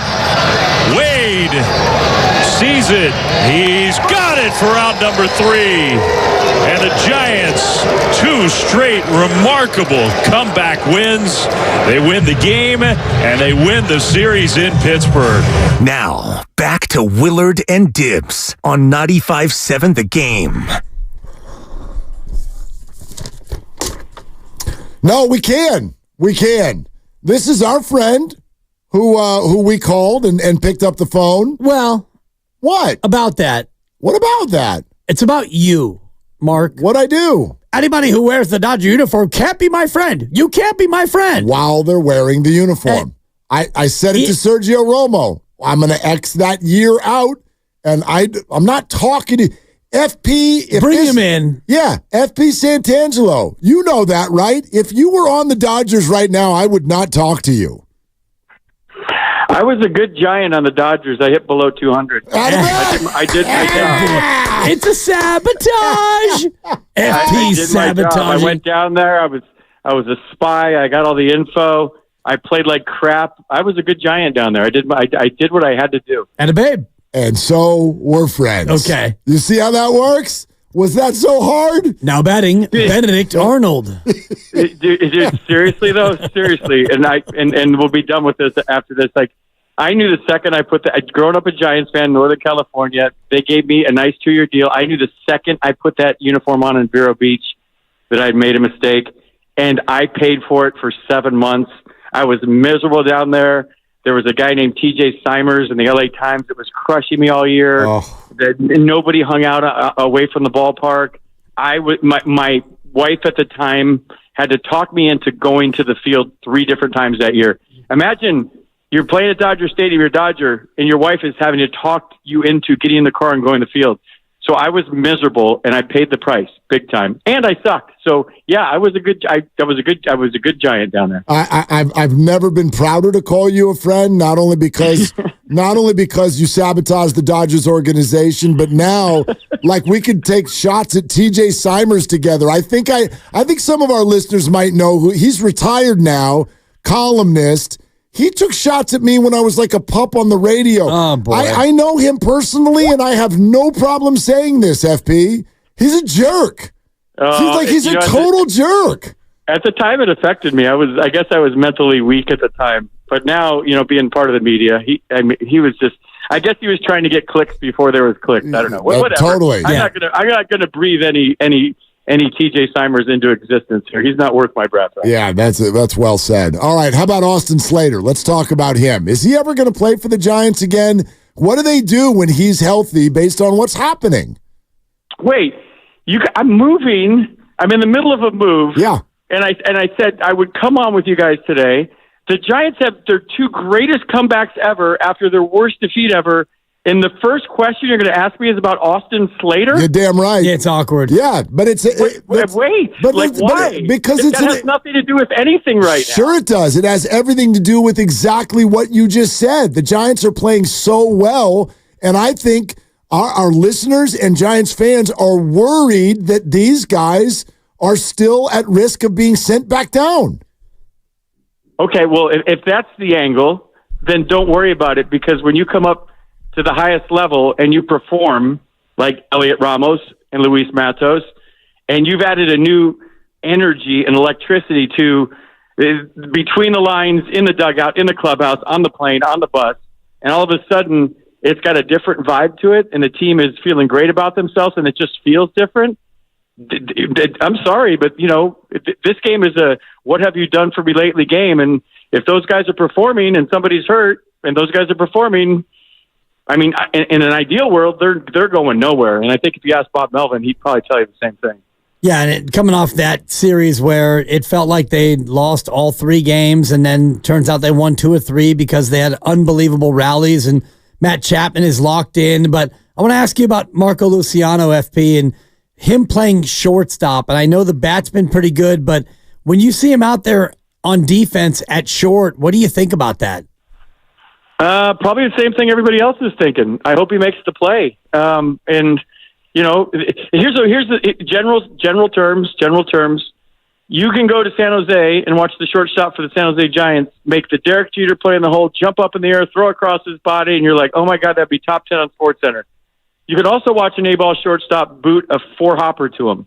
The difference between a minor league defender and a big league defender is the routine play is routine, meaning they make it look so easy. We go to the game every day, and it's a ground ball to short, and I'm already marking 6-3 in my scorebook before the ball's even across the infield, and that's the big leagues. The big leagues is making the routine play.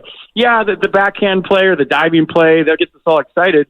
But, if I make a good pitch as a pitcher and I'm pitching to weak contact and there's a 4-hopper to short or third or second or wherever, and that play's got to be made. And the plays Matt Chapman's making right now, the ridiculous plays, I've never seen a third baseman like this ever, guys. But getting back to the question, Luciano, it's got to be a routine play. Brett Wisely yesterday, first chance he had was a in-between hop on the outfield grass behind second base. There's a little tricky hop at the end, and he just soft glove. He got his feet underneath him, made a nice throw. He had a nice game yesterday. I'm not trying to start a shortstop controversy, but he had a nice game yesterday, and that was fun to watch. With Luciano, he got bailed out by Patrick Bailey yesterday. That was a great throw, and I don't know if it's the ninth inning or he's thinking too much or the game's moving too fast, but the feet get a little stagnant for me. It's almost like a defender in the NBA or a DB or a linebacker in the NFL. No matter what sport you're playing, you got to have quick feet. And you got to anticipate. And he gets a little stiff with his lower half. And then once the feet stop moving, I think I told you guys this the other day, the glove stops moving, and the glove has the tendency to get real hard once the feet stop. And then instead of you picking out the hop you want to go get, you're at the mercy of whatever hop you do get. And sometimes you get that in between hop. Sometimes your glove gets a little when your feet it does. When your feet stop, your glove goes. But if you're moving, your glove stays soft. You pick out the hop, and I think he has a tendency to be a little stagnant with the lower half, for lack of a better term. We can be friends, and he is our friend, FB Santangelo, with us here on Willard and Dibs 95.7 The Game. Okay, what do you think about this idea? When Nick Ahmed gets healthy, he is a sometimes starter, but also most times late inning defensive replacement. But outside of that, Luciano keeps the gig because offense, excitement, marketing, these things matter too. Wow, that's a job title to have for a bench player. Yeah. Sometimes, but I know what you're saying. Yeah, he could definitely. Hey, Nick Ahmed makes the routine play look routine, and he makes the tough play look easy. I'm a big Nick Ahmed fan. I loved what he brings to the ball club. East Coast guy, he's got some grit to him. Adds a little bit of offense here and there, but I think mostly Nick would be great if the pitcher still hit. He'd be the ideal eighth place hitter because his job would be to turn the lineup over, right? Take a walk with 2 strikes in the eighth place, get the pitcher up, get on base a couple of times, whatever. But unfortunately for him, it's the DH now, and he's going to hit ninth. I don't know. It depends what they're looking for from that position. It depends what Bob Melvin and Farhan want from that position. Because if they want offense, they're probably going to lean toward letting Luciano do what he does and see what he does. If they want every single play made, they're going to go with Ahmed and Brett Wisely and whomever. So it's just based on where they're at in the standings, who's pitching, what they want, matchups. A lot more goes into it than just like Luciano's our shortstop or Ahmed's our shortstop. I think you cross that bridge when you come to it when Nick Ahmed comes back, and we'll see what they decide. But I think that's still a couple of weeks off. Yeah, and talking about crossing bridges when we come to it, the Austin Slater one's big as far as Elliot Ramos goes. Do you think that he's done enough so far in this small sample to be able to at least hold off Austin Slater as the starter against lefties? Yeah, I think Elliot Ramos is going to play, and Michael Conforto would be the concern with Ramos more than Austin Slater. Michael Conforto can hit, and he might be their best hitter besides Lamont Wade Jr., who's having an all-star season so far. Incredible what he's done. So we'll see what Conforto does to Ramos, but like Mike Yastrzemski's not tearing it up. Austin Slater wasn't tearing it up, and far from it when he went on the DL. Conforto was. So I think those are all things you have to take into consideration and where you want to go and how long you're going to go with Yastrzemski and right. And does Ramos move over there? And does Conforto go to left? Like, there's all kinds of things. But you don't cross those bridges, Dibs, until you come to them, because there could be injuries, there could be things that happen before that, so it's hard to anticipate. What I would say, and this is a general term, and maybe this is sharing too much information on the radio, but the Latin contingency with the Giants has added life and electricity and vibe and swagger with how they act on the field, how they act off the field, how they act in the dugout, and how they perform. And there's just a different vibe to the clubhouse. There's a different energy on the airplane. They got on the plane the other day, and it was like, wow, they just had that great series against the Rockies, and there was life, man. And I turned to whoever I was sitting next to, and I'm like, that's what I'm talking about. Like, that's what I'm talking about. They're having fun. They're loud. They're laughing. Guess what, guys? Baseball is fun. Broadcasting baseball is fun. We're all in the fun industry, and those guys are having fun. They've added a different dimension to this team, and I will be the president of their fan club. I was getting on Tyro because he wore these fluorescent orange cleats Friday and Saturday, got a bunch of hits, hit a home run against the Rockies, and then Sunday he decided to go with these orange and white Air Jordan-looking cleats, and he went over. And I said, Tyro, the Naranjas, where did the Naranjas go? And he goes, I know. So he put the Naranjas back on the first game against the Pirates, and he went deep. I'm like, you have to dance with the lady that brought you. If the orange cleats are working, you stick with them.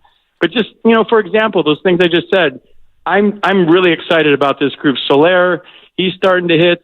Matos and Ramos, and even Flores has had some great at bats the last series. So they're adding swagger and fun in a different dimension of this team, and I'm all for it. Oh man, I love what you just said. I think everybody's been waiting for that. And now there's another guy who I think has been a swag guy, and we were excited to see him come back. Mixed results. What did you see with Blake Snell's first start back? I don't know. He's still searching. I saw better velocity.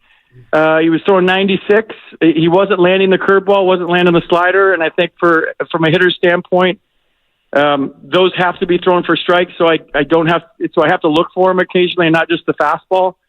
If you're throwing one pitch for a strike, I can eliminate those. The one thing about Blake Snell is, I told you guys this in spring training, he's going to be a guy that makes you pull your hair out. It's going to be 3 walks and then 3 strikeouts. But he just hasn't gotten to that point yet.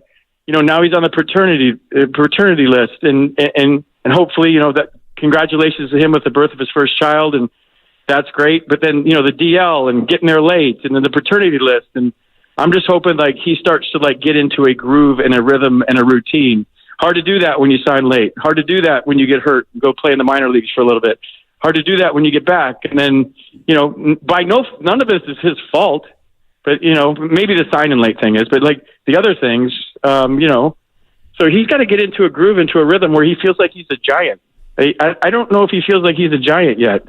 Our third baseman feels like he's a giant all of a sudden. You could tell the difference. Things have slowed down for him.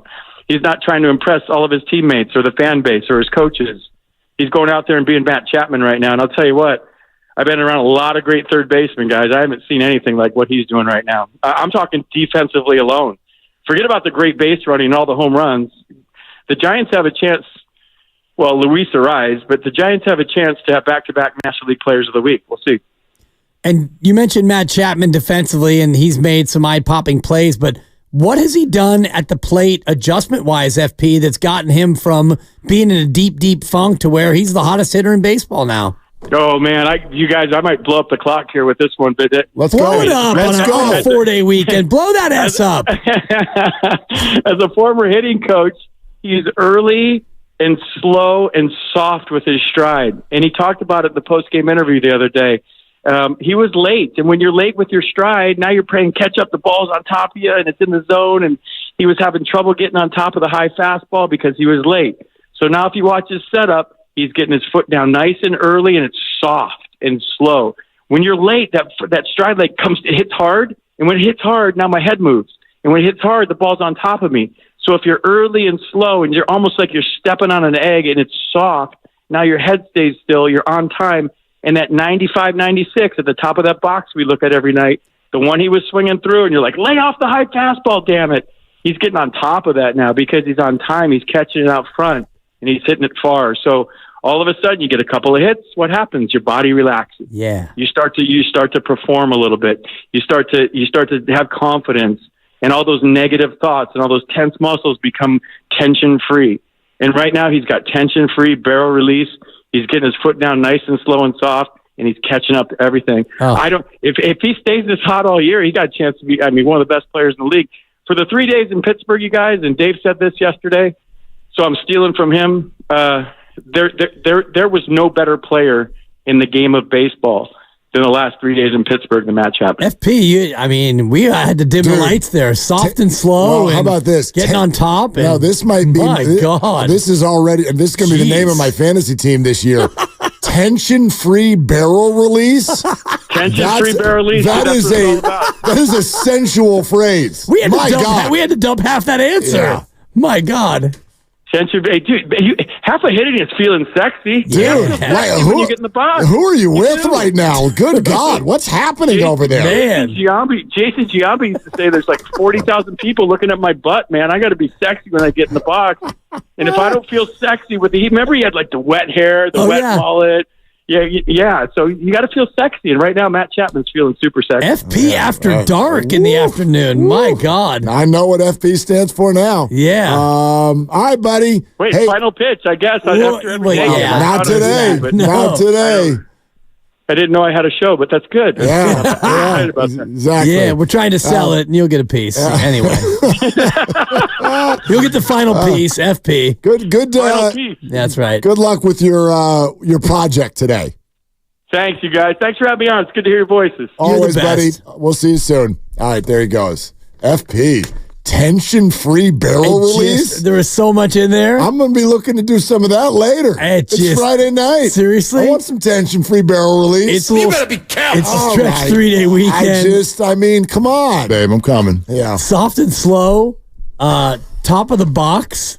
There was a lot in there. He's such a ball player. Totally. Where do you see his butt? He had me at soft and slow. Oh, gosh. Tension-free barrel release. Barrel release is a good phrase. It's just a good phrase. It's all good. And what are you supposed to say? They've scored 50 runs in 6 games. No. After scoring 50 runs in 2 weeks. The best thing he said is the vibe and the Latin vibe. Yeah. And that is, we don't need to be afraid of that. That's a thing. Have you ever watched a baseball game in another country? It's a freaking party. They know what they're doing. Like the stands, people are dancing constantly. There's songs, there's colors, there's stuff going on. And I've wished for a while that Major League Baseball would start to enact more of that or welcome more of that in. Part of the reason it doesn't happen is because something somewhere along the lines, before you and I were born, an old boy network built baseball in America to a point where we decided if anybody's smiling or doing anything fun, it's disrespectful. Right. The unwritten rules. Hell is that? I can't stand that. You look at a ball, you have a big movement out there, you have some fun, you get a ball in your cheek 2 innings later. Think about Joey Bart, who hit a grand slam against his former team. Yep. And when the ball landed in the seats, he was still within 10 feet of home plate. Good for him. Exactly. But that's a moment. 8 years ago, you're getting dotted, and we're going to empty the benches, and now we're going to have to fight about it. And I do think part of it, and I'm going to borrow from FP talking about the Latin players, a lot of it is cultural and the stodgy old boy white network of baseball and the unwritten rules. A lot of it's changed because there are a lot more Latin players now. And like you said, when you watch games in the Dominican, Puerto Rico, Mexico, other countries, they celebrate success more than we do. It's really odd, though, because our favorite sports, by the way, are no different. If somebody goes absolutely bananas in the end zone after a touchdown, we have no problem. Well, we do now. It took a long time for us to get to that point. Not really. Like, we used to penalize it, but fans loved it. Right. Nobody had an issue. Terrell Owens has got a Sharpie in his sock, or he's donating balls to the Salvation Army. When Joe Horn pulling stuff out of the stanchion. No problem. Yeah. No problem. We loved it. NBA. Are you kidding me? You can go back 30 or 40 years and there was tremendous trash talk. And you could see it, not just hear it, right there on the floor. But in baseball, I mean, honestly. Act like you've been there before. I've thought about this a lot. Of all of the favorite athletes in the history of this city, there's one that stands out where there's like a little bit of an internal discord. Because he is, for my money, he is the owner of the greatest individual championship performance in the history of this city. You want me to blow a snot rocket in honor of this take? I sure do. Okay. Because I would. But Mad Bum is wrong when it comes to this stuff. You can't even look at a ball. Right. You can't smile. You can't take a minute. You can't do this, that, or the other without this guy running you down, screaming you down right there in the middle of the field. And it's like, dude, take a breath. You're honestly, you're the owner of one of the greatest moments in the history of this city. We will never not love you. I'm glad you said that. But like, relax also. Relax. RELAX. Thank you. Relax. Just when you said that, it had my mind spinning about the greatest championship performance in Bay Area history. Mad Bum getting 16 outs in Game 7 out of the pen. It's got going my vote. 5 1/3. Yeah. And, I mean, it probably is on the Mount Rushmore, but we've had so many great championship moments. And I'm not going to look at, Steph Curry putting up 50 in Game 7 of an opening round series against Sacramento. No, but Game 4 against Boston was real. For sure. That was real. For sure. And I mean, if we're talking about championship level moments, you got Steve Young in the Super Bowl. Well, they won by 40 anyway. I mean, that was a great performance, but it wasn't like Mad Bum getting 16 outs when you needed him to get 16 outs. And don't forget, you're only spotlighting Game 7. He was tremendous in 2 other games in that series also. But you were just pointing out the great moment. And for my money, that's my vote for the greatest individual championship performance in the history of this city. But also, dude, like, chill. Right. The whole playoffs, too. He pitched the shutout playoffs. in the wild card game in Pittsburgh. Yes. Like, there's no... The only run he has ever given up in the World Series is a Salvador Perez home run. Yeah. That's no... it. For me, there's no matching what he did that year. But also chill. Exactly. Like, just chill. It's okay. And that's a snapshot of what happens to baseball. And you're right. They've come a long way. And let me tell you something. They need to go even further. And they're getting there. They're getting there. And I do credit the influx of Latino players and, what baseball has become as far as multicultural goes. And, that culture coming to Major League Baseball, a culture of celebration, it's desperately needed. Because think about it, Mark. If you are able to hit a 99-mile-an-hour pitch, square it up, and hit it 422 feet, you deserve to take a moment and celebrate that. Think about how hard that must be. I could not agree with you more. I could not agree with you more. I don't know how you're supposed to not. That's my thing to someone like Mad Bum. I make an 18-foot putt at my local Muni and I celebrate. Dude, I take a lap around this building when we have a good segment. Better stretch out because that was a good segment. It was. And I'm going to go take a lap. Do it. Sponsored by Scandinavian Designs Furniture. And I'll also tell you this. We told you that Draymond said some stuff you got to hear. We definitely want to have a Christian McCaffrey contract conversation, but there is a brand new development in the form of a statement from ESPN's Jeremy Fowler with regard to Brandon Ayuk's contract negotiations. We will have that for you coming up next on Willard and Dibs. Don't miss major Memorial Day savings at Scandinavian Designs. Save up to 50%.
Now, back to Dillard and Wibbs on 95.7 The Game. All right, we do have an Ayuk nugget, I guess. Possibly. Let's call it an Ayuk nugget. Okay.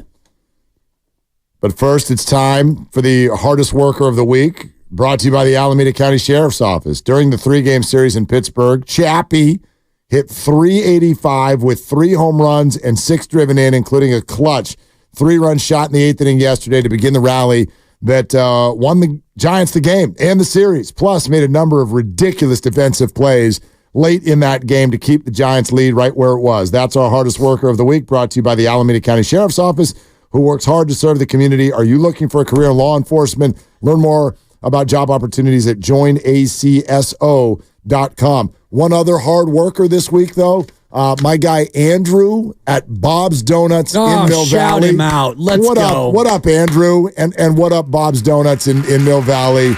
Just want to say hey for doing the damn thing today. Yeah. And delicious. Right. Delicious. Yeah. And nutritious. Turns out eat donuts it. are good in the morning. They're good in the late morning. They're good around lunchtime. They're good in the early afternoon. And darn it, if you leave that box open in the evening, your boy might get after one. He might. Yeah.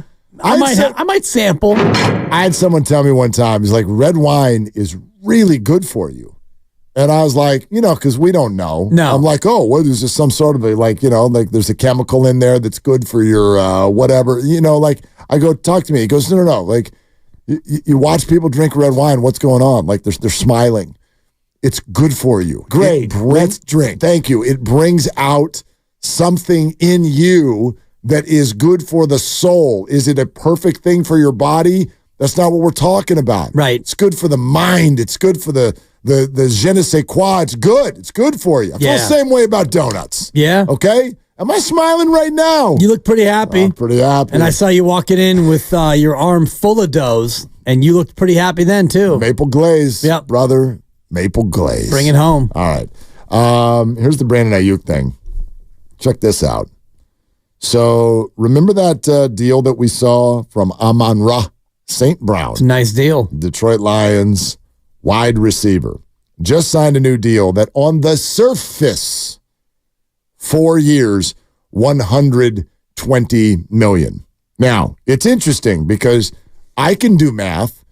4 years, $120 million. That is, checks notes, that's $30 million per year. Right. However, it's not $30 million right. per year. Even in this report, which comes from Jeremy Fowler of ESPN. Jeremy Fowler, ESPN. Reported on NFL Live that the 49ers, quote, are in talks with Brandon Ayuk on a contract extension and that the Lions wide receiver deal, Amon-Ra St. Brown's, is an example of the pay range for Ayuk. Quote, I was told the benchmark here is Amon-Ra St. Brown. He got $28 million a year on a 4-year from Detroit. The goal appears to be to try to beat that. Okay? Now, this is where NFL contracts can get a little confusing. Yeah. 4 years, $120 million is not $28 million a year. However, Jeremy Fowler says he got $28 million a year. Here's the other thing. He didn't get either of those things. Right. He actually got a guarantee that is well less than that. $77 million guaranteed. But wait. This is my favorite. And you knew I was going to go there. Because that's not the guaranteed. That's the non-guaranteed guaranteed. That's the potential guaranteed. Which is the stupidest thing I've ever heard. Yeah. Don't use the word guaranteed if it's not actually guaranteed. Correct. It's guaranteed if he doesn't get hurt, but it's football and he might get hurt. So much of this is funny money. So I don't think the 49ers are scared of this, but I think prepare yourselves, 49er fans, for the idea of that umbrella average, the AAV for Brandon Ayuk is going to be in that Amon-Ra, Tyreek Hill neighborhood. And the real number for Amon-Ra is the GTD at signing, the guaranteed at signing, which is the actual guarantee, which is $34.666 million. That is the actual guarantee, which is the signing bonus, the salary this year, the salary next year, and then the option bonus for next year as well. So what Amon-Ra is going to get no matter what is $34.666. And if he lives out the life of his contract, then he could get the 120 and he could get the 77. But the real number is the 34.666. So if Ayuk signs a contract that is Amon-Ra like 4 years, 120, or maybe it's a little bit more, the number to really look at is not only the total guarantee, but the guarantee at signing, because that's the number that's going to hit the Niners assuredly. Quote, he doesn't have to be the highest paid in the league, but he's done enough and he's accomplished enough in that offense to where he's probably going to need to be at that number or higher. Okay. I believe it. Yep. I believe it. And if he is at that number or higher, then what does that mean for other members of the 49ers who are either already paid, wanting to be paid, or wanting to be paid more, which is just about everybody else on that offense. It's everybody. Of course. It's everybody. It's always everybody. Well, here's the thing in life. Let's take the 49ers outside of the 49ers for a second. It is interesting to me whenever we talk, and we can get into the McCaffrey thing if you want right here. Like, it's interesting to me when we talk about money and sports, and all of a sudden when someone plays well, we all get hot and bothered because they're, quote, underpaid. And I'm like, do you know how many people in this world are underpaid? Do you know how You're looking at one right now. There's one. You are too. I'm looking in the mirror right now, but go ahead. There's a mirror behind me? Anyway. Anyhow. Yeah, we all are. But why? Why? Like, it doesn't work like that. In other words, just because you perform well doesn't mean you get to suddenly go change the rules on an annual basis. And so, yes, you'd love to reward people when they do well, and many of us do. Like, I know you and I, we've got bonuses in our contract. Yep. And we've gotten some, here in the last couple of years. Yep. Which is great. That's wonderful. That's one way to do it. But for instance, we can use that example for anybody out there. Okay? Let's say you got a bonus thing in your contract and you hit your bonus. That means you are performing. You're performing very well. In the middle of that contract, do we get to suddenly go to the bosses and go, got to redo this sucker? Got to redo this sucker because I'm outperforming my contract. And this goes two places for me. I actually would back NFL players on that point because the team has the ability to get out of the deal if you're underperforming. So yes, in that respect, I think it goes both ways. Here's where, in McCaffrey's example, I'm going to push back on the Bay Area-wide narrative that has developed in the last 3 days, even though there is a national report out there that McCaffrey is not skipping OTAs because of money. He is not skipping OTAs because of money. But a narrative has grown, this is ridiculous. We got to redo his contract. Christian deserves more. Why? Because he's really, really good. Really good. Here's the problem for Christian. It's not the 49ers' fault that the running back market is what it is. They didn't do that. Life did. Them's the breaks. Your job in this world is what it is, and the going rate for it is what it is. And when you're the best at it, all that your company can do is pay you to be the best at it, and Christian already is. Sorry. He's a running. Do you know how many running backs, high-level running backs, from Saquon Barkley to Derrick Henry yeah, to Tony Pollard to Alvin Kamara, All Austin of them. Eckler is probably the best comp out there. But those guys have all signed new deals since Christian signed his deal, and he's still the highest paid running back in the game.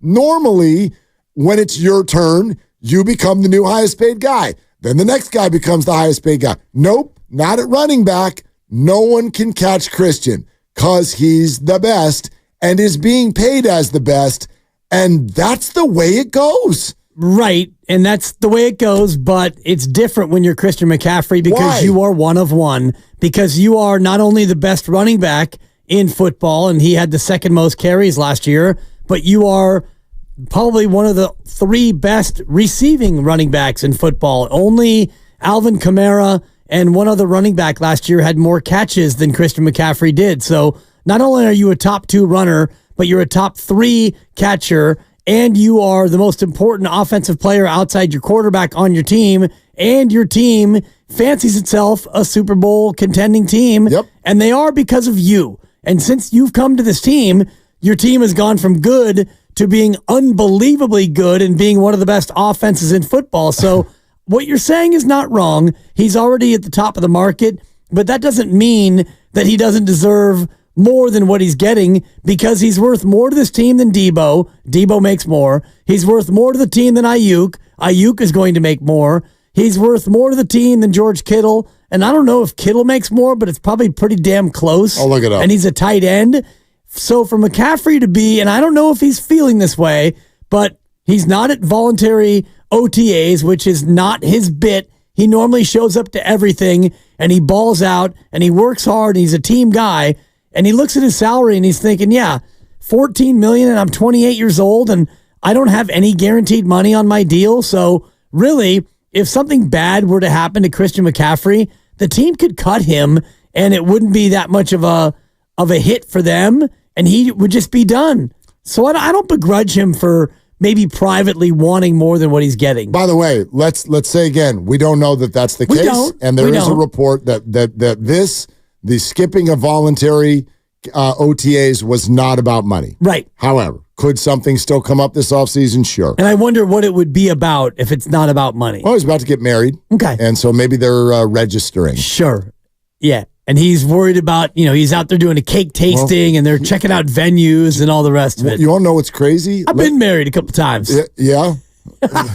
Maybe I love having this conversation. Maybe he wants us to stick. I don't know. Anyway, I wish I could be mad at you, but you and I are in the same boat. Yeah. You're rowing on one side, I'm rowing on the other. Well, here's what I haven't heard anybody say. I don't want Christian at voluntary OTAs. Why are we worried about this? I don't want him running around out there in May. That's stupid. If I was the Niners, I'd have told him to stay home. Christian what do we need him here this week for? Set the tone. Oh, God. What's Isaac Guerrero doing right now? He's running around without a role model. Learning and getting the reps because someone got out of his way. But not learning from McCaffrey. What is McCaffrey going to do? Set the tone, This CMC. is how you put one leg in front of another? This is how you approach OTAs. This is how you strap it on and get out there and do the work. I don't want him there. I'm thrilled that he's not there. Let's go back to your statement. Every single thing you said was accurate, but all of it was emotional. Sorry, that's not how it works. I don't like this. It's about leverage. You're right. This stinks, but the fact that Christian means so much to the 49ers does not amount to a hill of beans when it comes to money. And the fact that he catches passes really well, sorry, you're good at your job. Nowhere in the running back description does it say, we'll pay you extra if you also catch the ball. That's part of being a running back for most running backs. Some do it better than others. And again, you can't pay Christian more than being number one, and he already is.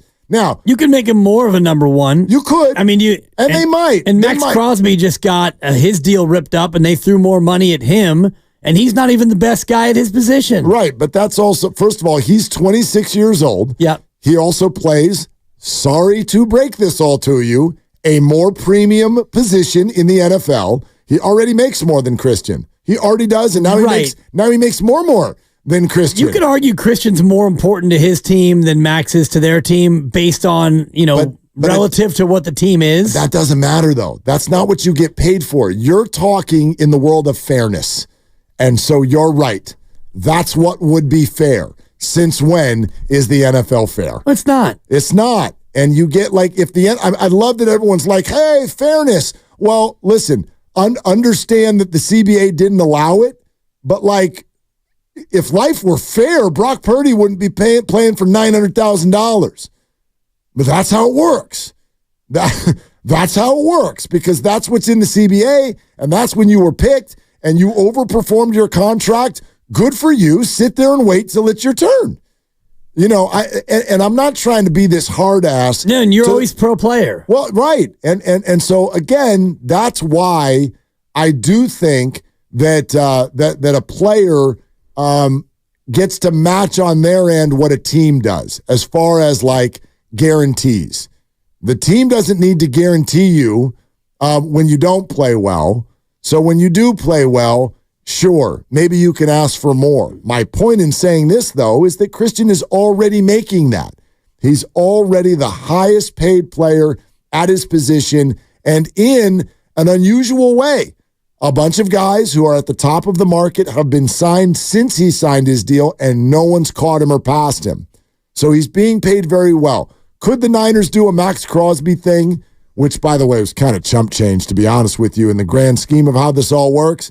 They gave Max $7 million over 2 years and added it to his deal. Cool. In the world of a $23 million per year deal that's a multi-year deal, that's not a lot. So that was nice of the Raiders. Right. Could the 49ers do a nice? Sure, do a nice. Well, for That'd be McCaffrey, great. he's looking at 2 more years at $14 million a year. So he's got 2 years and $28 million, none of which is guaranteed, I believe. The Niners are actually on the hook for 12 more per year, because a lot of the 14 per year is baked into what guarantees were happening at the beginning, with the Panthers already paid him. And also the voidable year that they've tacked on because he restructured already for them. So could the Niners guarantee some things? Could they add a couple of bucks? Sure, that'd be great. But this whole like rip it up, get brand new, sign him till he's 32, 2 years before he's a free agent?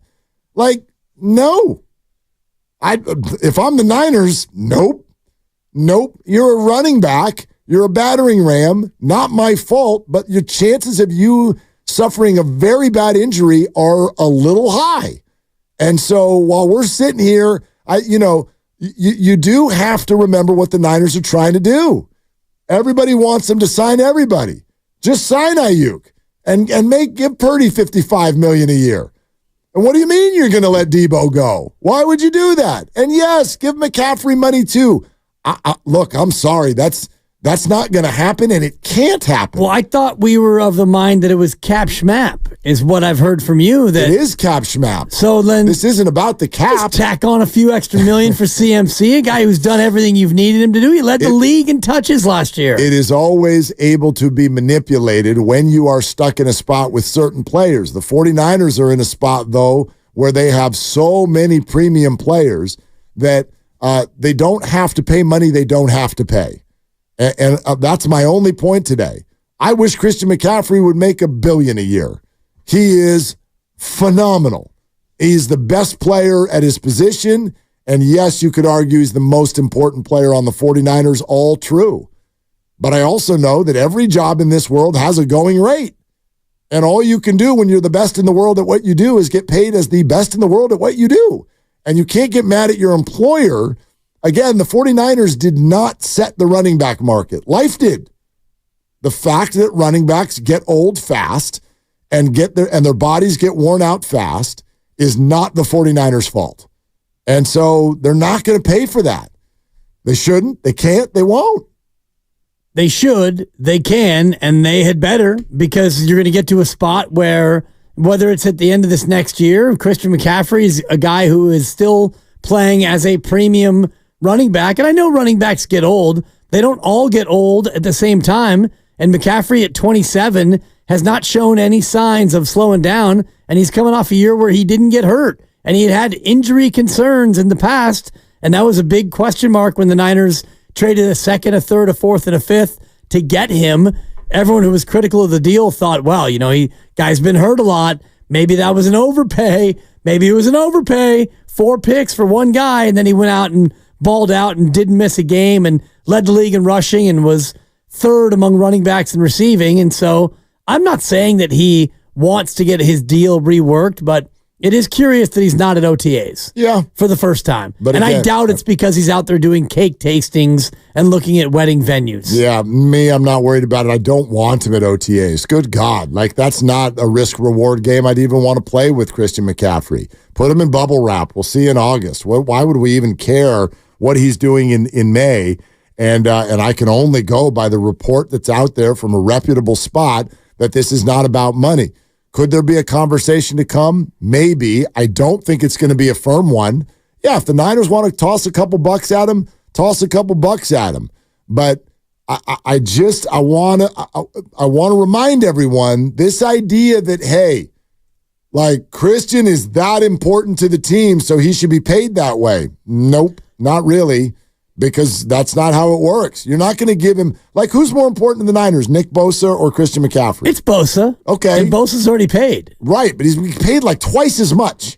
Right. So, like, he's well, that's just what that position commands. But that's the point. But he's not your typical running back, so I don't think that you should look at him. No, he's not. Yes, he is. He's just the best one. He's more receiver than some of your receivers, and he's the number one running back in terms of carry, so he's not... He's way more important than Deebo Samuel. And forget what position Deebo plays. Tough cookies. And Deebo is probably going to be gone at the end of the year. And if you had to choose between Deebo and Christian McCaffrey... Irrelevant. You'd rather have Christian McCaffrey. Of course. Right. And irrelevant when it comes to money. No, it's completely relevant. It's irrelevant. I'm not saying that he deserves Deebo money. What's your comp? What's your comp? Give me the NFL comp. To Christian McCaffrey? No. The NFL comp to the idea of you're great. You're so great at your position. In fact, you do things that others at your position don't do. So we are going to pay you as if you are two players. Josh Allen runs. Should we pay him as a quarterback and a running back? That's not happening. Well, he doesn't run as much as running backs. Jimmy Graham did this years ago. It's like, I'm a tight end, but you line me up as a receiver. Lamar Jackson would be the closest comp for what he runs as many times as he runs. Not even the highest paid QB. No, but he got the highest guaranteed number last year. Last year? I think he made like $55 million last year guaranteed. I mean, Deshaun Watson's at $240 guaranteed. Well, that's Cleveland. Well, I mean, they're Russell morons. Wilson was at more guaranteed than that. Christian McCaffrey is one of one. And I don't think that you can look at him and use comps for Christian McCaffrey. If I'm McCaffrey's agent, there is no comp for McCaffrey. Then he ain't going to play this year if you play it like that. I'm just telling you. Well, he's going to play because he's got 2 more years in his deal and he's a football player. There's no team in history that's like, you're so good and you do extra things that not everyone at your position does. Therefore, we're going to pay you like you're two people. There's you don't pay him like he's two people, but that's you don't. What you're asking no, for. I'm not. You keep I'm just bringing up saying, him catching the ball. All I'm saying, Mark, is you don't use the running back market exclusively as his comp. And if I'm McCaffrey's representation, that is where I would look at this and say, you're misguided because he's third among running backs in catches and he's second in carries. So you want to use the guy like a player and a half, which is what they do. Then you need to pay him like he's a player and a half. We did this with Deebo. Deebo is a running back and a wide receiver. Well, this is different. And the Niners went, fine, we'll pay you like a really good receiver. Your position is your position. I understand everything that you're saying. No, I get it. But there's zero comp for an NFL team actually putting finances toward that idea. None. My thinking is that there is no comp for what he does and what he brings to your offense. Then that means you're the best. Then you're awesome. We'll pay you like the best. Right. At your position. At any position. If we really wanted to do what you're saying, he should be getting 35 a year. No, but he should be getting more than 12. He's that important. He's getting 16. If you paid him like a receiver, he would be like 38th among receivers. It's a joke. No, but he's not a receiver. We're presented by Fremont Bank, full service banking, no compromises. We'd love your phone calls on this. 888-957-9570 is the number. Also, still ahead. Wait till you hear what Draymond said this time on Willard and Dibs. I know you want one of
Back to Willard and Dibs. Well, I was on hold and waiting for you guys to talk to me. Jaden Daniels is FaceTiming me, so I had to tell him, I got to go on this show. I'll get back to you when I get off the show. So come on, Coach.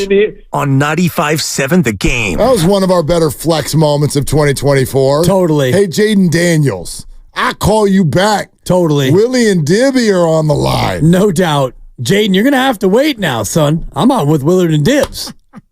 I like your Herm. I like your Herm. That would be Brandon Ayuk's college coach as well. Mm-hmm. And he is apparently trying to get paid like Amon-Ra St. Brown. And Ricky Pearsall now. I coach Ricky Pearsall now. Don't forget about Ricky now. It's a little bit of the cadence. And if you just put now at the end of every sentence, it's not bad. It's not bad. Appreciate it. I told Jaden now. I'm on with Willard and Dibs now. I'm going to have to call you back now. I don't know. I don't know if there's much to it, bad. But okay. It's not bad. I appreciate it. Oh gosh. Anyway, and I'm always good for a hello. Hello. And I told him when we had him on the phone that those are a couple of my all-time favorites. That and the don't press send. No, my favorite. Don't press send now. You play to win the game. No, that's everybody's favorite. Of course. Mine is listening to Herm talk about going to a Taylor Swift concert with John Lynch. Pretty good. That's what I want. That's what I want. Can we get Herm on today? I mean, if you need anything to get into your 3-day weekend, how about a little Herm now? Herm's review of the Eras tour with the word now at the end of every sentence. I went to say I'll write your name now. It's blank space now. I'll write your name now. It's good. It's good. Pretty good. Anyway, yeah. So I think he's totally worth that. You know what I mean? I know where the NFL fan brain goes. Amon-Ra St. Brown is like a fantasy football superstar. But while everybody's over here stuck in but what's he worth to the team? All right. Amon-Ra St. Brown to his team versus Brandon Ayuk to his team. I'd argue that's pretty similar. Pretty similar. And if you just want to talk about talent and numbers and all of that, you can find a bunch of numbers that go in both directions there. I know Amon-Ra's got way more targets and catches. Right. But sometimes I think that's actually a compliment for Brandon. For Brandon to be where he was this year on the yardage list. Right. And have so many fewer targets is a compliment to the Niners offense. It's also a compliment to Brandon, though. For sure. 100%. And he was, looking at it now, he was 36th in the league in targets, and Amon-Ra was 5th. And in yardage, Brandon Ayuk was 7th. Amon-Ra was 3rd. Yeah, there you go. So Amon-Ra needed a lot more targets and a lot more catches to get to the yards, and he wound up with only 160 more yards than Brandon Ayuk did, and he wound up with 44 more catches than Brandon Ayuk. So he needed 44 more catches to accumulate 150 more yards, basically. They both play for dynamic offenses who use them as their top target. And so, yeah, I do find them pretty similar. It's interesting here. Can I read a couple of text messages from our text line to you? One just came in from 925. Says, nope, Amon-Ra is super consistent. I bet you, sir, play fantasy football. I did too. Who'd Amon-Ra St. Brown play for in the 95-7 The Game Fantasy League this year? He played for you, Mark. He sure did. You drafted him either as your first pick or your second because you were at the end of the round, so you had the bop-bop. You had the wraparound. And you did a pow-pow. You did a couple pow-pows. I have to go back and look at the draft and see if he was he was not my first rounder. We were a 12-team league, is that right? I think we're picking 12th. What app did we use? Did we use Yahoo? Yes, Yahoo. For sure. Pretty sure it was a 14-team league. 14-team league, that's right. That's true. Because I was in 14th for a while there. I rallied.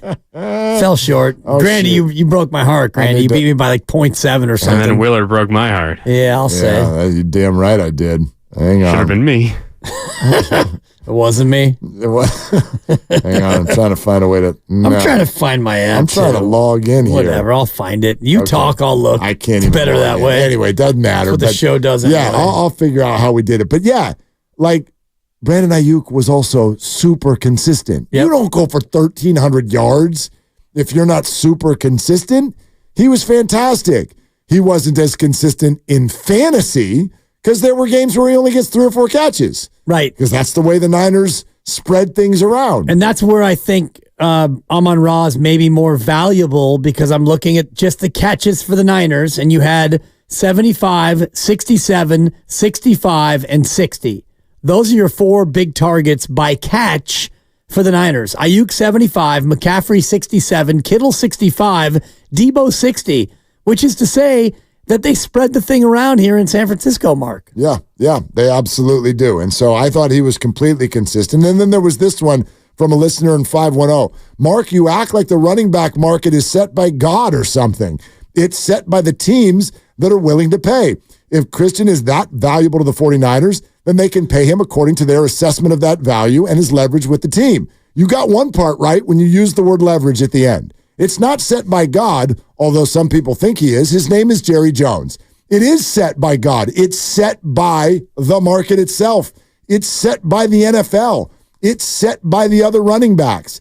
It's set by the fact that NFL teams, through years of data, have realized that as running backs approach 30, it largely does not make sense for them to sign a running back to a big second deal. And a lot of you are asking for Christian to get a third deal. This is his second deal. He's on it right now, and he's turning 28 next month, and he's got 2 more years on his deal. And the bottom line is NFL teams do not pay guys based on that. Assessment to value to team? No. I'm sorry, they do not pay people based on assessment to value to the team. They pay them based on, what do we got to pay this guy? It's assessment to value to market. There you go. Is what it really is. And that's why he's at the top of the market. And Christian is, I will admit to you, freely, he is absolutely not being paid based on his value to the team. Hard part is, he never will be. Because that's not what has been set in the NFL with running backs. You just watched the New York Giants flick Saquon Barkley off the team. They're like, dude, whatever. Raiders flicked Josh Jacobs off the team. Replaceable. I mean, that's what they think. Right. And those guys both held out and made a big deal out of it. And what they end up getting out of it? Like an extra $500,000. Right. They got next to nothing. And both of them showed up and played last year. Why? They're the absolute, they're 2 of the best top 5 guys out there. Why'd they show up and play? Why would they do that? Because that's the going rate. That's the going rate. And then Saquon got a, quote, big, huge deal with the Eagles. And guess what? It's still less than what McCaffrey is getting. So, I realize what this sounds like 100%. I love Christian McCaffrey. He's nobody's more important to the 49ers than Christian McCaffrey. But the 49ers are not supposed to go show up to work and start paying people because they think they're really cool. It's unfortunately not the way I wish it was. Right. I wish all of us in life were just like, my God, our company looks at everything we do and they're like, you're incredible. You're incredible. So let's just pay you more. Let's pay you more because we think you're so great at your job. I know that everyone else who does your job gets paid down here. Let's give you 3 times that because we think you're just crushing it. Nobody has to do that and no one will. It's not 3 times that. It's just making him paid more commensurate with what he does to the team. And you mentioned Saquon Barkley, and that's an interesting comp, but he's not even close to as important as Christian McCaffrey. And so, yes, the market is determined by the position, and the player gets paid based on what that position determines as far as the marketplace goes. But Christian McCaffrey is a unique player, and he is one who should not be, and I know that he is, dictated by the market for his position. You look at what Debo makes, and Debo makes almost twice as much this year as Christian McCaffrey makes. And McCaffrey's more important to this team than Debo Samuel. No doubt. And yet, because Debo happens to be a wide receiver, he gets double the money that McCaffrey makes. If I'm McCaffrey, I'm looking at the Debo deal and saying, I'm more important to you than Debo, and it's not even close. He's every bit the receiver that Debo is. He has more catches than Deebo Samuel. Well, but no, he plays he's not. more games than Deebo Samuel, let alone the running that he does, which is better than Deebo Samuel. If Joel Siegel, who is Christian's agent, said that in the meeting, Lynch gets up and walks out. Parag's like, this is just completely irrelevant. You're more important than Deebo? What are we even talking about? It's a fact. I mean, he doesn't even have to say that because it's evident. Nor should he, because it's irrelevant. It can be a fact all you want. He could sell more jerseys. They could be like, great. Well, it's also the VORP factor, the value over replacement player. You can replace Deebo, and you may have already done that. You can't replace Christian McCaffrey. Good luck trying. Fair. And apologies to Isaac Guerrero and Elijah Mitchell, who may or may not even be on the squad this year. And TDP, you drafted him, and he couldn't even crack the roster. I literally do not argue any of the stuff you're saying. Yeah. I simply say, but it's not relevant in a contractual conversation for Christian. Tough stuff. I hate this for him. I hate it for a lot of NFL players. I really hate it for running backs. We've talked about this a lot as an industry over the last 2 years. Yep. Like, it's crazy what's happened. It's not fair. It's not even anywhere near fair. And Christian was one of the guys who was very public about it. He spoke on behalf of the other running backs out there as the highest paid guy. He's like, this is criminal. And it completely is. Put it on the list of the 1,000 other criminal things in the NFL, starting with turf.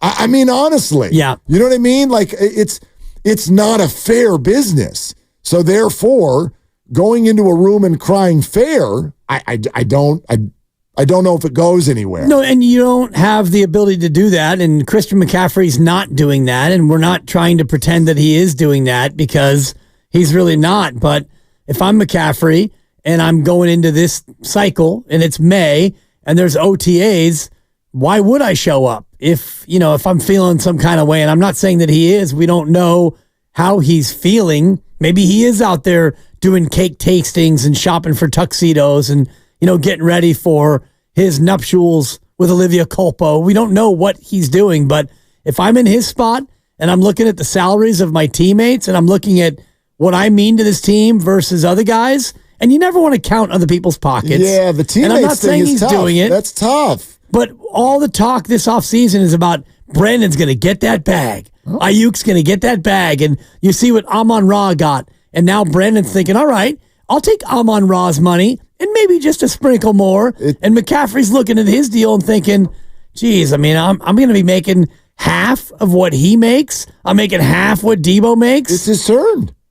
And he plays a different position. Like, if you were... And that's the part that I have a hard time with. As do I. But it also is just the way it works. Like, I mean, if we're going to do that, if you're going to look at your teammates, I think what you have to do and what agents do is look at what's going on around the league at your position.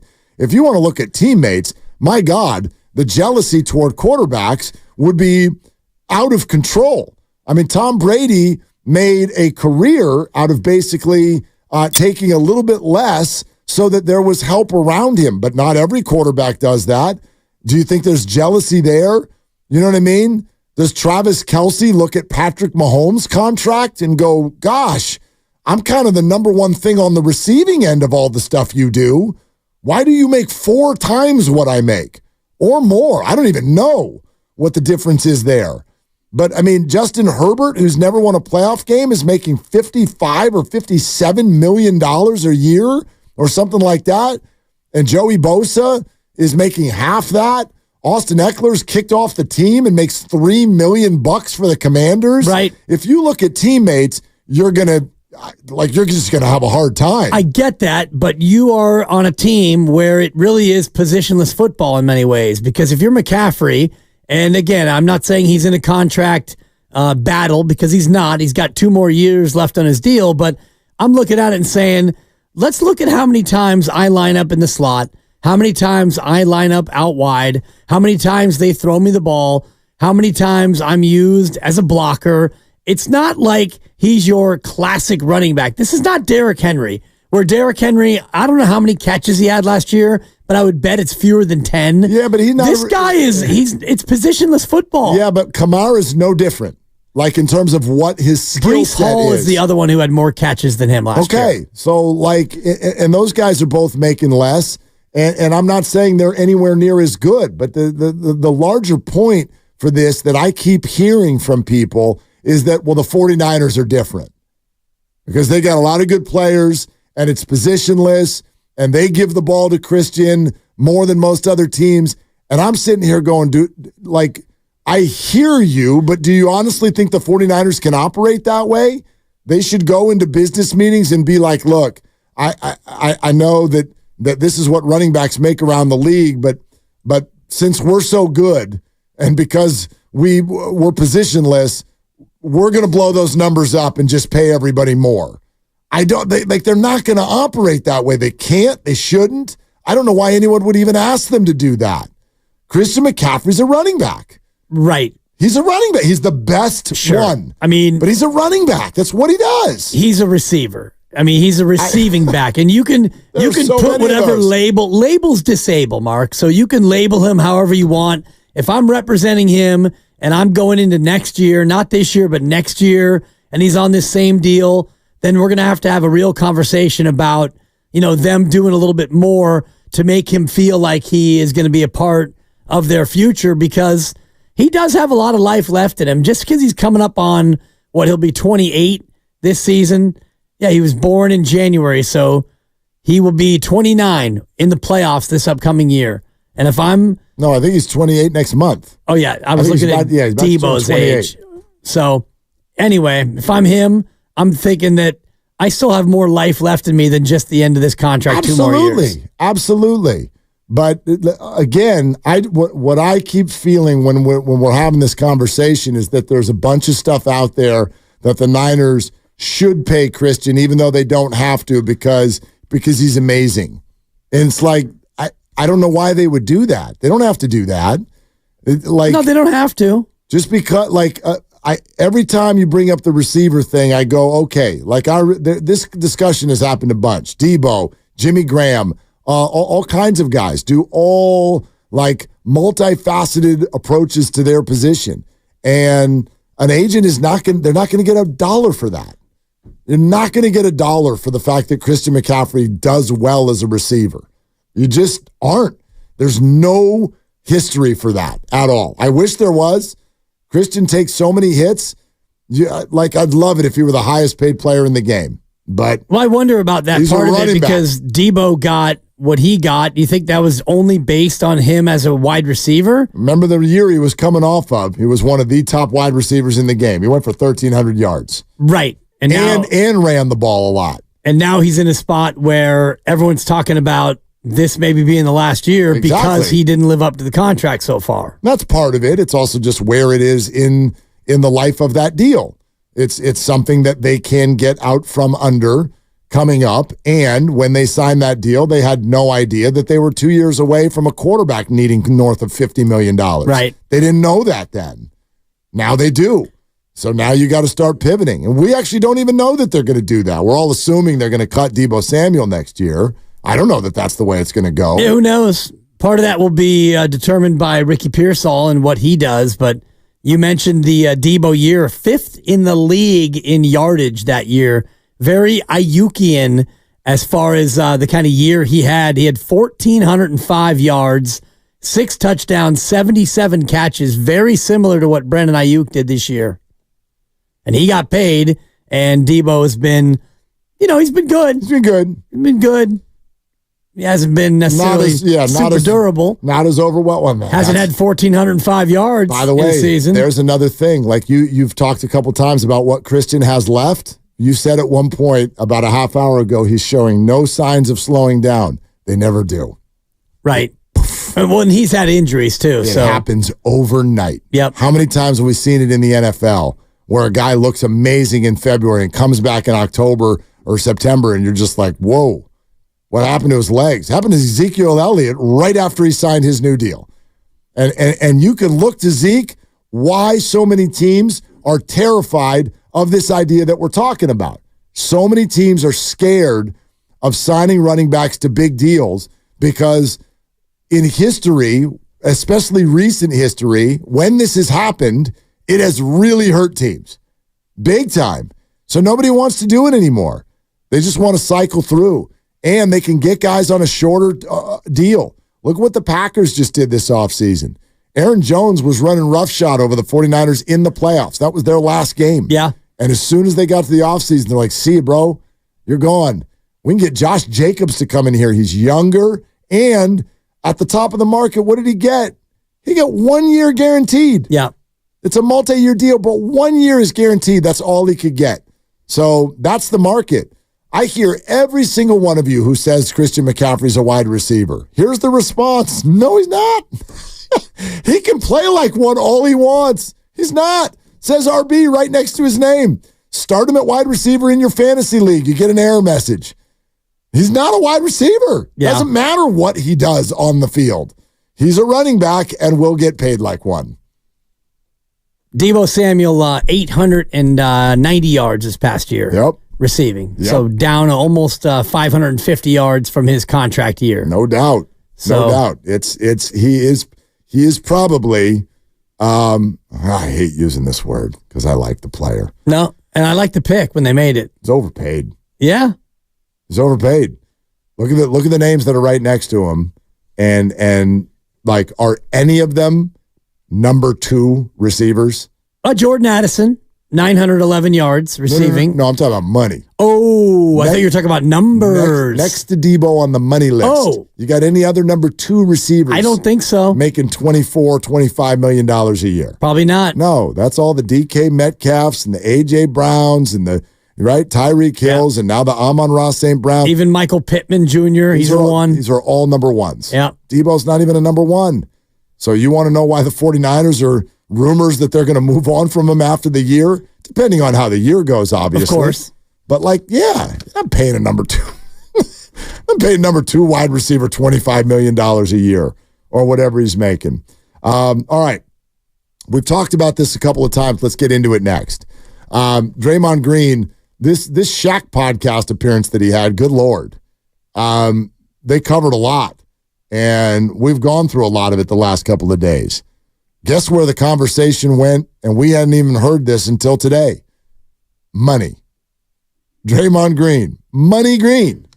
You're gonna want to hear this. We're sponsored by Safeway, and also don't miss your chance to see comedian Jim Gaffigan at one of his 2 shows taking place at the Mountain Winery in Saratoga, June 21st and 22nd.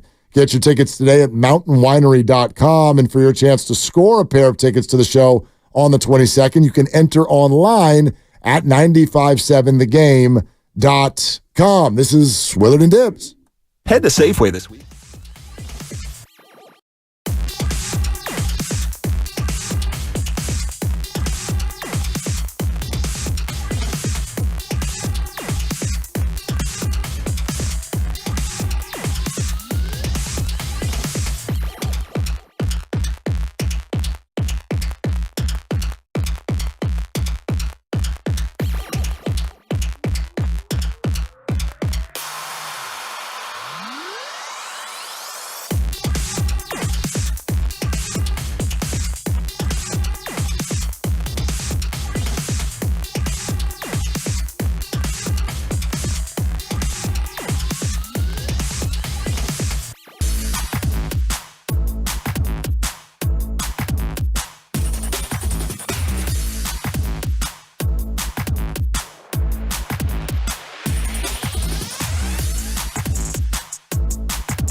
Bay Area is Draymond Green. And you're listening to Willard and Dibbs on 95.7 The Game. Get to the Draymond thing here in just a sec. I can't wait. Put a little bow on the Christian thing. Okay. I'd love to see them do what they just did for Max Crosby in Vegas. Yeah, that'd be great. That'd be great.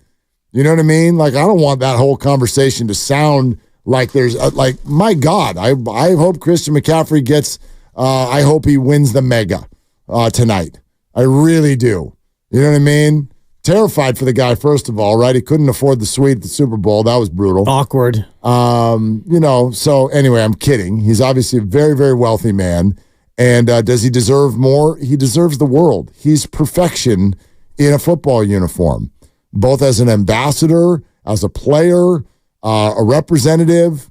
He's like, my gosh, he's on the list, certainly currently, of the favorite non-homegrown athletes probably in the last 20 years in this city. Yeah. Don't you think? Absolutely. Hunter Pence, Christian McCaffrey, Kevin Durant, what else? Good list. You know? So like all for Christian McCaffrey, my experience in conversations I've had, you don't get to walk into an NFL team and tell them that you play a different position than what you play. I get what you're saying, but you can't do it. I'd love it if you could, but you're right. You can't say I'm a receiver. You just can't. No, but you can look at what you do for a team, and positionless basketball is a thing, and I know it's not necessarily positionless football, but he is one of one when it comes to how much of an impact he has as a ball carrier and as a receiver. No doubt. So I do think that they come in with a little bit more luggage when it comes to that conversation, and the conversation won't really be had until another year goes by, most likely. Maybe. I mean, again, maybe they do give him a little bit of an acknowledgement this offseason, but it's only going to be a little bit of one. Right. That's really all that's I think on the table for Christian. It's not like he's sitting there with a ton of leverage at age 28 and changing the structure of and he's already, by the way, got restructured once in his favor. Yeah. It helped the Niners too, but I mean, it gave him a big old check when they restructured that thing. Changed a bunch of stuff to signing bonus money. So anyway, 888-957-9570. Always love to hear from y'all out there. Willard and Dibbs, glad you're with us. So again, the big podcast with Shaq, we just every day rolling through new quotes. I wonder how this is going to sit with everyone. As Draymond says, and here's the quote that's got everybody going. Dibbs, the NBA is not set up for us to be wealthy. The NBA is not set up for us to be wealthy. Feels like we might need some context. Please. So here it is. Okay. The fines, to me, don't make sense. When you talk about as hard as we work to accumulate wealth, coming from situations that most people never make it out, and then you get fined the way we get fined, it's actually not set up for us to be wealthy after we're done playing. This job is not set up the way we're taxed. Oh, California? The way we're taxed, the way we're fined, and you hear about all these programs like this program, this program, that is to cover everybody. This program is to teach this guy this. But if I do something wrong, I lose $100,000. Man, it took my mom 4 years when I was growing up to make $100,000. And I lose that in the night because, what? The referee got mad at me and he didn't like what I said to him. So I lose $5,000 like that, like on a tech. How'd that one grab you? Not great. Not great, Mark. Please explain. Didn't grab me great. Okay. Because let's hear it. He's making a comparison to his mom, who I've had the pleasure of interviewing on this very station. We had her on a weekly. Mary Babers Green. Lovely woman. She gave good insight about Draymond and herself and her relationship with Draymond. It was nice to talk to a mom of an NBA player. And he mentions that it took her years to make $100,000. 4 years, yeah. Which probably means she was making $25,000 a year, if my math is accurate. And I believe that Draymond does a little bit better than that. And I'm looking at how much he makes per game, and it's about $300,000 a game. It's $293,989 a game. So when he gets fined $100,000, which is a lot, and it doesn't happen all the time. It's not like the NFL where you have the wrong socks on or your shirt wasn't tucked in and you get fined $100,000. When Draymond gets fined $100,000, it's for what the league thinks is a good reason. and that turns out to be 1/3 of a game check. So that would be like you and I getting fined 3 days worth of pay, or somebody out there who's a listener. And if you're making, let's just say $100,000, not in 4 years, but in 1 year, and you're making, basically about $8,000 a month if you're making $100,000. And so you're making probably about 300 or so bucks a day, right? So that'd be a fine of about $100 for the average person making $100,000. So yes, I know what Draymond's saying. $100,000 is a lot, but miss me with the idea that the league is out to prevent you from getting rich, because I don't know of there's probably 450 players in the association, 15 times 30 roughly. How many of those 450 players got fined $100,000 this year? The answer is probably fewer than 10. Not many. Yeah, right. Not many. So I don't know if the league is out to prevent you from getting rich. Perhaps. Let me play devil's advocate for just a second. You could devil's advocate it up. I think a bigger question would be, why are you incurring these fines? Well, sure. Of course. And that's a completely fair question. I just want to explore this for a little bit. And there's a bunch that I don't know. Where do they come up with these numbers? Where do they get that? The fine amount? Yeah, that's $100,000. Where did you get, what is that number? Because sometimes it's like, it's been fined $35,000. Where did, is somebody just sitting there that didn't quite feel like a $50K, but boy, it felt like more than a 25. So let's do $37,500. I mean, honestly, where do they come up with this? And is it also based on your history? Does it grow? Does your fine get bigger when you've had previous fines? Do you know? I'm asking these questions genuinely. Right. I don't know where those numbers come from. I don't believe that there is a table or a tableau where the league says, all right, you use 3 F-bombs. That's $35,000. It just depends on the player. It depends on the infraction. Now, you hear coaches who are openly critical of officials, and that has a number. Sure. 50. And sometimes it's 10, sometimes it's 50, sometimes it's up to 100. It's interesting about punishments as well, because Patrick Beverley rifled the ball at a fan not once but twice, and he only got 4 games. And that punishment came about 5 days later, and I don't know how much the fine was. I'm trying to find that. I believe he also was fined. I don't know if it was $100,000, but to answer your question, I don't think that there's a cookie cutter, you criticize the refs, you get this. You use profanity, you get that. I don't think that there is a boilerplate where you do a certain thing and you get a certain fine. And isn't Patrick Beverley a free agent? Yes. So when you suspend him for 4 games, you don't even know how much you're suspending him for.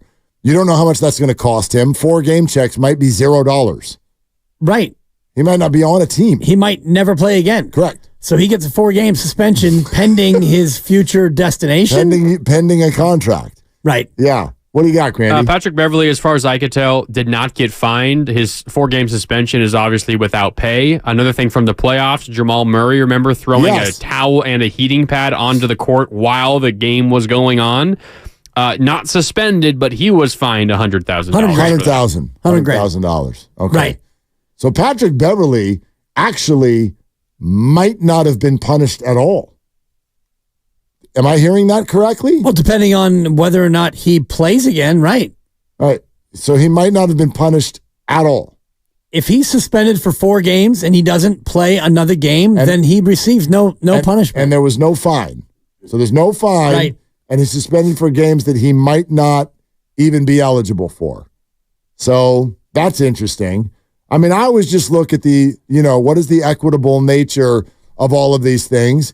And I do wonder sometimes if that's why Draymond heads off in these sort of directions. You even heard Shaq made a big old noise when Draymond brought up taxes. Taxes. And Shaq brought up California. Obviously, he played for the Lakers, but he played in a lot of states because he was on the Magic and the Cavs and the Suns and the Celtics, and he played for the Heat. He played for everybody. So he let out a noise. Can I play it again? Listen to the noise that Shaq makes. The fines, to me, don't make sense. When you talk about as hard as we work to accumulate wealth, coming from situations that most people never make it out. And then you get fined the way we get fined. It's actually not set up for us to be wealthy after we're done playing. This job is not set up the way we're taxed.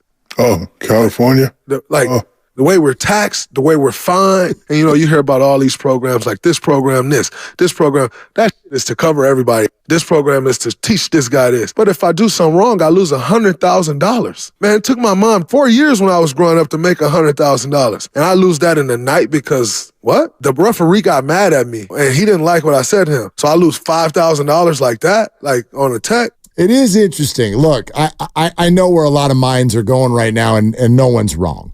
Okay, Draymond Green earns every single punishment that he gets. And in fact, he's earned ones that he hasn't gotten, right? I know most people feel that way about him punching Jordan Poole. There are a lot of punishments that he's earned that he never even got. So this is not a sympathy card for Draymond Green, but there is some stuff out there that does feel sort of like arbitrary. Like we're just hucking stuff against the wall and seeing if it sticks. The taxes are different in every single state, every single team. That at times could be a detractor for certain teams in free agency. When you're talking about millions of dollars and you're going up against a state that doesn't have state tax, like that's millions of dollars potentially that are on the line.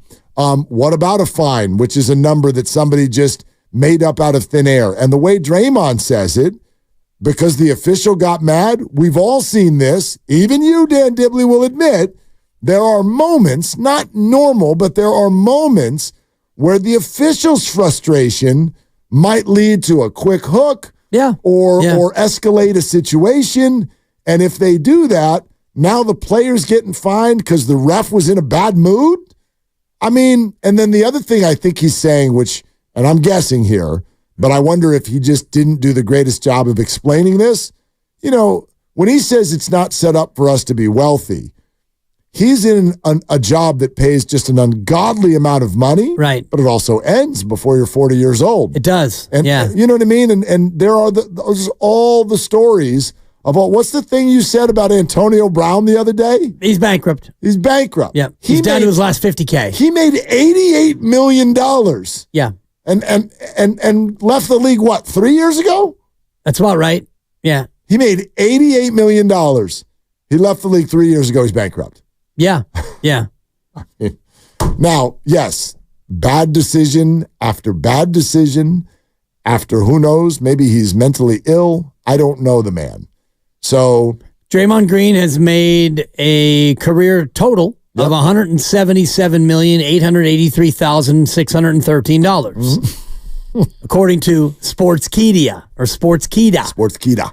And he has incurred $2.2 million in fines and penalties over the course of his career. Say it again. How much? According to Sportskeeda, he has forfeited a staggering $2.2 million due to fines and penalties. And part of the penalties are the 5-game Chocoroba for Rudy Gobert. That cost him $769,000. What about the indefinite suspension? Are we also factoring in just games lost? Yes, I don't believe that in the indefinite suspension. I think that he got partial payment. Okay. I think Grandy was the one who mentioned this before, that you don't miss out on the whole, like your salary is not exclusively just game checks. There's part of that where you actually get paid anyway, but there are fines and ejections and technical fouls and all the rest of it. It says here that he lost $177,000 when he stomped on Damas Sabonis in the playoffs because that cost him a game.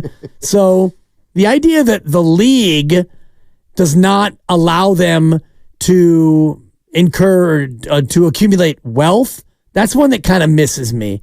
Because if you look at Steph Curry, and I know he is somewhat of a golden child, not only in performance but in behavior as well.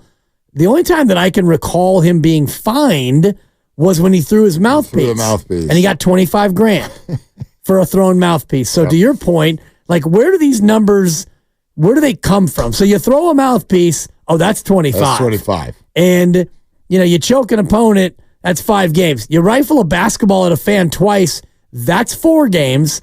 It depends on who you are, what your track record is and all the rest of it, but I would push back at the idea that the league is preventing you from accumulating the wealth, because 95 to 98% of the players in the association don't have to worry about this level of fining and suspensions. Well, he could have said it on behalf of other players and actually had maybe a better point than talking about himself, because he has made now multiple contracts that are 9-figure deals. So Draymond Green is wealthy and is going to be wealthy. Right.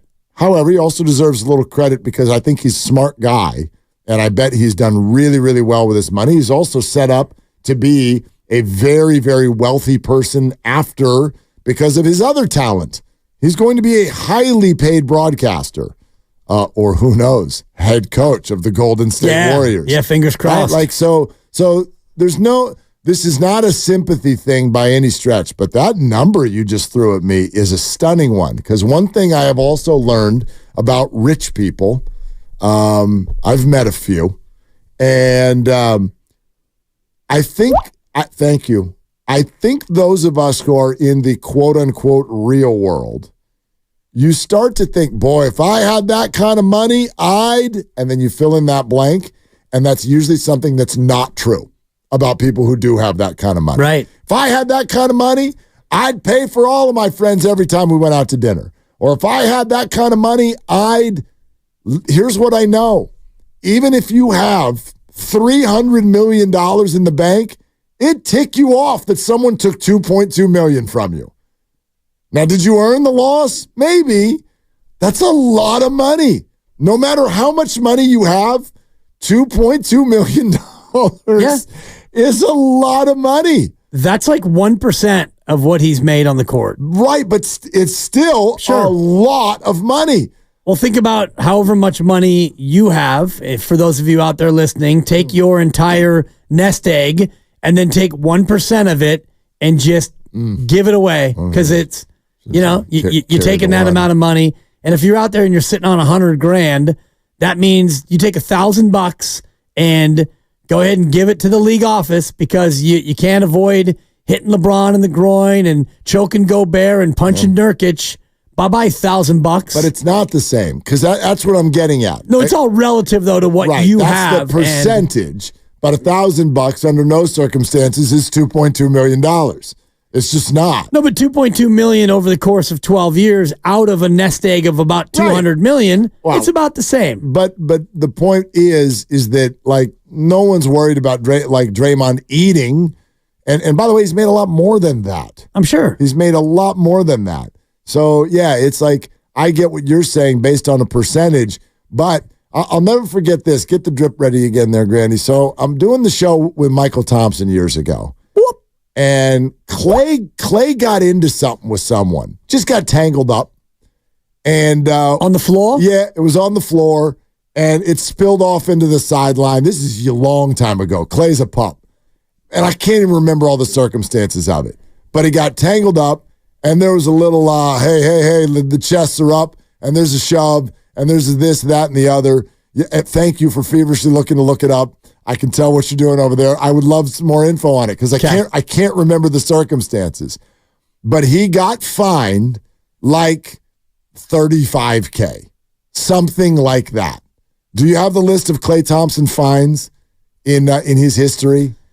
I feel like it was either $25,000 or $35,000. There was a fine early in his career. Michael comes in the next day, and he's on one. And I'm like, why are you, like, he's like, this is ridiculous. We got to talk about this. I'm like, what do we got to talk about? Well, just pushing and shoving, and Clay's fine got announced. Okay, $35,000. I'm like, Michael, he makes like, he made $35,000 since you walked in the room a minute ago. Plus, you're filled with money. I already know about you. And Michael was, he could not let it go. And I'm like, why does this bother you so much? And he goes, why does this bother me so much? $35,000. And so that's what I'm getting at. Like, no matter how much you make, $35,000 is still $35,000. That's not a trip to the grocery store. That's that's a really great new car. Or whatever. It's a lot of money. So when you rock $2.2 million for Draymond Green in his career, you're right. It's a tiny portion. That's a year of rent in the Bay Area. Am I right? Sorry, that went too soon. Way too soon. All I can see of Klay Thompson is this year with Jaden McDaniels, and he got the $25,000. That's it? I got it from February 27th, 2013. Well, that sounds right. Escalating an incident between David Lee and Roy Hibbert during a Warriors-Pacers game, fined $35,000. There it is. Okay, good job, I'm so Grandy. proud Good of hustle. my memory. I got the number right. Great hustle. And I remember it because Michael yelled it into the microphone the next one. He's like, $35,000. Oh my God! And I'm reading an article where Michael Thompson won't cut his allowance as a result. I told you about all that, right? Yeah. I told you that story. So Klay would make money and he'd have to send it to Michael, and Michael would give him like an allowance. Was basically it. Michael had a whole thing that he would give Klay like $900 a month. Clay's contract would go directly to Michael. He was making $2.2 million his rookie year. He said all the money comes to me because I'm a former NBA player and I don't want him to blow it. So I handle like a nice one-bedroom apartment for him, and I give him about $900 a month if he ever wants to take a girl to a nice meal. It says here $300 a week. Yeah. So yeah. There you go. There you go. He said about $900 to $1,000 a month. And he had this whole bit. He's like, if he ever wants to take a girl to ice cream, they can go to ice cream. He goes, but what else does he need? The meals are taken care of everywhere he goes. He doesn't need, like, breakfast is there, lunch is there, dinner is there. He's a warrior. He doesn't need to worry about any of this stuff. So I send him $900 a month. And Michael would be so firm with it that, and you just sort of move on. You're like, okay. And it built and built and built till someone finally cornered Klay up here in the locker room and asked him about it. And then Michael went off the next day. He's like, did you morons believe me? Oh. He goes, that's not... Really quick, I know we got to hit a break. So Roy Hibbert comes running down the lane in kind of a quasi-fast break, kind of shoulder checks David Lee. Yes. The play continues. The Pacers put up a shot. As the shot goes up, David Lee shoves Roy Hibbert to kind of get him back, and then the whistles blow. There's a foul. There's kind of a scrum. Klay Thompson's kind of off to the side, but kind of gets pushed into the scrum, and he kind of just stands there doing nothing, and then out of nowhere, he takes a couple of steps towards Roy Hibbert and just shoves him out of bounds. And that was it. $35,000. There you go. Yeah, he was not happy about it. And Michael is quoted from an LA radio show, which must have been yours, as saying, I was like, you idiot. Yep, that was us. We're presented by Fremont Bank, full service banking, no compromises. All right, we're heading into the final hour of the week. Your phone calls welcome, 888-957-9570. We get further into the contractual gymnastics of the 49ers coming up next on Willard and Dibs. Memorial Day weekend.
That's some size to her in that bark. More of a backup point guard. On 95.7 The Game. Well, I mean, you might want to get one of those. Seriously. Because the one you got this year, I don't think he's coming back. Yeah.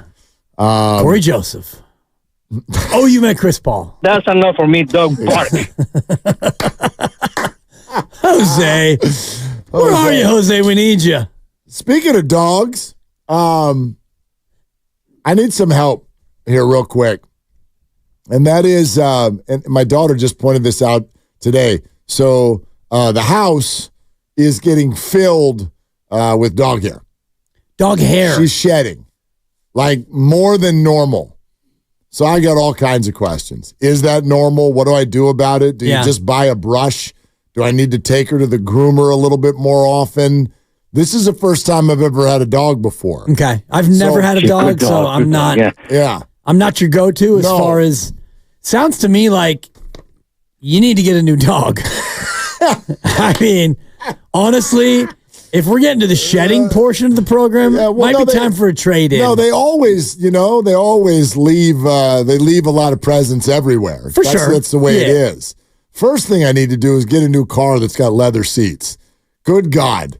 Oh, because you got the vinyl or you got like the whatever the material whatever is. that crap is. The hair sticks to it. Oh, my God. It's the worst thing ever. It's the absolute worst thing ever. So if I ever make it to the pearly gates, that is my contribution to society. That's all that I want on my tombstone.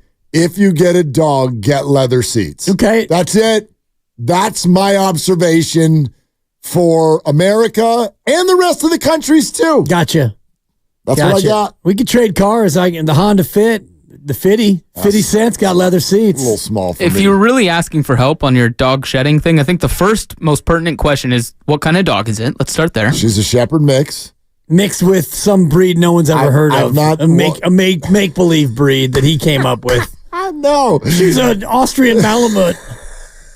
That is real. Am I close? A little bit, but She's a Labradoodle mixed with a Malamute Dachshund crossbreed.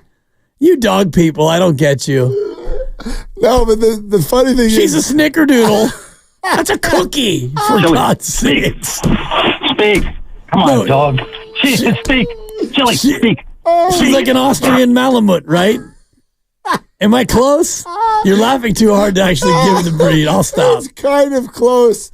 But the funny thing is, she's not a Shepherd mixed with that. That is the Shepherd. It's a Belgian Malinois. Malinois. It's so made-believe. Who are you? Next time you go out for a nice meal with a white tablecloth, order that. The Belgian Malinois. Pull out the wine list and be like, just mess with the guy. Do you have a 2019 Belgian Malinois? We'll take a glass of the Belgian Malinois and just see what happens. Just mess with the guy. See what happens. I don't know what you're going to get. Anyway, yeah, Belgian Malinois. I told you, I don't even know what that is either until I got her. But Malinois is Belgian for hair loss, apparently, because you got an issue. No, we met her mom. Her mom was described to us as a lab mutt, and she looks like a Belgian Malinois. So we're just. By the way, I'm assuming this. I didn't do the stupid DNA thing. I haven't done the swab. I haven't done that. I might do it. It costs money, and I'm like, is that money well spent? I'm going to get a piece of paper back that's like, yeah, here's the 78 dogs that are in your dog. And then I'm going to go, great, let's eat. What does that do for me? I didn't know they did 23andMe for dogs. They totally do. Okay, I believe it's a thing. You go to the dog park and everybody wants to talk to each other about their dogs. What's your dog? How old is your dog? What does your dog do for fun? What is your dog, like sometimes they ask you before they'll even come into the park. They'll be like outside the gate. Is your dog nice? Is your dog going to chase my dog? I don't know. They're dogs. Right. Like I haven't asked her. Come on in and find out. You know what I mean? That's what we're doing here. This is for real people, all right? So I had a guy at the dog park this morning tell me that I'm not supposed to throw the tennis ball to the dog anymore. Wait, what? It's the only thing she likes to do. She doesn't even care about other dogs. She wants to play with the ball. I am not above picking up the slobber ball. There you go. She wants to play with a tennis ball. Guy this morning goes, gotta watch out about doing that with the tennis ball. I'm like, are you kidding me? I'm at a dog park throwing a tennis ball with a dog. This is Murica right in front of you. Now you're telling me we can't do that anymore? What was he worried about? The dog eating the ball? He goes, my dog loves to chase the ball as well. We went to the vet, and my dog always carries the ball in one half of his mouth, and that half of the mouth, like the teeth and everything, were starting to disintegrate. Come on. Because what's the stuff on the ball? The felt. But like the fibers, because the fibers are really abrasive. So the dog's mouth was falling apart. I looked at the guy and I go, really? And threw him out. I'm like, what do you want me to do? This is what we do. You do not touch anybody else's ball. Thank you. You got to go to a racket ball or a fiberless ball. Sometimes if we're at the big park, I'll go out there with a lacrosse ball. Yeah. And it terrifies everybody. Because if you throw that thing and it accidentally hits one of them, that's a concussion. Oh, yeah. Especially if you hit another person. That's a lawsuit. Surprised it doesn't knock a tooth out. Good. Well, the idea is not to catch the thing on the fly. I throw the lacrosse ball because it goes farther and my dog runs farther and gets worn out quicker. What about a chuck it ball? You know what those are? Yeah. Tennis ball without the fibers. No, yeah. I have the chuck it. Well, and the ball? Dude, balls get recycled fast around these parts. No doubt. Like the ball goes in the water or it gets lost or it's gone. I don't know where it is. You go to the park and you pick up whatever ball is there. I thought that he was going to say to you that you couldn't throw the ball for a different reason. He's concerned about the health of the dog's The health teeth. of the dog. Gotcha. I'm telling you, these are dog people. Dog people are interested in dogs. Right. They want to sit there and talk to you about everything that's going on with your dog. And I'm always just like, it's a catch-all. They're like, what is the dog? I'm like, she's a rescue. It's better than talking about anything else. What are you going to talk about? Their life? That sounds horrible. Yeah, no, I don't want to do that. I don't want to talk to anybody at all. I need to start bringing earbuds, AirPods. No doubt. I need to bring the AirPods. Maybe a to book? The dog Get the morning roast going. Usually I bring Christy, so I'll talk to her. Then people want to talk to her about her dog. Right. Because you should see her dog. Good God, that dog. That dog came from an inappropriate place. All right? Most do. It's a German Shepherd / Chihuahua. Okay, no chance. I want to talk to that dad. Hey, dude. German Shepherd Chihuahua mix? Go pick on someone your own size. Don't be doing that's wrong. It's wrong. I'm sorry. It's a great dog, though. It's a great dog. Well, you're implying that the German Shepherd was the male in that mating scenario. Could have been the other way around. Could have been a male Chihuahua who rolled up on a female Shepherd and said, how you doing? You bark here often? What is going on here? Well, it's a 4-day weekend is what's going on here. Yo quiero German Shepherd. Seriously. I mean. Oh, God. Yeah. So anyway. That's what's going on. Okay. I like it. That and my oldest just had his wisdom teeth out this morning. Oh, no. So he's sitting there That's just 5 days. spitting up gauze. How long is it? I don't remember it being that big a deal. And everybody's like, he's out for a week. Were they impacted or is it just a classic? No. It was just a standard 4-tooth extraction. I had barely gotten to Starbucks and they called me. He's ready. Yeah. I'm Okay. like, I just sat down. What do you mean that he's ready? What did you just go? Just go in there and yank him out? Pretty quick. Yeah. You get the laughing gas and then you get the you numb them up and then it's That's the other thing. They didn't even give him the laughing gas. They gave him a little shot in the arm. He says he kind of half passed out. Right. 20 minutes later, I'm there. Yeah. Let's go home. A little bit of pressure, 4 incisions, and you pop those babies right out. Yeah, but brutal. I didn't get the fun stuff. The whole fun of paying the $1,000 to get your kid's wisdom teeth out is to listen to him on the way home. It's the most hilarious human being you've ever met in your life. My daughter was singing for 45 minutes. Frozen. I mean, just whatever. She's just absolutely letting it rip. So the whole tradition is we're like, hey, just film them. I film them. I just open the phone. That's and I'm cruel. Like, yeah, let's go home. Yeah. What do you want to say? He just is like, yeah. Guess I can't golf till Tuesday. It feels a little tender. What? Where's the fun? Where's the fun stuff? Where's you all loopy like I need you to be? He looked like the Giants before the call-ups. I'm like, you're a bore. Another ground ball to short. Another 3-up, 3-down inning. Seriously, brutal. Anyway, so we got that. Okay. That's what's going on this weekend That's at my fun. house. Well, and he'll be, I'm sure he's got the pain meds and he'll just, I'm sure, be in his room and getting the ice in there and playing video games and just like a normal teen weekend, you know? MLB The Show on steroids. Yeah. It's not going to get turned off the entire weekend. I get that. Yeah. Which tough to do anything else, you know? Can't go out there and work. And can he even eat though? Is he on like soups or? He had some scrambled eggs before I left. Gotcha. And I actually was just texting him about getting some soup on the way home. Yep. Chicken noodle. We'll stop by. That'll get it done. Yeah, we'll stop by and get some chicken noodle on the way home. Yeah. Anyway. That'll be fun. If you haven't already, you should subscribe to the Willard and Dibs podcast on the free Odyssey app or wherever you find your favorite podcast. And while you're there, make sure to check out Brian Baldinger's conversation with the morning roast, which happened yesterday. You can also check out Stephen A. Smith, absolutely torching Draymond Green, utter bullshit, right here on Willard and Dibs. It's always on the free Odyssey app.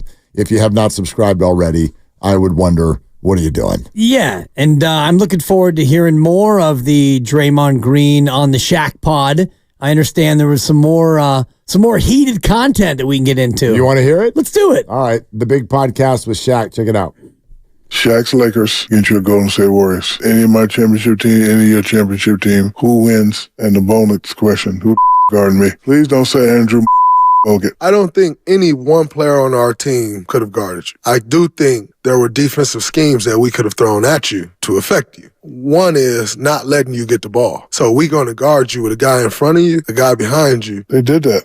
Yeah, I wasn't on the court, though. All right, so what you going to do, stand behind me? I'm standing in front. Ain't no ball getting to you. What you mean the ball don't get to me? I'm not 6 feet. But you ain't 7 feet. I got 7'3" wingspan. And I got 9'4" wingspan. Yeah, but you can't get the ball through me. Andrew Bogut's behind. Stop I'm in the front. Stop it. We're leaving somebody over there to shoot because you couldn't shoot. But however, Bogut going to be in foul trouble. Now, who your backup center? Me.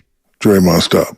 Me. Draymond. Shaq, I don't think I could have guarded you. I'm not saying that. However, you would have had to bring your big out of that drop. Man, if you stay back there, I'm going to nail whoever guarding Steph. I'm going to nail whoever guarding Clay, and we're going to dot your eye every play. Okay, but you know what's going to happen after that? I'm going to tell D-Fish, get up on him, let him drive, and I'm going to lay his little up. Hey, then we got to fight. All right, what you got to fight then? And guess what? You getting thrown out the game and me getting thrown out the game, who's that going to hurt worse? Your team. Then y'all lose. So I guess we're not going to fight then. Who guarding Kobe? Clay. That's actually tremendous content. It's really good. That's tremendous back and forth. And I loved Draymond's idea and Shaq, you know, Draymond, I got a 7'3" wingspan. I got 9'4". Whatever. It's like, I mean, neither one of them backed down. They were quick. They were quick. And then Shaq with the final trump card of who's going to guard Kobe? Clay. I mean, okay. I mean, Pete Clay would be the best chance that the Warriors had, but I do wonder about that matchup. And the one name that didn't get mentioned was Steph. Steph Curry. Are you you put Kobe on Steph? Is that what you do defensively? I mean, Kobe, they used to do what a lot of NBA teams, great NBA teams do. Michael Jordan used to do this as well. Like, you're going to put him there when you need him there. So would they wear Kobe out by having him chase Steph Curry all night? No. Would they put him there in the fourth quarter of a close game? Yeah, maybe. Yeah. Maybe. Here's the interesting thing to me. The interesting thing to me is the fact that I've always been taught that when you're talking about the elite offensive players in the NBA, they're not guardable. They're not good. So who's guarding Kobe? Nobody. Who's guarding Shaq? Nobody. Who's guarding Steph? Nobody. Remember that week that we all thought Matthew Dellavedova could guard Steph Curry? He was the Steph stopper. That was fun. You can't stop those people. The only thing that can stop those people, you can make it hard for them, and then if they're off, and sometimes they're off. But you're not taking those people out of the game. I don't even know how to render an opinion on, quote, who would win between the Warriors and the Lakers. And you have to sort of figure, like, I don't know, what year are we talking? Yeah, I was just looking at the Lakers. They won 3 in a row from 00 to 02, and that was the Shaq and Kobe, and you had Derek Fisher, Rick Fox, you had Robert Horry, and it was mainly the Shaq and Kobe combo. And, Derek Fisher was a great point guard at the time, but I guess that would be the team. And if I'm picking a Warrior team, though, Mark, I would take the Kevin Durant team as opposed to the Andrew Bogut one to put Bogut on Shaq. Yeah. I mean, that was the more dominant NBA team for sure. I don't know how that, which one's more equipped to handle Shaquille O'Neal. I have no idea. Look, both of these teams are not that far away in our history. Both of them were dynastic. Both of them were dominant. Any player on either team would think that they would win. That's just the way the brains work of those players. You're not going to get Kobe or Shaq to think that they wouldn't have beaten anybody. Right. What would Shaq have said if Michael Jordan was sitting in front of him? He would say the exact same thing. Right. We would take your Bulls apart. Yep. Mike? Who's going to guard Steve Kerr? I will. Who's going to guard me? Bill Cartwright? Luke Longley? Bill Wellington? I'd pay to see that. Yeah. But in the end, it always, to me, ends up being it's a fun argument, but it also sort of falls flat because, A, you're never going to get to an answer. B, these players are never, ever going to back down and ever think the answer is anything but them. But C, here's what I tend to think is actually the takeaway. And this is maybe the reverse of the way many people think. It's certainly the reverse of the way NBA players think. I give an advantage to whoever was more recent. Period. Athletes get better. Period. That's just life. That's life. My iPhone versus your rotary phone. Go ahead. Fire away. What's gonna do more stuff? What's gonna be quicker? What's gonna be stronger? What's gonna be more technologically sound? So I'm not sitting here trying to tell you Steph Curry is a better player than Kobe Bryant. That's not what I mean. But systematically, you're talking about there were different rules. Things get totally. They get more layered over time, and athletes get bigger, stronger, faster, smarter, all of that. And so I don't even think we're not going apples to apples on this, but I have a hard time. I said this yesterday. I went off on this at the end of the show. Whenever somebody who's 50 years old says, well, players nowadays, they couldn't have even played my game. You sound ridiculous. Right. Players nowadays would have dominated your game.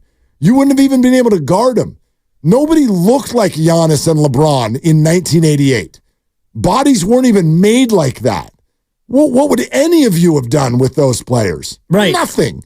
Yeah. Nothing. I also wonder about Shaquille O'Neal in this version of basketball because, and I'm looking at the team, the 2000 team. The Lakers beat the Pacers. Lakers went 67-15 in the regular year.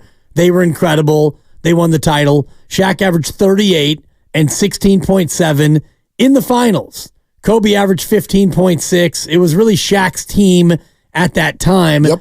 They were dominant, and he was unguardable. And I wonder about Shaq in this day and age, if he was, a college senior and he was coming into the association, what kind of an impact would he have in this day and age? Because I'm looking at their stats, and the Lakers shot 92 threes.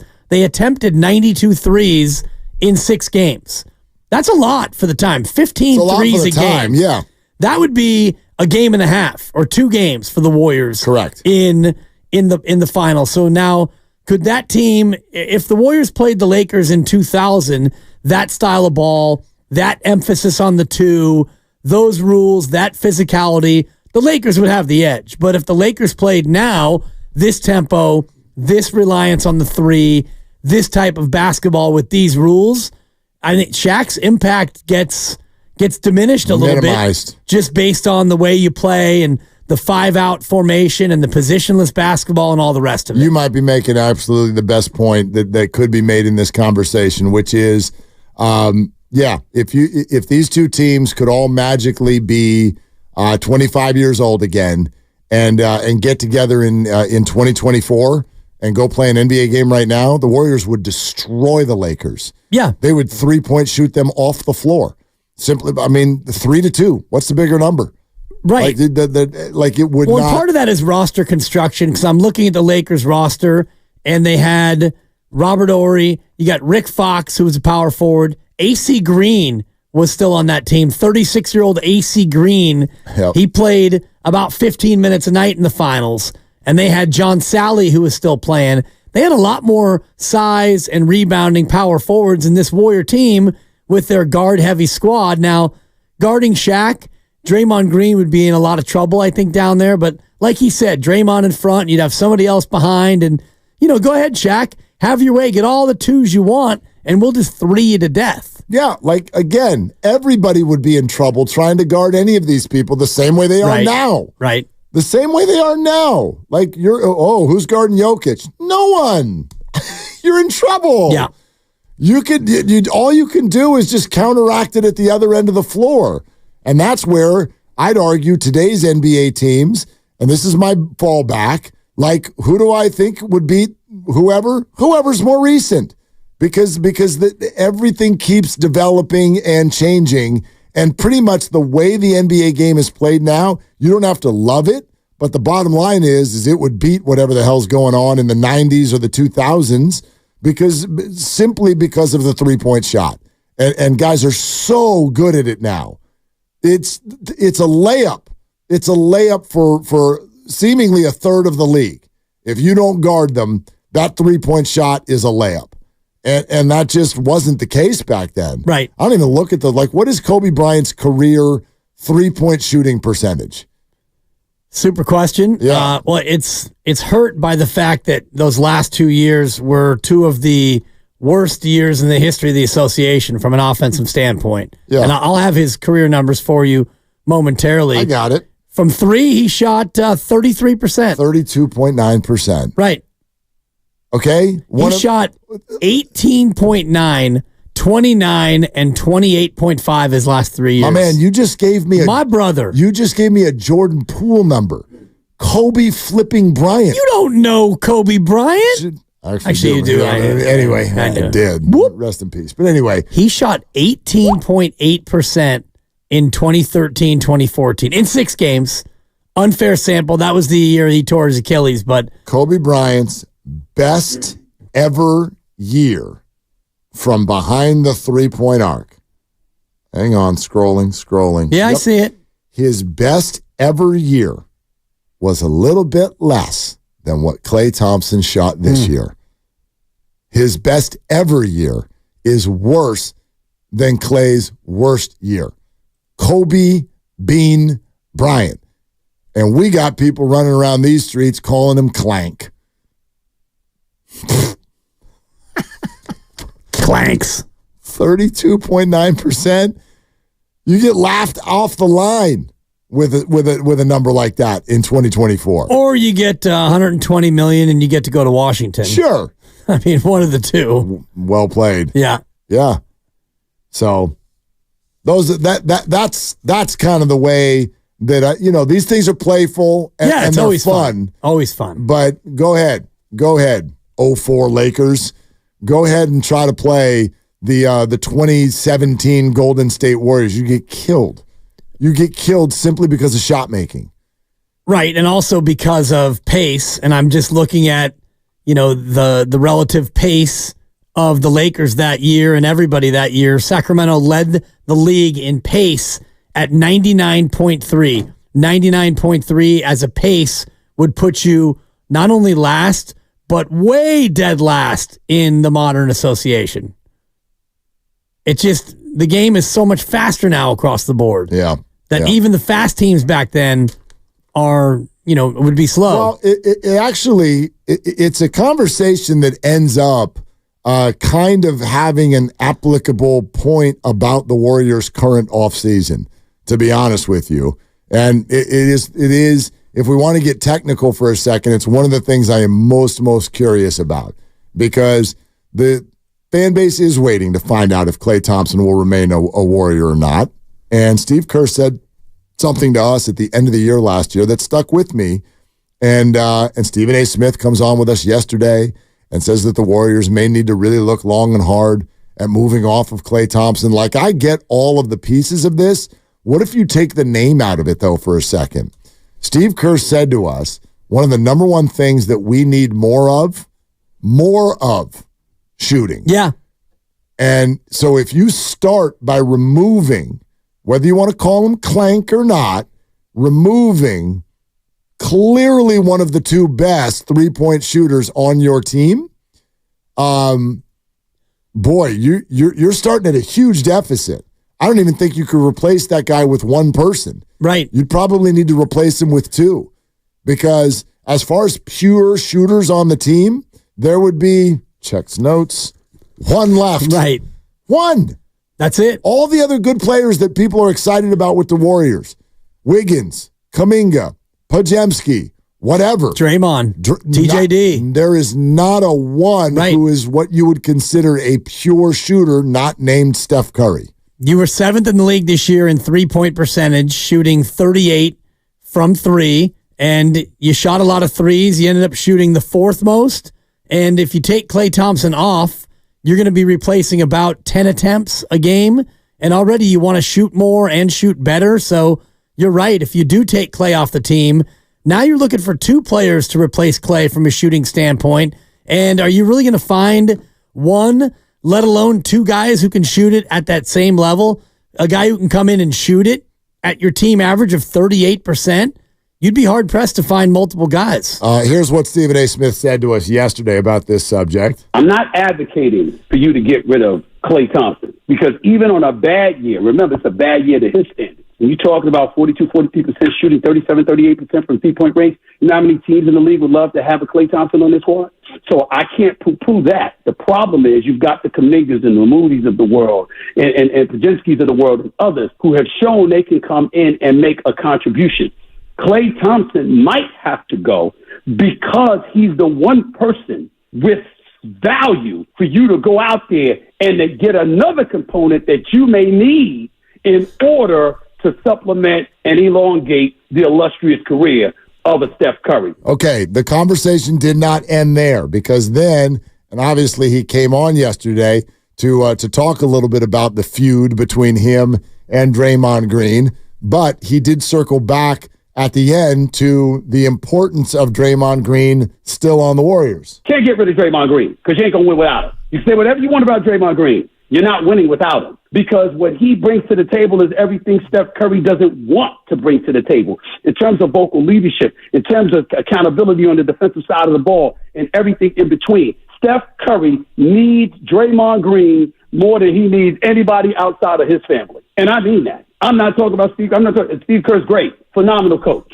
Okay, Joe Lacob, phenomenal owner, and his group. You couldn't ask for better, because they're gonna do what it takes to win. They're gonna spend that money. But as a player, I'm telling you right now, you cannot lose Draymond Green if you have Steph Curry. Steph Curry needs Draymond Green. Make no mistake about it. So if you need Draymond Green, you got Steph. Then you got to look at the other components. You don't want to let go of a young Kuminga. You don't want to let go of a young Podziemski. You might not even want to let go of Moody. That's the only reason I bring up you might have to unload Klay. Because I can tell you right now, if I'm a team with picks and I got a player or two that I can forfeit to get Klay Thompson, I'm going to do that. Tell you what. Best believe. That man, I'm going to do that. That man being on our show yesterday, I just started really thinking about this further with what he said, because we brought it up yesterday and bring it up again. He twice talked about the idea of Klay Thompson being on a different team, and both times he pitched it as a trade, not as letting him walk. And I'm starting to wonder why did he say it that way? This is somebody who's dialed in, not dialed out. This is somebody who talks to everybody. Why did he say it that way? I mean, it makes you think, because all of us, I think, sometimes are moving forward right now with like battling premises as we look at the Warriors offseason. Oh, they're going to be aggressive. They're going to go after every big name, and they're going to keep Klay. Well, one of those things I just said is not true, because you can't. You can't pay Klay Thompson $24 million a year and go be aggressive on the open market. Right. No room, no ability. Financially, completely, it's like a non-starter. So with all of that said, I wonder if that kind of creative thinking that he's talking about right there, I wonder if that didn't come from somewhere other than his own brain. You best believe. Put it that way. And I would hope that it does, because when you think about life without Klay Thompson, and you explained it very well there about what that would mean. If you lose Klay Thompson and he walks in free agency, you don't have the ability to replace that salary spot. Now, you can bring in lower priced players, but you're not going to replace his three-point shooting. You're not going to replace his all-court ability and his capability, and you're not going to be able to bring in a player who makes that much money. However, if you do sign Klay Thompson to a 3-year, $65 million deal, and it becomes a sign and trade, and you're able to take that $22 million that he's going to be paid, and you send him to another team, and they send you back $22 million worth of player, now you can get something for Klay Thompson, and you can utilize that salary spot and actually get something. And then Chris Paul, if he's not signed and traded, if he's just outright cut, you're going to have enough room to go out and get somebody at the mid-level, and you can have two players come in and only lose the one in Klay Thompson. I had to give you a little of the Stephen A. cadence. Can I get an amen? Yeah, just a little bit of that. You best believe. I love it. I will tell you this, the more we kind of talk about this, and the calendar hasn't even turned to June yet. I almost lapsed into Herm Edwards there now. You sure did. Yep. Close. 8 days away will be to June, and then the countdown is on to July. Yep. The cadence of kind of talking about, and more importantly, thinking about the Warriors has totally changed. And I've decided they're not allowed to do this anymore. There's no more missing the playoffs. I'm with Brandon Pajemski. He said to us earlier this week, he plans on never missing the playoffs ever again in the rest of his career. And I'd like Poughkeepsie kid. Yeah, thank you, Podowski, because this whole cadence we have, and by the way, for a child of the 80s, this is an amazing statement to make, and that is to say, I can't believe we've reached a spot where the cadence of thinking about this team is totally messed up because they missed the playoffs one time. Well, 3 of the last 5. I know, but the other ones were different. COVID, Steph injury, what have you.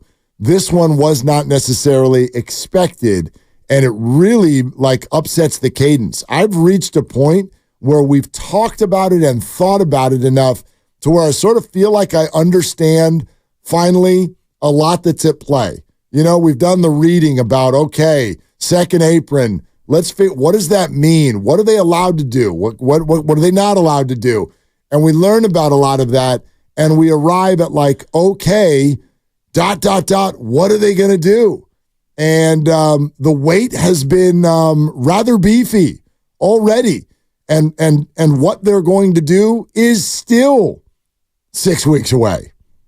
Right. And between now and then, it's going to be a lot of this player, that player, conjecture, hyperbole, rumor, whispers, guesses, and all the rest of it. And we won't really know anything until, I think, June 28th is the date of the Chris Paul guaranteed contract. So that decision likely will come right on or about that date. And by the way, just to let people know, this is my read on it, could be wrong, but I don't think there's any way Chris Paul is going to be on the team next year. I think June 28th is going to bring about one of two things. Right. He is either going to be let go. They will not pick up his option, and Chris Paul will be a free agent to sign wherever he wants. If they do, if you see them pick up the $30 million option, it means a trade is about to go down. Yes. I would imagine those two things happen simultaneously. They pick up his option and they announce that he's been traded to X team. I don't think that they'd pick up his option and not have a deal already in place. Yeah, but that would shock me. But it depends on what the other particulars are. You might need to wait for free agency to be open. Again, what if Chris Paul and Klay Thompson are in the same trade?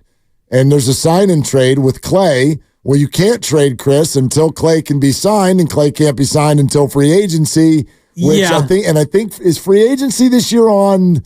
Is it on July the 1st? I think it's July 1st, which is a Monday.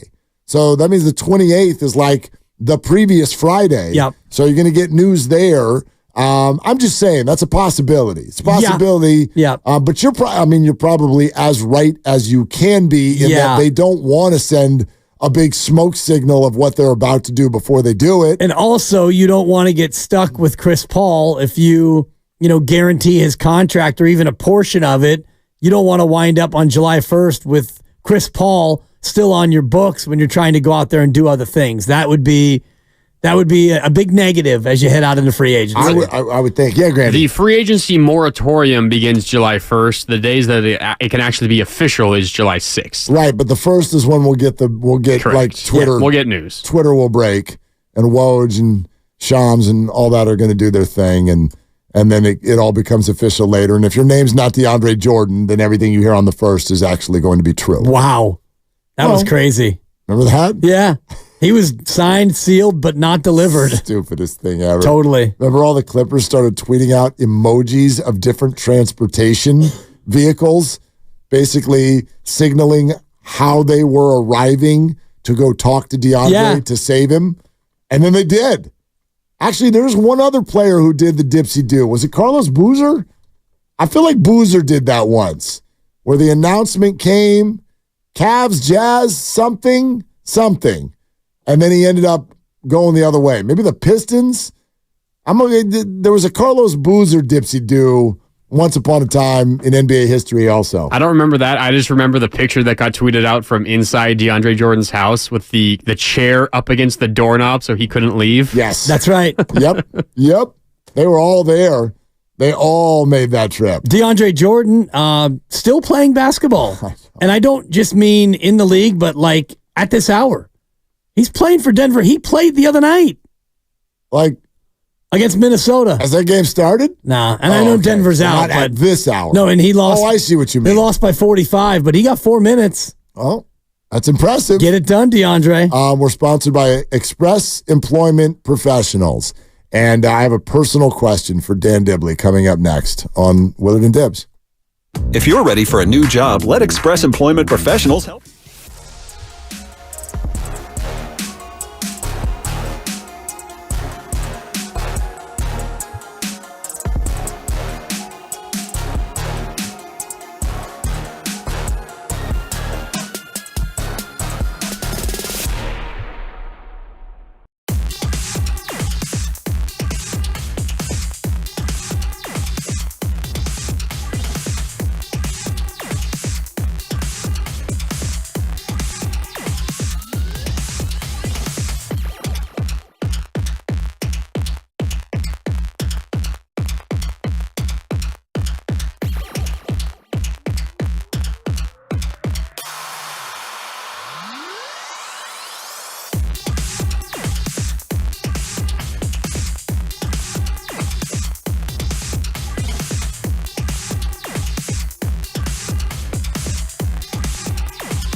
So I have some credibility here. People wait in this neck of the woods to what I have to say.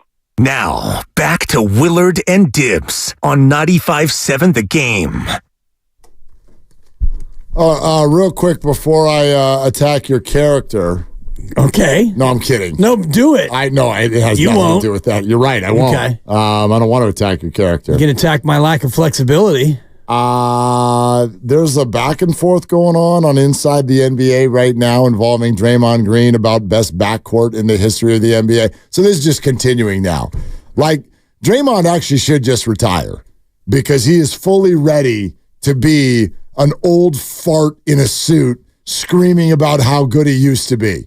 He's sitting next to Charles Barkley, Reggie Miller, Shaq, and Kenny, and he fits right in. Old fart telling everybody about how it ain't as good as it used to be when I would rubber. Right. I'm like, oh my gosh. So anyway, who was it actually that even said within the last 24, 48 hours that Luka and Kyrie is the best offensive duo ever? And I knew it was, the minute I saw it, I go, oh boy, here we go. Somebody in the NBA world is going to fight back with Steph and Clay, and this is going to become a thing. And here it is. Draymond Green, quote, I love Luka and Kyrie, but Steph and Clay are the best backcourt ever. Reggie Miller says, no, Stan Van Gundy didn't say best ever. Charles Barkley said, yes, he did. And here we go. And so now we're having a... okay. The barbershop is open. Let's put it that way. That's it. We're going to go back and forth. We're getting into it. And it's war, I'm sure. I think it was Paul Pierce who said that You're right. Luka and Kyrie. You're right. Paul Pierce. Yeah. Paul Pierce. Good Lord. That studio set now on, what's the name of the show with Bayless? He was on Undisputed. Yeah, Undisputed. There you go. It's Bayless, Paul Pierce, and Keyshawn Johnson. Okay. And I'm like, who's your favorite? I got love for Key. Get the thing ready. I used to do shows with Key. Yeah. I like Keyshawn. I do. So if you played a game of marry, befriend, or kill, and by marry you'd have to do a show with that person for 20 years. Yep. Befriend would be you had him on as a guest. And kill is pretty self-explanatory. All right. Marry, friend, and kill. That's easy. You'd marry Keyshawn because, you could do keep going. 10 to 20 years keep of it. Going. You would befriend Paul Pierce. Keep going. And you would do away with Skip. You said it. Did I get it right? Not me. Did I get it right? You said it. Did I get it? Was I 3 for 3? You said it. I said what I said. Yeah. And I got it right. Why the hell are you... I like that. Marry, friend, and kill. Why are you wearing a hat every day? What's going on with you? Couple reasons. Before we get out of here for the 3-day weekend, I'm a little worried about you. Do you have like skin cancer on your head? No. What happened? What are you doing? Well, because you're kind of doing my thing. I am. And, like I'm the hat guy around here. Couple things. One, it's a new hat. It is. I got it when I got my clubs at the PXG Fitter out in Dublin. I got some new irons, and as a parting gift for spending, and I can't say the number out loud, I hit them today at the range. They are wonderful. Major. First time in my life, I was fitted for golf clubs. I've never done it. I treated myself, and as a token of their thanks, I got a couple hats. I've been wearing this hat. It fits me very, very well. The other part of it is when you're bald, and you don't know this because you've got hair. Thank you. For one, I get crushed by the sun. So it's either I wear a beanie, it's too warm for that, or I wear a hat or I wear a hood. And so I've been going to the hat lately. But that's not new. You've been bald for a minute now. But I've been wearing a beanie because normally it's winter. And now that it's not as cold, although today's really, really cold, I've gone to the hat. Some days I don't go to the hat and I have to sunscreen the head. Yep. And then I get home and the wife says, you smell like sunscreen. It's like, well, yeah, because I'm bald. That's a good smell. It's an all right smell. No, it depends on the sunscreen. And this is not the greatest sunscreen. Well, yeah, get the better sunscreen. Anyway, I've been going to the hat. Okay. And I didn't know that it was, kind of biting your steez a little bit. It's taking your style. It's not at all. Like, you know what I mean? And I like this hat. And yeah. I think it fits me really well.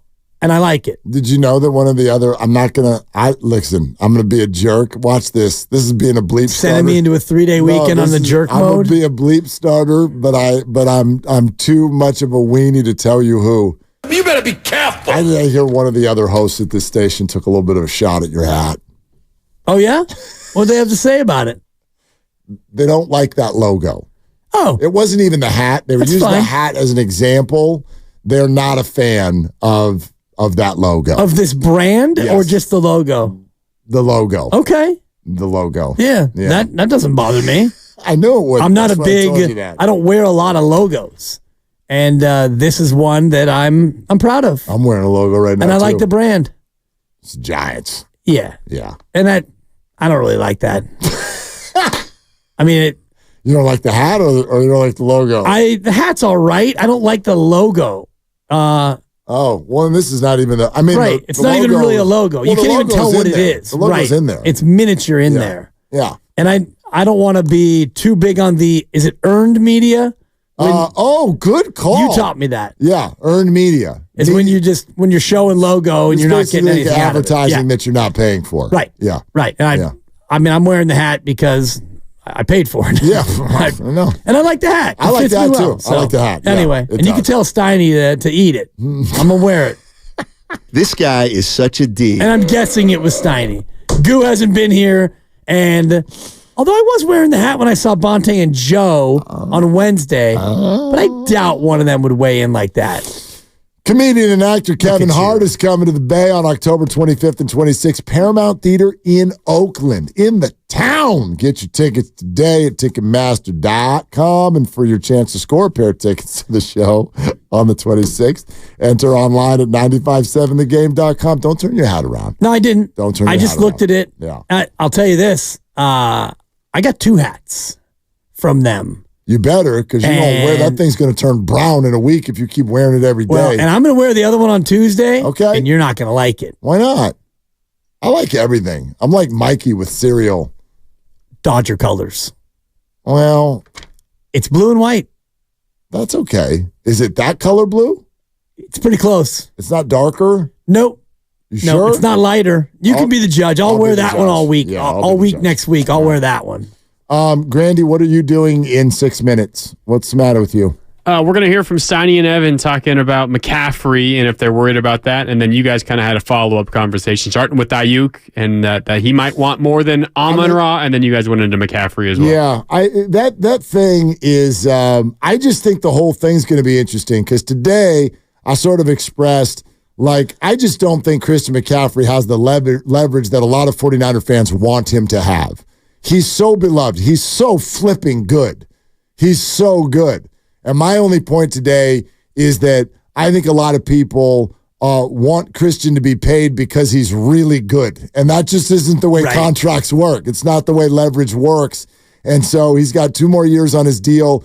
Do they give you a little, hey, how you doing because we love you? Maybe, a la Max Crosby today with the Raiders. That would be awesome. I think that would be a smart thing to do. But this whole extend him 2 more years and get some guarantees in there. You're not doing that for a running back that's about to turn 28, has 2 more fully locked up years as a 49er. But I'm not terribly worried about Christian. I'm not even terribly worried about Brandon in the news that they are currently negotiating. I think that's a great sign before we even get to June. That's great sign, awesome. But the 2 sides reportedly far apart, but you don't have to be in unison until you get actually to where deadlines start to matter. No doubt. But I'm also just, my thought on it is more encompassing all of them. The 49ers are in a tough spot because you said this earlier. They're all really good. They're a good team with a bunch of good players. They all have new name value because of this. They all are going to want more money, and this is why bands break up because everybody starts to get a whole lot of individual attention. And that's what puts a lot of the pressure on this season because you're going to have contracts going up, you're going to have some guys going out, and so what Steve Young said to us about last year having the pressure. I think this year it's even double pressure. It's Super Bowl or bust, Mark. You're welcome. Here comes Grandy, brought to you by Fremont Bank. Full service banking, no compromises. Full hour, best of the game. Do you want to do it again tomorrow?